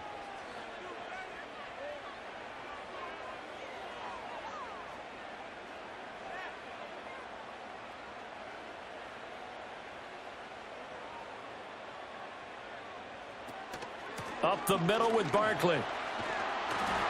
And he'll take it into the end zone for an Eagles touchdown. Saquon Barkley taking it in from 7 yards away. And the Eagles are back within a score. That's a score you felt they had to have here in the third quarter to get back in this game. And you know that there was an emphasis on their side. Hey, we know this. We know where we are. But sometimes that binds you up so much that you try too hard, you don't get the score. A perfect combination of urgency, yet relaxed enough to get it done. Elliott on for the extra point. He's got it, and it's 24-17. A drive that time of 6 plays, and it's capped off by a touchdown run from Saquon Barkley.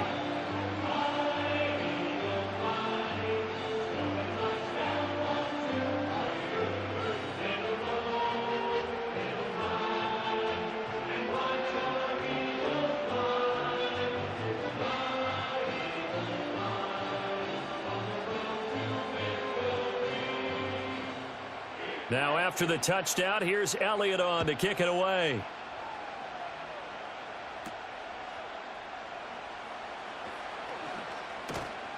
And he takes this near the 25. Just a little pass there. Call it the 26. The Jets offense and Breece Hall headed out onto the field. And as we roll through some of the highlights, we see how crucial he's been to their success in this one. When he's in this type of a groove and his offensive linemen are creating running lanes for him, he can really put on a show, and he's done so here.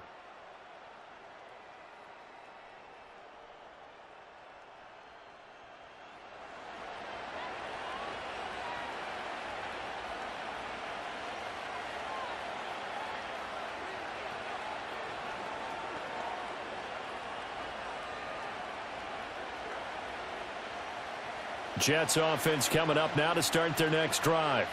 And maybe some renewed pressure on this unit following the touchdown a moment ago. It's back to a one-score game. And because of that pressure, because it's now a one-score game, they know this is where you need to slow the momentum change, because otherwise that could overrun your team. You've got to be careful right here. Inside 4 minutes to go, third quarter. Hall again on second down. And he'll be upended at the 33 following a gain of 3. And guess what? It brings up third down. Let's give a lot of credit to the offensive line. They've been able to move the ball really well on the ground the entire game. And while that wasn't a huge one, that's okay. They'll take them in short, steady bursts. 3rd and 3.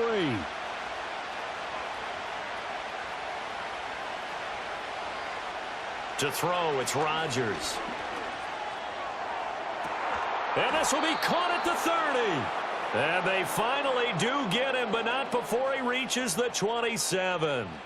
It's a big play there for the Jets on third down, and even 40 yards. Well, that was a pretty good time for his first catch of the ball game, and it turned into a huge play as well.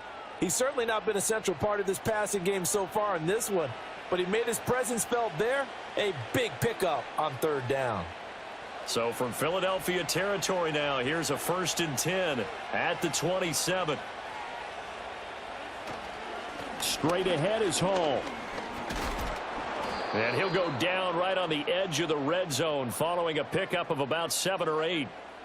Well, no matter how they phrase it, staying on schedule, staying ahead of the sticks, whatever you want to call it, 7 yards on first down, that fits the bill. From the 20, here's 2nd and 3. Hall again. Fights off the defender. And he'll go down here at the 12-yard line.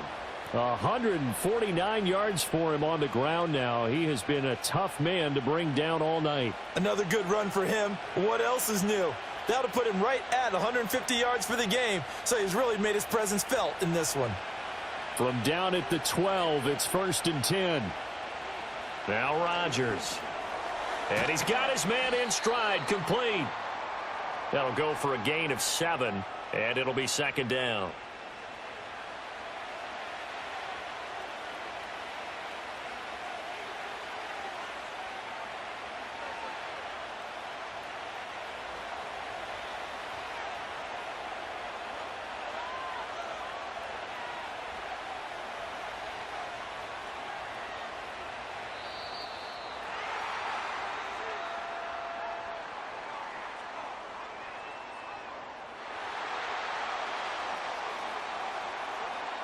Now the play clock hits 0 here, and we're going to get a delay.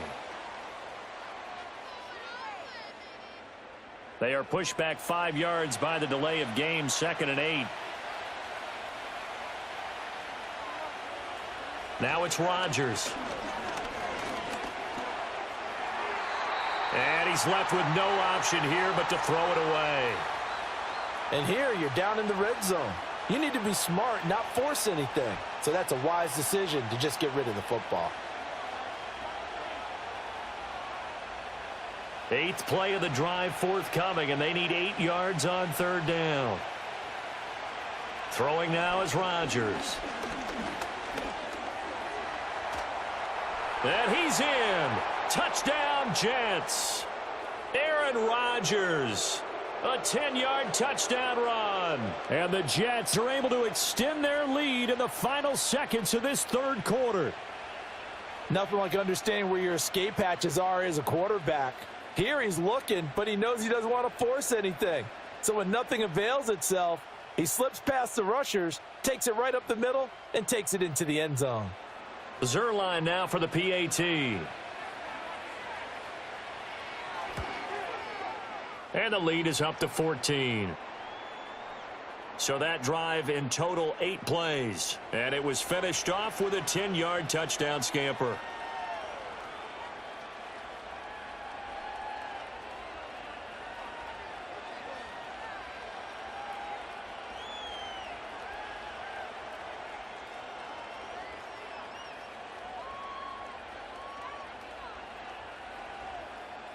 Now after the touchdown, it's Zerline. He'll kick it away.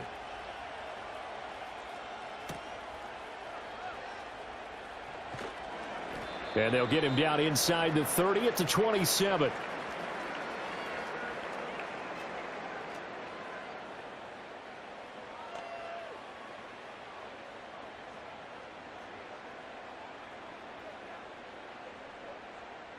The Eagles offense set to begin their next drive.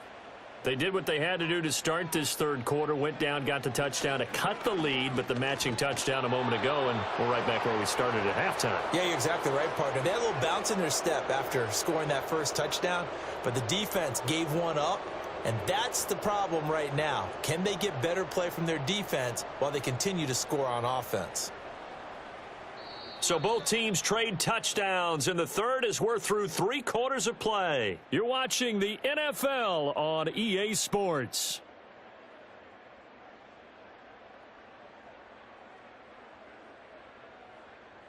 And welcome back. We are in the city of brotherly love, Philadelphia.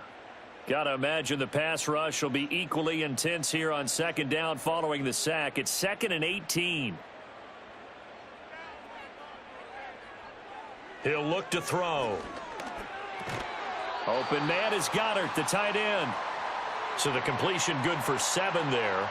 And that'll bring up a 3rd and 11 situation. Such a tough position to defend near the line, even when you add a second defender. But the big man shrugged off the extra body and made the play call a success. Tough spot here, 3rd down and 11. Hurts sets up to throw it. He delivers another to Goddard, complete. And past the 40 before he's out of bounds. Philadelphia picking up the first on a gain of 15. And in a 2-score game, obviously, every play, every 3rd down, like we saw there, magnified. Big pickup. It was a huge pickup. What they really want, though, is to not even get to 3rd down. They've got to maximize time and conserve as much as possible.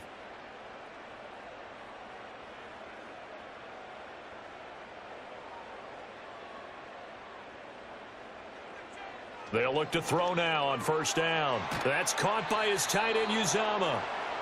So he stopped for no gain, and that'll make it 2nd down. And that's when it's fun to play defense. When you're able to diagnose a play right from the beginning, get all your guys to the football, and spill the play, that's when you have a lot of fun playing on that side of the ball.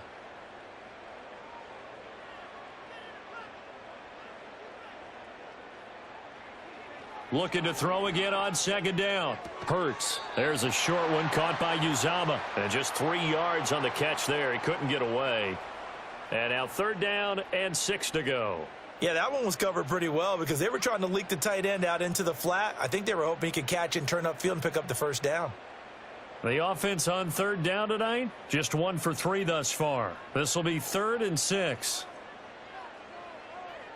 Back to throw again. All right, rifles one, and that's going to be intercepted. Picked off by the linebacker, C.J. Mosley. And the Jets are going to take over here up near the 40. This spot in the fourth quarter with that deficit, had to throw the football. Unfortunately, there's the risk of big turnover. And you know you're going to be throwing against nickel, dime, all sorts of exotic defenses, but you have to do it anyway. Ordinarily, you might want to run the football a little bit, try and get them out of it. But as you noted, this time of the game, this point on the clock, had to throw it. The Jets taking over again. Breece Hall making his way out with the offense. I guess it kind of goes without saying at this point, but he's had a great game, as we like to say, a nose for the end zone, no doubt. Continues to find it throughout this game, and I'm sure he's got a nice place to live. He might want to make an offer on the end zone for a second home because that's what it's been like throughout this contest.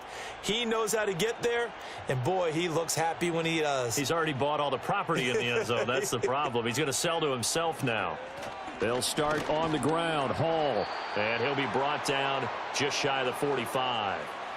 Give him 5 on the carry there, and it'll be second down. Got to figure now, after getting that turnover, they're just going to be happy to keep the ball on the ground, right? This is where covering the football, taking care of the ball, all the ball security terms that have ever been used, they come into play for the guys on offense right now. Just take care of it, and they've got a good chance of ending up winning this game.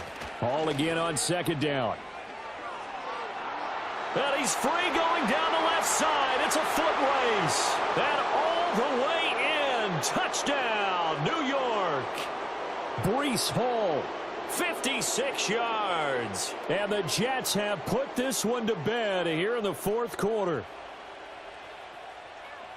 So what was already a game to remember becomes even more so as that touchdown run, a lengthy one, takes him over 200 yards now for the game. And I love the fact that to get over 200, it took a pretty good sprint, didn't it? I mean, a lot of times you get 1 or 2 yards and, oh, he's over 200 yards. But that really put an exclamation point on the game he's having. Fantastic. A lot of fun to watch.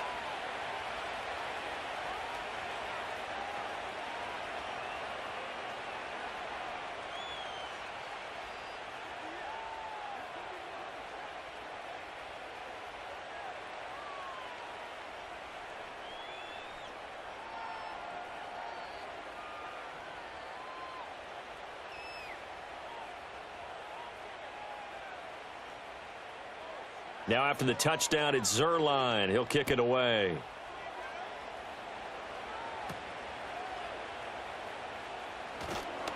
And he'll be stopped up at the 25. Now Philadelphia ready to get going on offense again. And they have had their problems moving the ball through the air as we take you through some of the action from earlier. This secondary has played about as well as you can. Many times they've left this quarterback with nowhere to go with the football.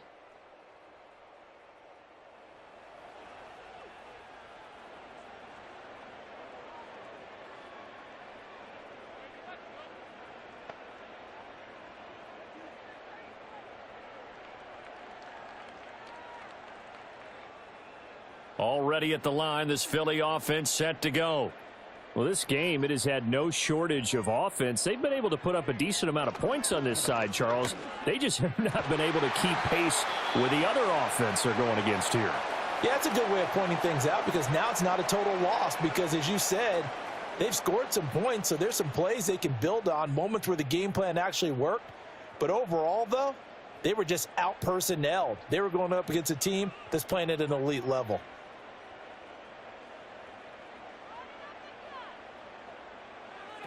They'll look to throw here on first down. Man open left side is Brown. Give him a gain of 5 on the completion, and that'll bring up second down. If he's their best threat on offense, use your #1 cover guy on defense. It doesn't matter about size. They have had him locked up. That just his first catch of the game. Big reason why they're down. From the 41, here's second down and 5.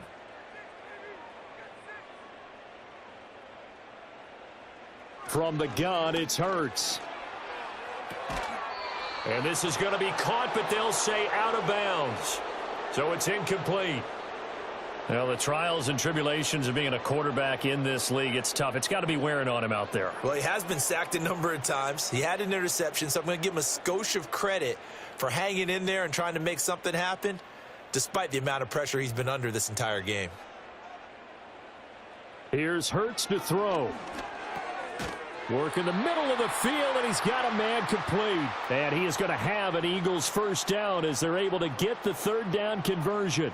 Well, those are the types of plays they probably wish they had made more of in the first three quarters. And this deficit going to be tough to overcome here in the fourth. But a nice first down and a pickup on that throw. Yeah, and this is where as coaches, you're looking for effort and execution. Even though the scoreboard is going against you, you want to find out who's going to fight, who's going to scrap, who's going to keep their heads up and continue to play.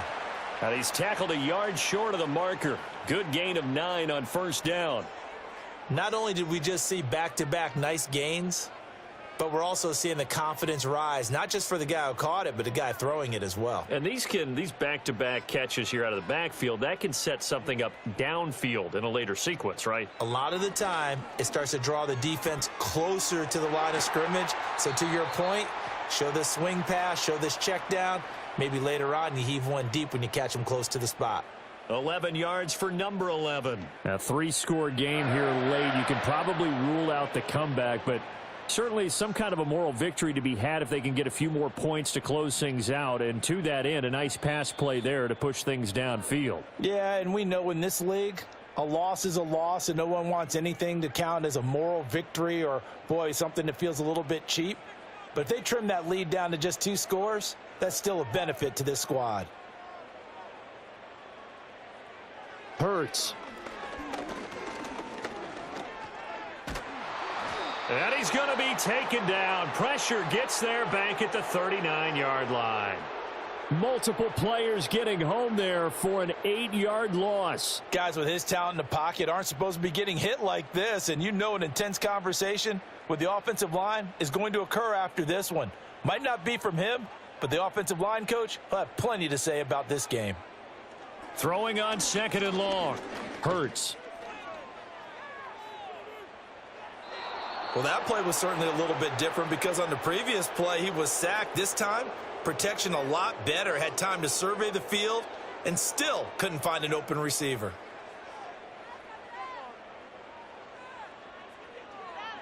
Ninth play of the drive now on 3rd and a country mile. They'll set up a throw. Throw left side complete. That's Smith. And this will not get close to the first down marker as he's brought down at the 26. It'll be a gain of 12, but it will also lead to 4th down. So much about this game is just understanding situations and then having to execute, isn't it? Guard the first down sticks. Don't let them get there. And they've rallied and made the tackle. This pass hauled in by Dotson. The Eagles going to take the first of their timeouts as they'll stop it with just over 40 seconds to go in the game.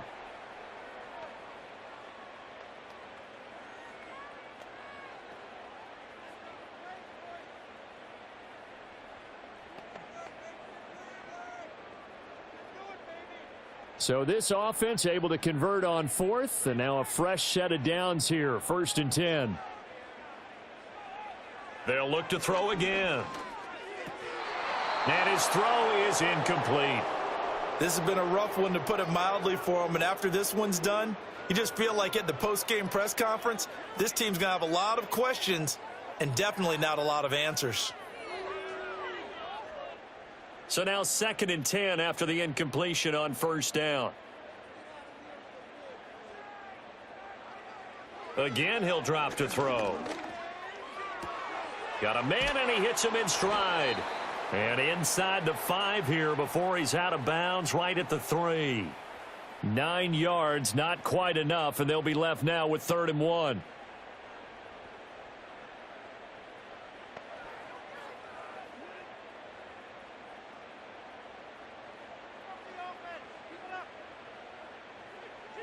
They'll stick with the passing game as he looks to throw.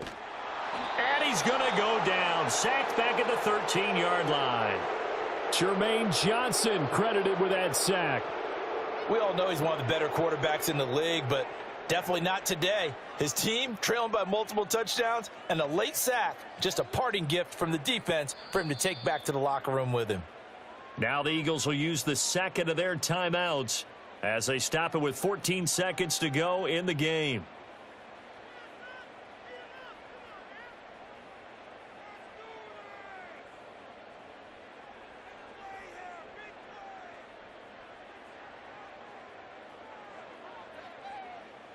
No choice but to go. Here's 4th down now.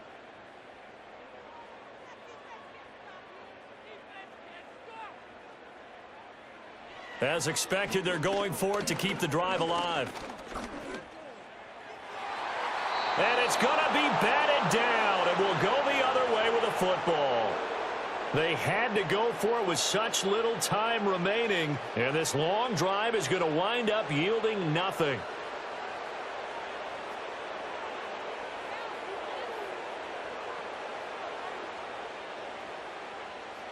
Jets offense coming up now to start their next drive. Just all around a solid performance, and now they've got the 3-score lead here, Charles, so the final seconds of the 4th quarter. Yeah, in this one, they've been in control, haven't they? They've earned this victory. No question who the better team was out there in this game. And frankly, the score could have been a lot worse than it was. Give them a lot of credit for how they played in this one. So it's a victory here for the New York Jets. And you and I, we just looked at each other kind of had the same thought. I don't think that we saw this result coming. If they were going to win, maybe at home, but not here on the road. No, not at all. We thought that at the end, the strength would win out, and that didn't happen. But let's give them credit. Went on the road without being intimidated. Went on the road with not just belief, but a strong belief that they could pull it off, and took advantage of every opportunity in this one. So that'll do it for us. For my partner, Charles Davis, and all the hard-working men and women on our crew, I'm Brandon Gaudin. You've been watching the NFL right here on EA Sports. From Philadelphia, good night, everybody.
It's the NFL on EA Sports, and we'll see the only 2 teams to meet in the Super Bowl 3 different times.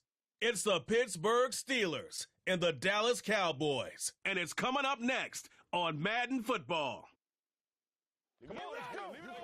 Well, the roof is closed, but as you can probably tell, the mouths of these Cowboy fans could not be more wide open. It is a frenzied AT&T Stadium in Arlington. Brandon Gaudin alongside Charles Davis. Before kickoff, Charles, quickly your keys to the game. Well, partner, I could give you the standard ones, turnovers, special teams play. But here's one that doesn't get talked about much anymore, and that's time of possession. Whoever controls the football, gives their defense a break, and takes care of business, that's the team that's going to win this ball game.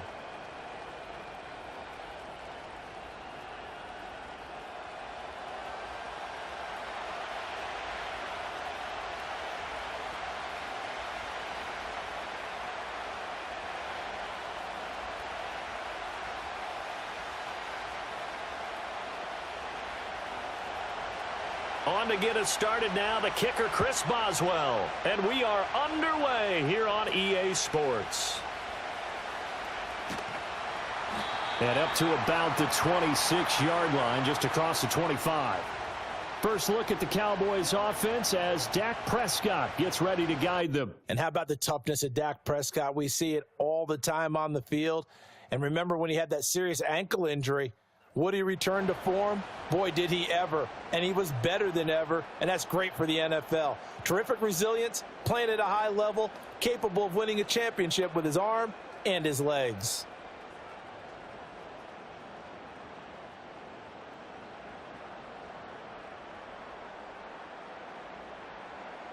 Dak going to start out going to the air. He's got a man, complete. Down the sideline he goes. Touchdown, Cowboys. CeeDee Lamb. 74 yards. And the Cowboys put the Knights' first points on the board as they take the early lead. Well, one word for that opening play call, and that is aggressive, but it worked. First play from scrimmage, long touchdown pass. Well, let's be honest about it. In our production meeting last night, we talked about when would the secondary get tested. I did not say that it would get tested on play number one. I knew as the game went along, they would take their shots, but that, as you said, a bold strike and very successful right out of the gate. Aubrey good with a PAT. And that makes the score 7-0. They certainly made quick work of that, ultra quick work. One of the fastest drives you'll ever see, just one play resulting in the touchdown.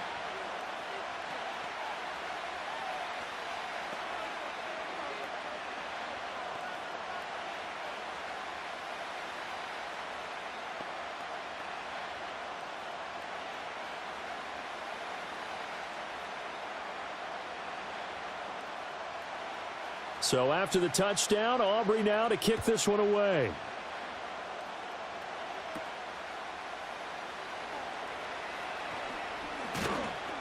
And they'll start this drive just across the 30. Pretty nice work on the return.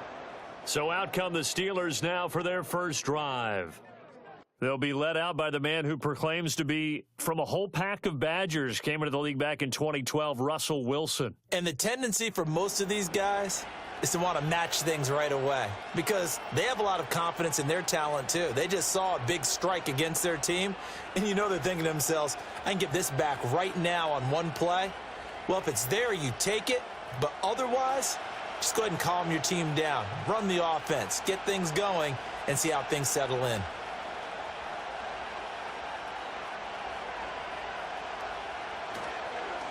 First carry for Najee Harris. Found a little room there as he's up to about the 37. It's a 6-yard gain on the ground, and that'll make it 2nd and 4.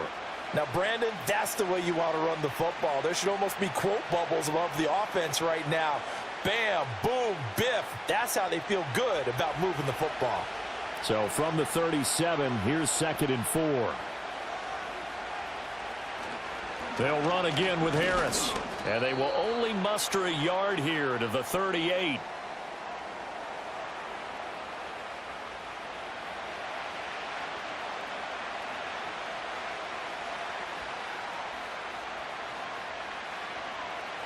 Here is 3rd down and 4.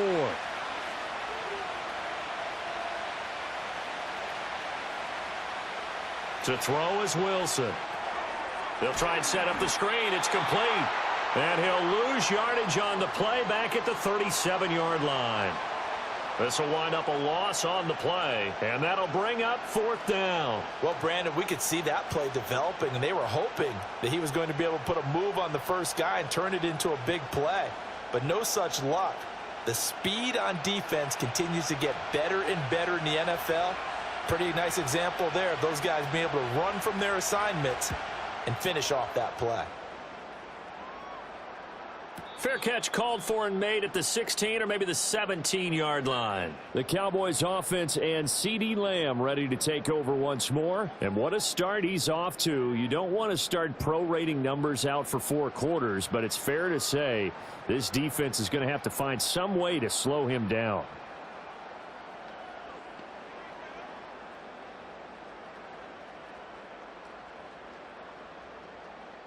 The Dallas offense here set to begin the drive. Well, partner, coaches always say that every play is designed to score a touchdown. Sometimes that's not really true, but last drive, that was the case. One play to get into the end zone, and now they'll try to duplicate that success here. And it's rare for those moments to happen. Incredible when they do. And you saw the celebration. Pure, unbridled joy after that one. Now a 2nd and 10.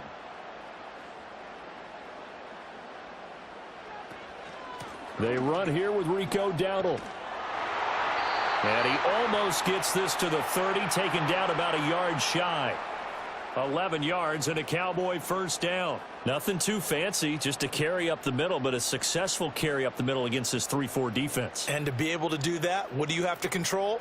The nose guard, right? Got to be able to move him. Otherwise, you're not getting anything up the middle. Nice job by the center. Got a little help from one of his friends playing guard. Right back to him on first down. And after the good gain last play, this time they say, as he's going to be stopped behind the line of scrimmage. He'll lose a yard there, and it's 2nd and 11. Partner, one thing I was lousy at growing up, track and field, I could never anticipate the start before a race, but how about that backer? He figured it out, jumped the count, and turned it into a really nice play for his defense. On the run, it's Dowdle. And he'll push his way forward to about the 32. But you got to give kudos to your offensive line and the guy carrying the ball because they were in a 2nd and long situation. It seemed pretty dire, but they brought it back to 3rd and manageable with that run. Here's 3rd and 7.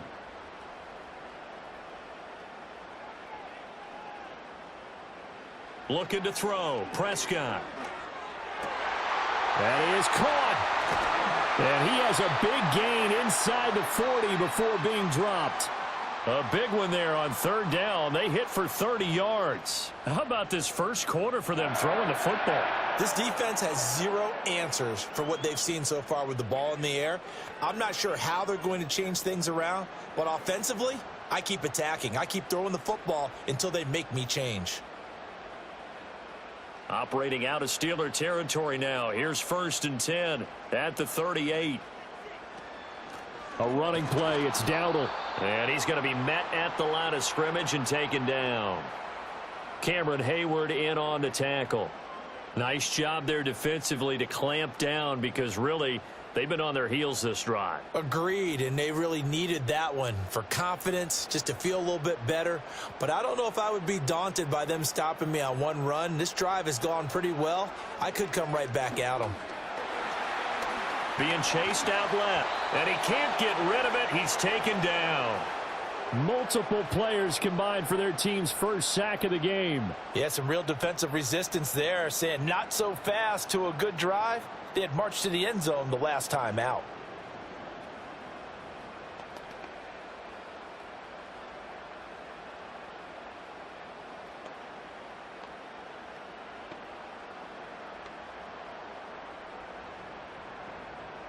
They'll need a big play here. Will Dak and the Cowboys after the sack. It's 3rd and long. Prescott.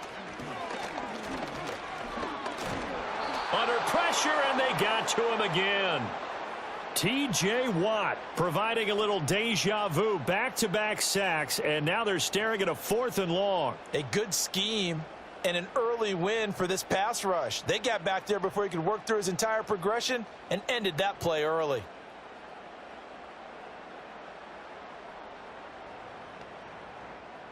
And the Cowboys going to bring on Brian Anger to punt on 4th down. The back deep for the Steelers is Calvin Austin. This is away and a very good kick angled for the sidelines. So Pittsburgh retakes the field for their second offensive possession. And on the first drive, 3 and out. I know that these are professional athletes, but I would imagine sometimes you get the nerves at the beginning of a game still, don't you? Those don't ever go away. And typically what I've heard from guys and what I remember from playing, if you don't have nerves at the start of a game, it's not going to be a great day for you. You're not really ready to play. So finding a way to harness those nerves and not let them affect you in a negative way, that's what all the guys are looking for. Carlos Watkins in there for the stop. Defensively, they had that one pretty well figured out. Yeah, and one of the things about this play, it can be even more effective when you run a lot of motion and there's plenty of times you don't hand it off. 2nd down and 8.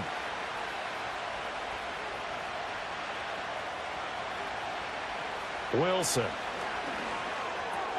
Now a short pass pulled in by Washington. And he'll be taken down, but not before he gets this football out shy of the 30 to the 29. 13 yards on his first catch. It's a first down as well. After one, 7-0 on EA Sports.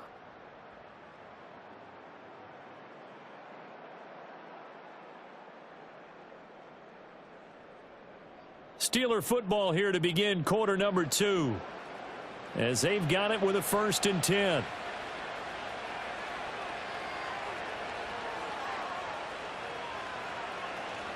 A run with Harris out of the shotgun. And he'll fight forward on the straight-ahead running for just a couple of yards. 2nd down.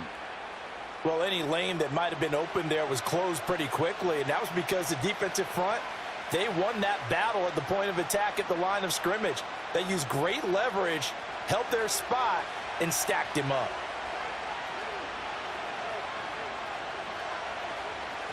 Now run straight ahead with Warren. And he'll scratch out only about a yard up to the 32.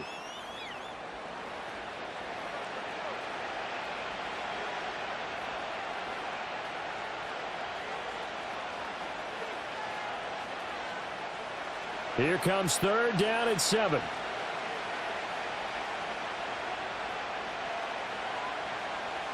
Here's Wilson. And this pass broken up. The contact well timed there, and now 4th down. He did a fine job there of not hitting him before the ball arrived, and I've got to tell you, you can often mistime that play because of the angles of approach. When you're going to get him, sometimes you panic as well and think, I've got to be there right now. Instead, in this case, timed it perfectly and knocked it free. Now that one came close to hitting the big scoreboard up there as the fair catch is made inside the 20-yard line. So possession goes over here on the punt, and the Cowboys will take over the football with a 1st and 10.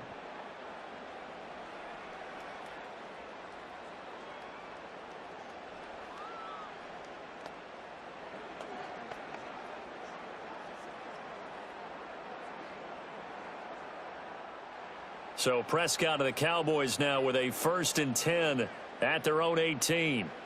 They'll try and start this drive in the air. They're looking for Lamb, but it's intercepted. And they will finally get him, but not until he's all the way down inside the 15-yard line.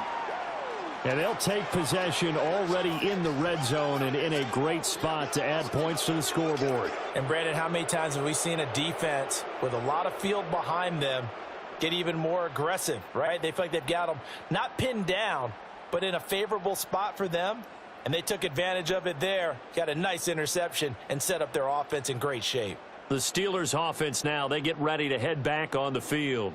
Following the interception, they're set up nicely here, already inside the red zone, knocking on the door, if you will. 1st and 10.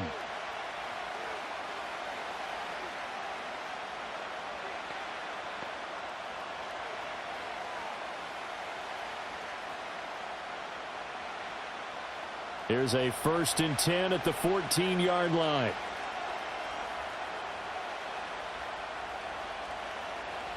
After the interception, here's Wilson. And that one drops down, incomplete. Good coverage there, forced the ball free, and it's 2nd down. And to put it mildly, this is a tough spot defensively. They have to come right back out and defend their red zone. But how about that good first step towards forcing them to settle for at least 3 points? I think they're also thinking bigger right now. Imagine being able to stop them totally and change the momentum. Now it's Wilson. And he's got it. And all the way to the 2-yard line there before crossing over out of bounds. First catch for him. It's good for a dozen and a 1st down. And remember, this drive started off following the turnover, and they've taken no time working their way down the short field. A nice connection there, and now they're looking at a 1st and goal. Here's Wilson to throw. It won't be a sack, but it's no gain, and it brings up second down. Like it's been this negatively as he just got back to the line of scrimmage. But when you really analyze it, he took away a big play for the defense, made it an uneventful run because he avoided a sack and didn't lose yardage. Another shot from the 1 on second and goal. Throwing is Wilson. To the goal line, but it's incomplete. I think there he had to come off of his primary receiver in a big way, just trying to get it to a secondary guy, unable to get that play completed. Checked down, but didn't even have enough time to do that. Incomplete. Now, they'd really like to make the short field pay off. We'll see if they can, but this is third and goal. Harris. He's not going to get there. That won't even be close. It was blown up in the backfield. Fourth down now after a loss of 2. One word comes to mind to me after that last play, and that's alert. That defense took a chance guessing the snap count, and they were so right. Got great push up front, and that forces fourth and goal.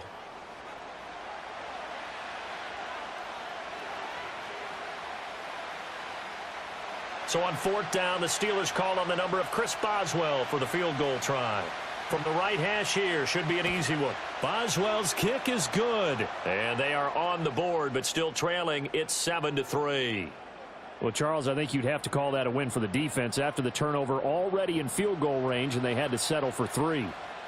Yeah, the beautiful part is you start so close to the end zone that your thought process on offense has to loosen up a little bit because you're thinking to yourself, you're almost guaranteed 3. Let's take some good shots at the end zone and try and turn it into 6.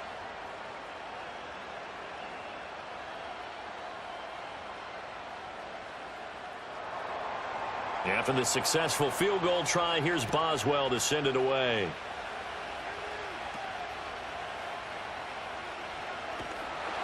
And a nice return sets him up pretty good here right at the 30-yard line.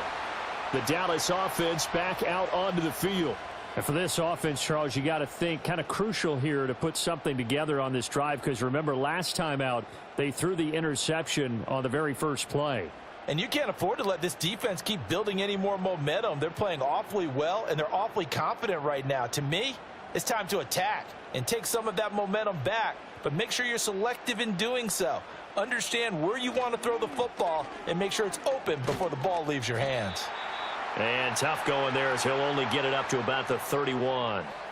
Tackled that time by Joey Porter Jr.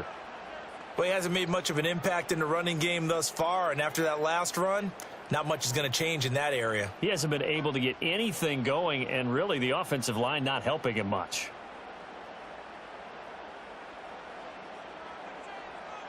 Here's Prescott. A short one there taken in by Ferguson. And they get him down, but not before he takes it across the 40-yard line. His first catch there, good for 10 yards and a first down. And he's the epitome of what we call the move tight end, a guy that you can line up anywhere, in the slot, out wide, in tight, doesn't really matter because he has such great skills. You want to utilize him in all aspects of your passing offense. And there he was in the slot for the catch. We'll get this up to about the 44. That was a pretty good job defensively to hold him to a 2-yard run, but I've got to think this offensive line, they're asking their quarterback for a different type of a run, one that they rely on, one they have confidence in, one they feel like they can block. Coming up to the line, and they will need to run another play here before the 2-minute warning. Now Prescott. Left side to Lamb. And they're going to have themselves another first down as the tackle's made at the Steelers' 39. He had the touchdown earlier. This one's going to get him a first down.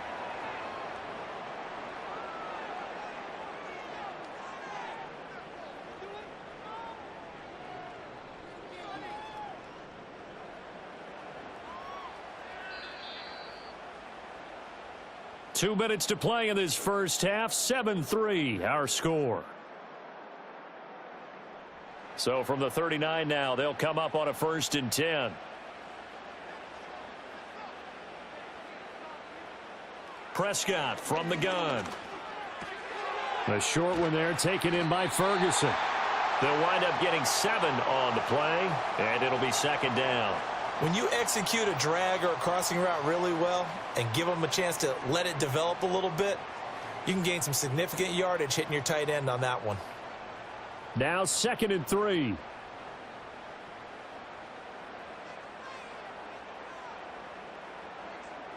Out of the gun, here's Prescott. Going right back to Ferguson. Back-to-back receptions for him, and it's another first down. Well, that's now 4 completions in a row. A good bounce back following the interception last drive. Certainly not letting it affect him, that's for sure. And we all know interceptions are going to happen.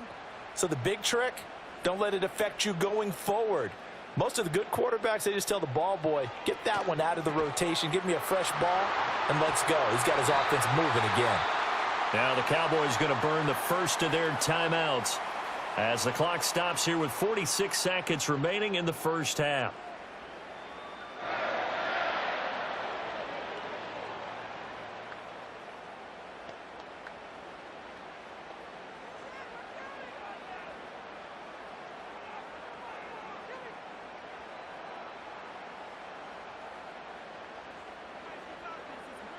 To the air again, Prescott. This is caught.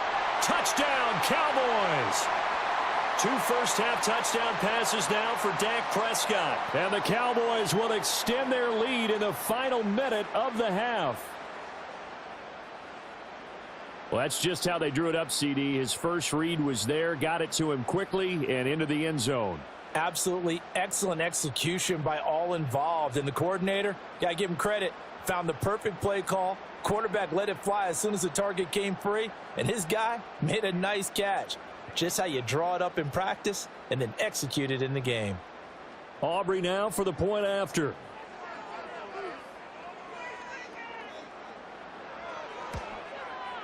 And this one's right through to make it a 14-3 ball game.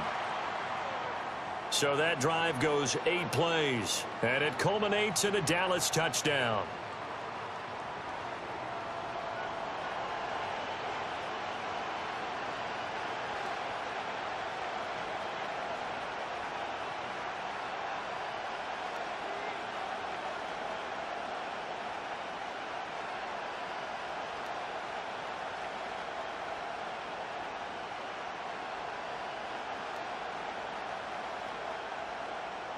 So after the touchdown, Aubrey now to kick this one away.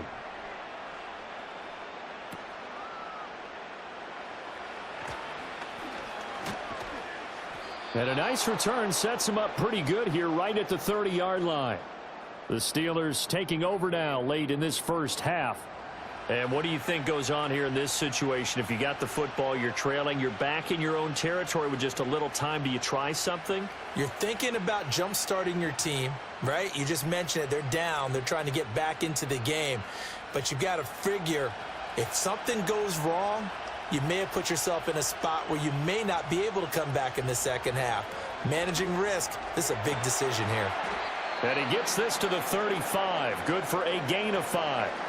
Now the Steelers use the first of their 3 timeouts as the clock will stop with 34 seconds to go before halftime.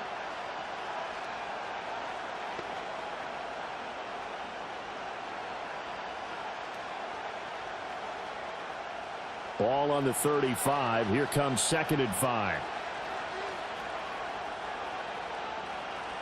From the shotgun, Wilson. And that'll be incomplete. Took a pretty good shot as he tried to pull that one in. Couldn't hang on, 3rd down. It's another zone defense. It looks like it's open for possibilities, but they did a nice job patrolling the middle of the field and forcing an incompletion.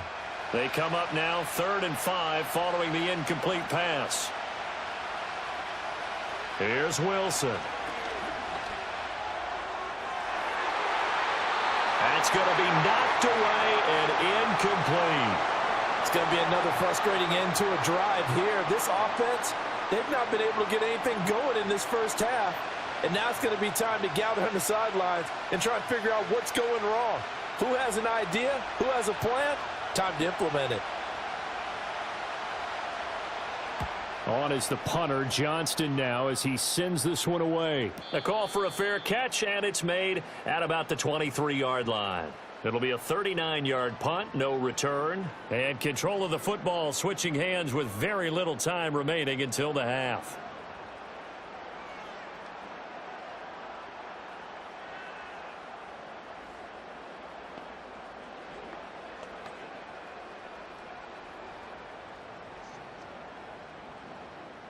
"19 seconds showing to play in the half as they come up here 1st and 10.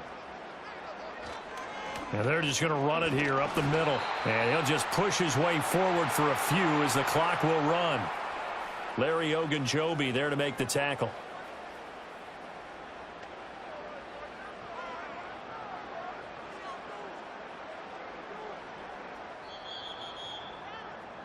So we have reached halftime here in an 11-point contest. As we send you on over to Orlando for Jonathan Coachman in our EA Sports Halftime Report. Take it away, Coach.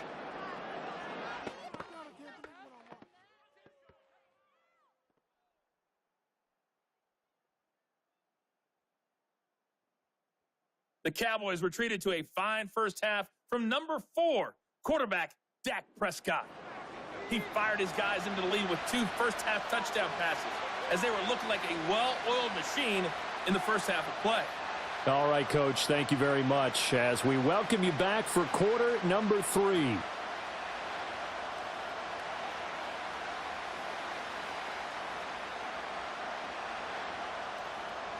Ready for the second half. 14-3 our score as we are back underway on EA Sports.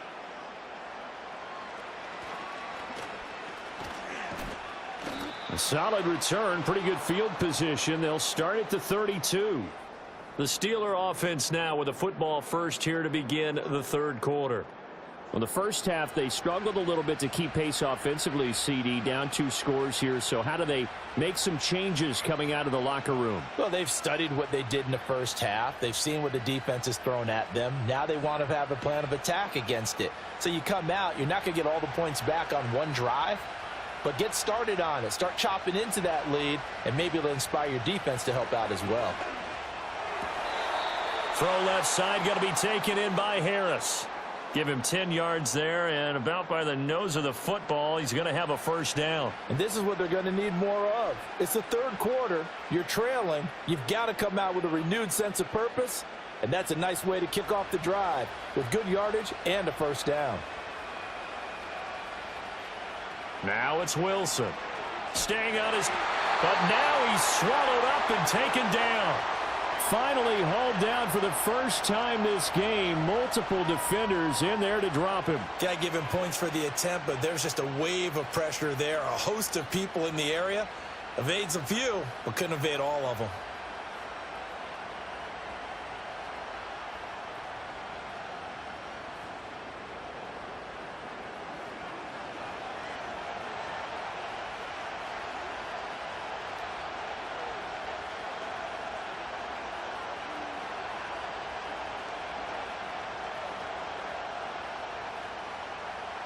And they need to work to at least get some of this yardage back after the sack. 2nd and 19. Now Wilson. And that's incomplete. So many times we've seen him try to escape the pocket and do something with his legs, but in this case, the pressure was too intense, and he made the wise choice to just get rid of the football and make sure no one was going to get it. This offense in desperate need of a conversion as they come up on 3rd down.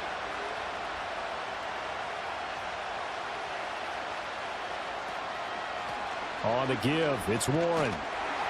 No gain on the play there, and it'll bring up 4th down.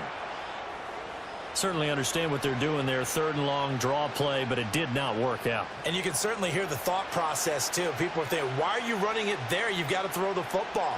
But sometimes you catch the defense napping. You take a little bit of a chance there. It just didn't work in this case. On 4th down, the punt team is on as this is sent away. Calls for the fair catch, makes the fair catch just inside the 15-yard line. The Cowboys offense and Dak Prescott getting ready to go once more. And as we show you some of the highlights from earlier, he has been instrumental in getting his guys the lead as he looks to finish strong and close this one out.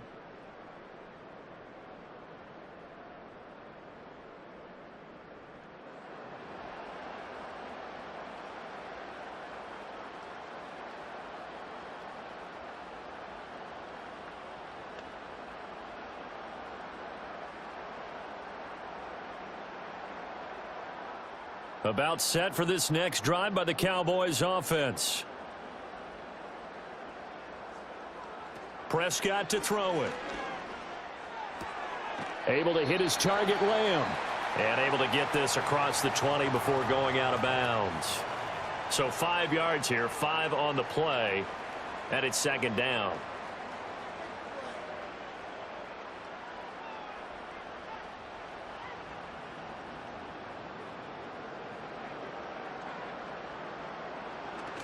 On play action, Prescott.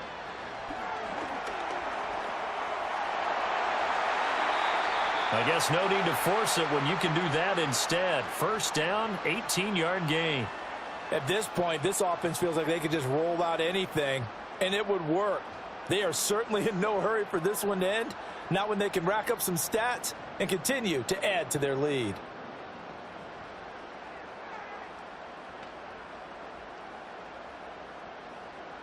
So from the 39 now, they'll come up on a 1st and 10. Prescott off play action. And that's complete to Cooks.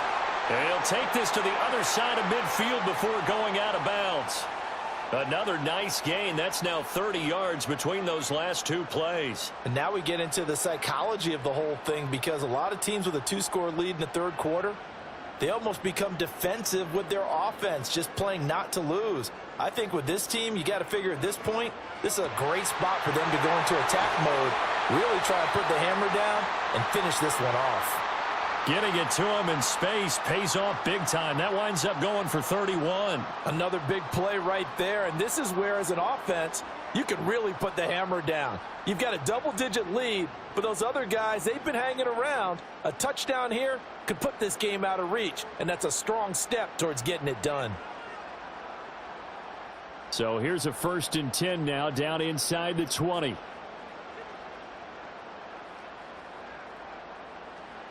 Throwing, Prescott. Right back to Tolbert. And they corral him just a couple yards shy of the end zone. Another 1st down as he went right back to the same well, this time for 17 yards. It's all pretty simple sometimes, isn't it? Go where the defenders are not, and he does exactly that. Makes a nice catch to move the chains. Defense got to find a better way of accounting for the shorter routes that are being run against them. Dowdle diving for the end zone, and he'll get there. Touchdown.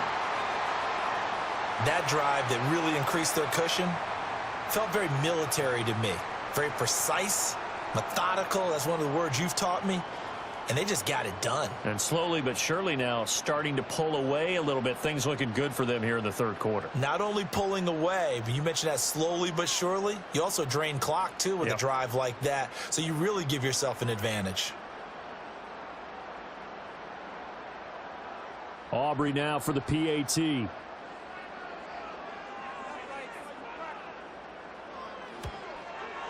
And it's 21-3.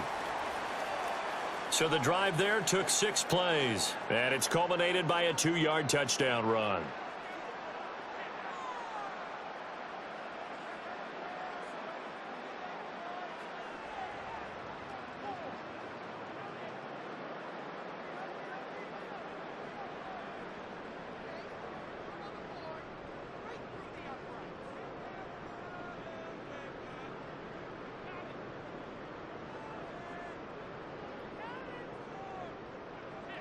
So after the touchdown, Aubrey now to kick this one away.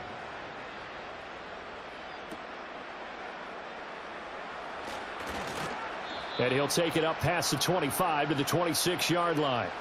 And Pittsburgh getting set to take the field.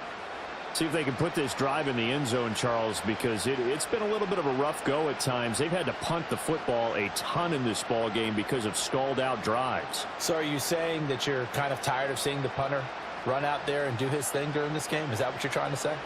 Well, I mean, I'm okay with it. I have a feeling that this offense, they don't want to see the punter again. And frankly, the punter doesn't want to run out there anymore himself. He'd love to see his offense put together a drive and give his leg a rest. And that time the tackle by Malik Hooker. It shows you right there, he can do more than just cover in the secondary from that free safety position. Yeah, the evolution of the position has really been significant, hasn't it? Because a lot of teams no longer have a free safety, strong safety designation. They just have safeties. So wherever the ball is, one can be close to the line of scrimmage, one can be deep, and vice versa. On that play, how about that tackle we just saw? Pretty nice. Call that a gain of 5 as the clock ticks inside of 2 minutes to go now in the third. And I think he just wanted to give the ball to one of his playmakers to see if they can make something happen, but he ends up throwing into a crowded area, and after the catch, he isn't able to do much with it. Now Wilson. He had a man open, but he missed him, and it's incomplete. Looks like another empty possession offensively. And you're at that point in the game where you can't afford too many more of these. So this is going to require some heavy thinking on the sideline to figure out what they can do to crack this defense. Here's Cameron Johnston now as he'll come on for his 5th kick of the night.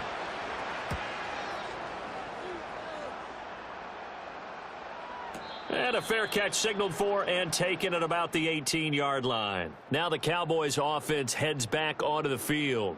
And as we look back at how we got here, you'll notice a common theme in these highlights. A lot of yardage through the air. The passing game has been sharp right from the outset.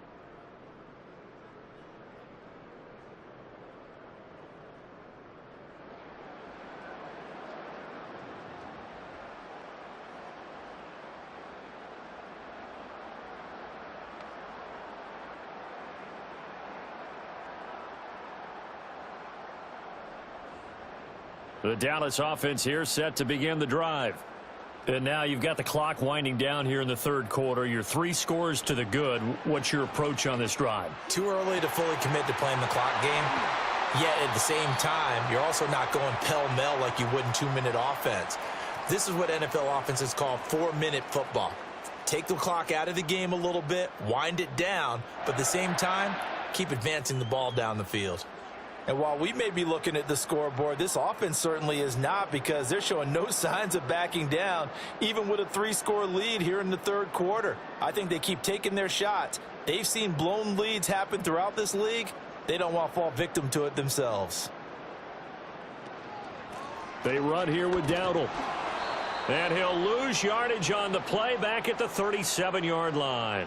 Officially, it's a 1-yard loss. That's going to bring up 2nd and 11. Well, that was not what you would call straight line pursuit for a middle linebacker to make this play. He's got to work his way through the clutter to get to the ball carrier on the outside, and he does exactly that. That's called avoiding the trash. And they're not going to get to the line to run another play. So we will switch ends as the third quarter has come to a close. You are watching the NFL on EA Sports.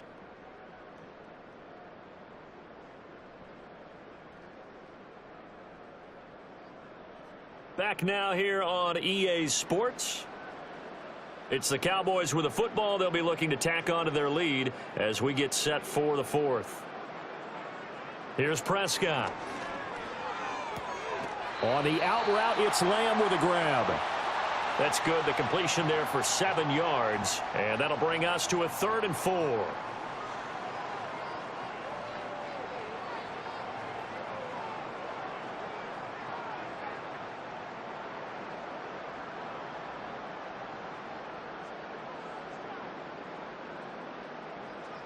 To throw is Prescott. Pressure comes, and the Steelers take him down. Alex Highsmith able to get him down for a loss of 11, and it brings up 4th down. Okay, I'm not sure you could actually draw up a better pass rush than that one right there. Nowhere to go outside. He had to keep backing up and backing up and backing up. Eventually dropped for a huge loss.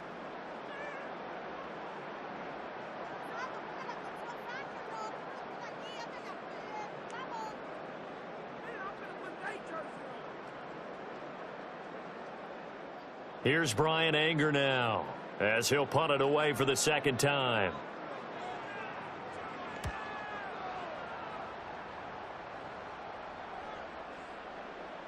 And that'll hit at the 5 and go into the end zone for a touchback. And Pittsburgh getting set to take the field. Even though they were able to force the punt defensively, still a big hole to climb out of, especially at this late stage of the contest.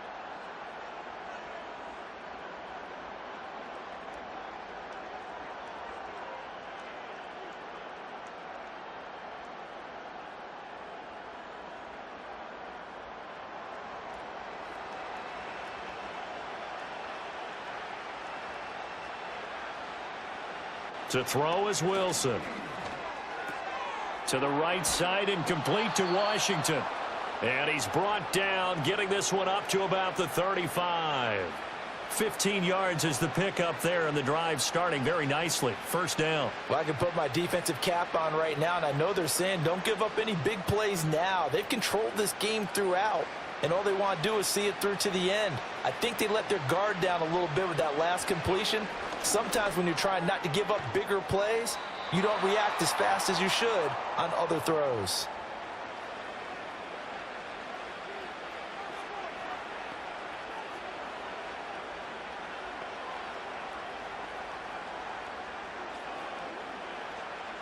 Second down and 4. Wilson. Finding Pickens for another catch. A gain of 5, good enough for the first down.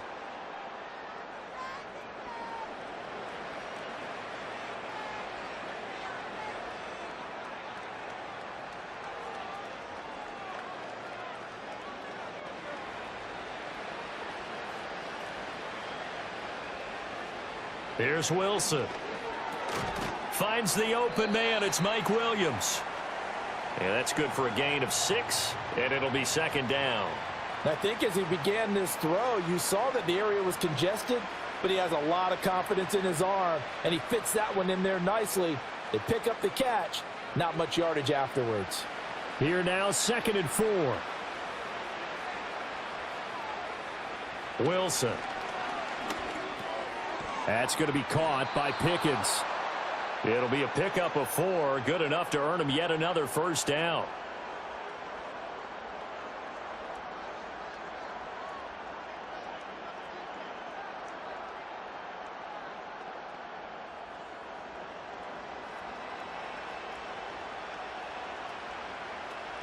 Play action. Now Wilson. Here's one deep for Pickens. And this is caught inside the 5. And he's down inside the 5 at the 4 before he's out of bounds. A gain of 39 that time. To get back in this ball game, big plays are going to be necessary. And here's one right on cue. Coming up with 3 scores here in the 4th is not going to be an easy task. But that's good work there to bite off a chunk of yards. Out of the gun, here's Wilson. And he will throw this one out of the back of the end zone. It's incomplete. They lead big, and a major part of that has been how they've taken their play to a whole new level this second half. No points allowed since the break, and you can add another incompletion to the total number that they forced in this runaway contest. Line of scrimmage, again the 4-yard line, second and goal. Throwing is Wilson. Steps away to his left. And he'll be brought down here at the 3-yard line. All that gets him is just a yard, and now it's third down. Well, it certainly appears to me that the defensive guys are starting to look a little bit tired while he still has some fresh legs. Not the biggest gain we've seen on a scramble, but still some positive yardage on a play that initially looked like a sure win for the defense.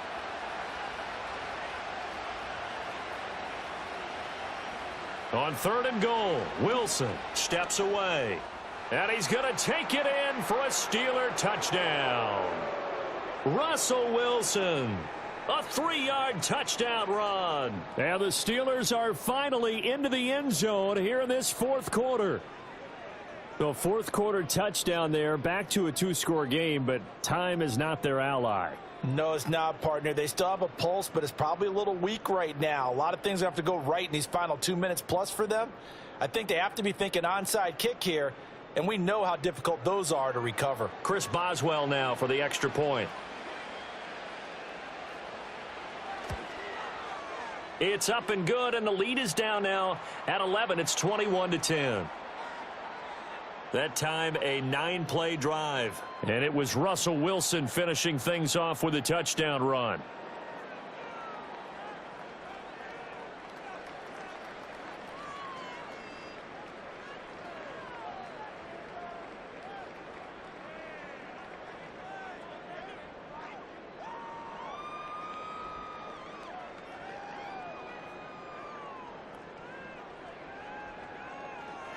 Two scores down, 3 timeouts left. Still a chance if they can somehow get this one back.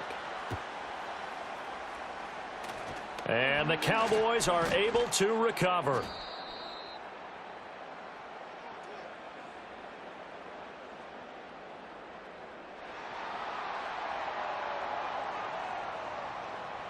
Well, CD, you understand. I mean, they're so eager trying to get back in this game here in the fourth quarter, but they touched that one a little too early before it went 10 yards. Brandon, in such a high-stakes scenario, everyone's feeling the pressure on this play. The special teams coordinator, which one is he going to pick in terms of kicks? Can the kicker execute it? Can the team wait for 10 yards? So many variables, and in this case, they didn't get it done.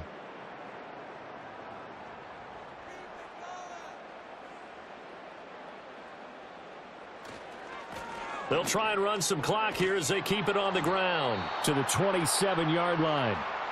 And for the defense, this is a spot where you don't want to totally sell out to stop the run, but you do have a pretty good idea of what you're going to see. And that's good work right there to keep them in check on that first down carry.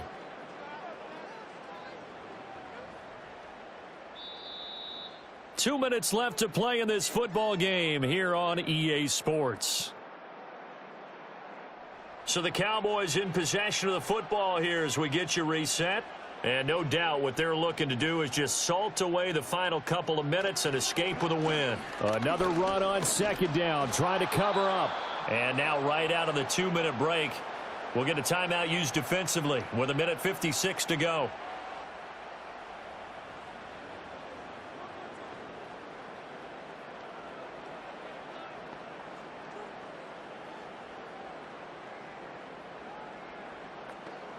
Now this is a big third down, and you'd have to think we'd see a timeout right away if they can't stop him here.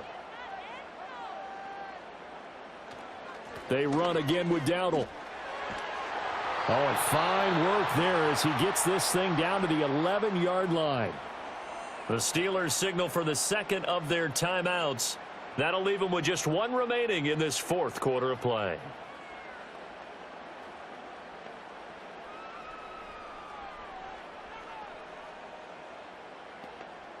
Now a 1st and 10 at the 11.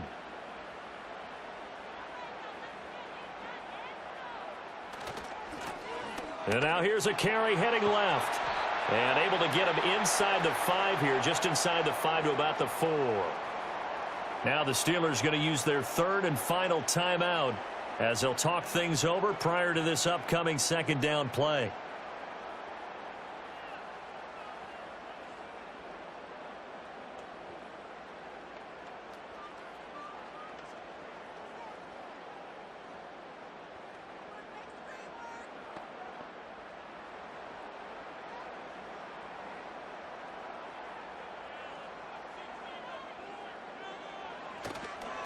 Now they try the right side here. And he will have a Cowboys first down, and that should be that. Only 3 there on the pickup, but that's enough to move the chains.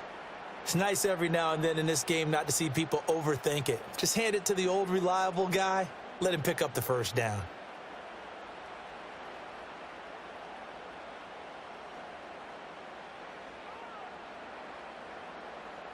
The Cowboys on their way to victory as they take a knee.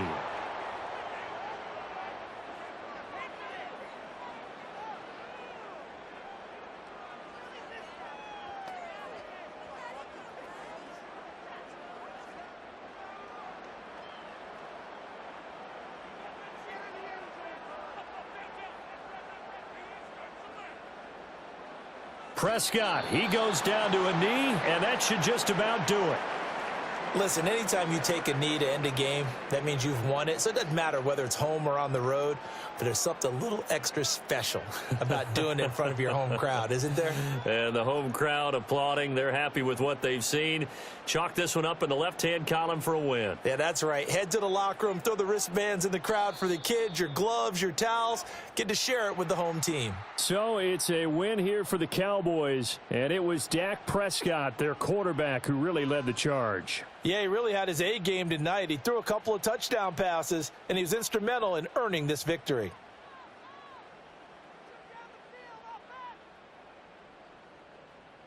So that'll do it for my partner, Charles Davis, and the best darn crew in the industry. I'm Brandon Gaudin. This has been a presentation of the NFL on EA Sports. It's a win for the Cowboys as we sign off and say so long from Arlington.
Next to some of the northernmost waters of the beautiful Chesapeake Bay, we're at M&T Bank Stadium near Baltimore's Inner Harbor.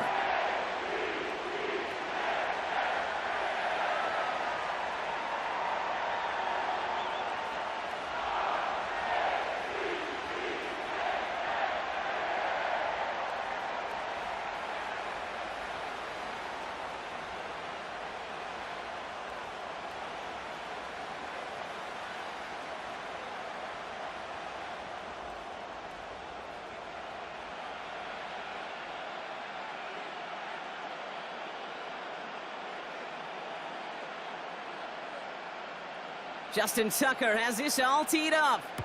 And we're off from Baltimore. Has it at the 11. Coverage team gets him down at the 26-yard line.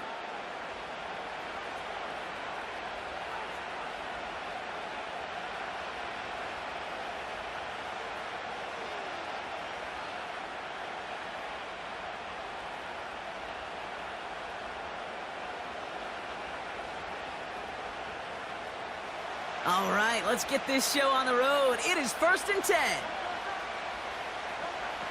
Right to the air, it's Hurts. Oh, it's intercepted. What a start. Brandon Stevens has it. And the Ravens get the football back after returning this to the 15-yard line. Oh, baby, this stadium was already loud to start this game, Brock, but that play, it's in an absolute uproar now. And the one thing you want to do as an opposing team is quiet the crowd, especially as a quarterback. It's your job to quiet that home crowd, but an interception, well, it does nothing but add fuel to the fire. A fever pitch now as the offense takes the field, looking for an early lead.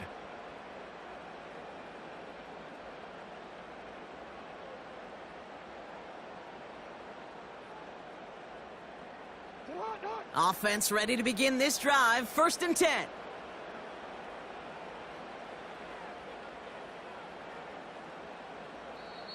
Now the Ravens are going to use the first of their timeouts. And after using an early one, 2 left for him to spend.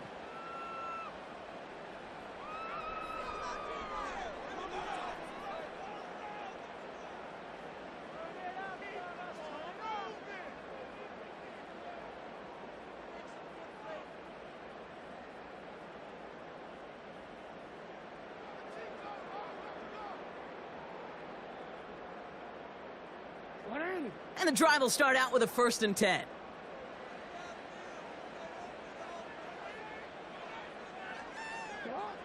Jackson looking to throw right away. And his first pass falls incomplete. Looking for the back that time. And we'll see what they do here on 2nd down. You need to buy your receivers enough time to get open along their routes, and your quarterback enough time to find and hit them with the throw. When the line doesn't hold up, incompletions follow. No dice on that prior pass. Here's 2nd down.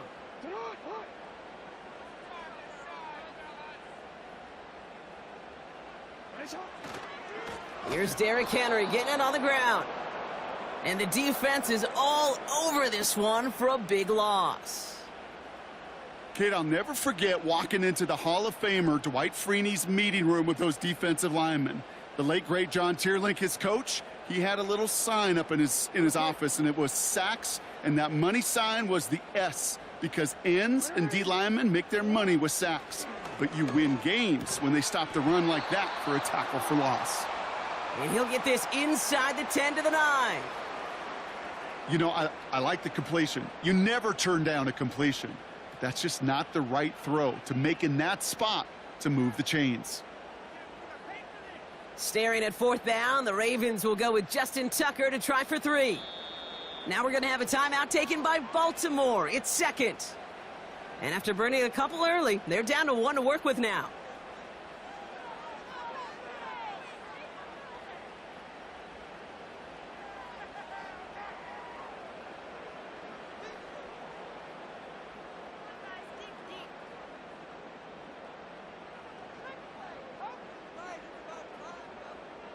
Offense looking confident, but they need 4 here on 4th down. Now here's Lamar. And they will take this into the end zone for a Baltimore touchdown. The Ravens pick it off and get points on the ensuing drive. Zay Flowers, the touchdown. He finds one of his great receivers, Brock, and they are off to a great start to begin this ball game. Yeah, it's such a positive offensively when you can go find not just a field goal, but a touchdown on that opening drive. And defensively, this starts to shake the foundation of your preparation and makes you wonder what's in store.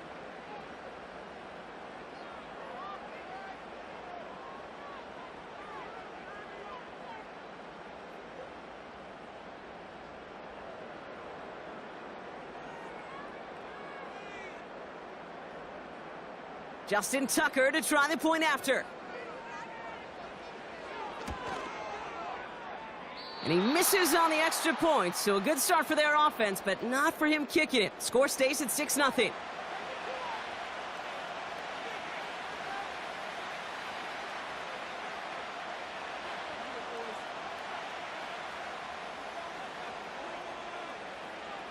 They'll probably still mentally kicking himself after that missed point after.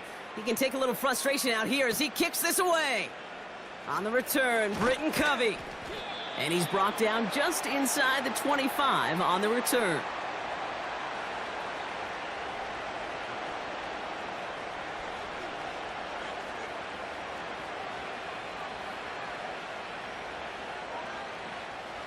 They'll get this drive started. 1st and 10.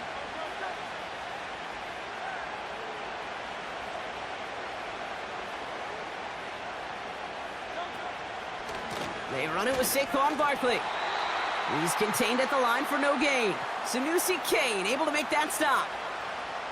No gain there that time, and it's 2nd and 10. Stopped right at the line, but might as well have been a loss of yards as far as the offense is concerned. It's always humbling when you try force versus force, and the defense wins out. Shotgun snap for Hurts. Got to him right as he threw it, and it falls to the ground. Very fortunate that didn't go as a turnover. So now it's going to be 3rd and long.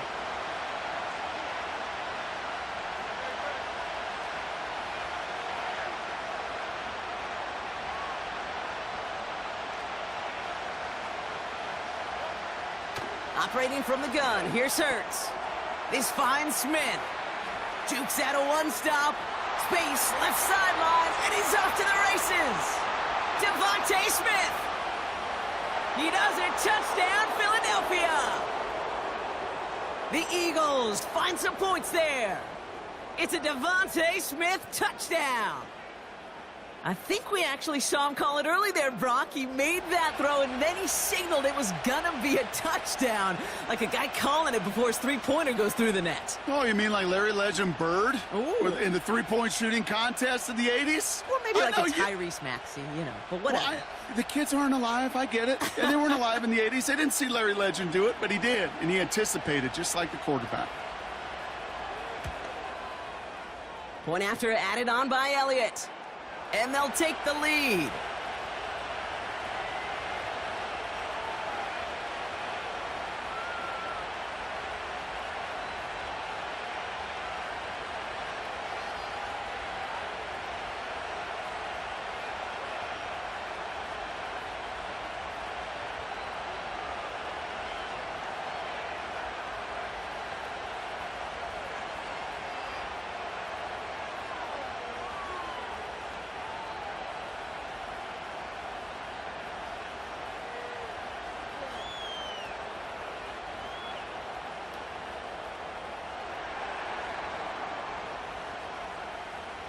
Elliott's all set for the kickoff.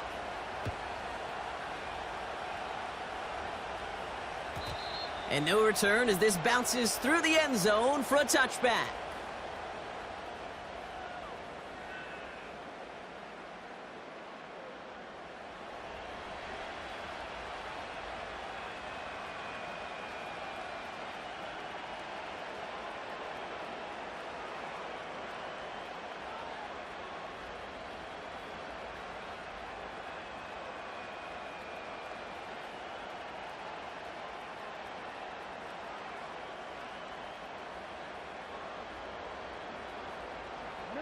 First and 10 now from the 30.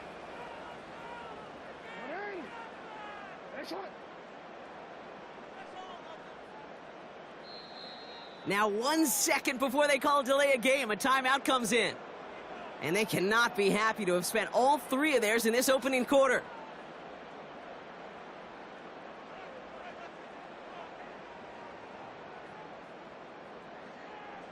First and 10 now from the 30.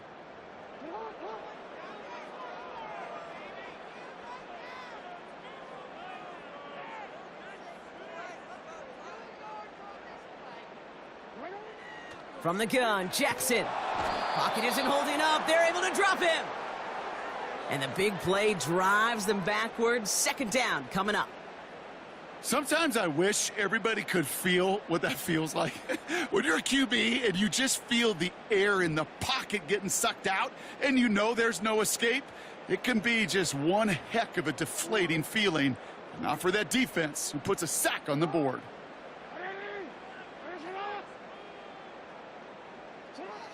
Another try following the sack. Forced out to his right. And oh, someone stepped in. It's intercepted. Cooper to Gene in to pick it off. Well, he didn't like what he saw from the pocket, Brock, so he kicked it outright. Coverage did a great job, though, never letting up, and they were there to pick him off. Yeah, as a QB, you're just trying to buy a little time, break that defense down. But you know how you could tell a well-coached defense? When that QB rolls right, the coverage rolls right with him, flows right with him. So whether he threw it from the pocket or near the sideline in that case, I think we were in store for a similar result. He's got Smith. It's a 21-yard gain. And that's good for an Eagles first down. I think my favorite part was the magic he worked after the catch. The way he took the completion and made so much more out of it by adding all the extra yardage. They have themselves another first and 10. Slot man in motion right. First and 10. Here's Hurts.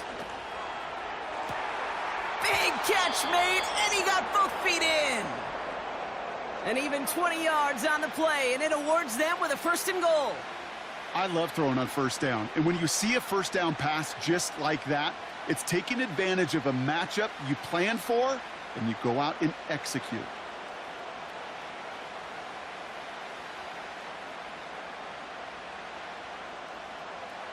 Back-to-back big plays have them all set up. First and goal here. Working inside the red zone. He rolls to his right. Touchdown, Philadelphia.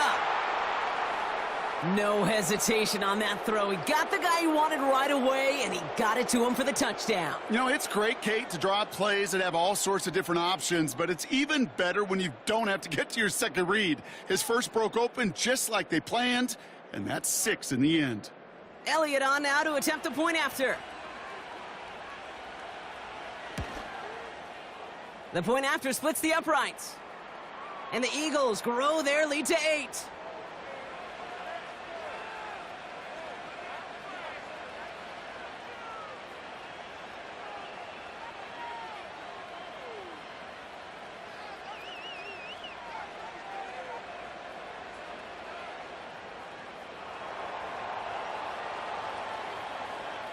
Elliott's all set for the kickoff.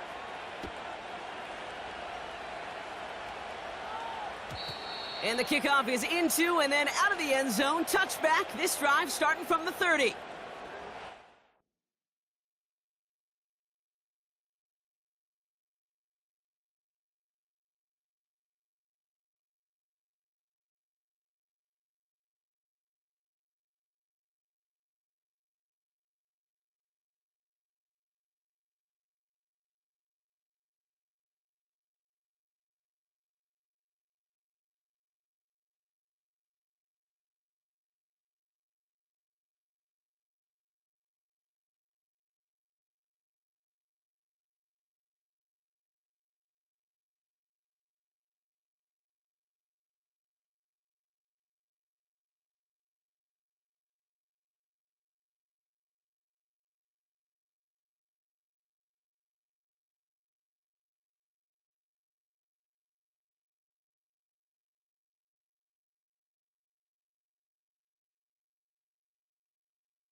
They're out and set, 1st and 10.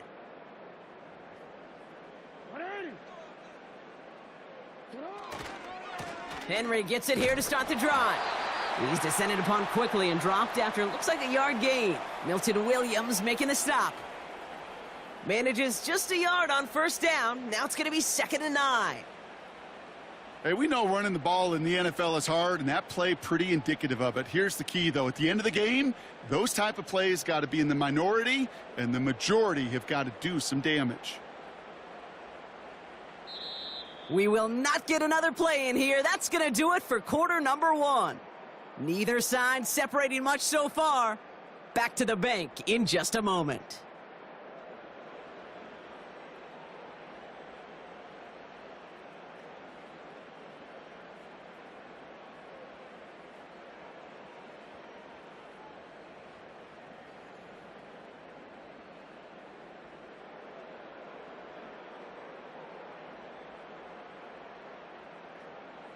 Back at beginning of the 2nd quarter, Ravens in possession. They have 2nd and 9 for their first play. Another run for Henry. And once again, he doesn't manage much before getting brought down. Only a yard for him that time, so now 3rd and 9. You know, they got some positive yards. That's a good thing. But too many plays like that, it just is too hard to pile together, get 1st downs against the better defenses in this league.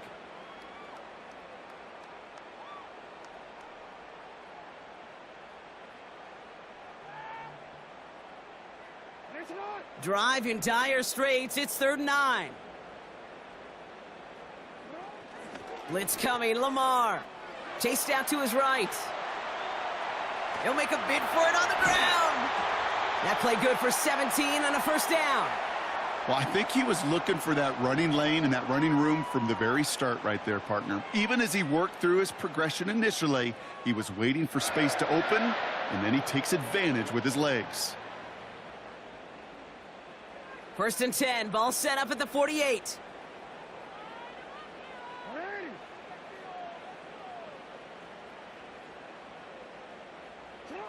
Here's Lamar. Well, the pressure nearly got to him, but still a good play defensively as that one falls incomplete. That is a DB's best friend, pressure. That pressure earned that incompletion. They came in before he could find a target and hit him to alter that last-second attempt to get rid of it.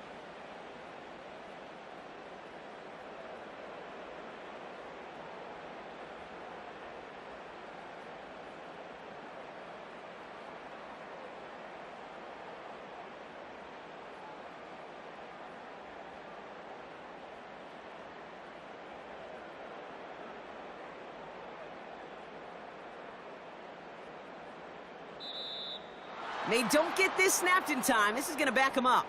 Can't get the play off in time, and I'm going to wager the call is going to come in much quicker, Brock, for this next snap.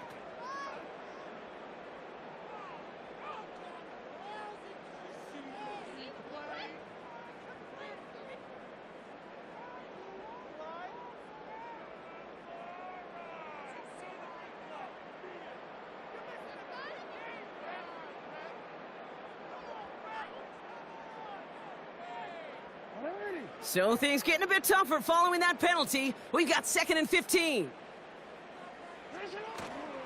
Running it after the penalty. And this isn't resolved quite yet as he goes out. We've got a flag down. Looks like it's going to be on the offense. But, partner, they say there's holding on every play. You just got to look for it, right? That time, though, we did not have to look too hard.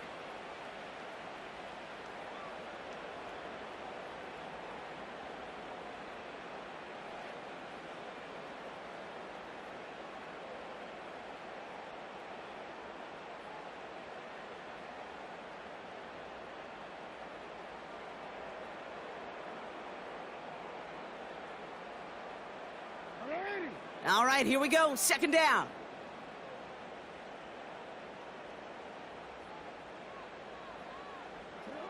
Shotgun snap to Jackson.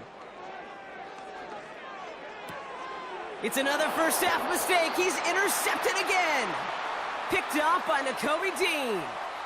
Well, that's now 2, Kate, that they've gotten him for picks in this game, and he's got to be careful, right? You've got to protect the football. It is the greatest treasure you have as an offense. And this defense, well, they've got 2 in their pocket, and you know they're going to be going after number 3.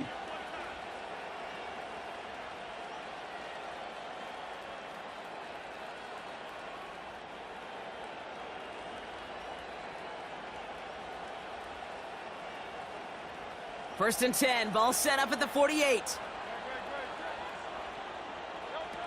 A play fake, now Hurts to throw. Vacates quickly left side. Throwing on the run, deep. That one's caught at the 10-yard line. They rip off a big chunk of field, and it sets them up with first and goal. One thing we don't have in football is we don't have that radar gun.